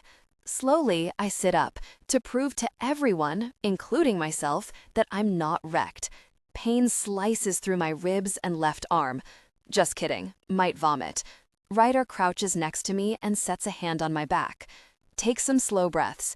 Willa's grabbing your water." Freya stands and points her finger at Viggo and Oliver. "What the, really, were you thinking?" Viggo stares at the ground. Because even though he didn't wear the mask and clown gear, $50 says he helped pack them. That must be why their bags were so big. Oliver drops down next to us and clasps my good hand. He looks to Freya, then me. "I'm so sorry." His hand is shaking, his eyes wet with tears. "I thought Freya, then you, were going to die because of me. And I never, ever," Freya sighs. "Ollie, no one died. They could have." I pat his shoulder gently. "I'm okay, bud. So's Freya. That's all that matters. I'm just going to be haunted by that nightmarish image of her teetering on the edge of the drop for the rest of my life. I'm okay." Slowly, I sit up to prove to everyone, including myself, that I'm not wrecked. Pain slices through my ribs and left arm. Just kidding. Might vomit. Ryder crouches next to me and sets a hand on my back. "Take some slow breaths. Willa's grabbing your water." Freya stands and points her finger at Viggo and Oliver. "What the, really, were you thinking?" Viggo stares at the ground. Because even though he didn't wear the mask and clown gear, $50 says he helped pack them. That must be why their bags were so big. Oliver drops down next to us and clasps my good hand. He looks to Freya, then me. I'm so sorry. His hand is shaking, his eyes wet with tears. I thought Freya, then you, were going to die because of me. And I never, ever, Freya sighs. Ollie, no one died. They could have. I pat his shoulder gently. I'm okay, bud. So's Freya. Viggo stands over us, staring up through his lashes at Freya like a peppy who got caught pissing on the rug. It was a, gosh, get back for your clown prank on us. Oh, Willa says, eyes widening. You mean the one she pulled at your joint birthday party? Yeah, that was good. Actually, it was horrifying, Viggo says. That was a year ago, Freya yells. I know, Viggo snaps. Okay? It was juvenile. Clearly, we regret it. It was my idea, Oliver blurts, staring miserably at her. To do something to help you guys. And Viggo pointed out it had the added bonus of settling the score on the clown front. We both frown at Oliver. What? Ollie sighs. In my human psychology course this spring, they taught us about how trauma bonds people. You both hate clowns. Everyone hates clowns, Freya and I yell. Fair, he concedes. I mean, not everyone, but that's neither here nor there. So I thought a good jump scare might help things along with you two. I was even ready to take a right hook from Aiden for it. Viggo was supposed to make sure you were together on the trail. Viggo throws up his hands. I was trying, okay? You didn't wait for my whistle. Oh, right. This is all my fault. Seeing as you're the jerk who jumped out prematurely on a narrow part of the trail, I'd say yes, Oliver, it is. Enough. I don't yell, but it's my professor voice, the one that carries and commands attention. Silent. Viggo's and Oliver's eyes snap to me. No use pointing fingers. It was dumb. You shouldn't have done it. But it's over with. Willa crouches down and sets my water bottle in my good hand. You okay, Mac? I nod, then manage a short chug of water. Ryder takes the bottle from me and screws on the cap, glowering at Oliver and Viggo. You know, at some point, you two have to actually grow up, really, right? They both give him petulant glares. I said I'm sorry, Oliver growls. Viggo narrows his eyes. You're one to lecture about pranks. Freya bends over me in physical therapist mode as I clumsily work my way up, hoisting me easily to my feet. Let it be, Ryder, I manage roughly. Viggo's face flashes with a grateful smile before he tucks it away under Freya's severe glare. Freya's arm is solid around my waist, anchoring me against her. I love you both, she tells the man cubs. Nothing changes that. That said, you need to know what you did was over the line. I understand why you're going to such great lengths. Her gaze drifts between them. Because you want us to pull through this. Because while Aiden and I aren't mom and dad, we're important to you. Us as a couple. Aiden is your family, a brother to you, and you love him. You're scared of any of that changing. But this isn't how things get fixed, guys. Aiden and I are working on us. We're committed to that. Let us be already. My throat thickens as her hand clasps my side. It's the first time I've heard her say that. When she told me she loved me, I held on to that like a lifeline. But this, Aiden and I are working on us. We're committed to that. It feels like finally making it to dry land, safe and sure, after too long barely holding my head above water. I watch Freya still lecturing them, and I feel so lucky. No, not lucky. Chance isn't at play here. It's a choice. Freya chose me, and I feel so grateful. So grateful. The man cubs stare at the ground guiltily, scuffing their feet into the dirt path. Oliver peers up and bites his bottom lip again. I can't say enough how sorry I am. Viggo looks up next and nods. Me too. Forgiven, I tell them. Maybe, though. Maybe this is a learning moment. Maybe it's time to put aside pranks. At least pranks like this. Stick to whoopee cushions and toothpaste-filled Oreos. But no more meddling or dangerous moves. Not like this, guys. They both nod miserably. As I stand longer, the world starts to dance with stars. When I try to take a step to steady myself, reflexively moving my hurt arm for balance, pain rips through me, so excruciating that I wobble, then my knees buckle. And yes, I'm secure enough in my masculinity to admit what comes next. I faint. Waking up from sleep, I'm sore and disoriented. Freya's lips, soft and gentle, trace my face. Freya, she smiles against my skin. Aiden, I brought you more ibuprofen. I groan. Doesn't work. I know, she says sympathetically. Compound fractures hurt like a difficult person, but that's why I'm here. My eyes open blearily and take her in. They widen, because all she's wearing is one of my undershirts. No bra, no panties. The fabric stretched tight across her chest. Air rushes out of me. Freya, I want to do so many things to you right now, but I can't. You don't have to do anything, she whispers. You know how you run your fingers through my hair, massage my legs after a long day with patience, how you kiss me everywhere, except those places, and it drives me wild. I search her eyes. Yes, she smiles, luminous, dazzling in the moonlight filling our bedroom. I want to do that to you. Her touch wanders my chest, soft swirls of her fingertips that make my skin crackle with awareness. I shut my eyes, my heart pounding anxiously in my chest. A hive of worries, buzzing and angry, swarms my thoughts. Aiden, she says quietly, I want to distract you, help you relax. My eyes blink open. I peer down at her. How? She strokes my cheek. I'll just touch you, kiss you, make you feel good. There are lots of places on your body to do that. Pressing her lips to my pec, she breathes deeply and sinks her teeth into my skin. I suck in a breath as heat rushes down my stomach. Her eyes meet mine again. What do you think? She whispers. After a long silence, I draw her close and give her a soft kiss. Okay. Freya leans in as her hand wanders my stomach. Close your eyes, she says. Why can't I look?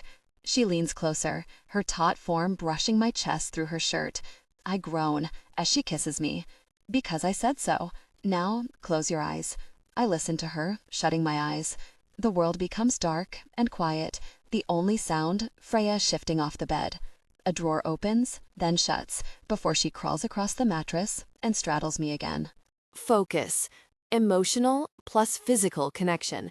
My hand wanders up her thigh, but her grip clamps down on it. Pointedly, she presses my uninjured wrist against the mattress. Behave yourself, she says briskly, swatting my side. A bolt of lust slams through me. Jesus, Freya! She laughs to herself. There's a new boss in town, McCormack. Now take a deep breath. As I do, her hands slide up my stomach, slick and warm with oil. She works my shoulders, my arms, every single fingertip. Next, my thighs, then calves, which she rubs slowly, deep, strong kneads of her fingers.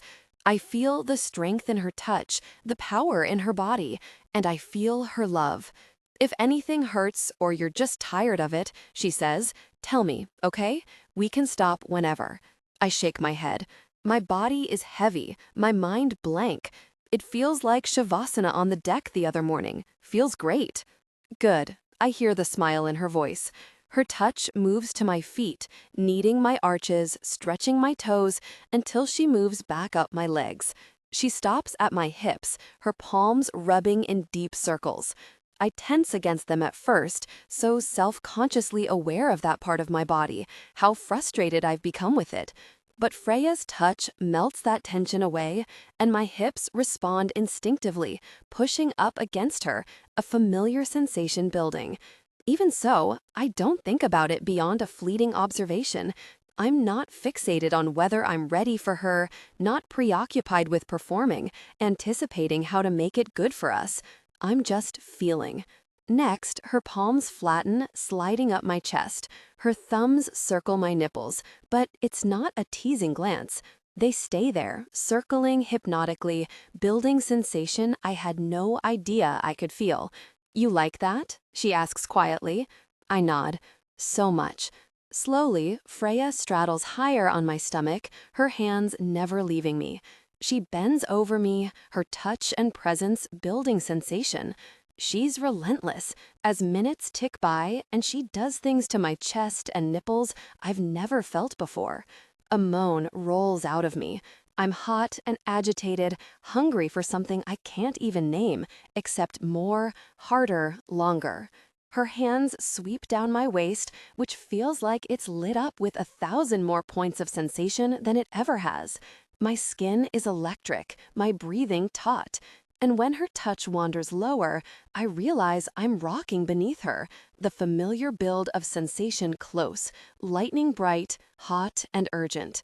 Long, hard kisses trail up my neck. Feeling her body brush my oversensitive chest is an incredibly pleasurable agony.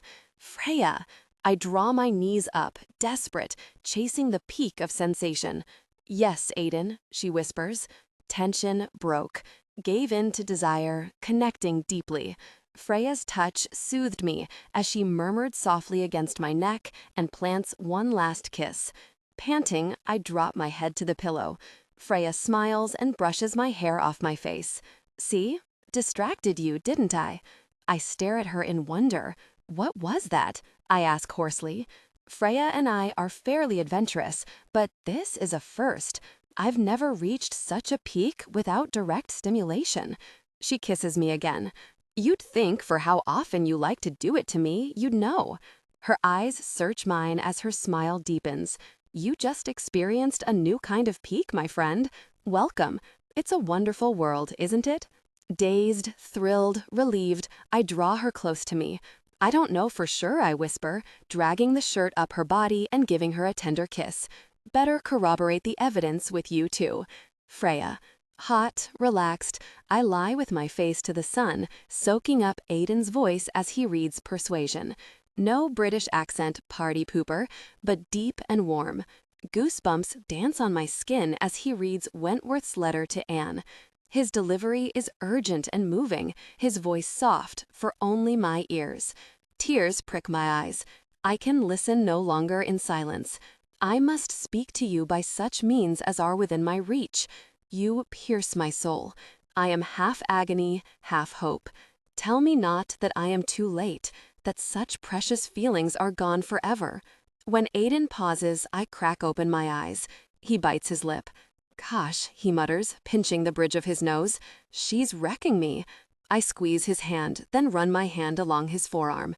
It's a beautiful moment.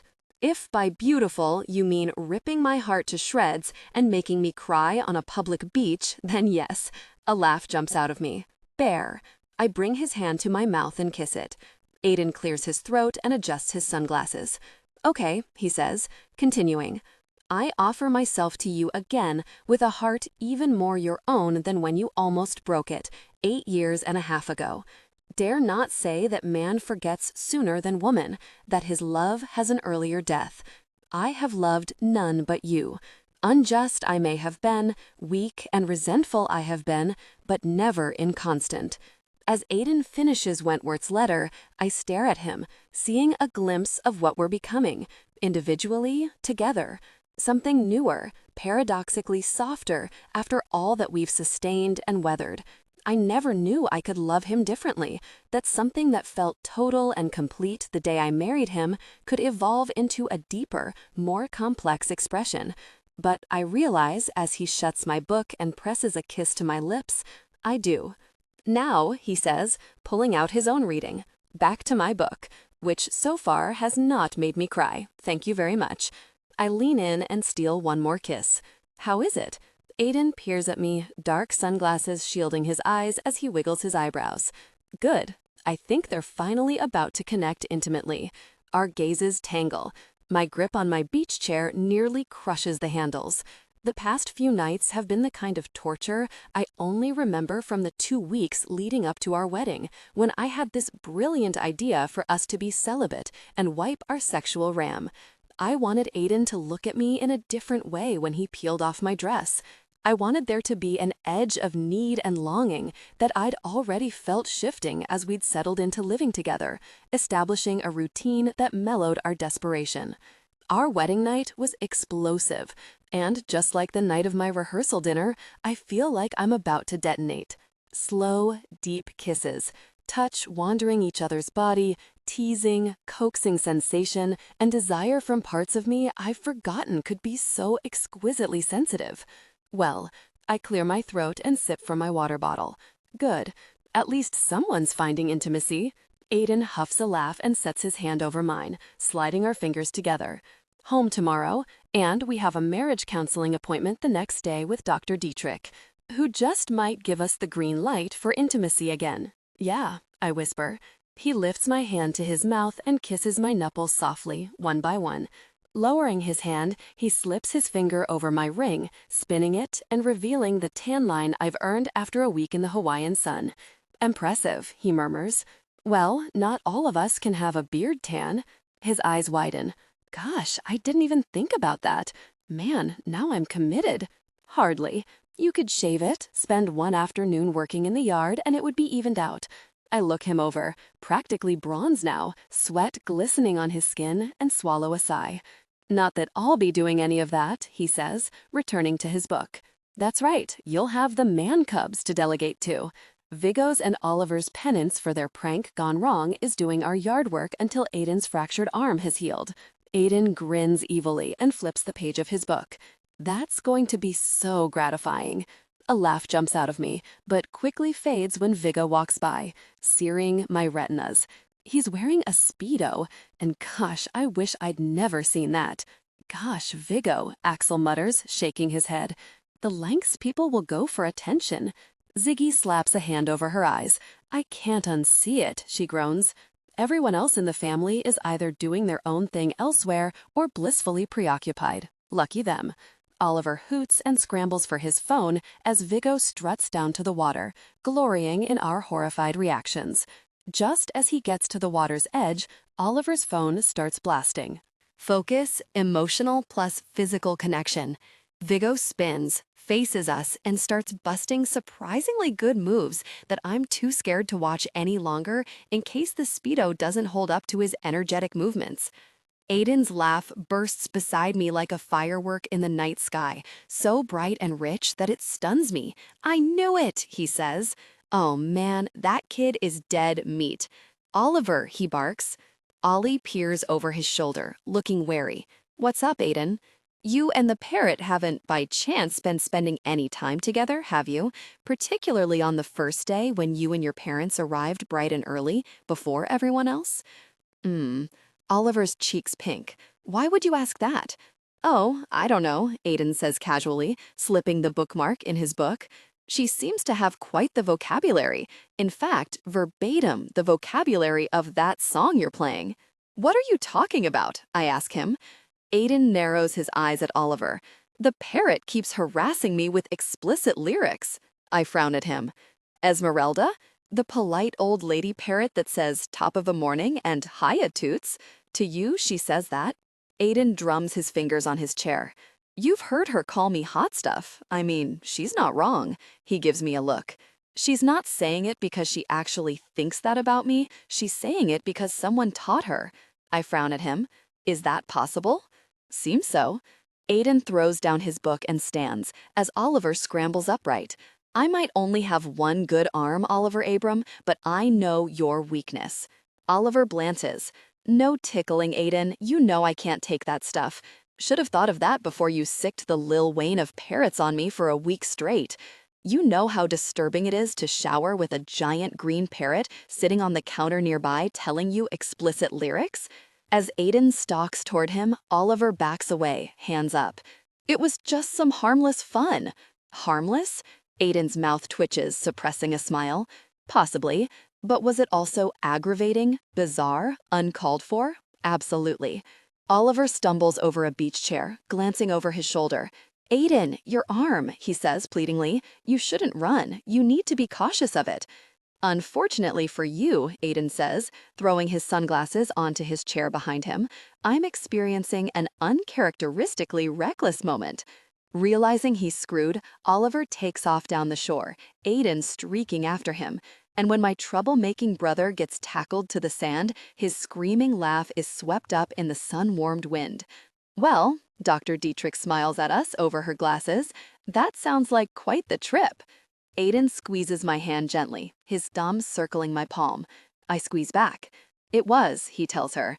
I had a good conversation with my business partner about more evenly distributing responsibilities. I stayed off my phone and prioritized being present, relaxing as much as possible. I smile at him.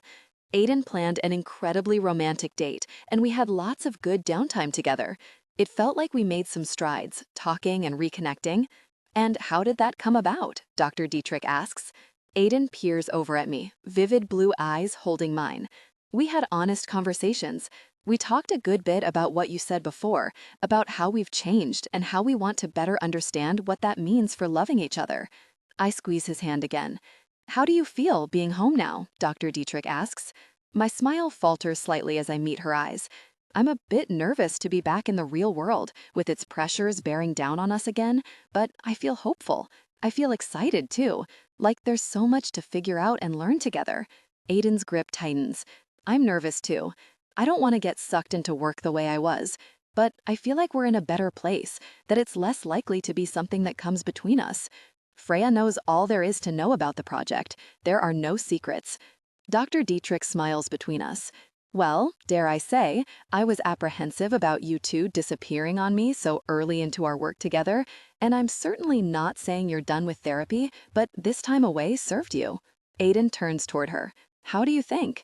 What you both just told me demonstrates that you've arrived at an important milestone in reconciliation, building back trust. You've made peace with the very unsettling truth that people who love each other can hurt each other deeply, often without meaning to.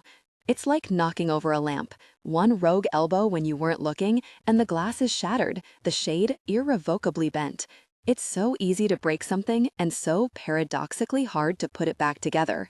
Even when we do, it never looks the same. Aiden's eyes hold mine as we share a brief moment of unspoken recognition. What you've decided, Dr. Dietrich says, is that you can see the beauty in those stitched up, glued together places that you're willing to learn for the future. To watch that wily elbow while acknowledging the possibility that hurt will come again, hoping this time it will be gentler, that this time the glue of forgiveness can mend the cracks that come. I lean into Aiden. I love that. He wraps an arm around me. I do too. Good, she says brightly. So, on to the next order of business. Sex. Aiden chokes on air and blinks away. I pat his thigh gently. Dr. Dietrich shrugs, wearing a warm smile. Let's talk about how you're doing on that front. I'm going to take a gander that something happened intimately between you two, because this, she points to our bodies, wedged against each other on the couch, screams, we might have bent the rules a little bit. I blush. Aiden clears his throat and says hoarsely, yes, the rules were a tiny bit bent. My blush deepens as I stare at my hands. Well, that's good. I approve. In fact, I'm lifting the ban, with one contingency. She stares at the hin, then glances toward me. Complete communicative transparency. Sex is vulnerable.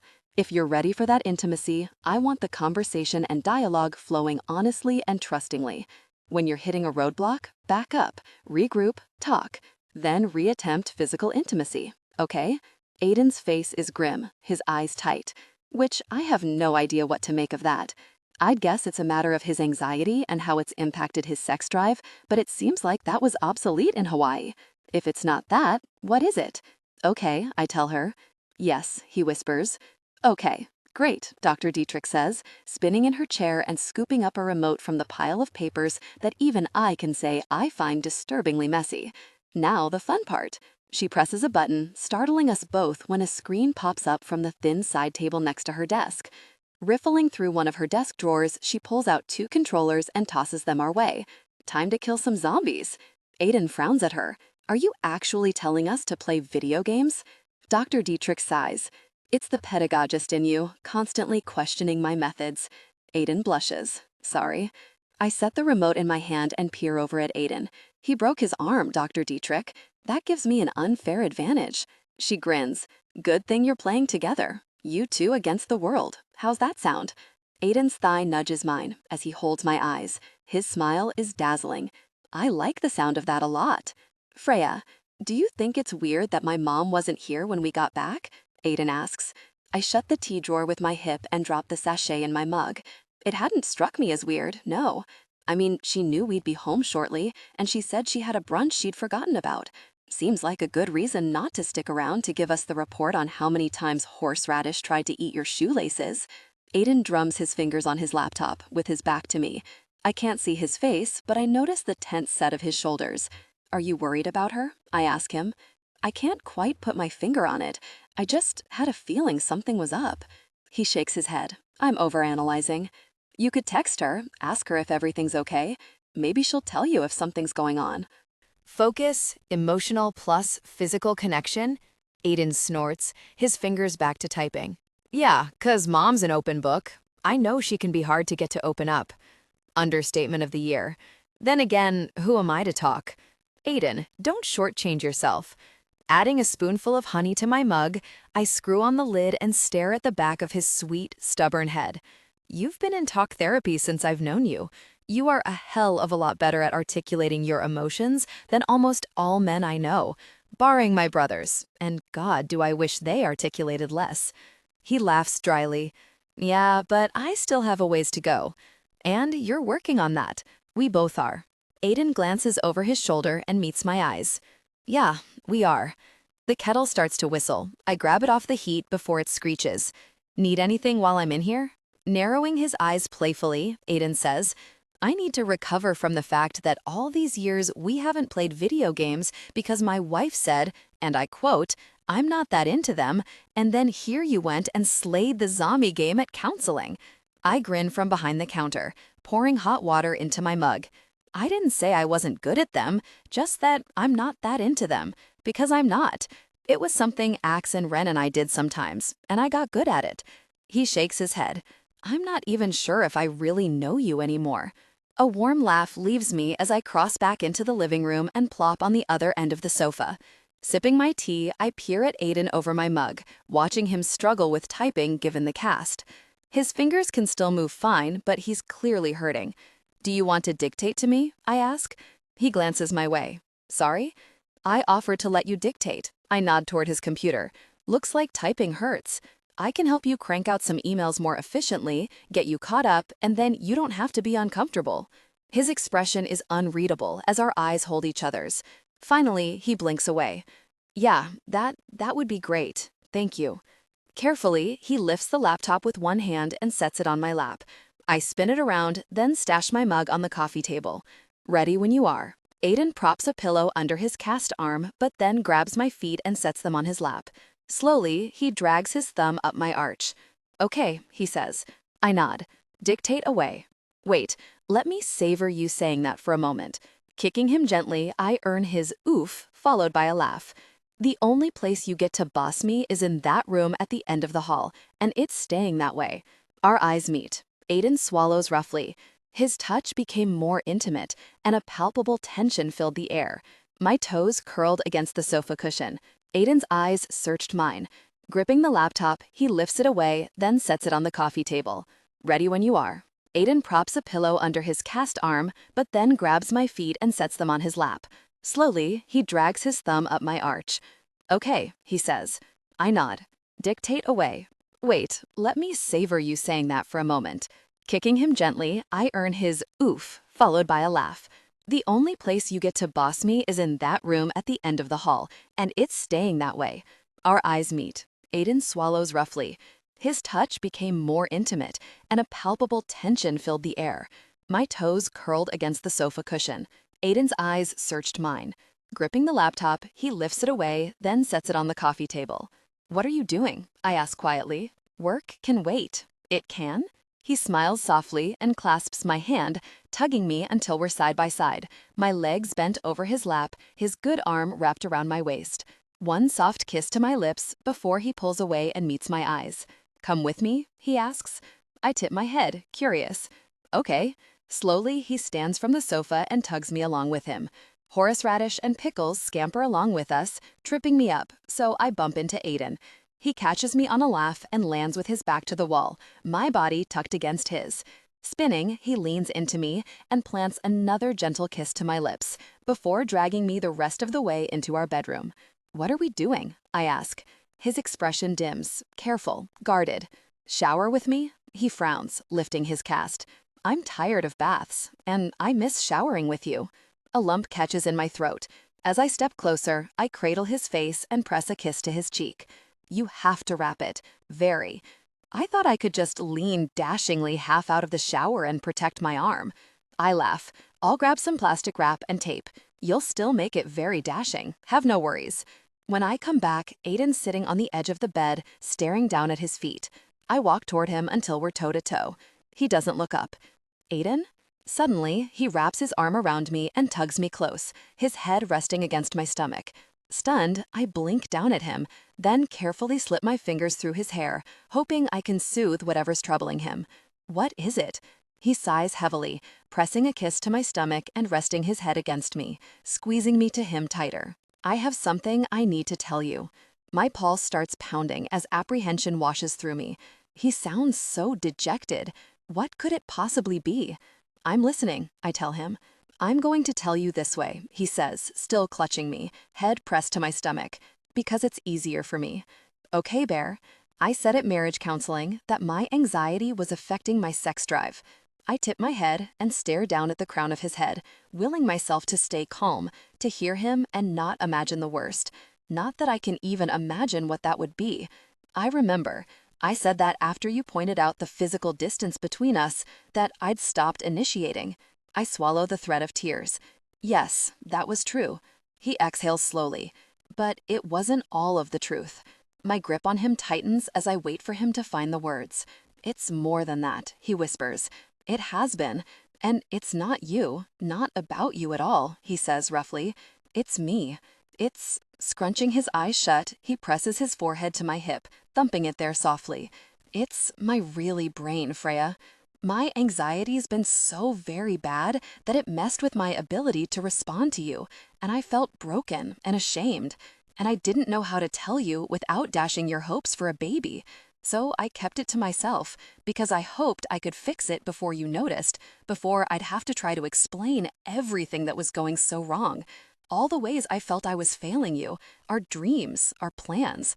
And then we were on vacation, trying to keep it together for your parents, and I couldn't risk upsetting you when I knew how much it meant to be a positive front around them. I'm sorry I kept it to myself for so long. I promise you know it all now. Everything that I held in, everything I've been struggling with. I stand, reeling as his words sink in, as countless moments in our recent sex life flash before my eyes. How often Aiden gave but didn't ask. How frequently he gently redirected me when I reached for him. How many times I was given 3 incredible moments of reaching peak, and as I was drifting off in his arms, I sleepily noticed he hadn't had one. And the seed of doubt had burrowed inside me, painful and foreign. What if he wasn't attracted to me anymore? What if he wanted someone else? What if he didn't want me, but he was placating me? Now I understand. That wasn't it. That wasn't it at all. I hold him in stunned silence, my ears ringing so loudly, I'm shocked I can hear him when he whispers, I'm sorry, Freya. I'm sorry I kept it from you. I'm sorry, it's my reality right now. But I already saw a doctor, and it's not physical, it's psychological. I mean, you saw what happened the other night, what we were able to share when we were on vacation. It's possible, but more often than not, it takes some time and relaxing, and he sighs heavily, pressing a soft kiss to my stomach. I won't let this stop us from having a family, I promise. Aiden, I lower to my knees and cup his face, holding his eyes. I love you. He blinks down, and I grip his face harder. Look at me, I whisper. Slowly, he meets my eyes. We'll find our way through this, as lovers, as a family. Please, please know, my only sadness right now is that you've held this in all on your own, when I could have held it with you. I want a family with you, Freya, I promise. I smile. You already have a family with me. You know what I mean, he says. I didn't want to disappoint you, because I knew what you would have done. You would have said we could wait for a baby, even when I knew how badly you wanted a baby. I wanted a baby. It was so confusing. Focus, emotional, plus physical connection. Sometimes I just felt numb, like I couldn't respond, even when I wanted you, even when all I wanted was to be close. Other times, I'd start and then some gosh thought would hijack my thoughts, and sometimes I just couldn't finish. He buries his face in his hands. And all of that made the possibility of a baby impossible. So I focused on doing everything else that would have us ready for a baby, and I hoped I'd find some way to fix it. I couldn't figure out how to tell you the truth and protect you from how it hurt you. I wrap my arms around him and press a kiss to his cheek, wet from my tears, from his. I'm so sorry, Aiden. Why? He says roughly. It's not your fault. Aiden, we did this, both of us. This twisted dance of always trying to fix ourselves and protecting each other from the parts that we couldn't. We both did that. You hid your anxiety, your frustration with your body. I numbed myself, kept my pain from you. It takes two to play that game, and we did, but not anymore. His eyes hold mine. I wish it wasn't like this. I know, but we'll find our way through it together. I press our foreheads together. Promise. I don't tell him we'll fix it, or that it doesn't matter, because I won't make promises or diminish what this means for him or for us, because I know better now. I've learned that's not how love works. I've learned that the measure of your love isn't how okay you both are or how quickly you hit the curveballs that life throws at you. Love's true test, the measure of its strength, is its bravery to be honest, its willingness to face the hardest moments and say, even though there's nothing to be done, at least I have you. Come here. I interlace my fingers with his and get up from my knees. Aiden stands with me, looking uncertain and so beautiful. His wild, dark hair, fathomless ocean blue eyes, the strong line of his nose, and a soft, full mouth hidden by his beard. Eyes locked with his, I grip the hem of his shirt and lift it up, smoothing my hands along his chest. Stopping at his pecs, I rub my thumbs over the area, earning a rush of air from his lungs. Aiden's hand dives into my hair and brings our mouths a whisper apart. Tipping my head, he nudges my nose with his, then whispers, Freya, I want you so badly, but I don't, he sighs roughly, I don't know what will happen. Neither do I whisper. I just know that I want you. Only you. That's all. Just like you want me. But if I can't, if you can't, I say quietly, we'll enjoy everything that can happen. Then we'll figure out the rest together. He stares into my eyes. I love you. I smile softly and kiss him, a faint brush of lips. His grip in my hair tightens, and I lean into him, wrapping my arms around his waist, gentling the hard planes of his back, that smooth, warm skin. I love you too, Aiden. Groaning, he leans out of my arms, yanks his shirt over his head, and drops it behind him. I gape. You just threw an article of clothing, not a fold in sight, not even placed on the bed. Stop it. He grins. I can prioritize passion over tidiness sometimes. My smile echoes Aiden's as he tugs at my shirt and I help him, lifting it over my head. Aiden's eyes darken as he drinks me in. Then, before I can reach back, his good hand finds my bra and unsnaps it in one effortless flick of his fingers. Impressive. Oh, trust me, he mutters against my lips. There's lots I can do one-handed. His kiss is deep and long as he tucks me against him as I unbuckled his belt and touched him intimately. Undressed, he says between kisses. Please. We clumsily strip each other, tripping on clothes, stumbling into the bathroom through messy kisses and desperate hugs. Skin to skin feels like heaven, like coming home and the first sign of spring after a long, cold winter. I plant soft, open-mouthed kisses over his chest. Aiden kisses my neck, my jaw, the corner of my mouth, the tip of my nose. I love you, he whispers. I can't stop saying it. I kiss him again and stare into his eyes. I love you too. Backing away, I lean into the shower and turn on the water. Aiden steps behind me, his hand gliding up my back, gentling the curve of my spine. Faint kisses travel my vertebrae until he nips my neck, then my earlobe. I shiver as I straighten and turn toward him. Guiding him to the sink, I set up my supplies and quickly wrap his arm. When I'm satisfied with my handiwork, I touch his bicep, above the plastic and tape, curling my hand along the rounded muscle. I kiss his shoulder, his collarbone, the hollow at the base of his throat. Our bodies touch intimately, and we jolt, Aiden angling his head and meeting my mouth hungrily, a kiss that feels like the first spark of a bone-melting blaze. Backing into the shower, he slides the glass shut behind us and presses me against the tiles. Steam floats around us, curling a lock of his hair against his forehead. I look into his eyes, feeling us, close, not just our bodies, but us, and soak it up like rain after a drought. We shared intimacy, eyes darkened. Afterwards, breathless. Kissing you, feeling you, until you were overwhelmed with desire. I exhale shakily as his hand touched me gently, so perfectly, so tenderly I could cry. I love teasing you, but tonight I can't make you wait, Freya. He plants a soft kiss to my hip before his touch deepened. Oh God. My hands dive into his hair as he lifts one of my legs.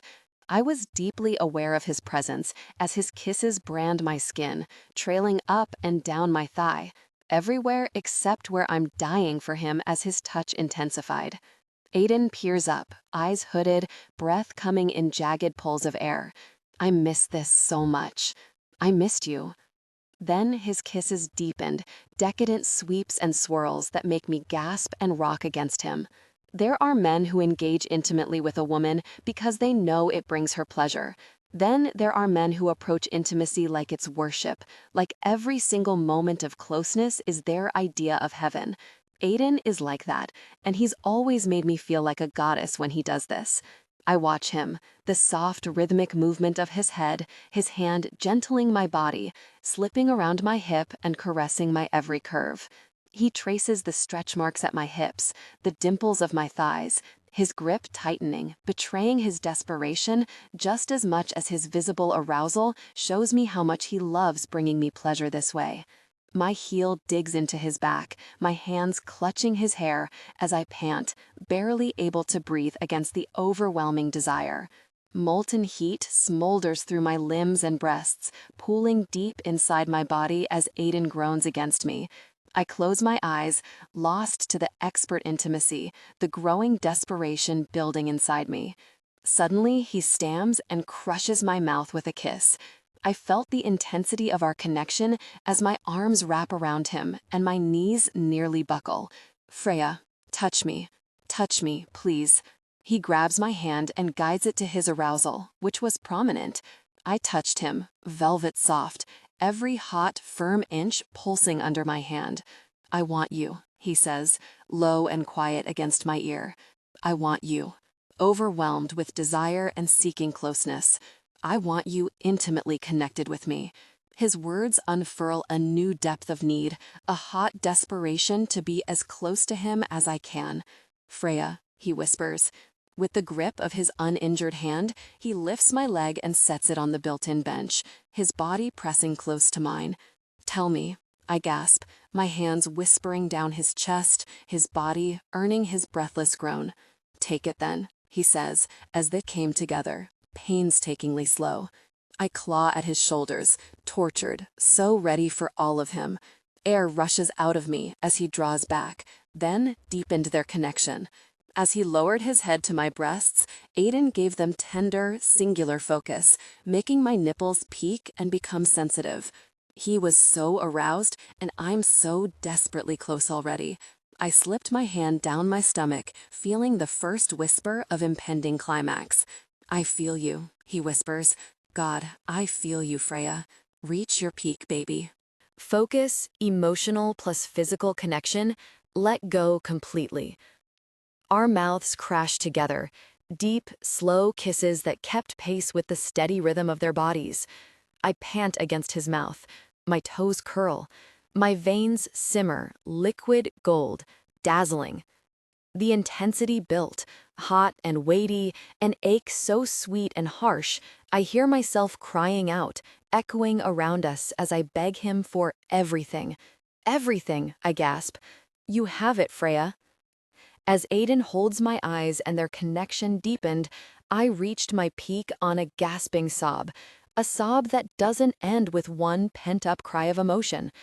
A sob that becomes weeping, weeping for joy and relief and bittersweet feelings that don't have names, only the shape and shadow of what we've missed and what we've gained, as we've battled our way to this place. A place in which water pours over us and I don't hide my tears. A place in which I trust my husband, who kisses my tears every single one and holds me tight. Freya lies in my arms, damp from the shower, her breath soft and even. "I'm not sleeping," she murmurs. I press a kiss to her hair, running my hand down her back. "It would be okay if you were." "I don't want to sleep," she whispers. Her hand drifts down my body, touching me appreciatively. "I want to touch you." I didn't reach my peak after she did.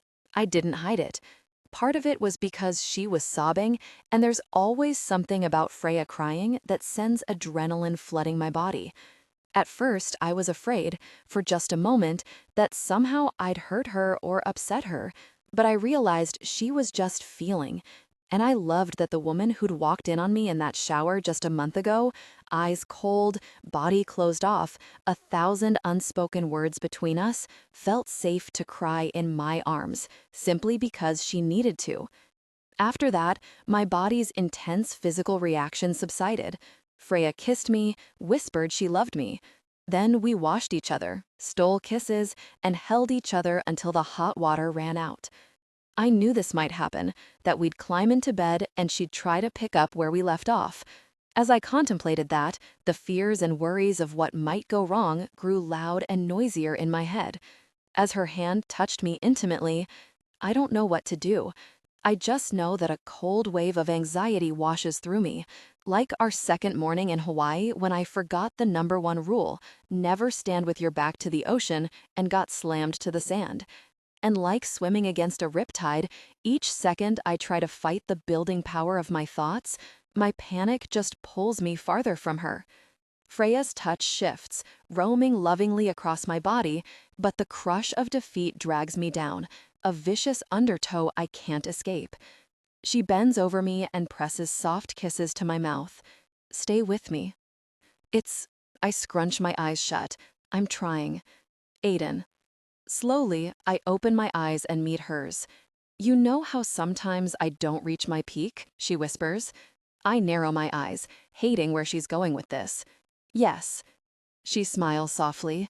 "What do you tell me when that happens?" "It's okay, baby," I tell her through the thickness in my voice. "Just let me hold you." "That's right," she says, before a gentle kiss to my lips. Do you know how safe that made me feel? For my partner to normalize that and make me feel loved? Because it is normal. A rough sigh leaves me.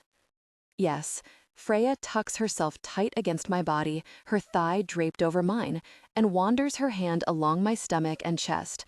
Her lips meet mine in a soft, long kiss. "Just stay with me. We'll find our way, Aiden. Together, okay?" Our eyes meet as I turn toward her, tucking her close to me, skin to skin. Quiet in the darkness. I wade into the unfamiliar waters of acceptance as she touches me, kisses me. I bathe in the weight of Freya's love as I kiss her back. Her kisses fade, her touch slows. I hold her tight long after she's fast asleep. I can't sleep. And when Freya rolls off of me, warm with sweat and sighing, I watch her, so beautiful, so desirable to me.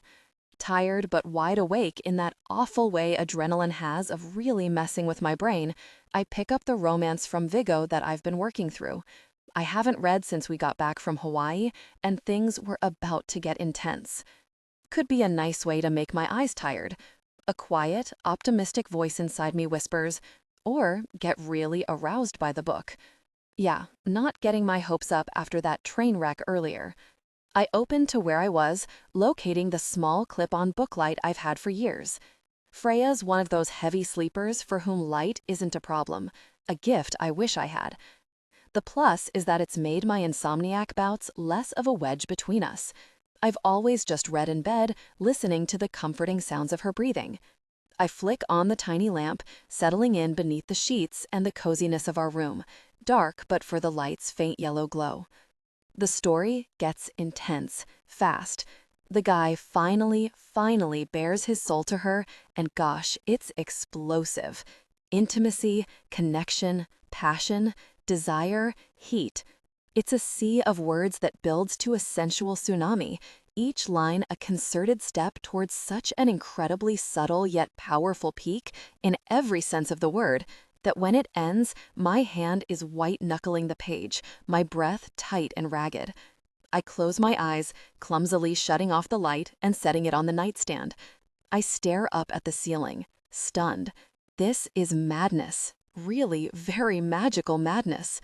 Gosh, I'm reading romance forever. Not because I'm actually deluding myself it will always work like this, and by this I mean make me intensely aroused, or because it guarantees anything, but because that was beautiful. The vulnerability, the tenderness, the give and receive. I've spent so little of my adult life thinking about it, and why is that? Because I was raised to think men shouldn't? Gosh, are men missing out? And it doesn't just hurt us, it hurts our partners. At least men like me are missing out, and I think there's a lot of us, unfortunately. Men who don't spend time digging into how we want to be close to our partners. It leaves us despicably unprepared. Why would I expect myself to just be able to flip on a switch for this space inside myself when I've barely cultivated it? For years, I relied on my marriage's emotional ease to pave the way for our sexual intimacy. But when things became difficult, I had no roadmap for how to move forward, how to stay close with Freya, even while I was struggling. Yes, I love my wife. Yes, I'm deeply attracted to her. But that doesn't mean I miraculously knew how to find intimacy with her when the landscape around us shifted so drastically, when we changed and life became much more complicated than working hard and chasing our dreams together. Like the projects I've developed, the lectures I've taught, the physical exercises I do, I need to learn and practice this. And yes, maybe I'll need a little bit more help being comfortable with sex when it dredges up difficult emotions, compared with someone who doesn't have anxiety or a past like mine, but so really what? There's no shame in it. Freya loves me for exactly who I am. She'll be patient with me, believe in me, desire me, in all my imperfection. She's shown me that time and again. Now I get to show her I trust that. Gosh, I mutter, palming my eyes wet with tears. I've cried more in the past week than I have in my entire life. And if that's part of what I take away from this nightmare season, I'm glad of it, because it means I've grown as a person, a man, a husband. Freya sighs in her sleep and rolls toward me, as if somehow she knows how much I need her. She mutters nonsense as she settles in, her mouth brushing my shoulder. Air rushes out of me when her hand sleepily wanders my stomach and wraps around my waist. Heat builds beneath my skin, everywhere her body brushes mine. She sighs again, stirring a little from sleep. "Aiden," she murmurs. I swallow roughly. Her breath hitches. Her eyes spring open. Waking, she lifts her head and peers up at me. "Hi," she whispers. "Freya." It's all I can say, but our eyes hold, and she sees everything. I need her to. Focus, emotional plus physical connection. Wordlessly, she moves closer, sliding her leg along mine, and her hands are finally on me. We kiss and I breathe her in, pull her close, our tongues tangling, her mouth soft and searching. I can't touch her enough, can't feel enough of her beautiful body, every lush, decadent curve. My hand traces her hip, her full, soft form, the swell of her breasts and her sensitive skin. "Aiden," she chokes, as I feel her, as my mouth opens with hers, and we breathe, ragged and shallow. Her hands dive into my hair. We came together passionately. After their night, Aiden whispered his fingers along her back, then whipped the blanket over us both, wrapping us in a canopy of soft cotton that glows like clouds in a moonlit sky. Another kiss to the corner of her mouth, and I pull back so I can see her better, so I can bask in her satisfied beauty. That was... I inhale roughly, trying to catch my breath. Wow. She smiles and nestles closer to me, her eyes drifting shut as an expression of pure contentment smooths her face. It was, Aiden. It was really wow. We both laugh softly, sharing gentle touches, a faint, reverent kiss. Thank you, I whisper against her lips before I steal another kiss, a gentle bite of her bottom lip. Freya smiles, eyes still shut. For what? For loving me. I press my lips to hers again and breathe her in, my wife and love, friend and partner. The woman who loves all of me, who I love beyond words and understanding. Dragging my thumb over her lip, I kiss her again and again and again. I love you. She opens her eyes, bright and luminous as a glittering canopy of stars. My Aiden. As she wraps her arms around me, Freya whispers in the darkness, I love you too. Freya, look at you! My belts. A few people glance over their shoulders at her volume and my equally loud laugh. She hugs me hard and I hug her hard right back. Used to our over-the-top reunions, Pete and Aiden leave us to our girl crushes, heading inside the restaurant to grab us drinks. Mai pulls back, holding me by the shoulders as she looks me over. Vacation looks good on you. Stop it. I fluff my waves and smile at her. You put your septum piercing back in too. Yes, I approve of this. Then Mai squeezes my figure. In plain sight, because this is our friendship. And the figure is lush and appealing. Thank you. I admiring my figure. It's the dress. It makes them look like $1,000,000. I got it in Hawaii. I think you got more than a dress in Hawaii, she says under her breath. Not exactly. Dropping my hands, I smooth the front of my blue sundress. Mai tips her head and assesses me. But Hawaii agreed with you? Yeah, I admit happily. It did. You look incredible too. You're glowing, like you swallowed a bottle of sunshine. Thank you. The kids slept through the night last night. It does wonders for my skin. Now stop trying to distract me. Talk about Hawaii. Did it, she wiggles her eyebrows, really agree with you? You and Aiden? A blush warms my cheeks. Agreement of the highest order was reached once we were home. She squeals. Freya, that's good. I mean, that is, if he groveled epically and promised to make you his Nordic snow queen goddess again, and thus commenced hot as hell we're making up and fixing gosh kind of agreement, not the hate-banging kind of agreement. It was the former, I say, tucking my hair behind my ears. My gaze finds Aiden at the bar, shoulder to shoulder with Pete. He laughs at something Pete says, then glances back, meeting my eyes. I smile softly. He smiles too, and the butterflies in my stomach beat their wings furiously. So, things are good since you came home? She asks, giving me a knowing look. 2 weeks of being back to reality, and so far, so good. I lean against the wall of the restaurant's outdoor patio where we're waiting for our table and buy myself reprieve from the sharp evening sun. We had another counseling session together and talked about being more intentional about our time together when we are together and also balancing it with solo time. Time when Aiden can work for hours in a row and not feel guilty or pulled in 2 directions. Time when I can get out and do things that make me happy. Mai nods. It's weird, isn't it, how easy it is to sort of collapse into each other and get so stuck in that. Every couple needs to share plenty of life, but both people need their independence too. I'm so much happier since we set up our schedule where Pete gets his night out for trivia and I get out for soccer. Exactly. I let my life get small. I was sad when things got hard with Aiden, and then instead of turning to the things that brought me joy, I just got miserable. I stopped playing our women's league, I worked later, I didn't feel like going out or doing karaoke. I don't know. I just let a part of myself fade, and I don't ever want to do that again, especially now while so much is in flux. Aiden's working on this project and it's not going anywhere anytime soon. Rather than sitting home and stewing, I'm going to do what I like. Get back into soccer, or at least some kind of fun workout, have nights out with you and the ladies again. Mai smiles at me. There are seasons like that. Pete and I've had them. You just have to take care of you and take care of each other. Then you enjoy the hell out of each other when life calms down. Exactly. I smile back at her. Do you have any spots on the team next session, actually? I've been meaning to text you, but I've been a bit distracted since we got home. Clearing her throat, Mai peers down at her feet. Yeah, we do. I read her body language. She looks nervous. What's wrong? She scrapes the soles of her sandals against the patio tiles.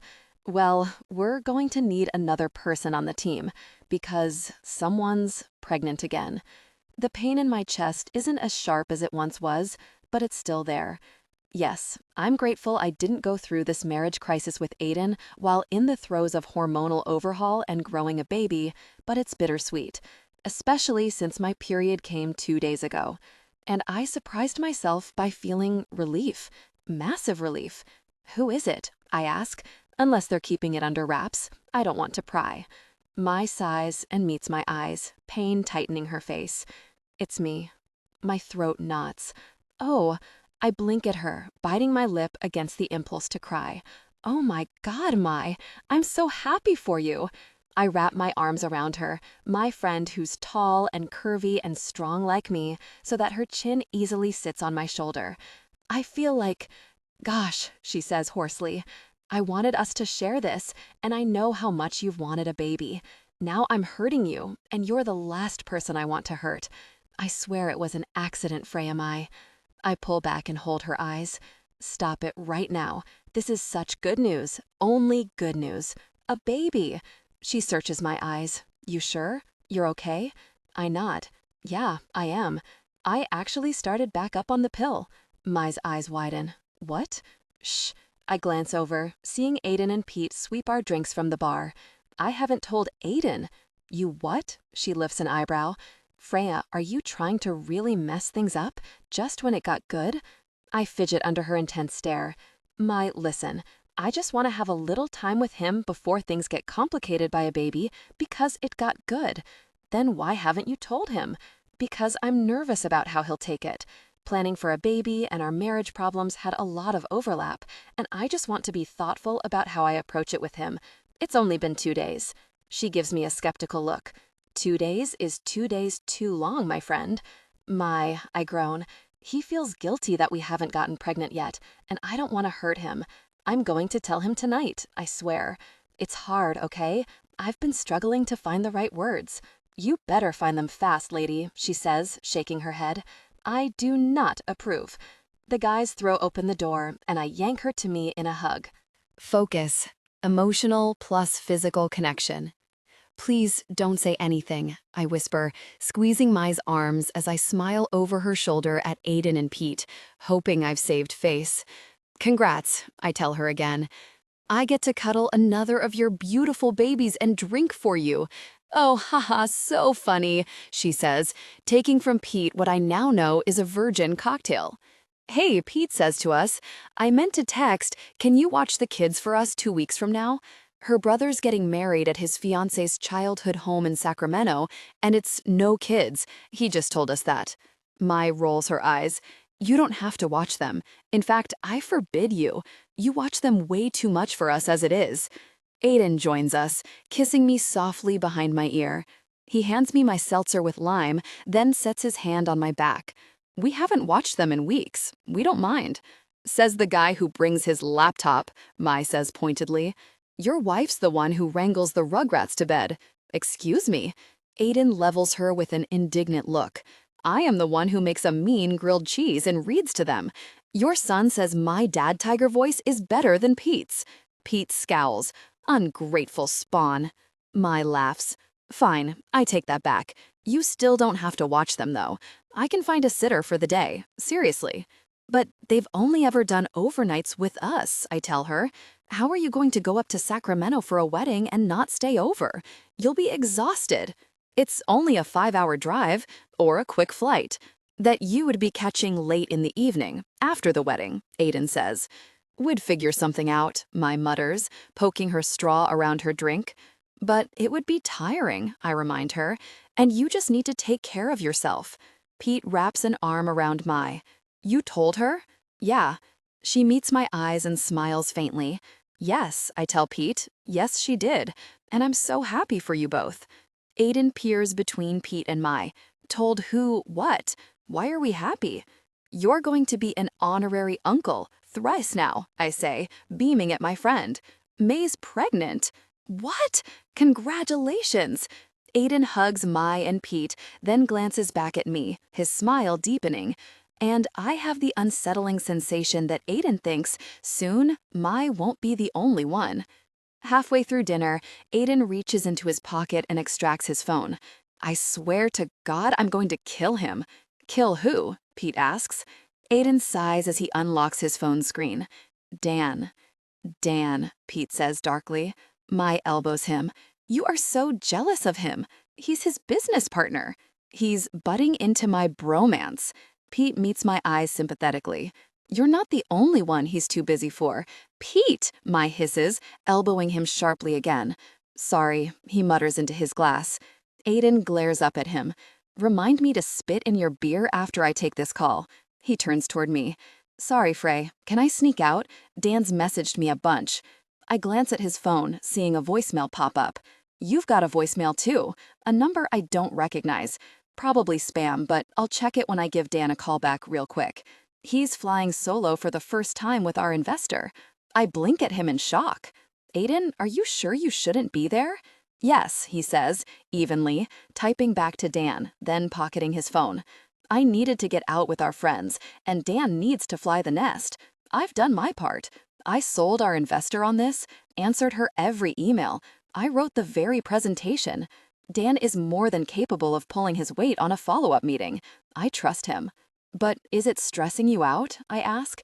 He smiles softly. A bit, but that's okay. I'm doing all right. I fidget on the bench, guilt tugging at me. We should have discussed this. Mai gives me a look and does her best friend telepathic talking. You're really going to lecture him about transparency right now? I glare back at her. I said I'd tell him tonight. Arched eyebrow, pursed lips. Her expression says. Sure. Aiden's hand drifts over my thigh under the table. I didn't want to miss our night out. That was my choice. But Dan's messaging. Aiden shrugs. But Dan's messaging. So I'm going to call him. And if it's a crisis, if it makes or breaks this project, I want you to go to the meeting. I'll drive you myself. He wraps his hand around mine and squeezes gently. I will, Freya. Thank you. I kiss his cheek, then scoot out of our bench, watching him, tall and broad, strolling smoothly out of the restaurant. I plop back down on a sigh. Watch out, Mai laughs. I think you drooled. Sue me. I like my husband's rear. Pete sighs and throws his arm around Mai. You used to look at me like that. I still do. After you put the kids to bed and load up the dishwasher. When you bend over and put that detergent in. I shake my head. You too. Mai sucks down half of her no-Jito and grins at me around her straw. Pete takes the conversation and runs with it, in that easy way he has, talking and making us laugh. Engrossed in Pete's antics, it's not until Aiden's almost the whole way to our table that I notice him, his face grim. What is it? I ask. Dan's fine. I mean, I handled his questions, but checked that voicemail. It's Tom, he says, bewildered. Tom. I wrinkle my nose. Who's Tom? The janitor in my building that I don't know what I'd call it. I suppose a friendship is fair. He works when I'm there late. My stomach sinks a little, remembering what he said the night he first came home. He's the one who sent you home? Aiden nods. But he doesn't sit. What's wrong? I ask. I don't know. He just asked me to please meet him at the building this evening. Said he needed to talk to me urgently. When? I ask. Didn't say when, just tonight, that he'd be at work. Aiden drops onto the bench finally. He looks upset. I slide my hand inside his and squeeze. We can swing by there, let you two talk, if you think you should. I guess.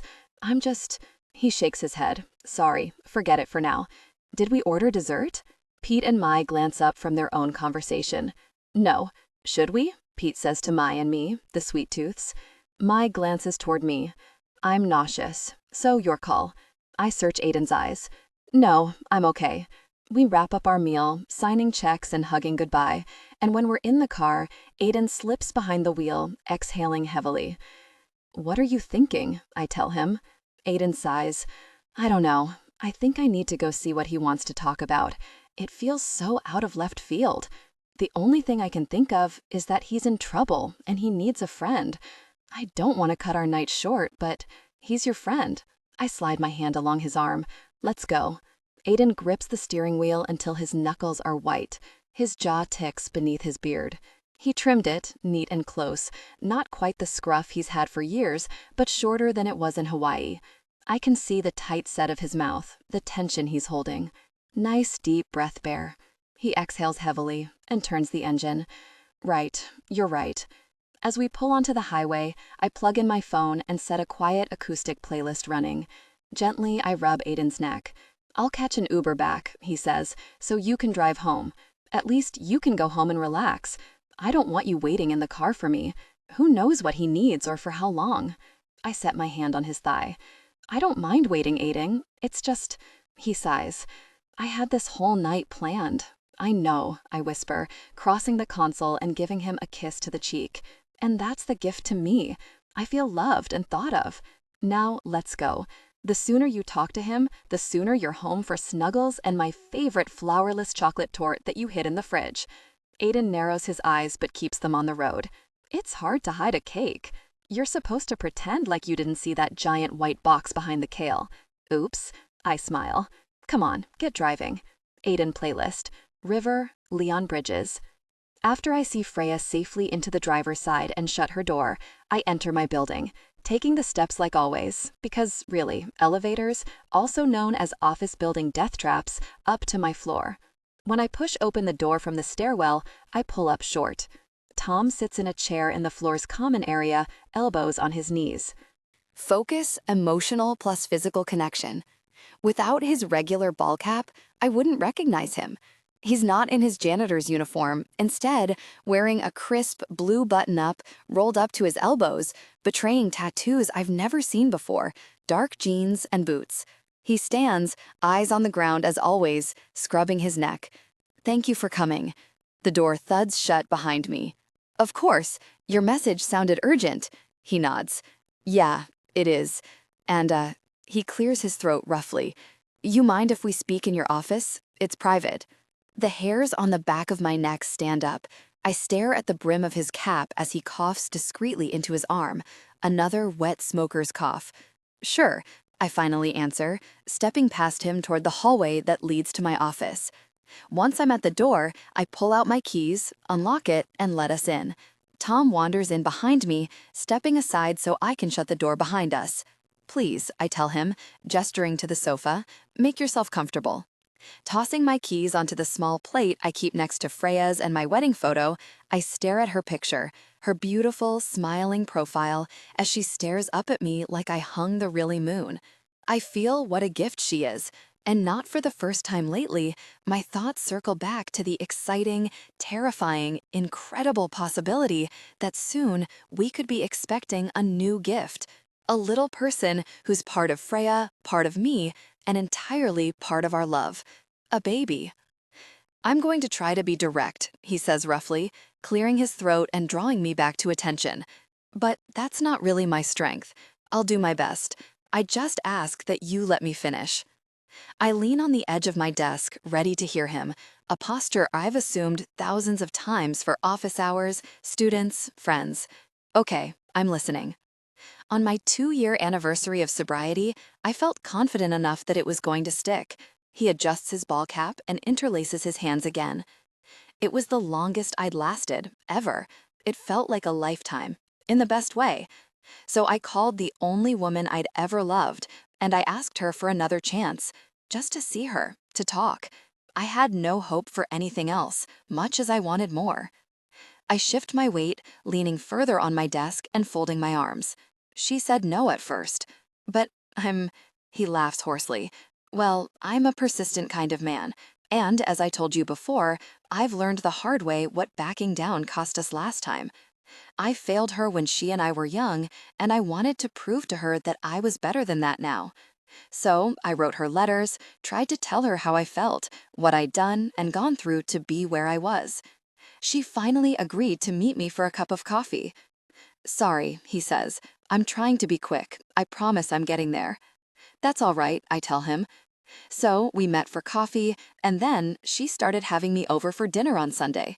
It was nothing romantic, just friendship, cautious friendship. She opened up a bit, told me more about her life. Things were good.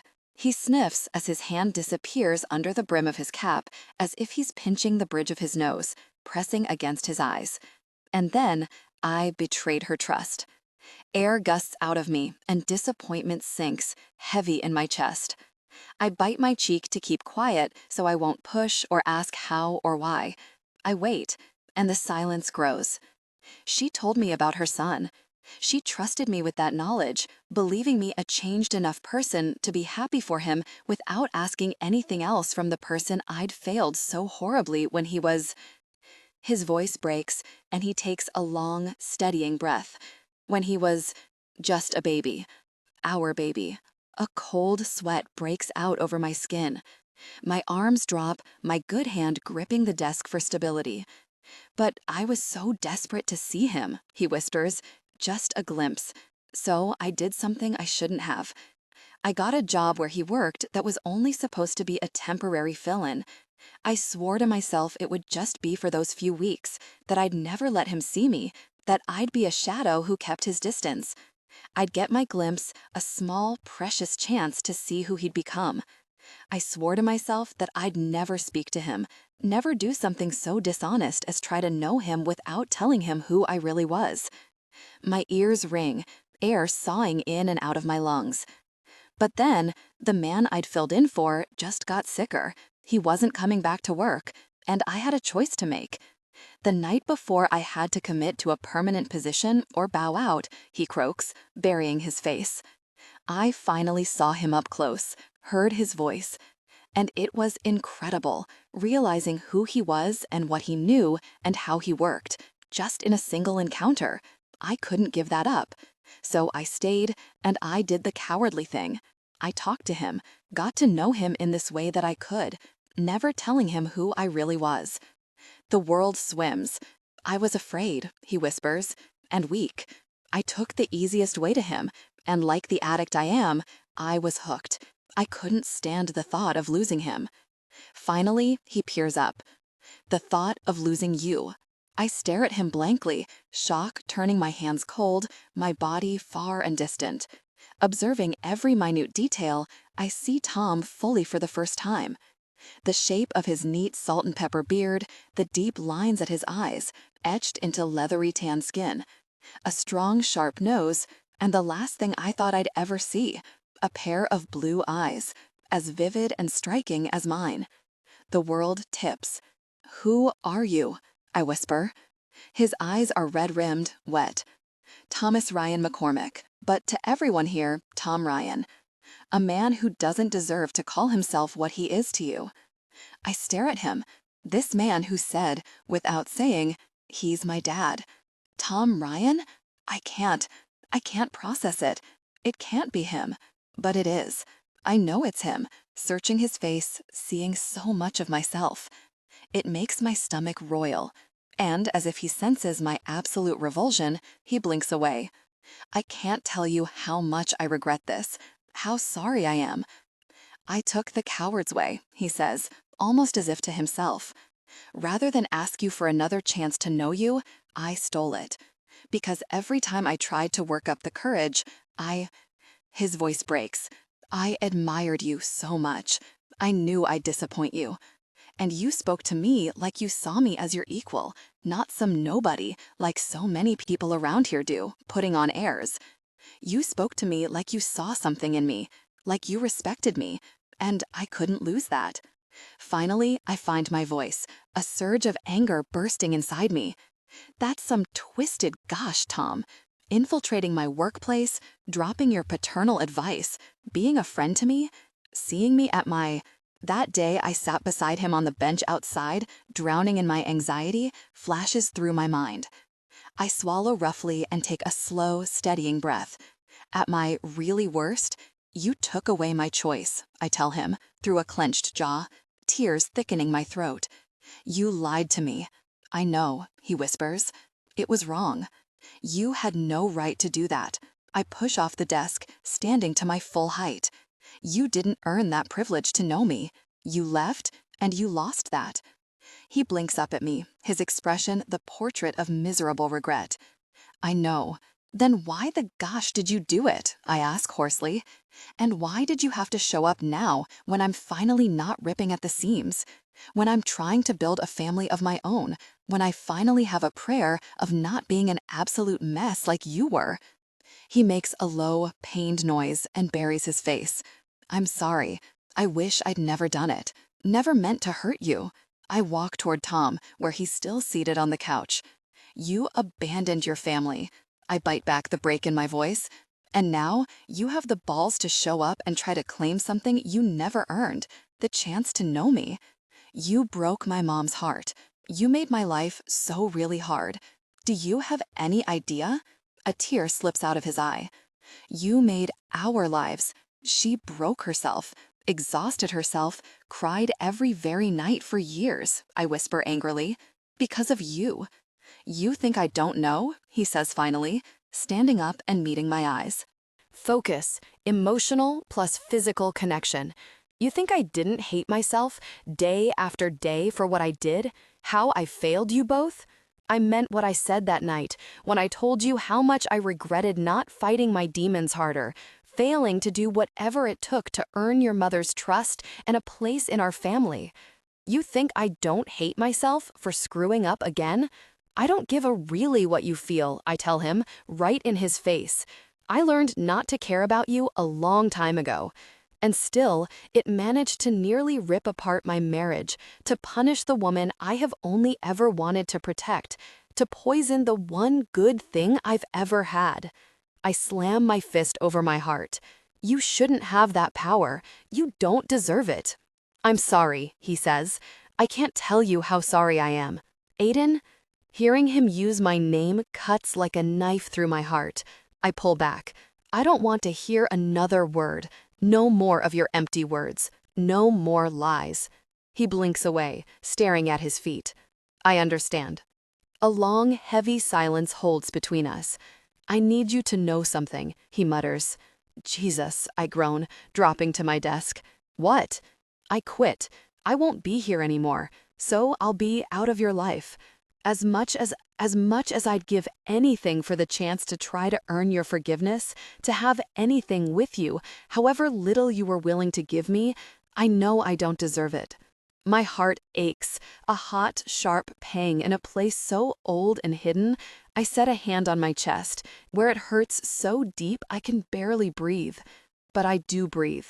I breathe through the pain, the depth of my anger and disgust and disappointment in him, and the terrifying truth that the strongest, newest part of me doesn't want to be ruled by any of that. The part of me that's healed in his marriage, that's grown in his capacity to feel and fear and love through it, that part of me wants to heal more than to burn in righteous anger. You're right, I tell him roughly. You don't deserve a second chance. You'll never be able to make up for what you've done. It's all much too little, too late. I understand, he says quietly. It's why I needed to tell you. Even though what I did, I don't expect your forgiveness for it. Good, because you shouldn't. I stare at him, each breath tighter, more difficult. But that doesn't mean I shouldn't either. His eyes snap up and meet mine. What? Had you done this a mere month ago, I would have thrown you out. I would have shut that door right behind your person and buried the pain you caused deep inside me next to everything else you messed up.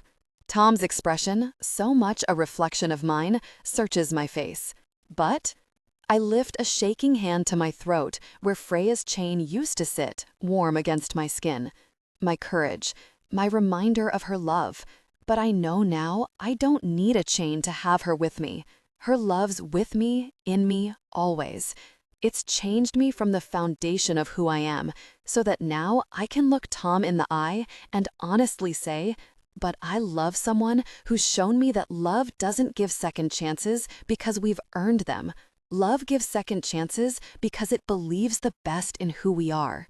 And for some very difficult reason, whether it's the fact that after all these years you went right back to my mom, but not until you felt worthy of her, or that, in your warped way, you tried to be good to me, I want to believe the best in you. So consider this your second chance, Tom. I watch his eyes fill. Oh, God, He buries his face. My grip on my desk tightens as my pulse pounds in my ears, as my chest tightens further. But let me make myself clear. If you ever hurt Mom again, I will write you off forever. Do you understand me? If she doesn't know about this, she has to. No more lies. No hurting her. She knows, he says quietly. Marie knows, and she's livid. That's why this was urgent. I messed up plenty, but you weren't hearing this from her or anyone but me. I had to tell you. I needed to face this and let you tell me what I deserve to hear. The boy in me who always ached for his dad wants to lean towards Tom's heartfelt words and grasp their promises, to take his confession as a sign that I really mean something to him, that he cared enough to face me and own up. But I have to guard my heart. I have to take this one slow, cautious step at a time. Fine, I grit out. You told me, and I've said what I need to say. Consider this my poor, messy attempt to say somehow, eventually, I hope I can forgive you. But sure as gosh, it isn't today. Now get out of my office and don't call me. I'll contact you when and if I'm ready. In fact, see yourself out. I'm leaving. I snatch up my keys, storm out, and straight down the stairs. Halfway down, I crumple on the landing, tugging in rough gulps of air as my throat tightens and burns. Stars dance in my vision as I fumble for my phone, dialing the only person I have in my favorites. Because I love my mother, and yes, I have friends, but there's only one person who's earned that place, and I need her right now. I need her so badly. And thank gosh, I'm no longer afraid to own that. The call connects. Rings once, twice. The third ring echoes in the stairwell. The fourth is closer. I startle, dropping my phone to the floor with a clatter. Aiden? Freya yells. Freya, I answer hoarsely. I hear her pace quicken, her feet fast as she runs toward me. Her hair glitters like a halo of stars in the night sky, sparkling wet from a rare, cool summer rain, as she sinks down, so impossibly beautiful, and wraps me in her arms. Freya. Her name leaves my lips like a prayer as I lean into her. I clutch her to me, my voice breaking on a hoarse sob. Shh, Aiden, it's okay, she whispers. Her arms hold me steadily, her hands sweeping over my back. I'm here. Oh, God. I bury my face in her neck and cry. I cry tears I've been holding in since always. Since I was a boy who felt incomplete and wrong and unlovable, that my dad hadn't wanted me. Since I was a teen who saw his mother hurting, struggling, barely surviving thanks to someone whose ghost still could inflict pain that I felt helpless to protect her from. Since I was the grown man who promised his life to the woman he loved, so afraid he'd become just like the man who'd hurt him most, so unsure I could ever be worthy of her vows to me. Aiden, breathe, Bear. Slow breaths. In, then out. Good.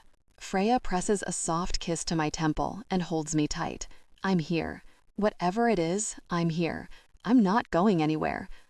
You didn't leave? I say between sharp gasps of air. I'm so glad you didn't leave.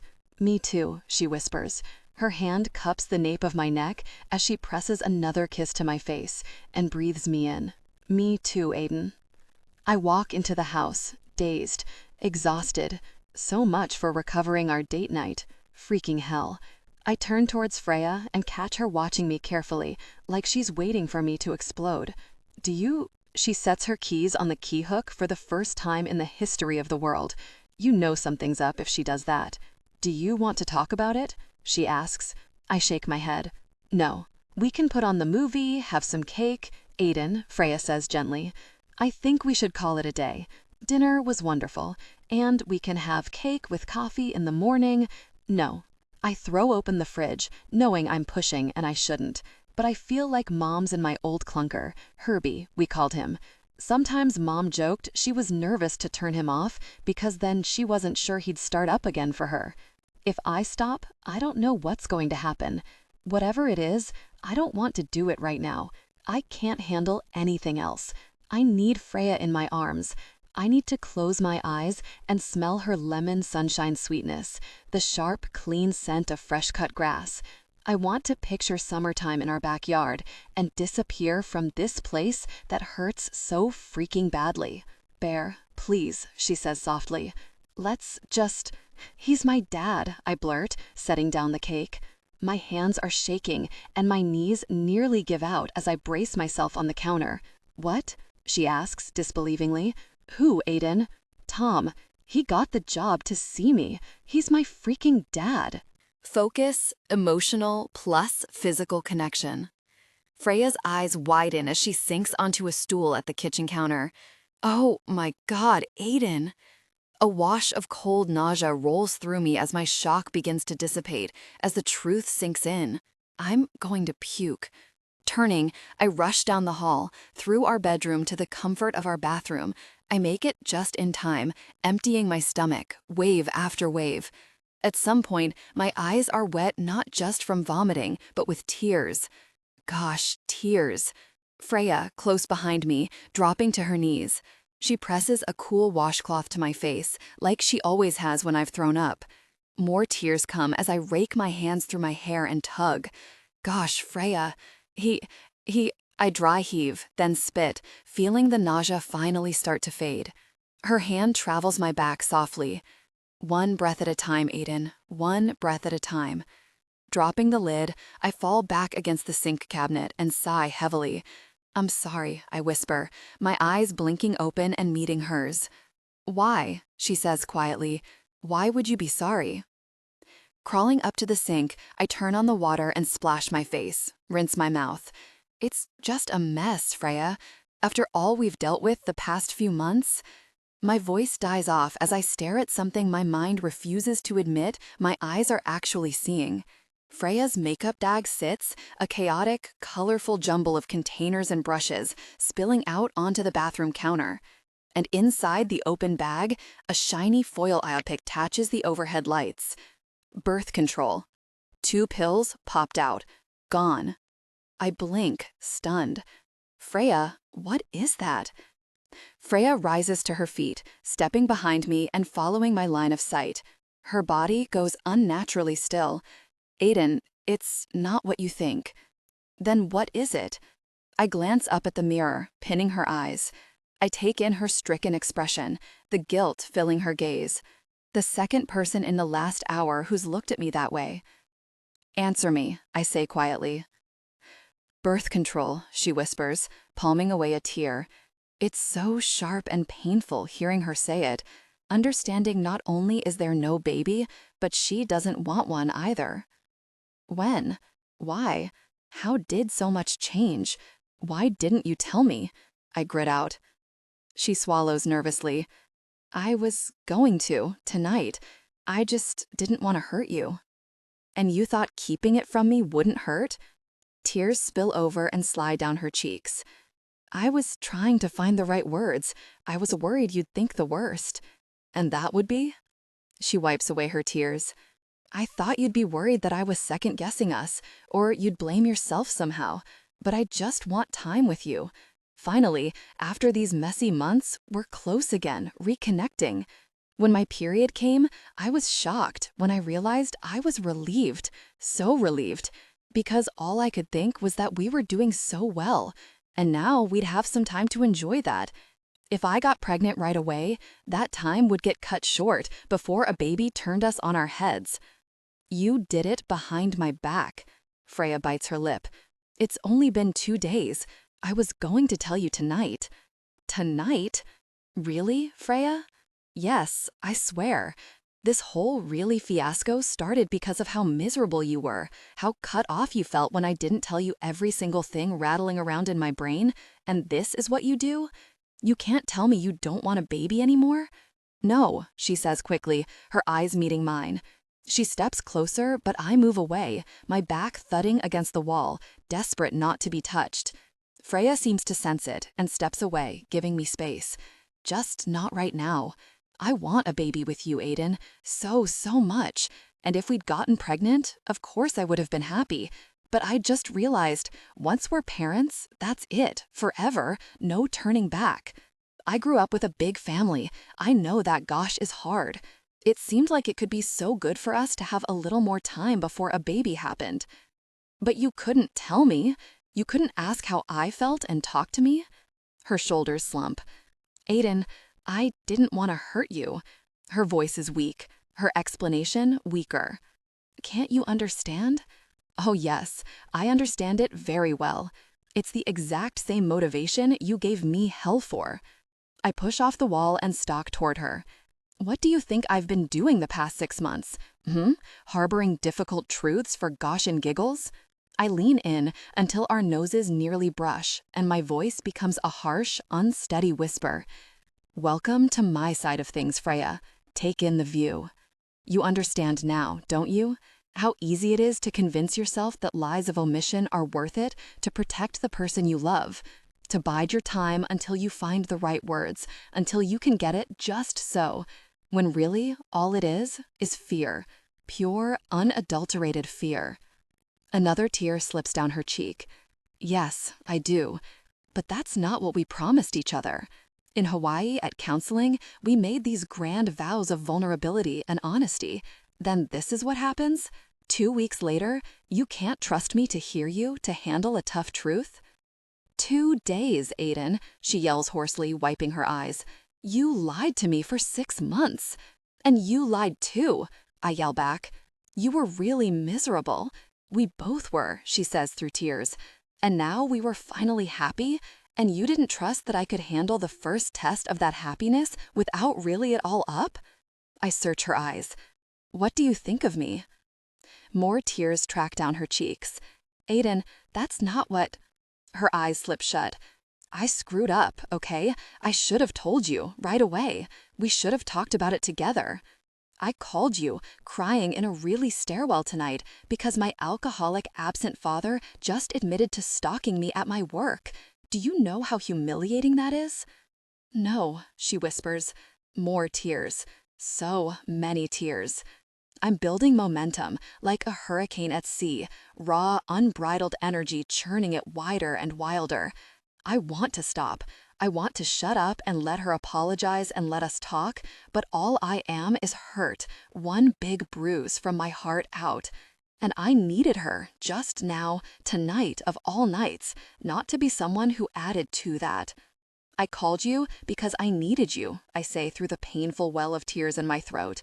Because I trusted that we're both leaning into this, Freya, that we're both vulnerable.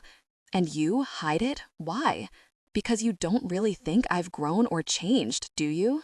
You still see me as a really messed up mess? Well, congratulations. You're right. I brush by her, storming through the bedroom to my closet. Aiden, what are you doing? She calls.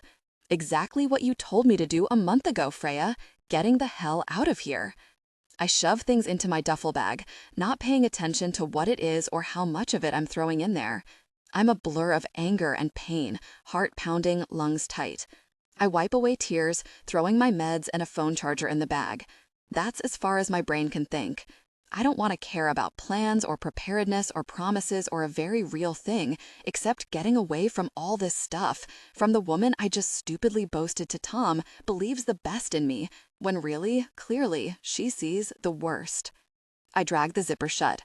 I'm leaving. You can have your space and time to think. Aiden, she yells, following me down the hall. No, I don't want that. Please stay. Cool off. I'll sleep on the sofa, we'll sleep, and I can't really think, Freya. I can't even get my head straight. I lied, you lied, he lied, Mom lied, we all really lied. And I thought we were going to be different. That's what we promised. It was going to be different. But none of it is. I shake my head. Just move aside, please. Freya stares at me, her back to the front door. Aiden, don't go. Move, Freya. I hold her eyes, willing her to do what I ask. Please. Tears slip down her cheeks. Her hand grips the doorknob. But finally, she steps aside. And for the second time, I walk out of the door. Lost. Absolutely lost. Aiden playlist. Grow as we go. Ben Platt. I drive and drive. No music. Windows down. The wind biting and cool. I drive until my hand hurts from white-knuckling the wheel and my mom's apartment is in sight. When I knock on her door, She opens it like she was expecting me. Focus, emotional plus physical connection. She takes one look at me and sighs. He told you. Pulling her close, I bury my head in her hair. I breathe her in, squeeze her tight with my good arm. Mom, oh honey. She kisses my hair and pulls me inside. Come in, sit down. Dropping onto the sofa, I fall sideways, against the cushions. Why? She sinks down gently next to me. Why what? Why are you seeing him? Why did he find me? After all this time, when he left us? Mom, he hurt us so badly. Sliding her hand gently along my back, she sighs. Because he was sick. Because addiction is terrible, and I had to protect you. I told him not to come back until he was cleaned up, and she swallows tears and shrugs, her voice whisper thin. He didn't, until now. My hand clasps hers. I'm so sorry. What are you sorry for? You were a baby, Aiden. You were a gift. And I know it wasn't fair to you, how hard things were, but you were so very resilient. You were my light in some very dark years. Even when you grew up looking just like that beautiful jerk, just as smart and charming, with that smile that reminded me, even though he'd hurt me and you, he'd given me you. I could never regret that. And after all we went through, look where we are. Comfort, stability, happiness. We didn't let it bring us down. I sigh. It was really hard though, Mom. It cost us both. You're right, and I do regret that. I just couldn't make it any better than I did. I squeeze her hand and hold her eyes. You were so brave and strong when you shouldn't have had to be. You're my hero, you know that, right? She smiles at me. I do, yes. I wish it had been better, but I have peace. I did my best. And after all that pain he caused, you've taken him back? She peers at me intensely. Taken him back? Not romantically, no. He hurt my baby. He left his son. I don't know. I don't know if I can ever forgive him for that. Maybe one day. Then what? Why did he say that you had him over, that you talked? Tom had to go through me to get to you. Mom squeezes my hand. I care about him, of course. I wanted to see him, to know how he'd grown through sobriety. But most of all, I gave him a chance with me so I could know if he was worthy of a chance with you. I rub my face in the cushions. Gosh, it's so really painful. I told him I wanted to be able to forgive him, that maybe one day I could, but not now. Right now, it just hurts. It hurts. That's because it's complex, because love doesn't just stop or start because we want it to. He hurt us in a way that should be unforgivable, but love makes it messy. You'll figure it out in time. And if you don't want to see him, if you can't forgive him, that's okay. That's what's right for you. And you? What's right for you? Mom's gaze meets mine. I'm not sure, Aiden. After everything he did, coming to your work, that broke our trust, again. I sigh, lacing my fingers with Mom's. I'm hurt that you kept this from me, that you were seeing him without me knowing. Why didn't you tell me? Because I had to protect you, she says sharply. Because I wasn't sure yet if he was safe, if his sobriety would stick. I couldn't stand the thought of bringing your father into your life again just to see him fail you and relapse. When I started to consider talking to you about it, once I felt confident he was going to stay sober, the timing was all wrong. The last thing I was going to do was throw your absentee, recovering alcoholic dad at your feet when you were drowning in work and your marriage was on the rocks. My hand drops hers. You knew? Of course I knew, Aiden. I know my memory isn't what it was, but I have eyes in my head. Freya was sad. You were distracted and stressed. Before you left for Hawaii, I could have cut the tension between you two with a knife. And the months before that, whenever you both came by to fuss over me, it was clear things weren't good. Mom frowns at me tightly. So, no, I didn't tell you that I was talking to your father. Not until I could be sure you could handle it, and more importantly, that he deserved for you to know. And then, what did he do? He told me he'd gone and broken his promise to leave you alone, that he'd gotten a varied job at the college. That was a week ago. I told him he'd flushed all the trust we'd built right down the drain. I ignored his calls while I tried to figure out how to tell you, what to say, without unraveling everything and upsetting you, especially with all you were going through. I certainly wasn't bothering you in Hawaii. She exhaled shakily. I told him he had to get a new job, immediately. I couldn't let him keep doing that to you. I had every intention of telling you once you and Freya seemed better. I counted on him keeping it from you, but it seems I underestimated him. Underestimated him? What? You think he wanted to tell you that? That it was easy for him to crush whatever tiny chance he had of earning your trust by admitting to what he'd done? I don't know, Mom. I sigh heavily. I'm so confused. She sets her hand carefully on my back and rubs in soothing circles. You don't have to have answers right now, not for yourself or for Tom. Take your time and take care of you. She drops her hand and smiles gently. At least you have Freya. I laugh emptily. Yeah. Mom stares at me. Why are you saying it like that? I tell Mom about my epic blow-up back at home, face buried in my hands, miserable with myself. You don't have to tell me I overreacted. I already know. Good, she says curtly, because that was pretty top-rate catastrophizing. She's 2 days into her pills and suddenly she's decided you're a hopeless mess and all the trust you've built is shattered? I groan and thump my head against the sofa's arm. It hurt, Mom. I wanted her to trust me with the hard stuff, to believe that she could tell me, and I wouldn't freak the really out. Mom leans in, saying out of the side of her mouth, "And then you freaked the really out anyway, didn't you?" I groan again. Yes. Instead of empathizing with how Freya's felt, hoping you'd trust her with your worries all these months, my stomach seizes. Yes. Mom sniffs. Now listen here. You wouldn't have reacted like that if Tom hadn't blown up your evening. I'm sure after you saw him, you had one of your attacks. I nod. She pats my side affectionately. Poor kid. So that set you off. Your anxiety is a wily thing, Aiden, and it spins you like a top. When you're panicked and, hell, even afterward for a while, you don't think clearly.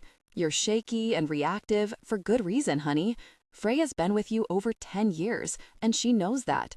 I'm sure she understands exactly why you were upset, even though I bet she's also worried and hurting too.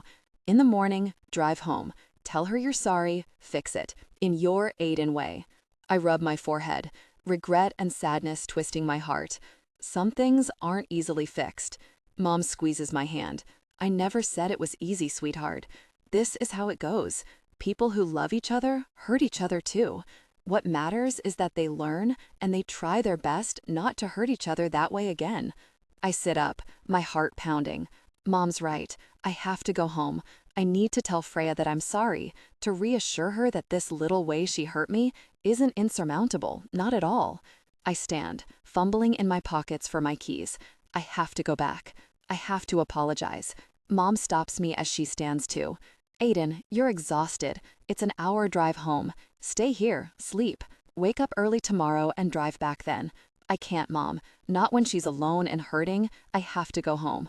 Smiling up at me, she clasps my hand and squeezes hard. You always were stubborn. At least let me make you a cup of tea for the road. I let myself into the house as dawn starts to lighten the sky, closing the door quietly and watching for Freya's shoes. But they're stacked neatly on the shoe organizer. I almost picked them up and set them in the middle of the floor, right where they belong, because the messy, beautiful woman I love is home. Walking softly down the hall, I set my bag on the floor and cross our bedroom. Focus, emotional plus physical connection. Freya lies curled up in bed, the comforter tucked under her chin. Easing cautiously onto the edge of the mattress, I watch her steady breathing and slip a soft, blonde wisp off of her forehead. It's impossible to miss the signs of crying. The tip of her nose is still pink, her eyes faintly swollen. I want to kiss them. I want to kiss every hurt away, especially the ones I caused. Careful not to rock the bed, I lift the comforter and slip inside, close to Freya, wrapping my arm around her. In her sleep, she sucks in a breath, then exhales heavily, burrowing closer to me. I run my hand through her hair, smoothing it gently back from her face. Aiden, she mutters in her sleep. I press a soft kiss to her forehead. Freya, She sighs and smiles faintly in her sleep. I'm here, I whisper against her temple, planting another kiss. Her eyes blink open slowly and meet mine.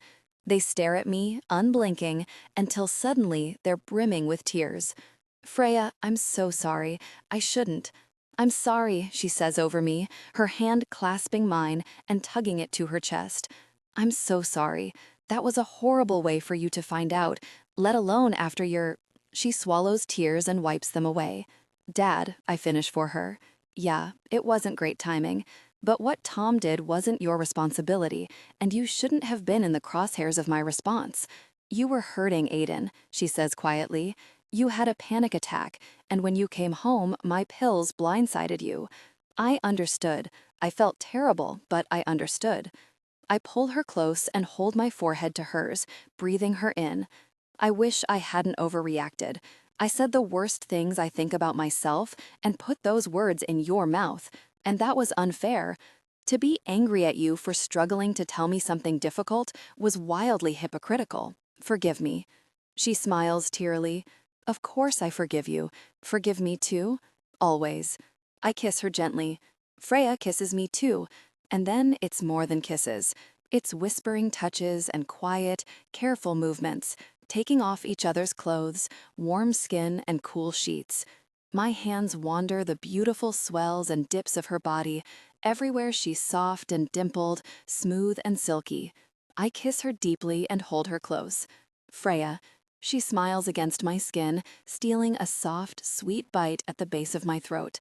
Yes, Aiden, I need you. A quiet smile tips her lips. I need you too. Come here, I whisper. Tension broke, gave in to desire, connecting deeply. When I can finally speak again, I sigh heavily, pressing a kiss to her forehead. Thank you. Falling softly to my side, Freya snuggles in. She tips her head up at me and smiles, a vision of sated beauty.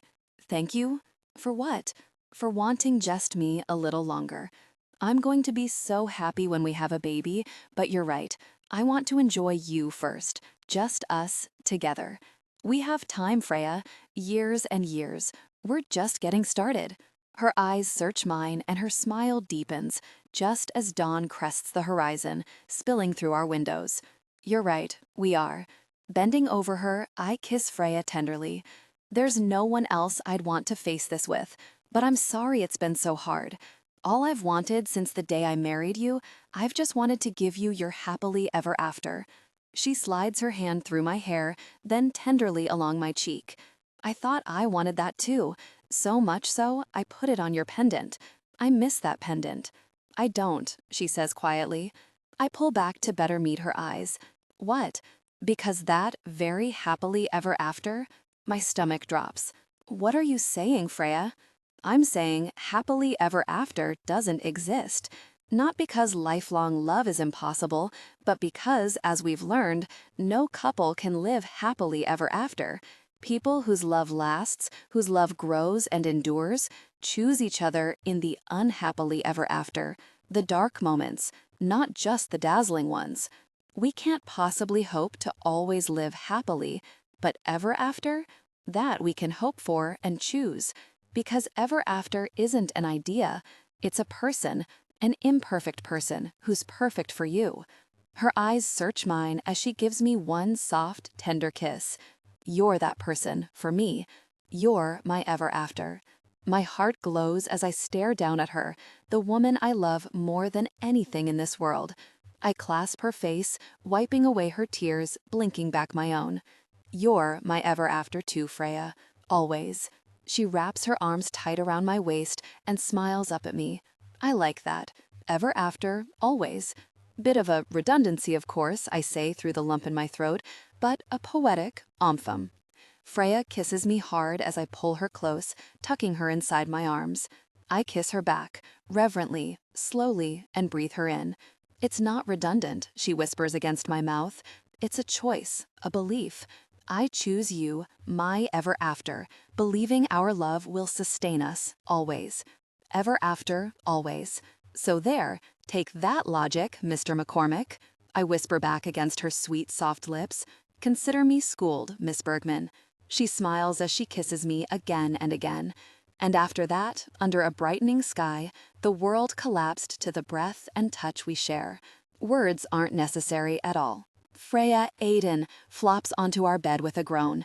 Horseradish and Pickles jump up on the mattress in tandem, kneading him with their paws and meowing loudly as they lick his chin. You two, he mutters, running both hands down their backs. Such lovers.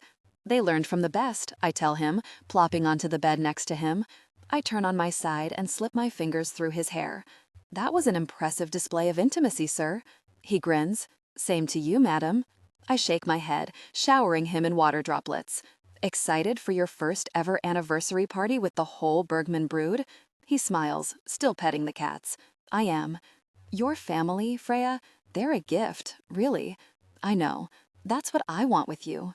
His head jerks my way, startling the cats. 7? I laugh at his horrified expression. I meant the dynamic. I like my job too much, and my sleep. 7 kids would be tough. Relief clears his expression. Phew, I was thinking maybe 3. I can picture 3. We'll see, won't we? Yeah, we will. He tucks a wet wave behind my ear, his hand gentling the curve of my jaw. I love you. Leaning in, I steal a kiss. Love you too. Our kiss deepens, Aiden shoving the cats off of him as he turns toward me, drawing closer. Then he suddenly pulls back. Whoa, getting ahead of myself. He sits up and drags me upright too. I almost forgot. Forgot what? Crawling beneath our sheets, I watch Aiden stand and rake a hand through his wet hair, then stroll toward his closet. He rummages around his closet, then turns, bearing a rectangle wrapped in brown paper and an ice blue velvet bow. Sitting on the bed, he sets it in my lap, then joins me beneath the sheets. Happy anniversary, Freya. He holds my eyes.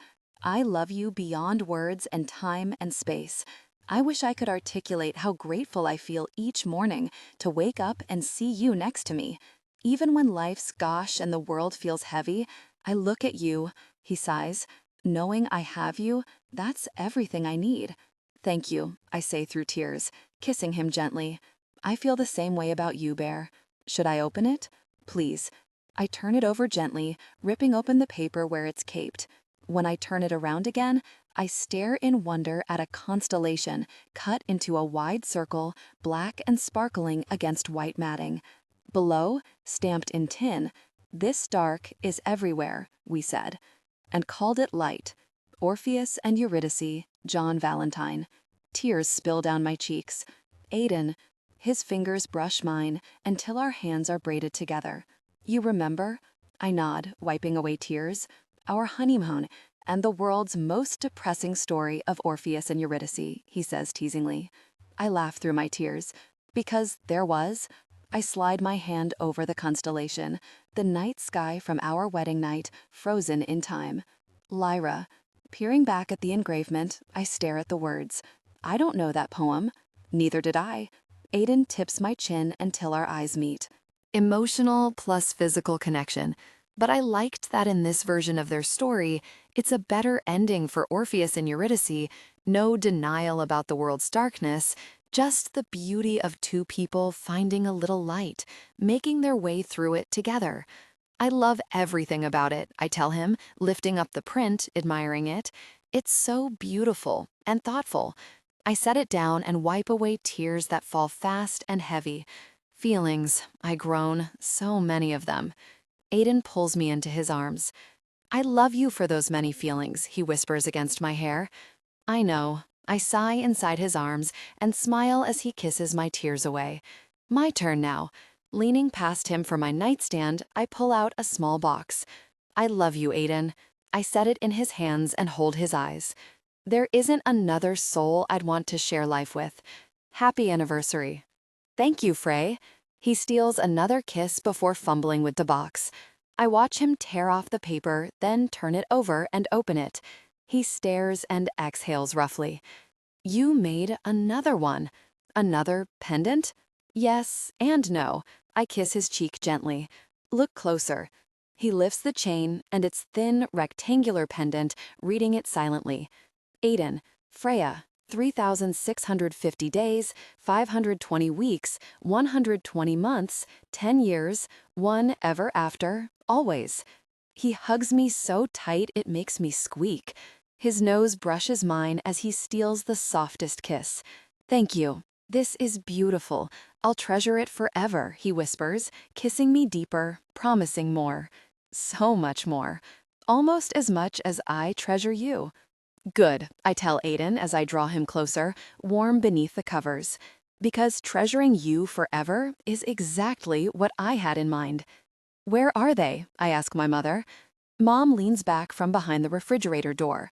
Who sut nos? I glance up from the vegetables sautéing in the stock pot and give her a look. My husband. And all my brothers. Oh. Mom shuts the door with her hip. Outside, talking. The boys had something to give Aiden. For what? It's my anniversary too. Your 10th, Mom says, smiling at me. Tin is the gift you give, or aluminum. They represent the flexibility and durability necessary to sustain your marriage. You remembered, yes? Mother. Tapping the spoon on the side of the pot, I set it down. Do you know me? I'm obsessed with that gosh. I smile to myself, remembering our gifts, and the special intimacy we shared after exchanging them. She shoos me aside so I'm out of her work area. I figured you'd remember, but I also know you're back to working, and you seem very busy these days. I am busy, but not just with work. I do karaoke twice a month now, and Aiden and I started playing on a co-ed rec team again. It's a lot, but it's good. And even juggling it all, I remembered my husband's anniversary present. Well, I am glad you're happily busy, but don't forget about your mama. I'm here, you know. I feel very useless these days. I wrap an arm around her waist and set my head on her shoulder. She kisses my hair, then starts chopping fresh parsley. I know the feeling, I tell her. I come by it honestly. But you're not useless to me one bit. I love you. And I know I have you in my corner. Do you? She says. Slowly, I pull away. What? How are you since vacation? Mom asks, eyes on her task. I frown in confusion. Fine. I mean, good, honestly. She slides the parsley aside and runs the chopping board underwater in the sink. I ask because it must have been hard to celebrate our marriage when yours was being tested. I stare at my mother in alarm. What? I'm going to kill my brothers. Your brothers didn't tell me anything, Mom says softly, intuiting my thoughts. You're my child, Freya. I've seen your sadness. I wanted to ask sooner, but I thought it best to wait until things settled with Aiden's father before I brought it up. Aiden hasn't seen Tom yet, but he's been talking about it in counseling a lot, and he's considering it. When he's not at therapy or the office, he's been home sharing the couch with me while he takes calls with Dan, and when all the work is done, watching movies and touching and talking. I've been completely absorbed in us, in making my life the balance of work and play that I need, until I forgot I never told my mother what I so deeply needed to. Guilt sits heavy in my stomach. I'm sorry, Mom. I didn't want to burden you with my marriage problems during your anniversary celebration. And since we got back, life's been nonstop. You don't need to apologize, Freya. From now on, you tell me though, she says, pinning me with her pale eyes, the color of ice and winter skies, just like mine. She closes the distance between us and hugs me hard. You don't protect me because I am your mama, she whispers. Mothers protect their children, as you will soon know. I freeze inside her arms. We aren't. I know, she says quietly, but it's coming. And when you are, you will be a wonderful mother. She pulls away and cups my cheek softly. Even more than you are, to all the people you love, a wonderful mama bear. A burst of male voices draws our attention to the back deck, which I can see through the sliding glass doors. All of the brothers, including Axel and Ryder who flew down, are here because Aiden said he wanted us to start the tradition Mom and Dad have, celebrating our anniversary with family. Squinting, I try to make sense of what they're doing out there. Aiden's laughing, all of the brothers huddled around him. What's going on? I ask. Mom shrugs. I don't know. Willa, Frankie, Rooney, and Ziggy peer up from the couch and look out too. Eyes on the guys outside, Rooney smiles. What's that about? Don't know, Ziggy says. Do you? She asks Frankie. Yeah, Frankie grimaces, but I'm not supposed to blab it, so I suggest Freya get out there. Willa nods and grins. Yep, go see. Making my way around the kitchen island and toward the deck, I drag open the door. All of them glance at me, stepping back and parting the way, so I can see Aiden. What is it? I ask.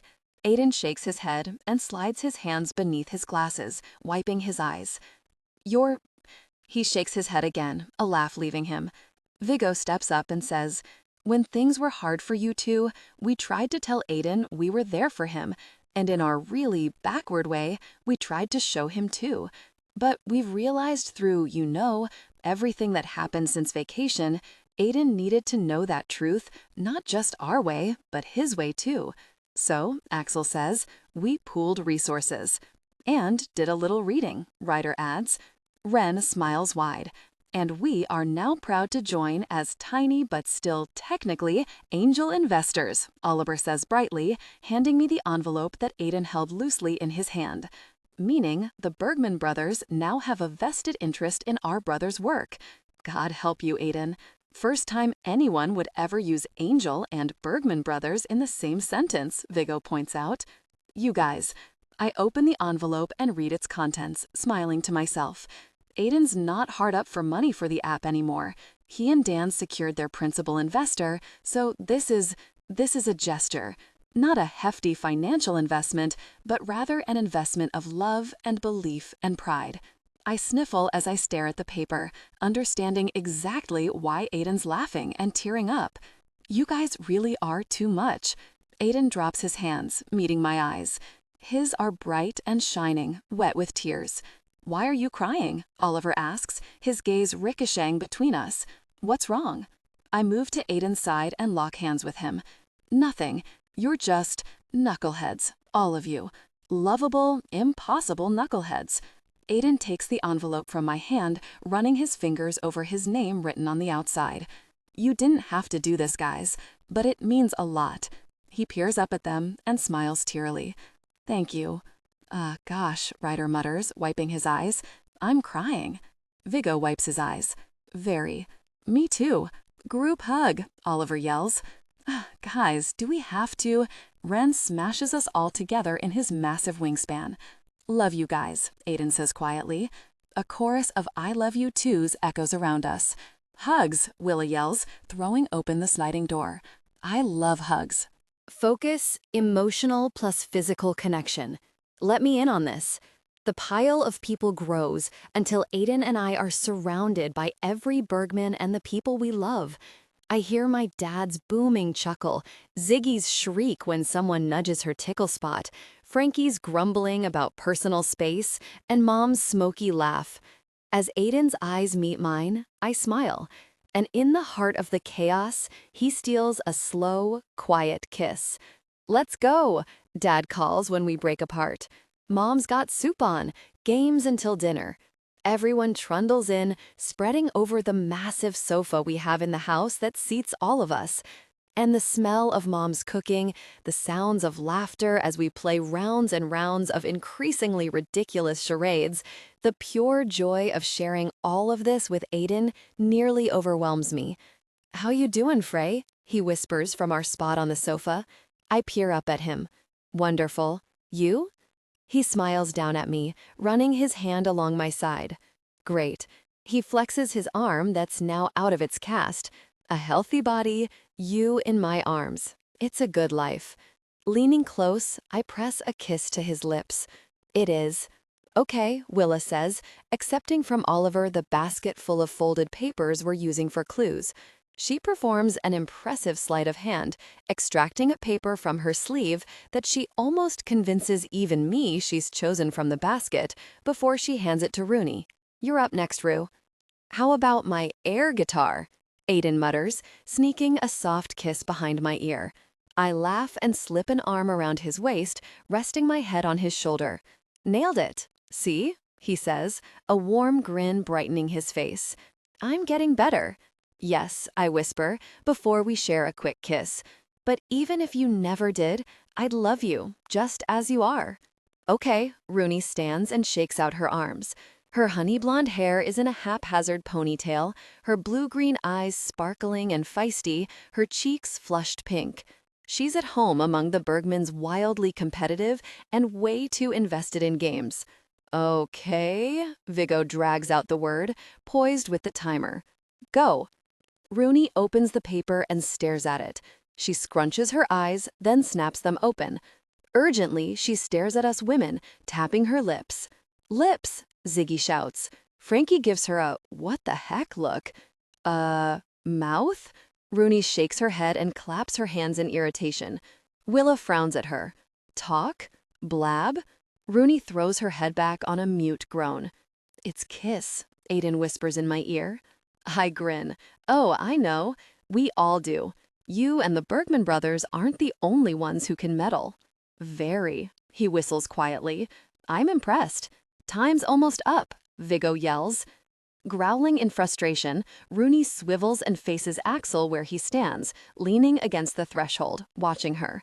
She marches toward him, throws her arms around his neck, and crushes her mouth to his. Kiss, I scream, right as time ends. All the men gape in shock. Rooney jumps back, as if hearing the word made her realize what she's done. She stares up at my brother, bringing a shaky hand to her lips. Axel, I'm sorry. I didn't mean, that is, I shouldn't have. I'm just viciously competitive and Axel stands, silent, staring at Rooney's mouth. Then, slowly, he takes a step closer, his hand a whisper away from touching hers. She holds his gaze, breathless, wide-eyed. I think, he says hoarsely. Rooney leans a fraction closer. You think? Axe swallows roughly as his fingertips brush hers. I think I have a new appreciation for charades. Laughter erupts in the room. Hey, Ren says to Frankie, want to guess my charade too? He taps his mouth. Frankie rolls her eyes, but her grin is wider than the moon outside as she pulls him close. Me too, Willa yells, launching herself onto Ryder. When I turn to Aiden, ready to demand my own charades guess, he springs up from the couch and hustles toward the sound system. There's a moment's silence before the catchiest, very party song hits the speakers. Aiden dials up the music, then turns to face me, hand out. I laugh as I stand and take his hand, before Aiden sweeps me into his arms, straight to a dip, and kisses me thoroughly. Aiden McCormack, I say on a smile, you would take our meddling and run with it, you incorrigible matchmaker. I'm a man besotted. Can you blame me for wanting to spread the love? He lifts me upright and twirls me close. Mom dances her way in from the kitchen, then pulls Dad to his feet. As everyone joins in, music fills the room, jostling elbows and bumped knees, twirls and shrieks of laughter echoing around us. Running to the lights, Oliver dims them as Viggo stands on the coffee table, pulls 2 handfuls of glitter from his pockets, and sets them on the ceiling fan. Ollie flips the switch to turn it on, bathing us in a sea of rainbow confetti that sparkles in the soft glowing lights. Everything around us glitters, iridescent and magical, but I hardly notice. All I see is the man I wrap my arms around and kiss like my world is the space between us. This moment, loving him. There's nowhere else I'd rather be. Know that you have done something incredible. You have found a way to be you, for your partner to be them, for you both to be an us that fits and shares love together. That is a gift, a hard-won gift.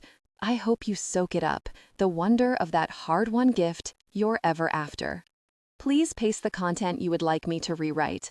I am ready to process it. Okay, I am ready. Please paste the content you want me to process.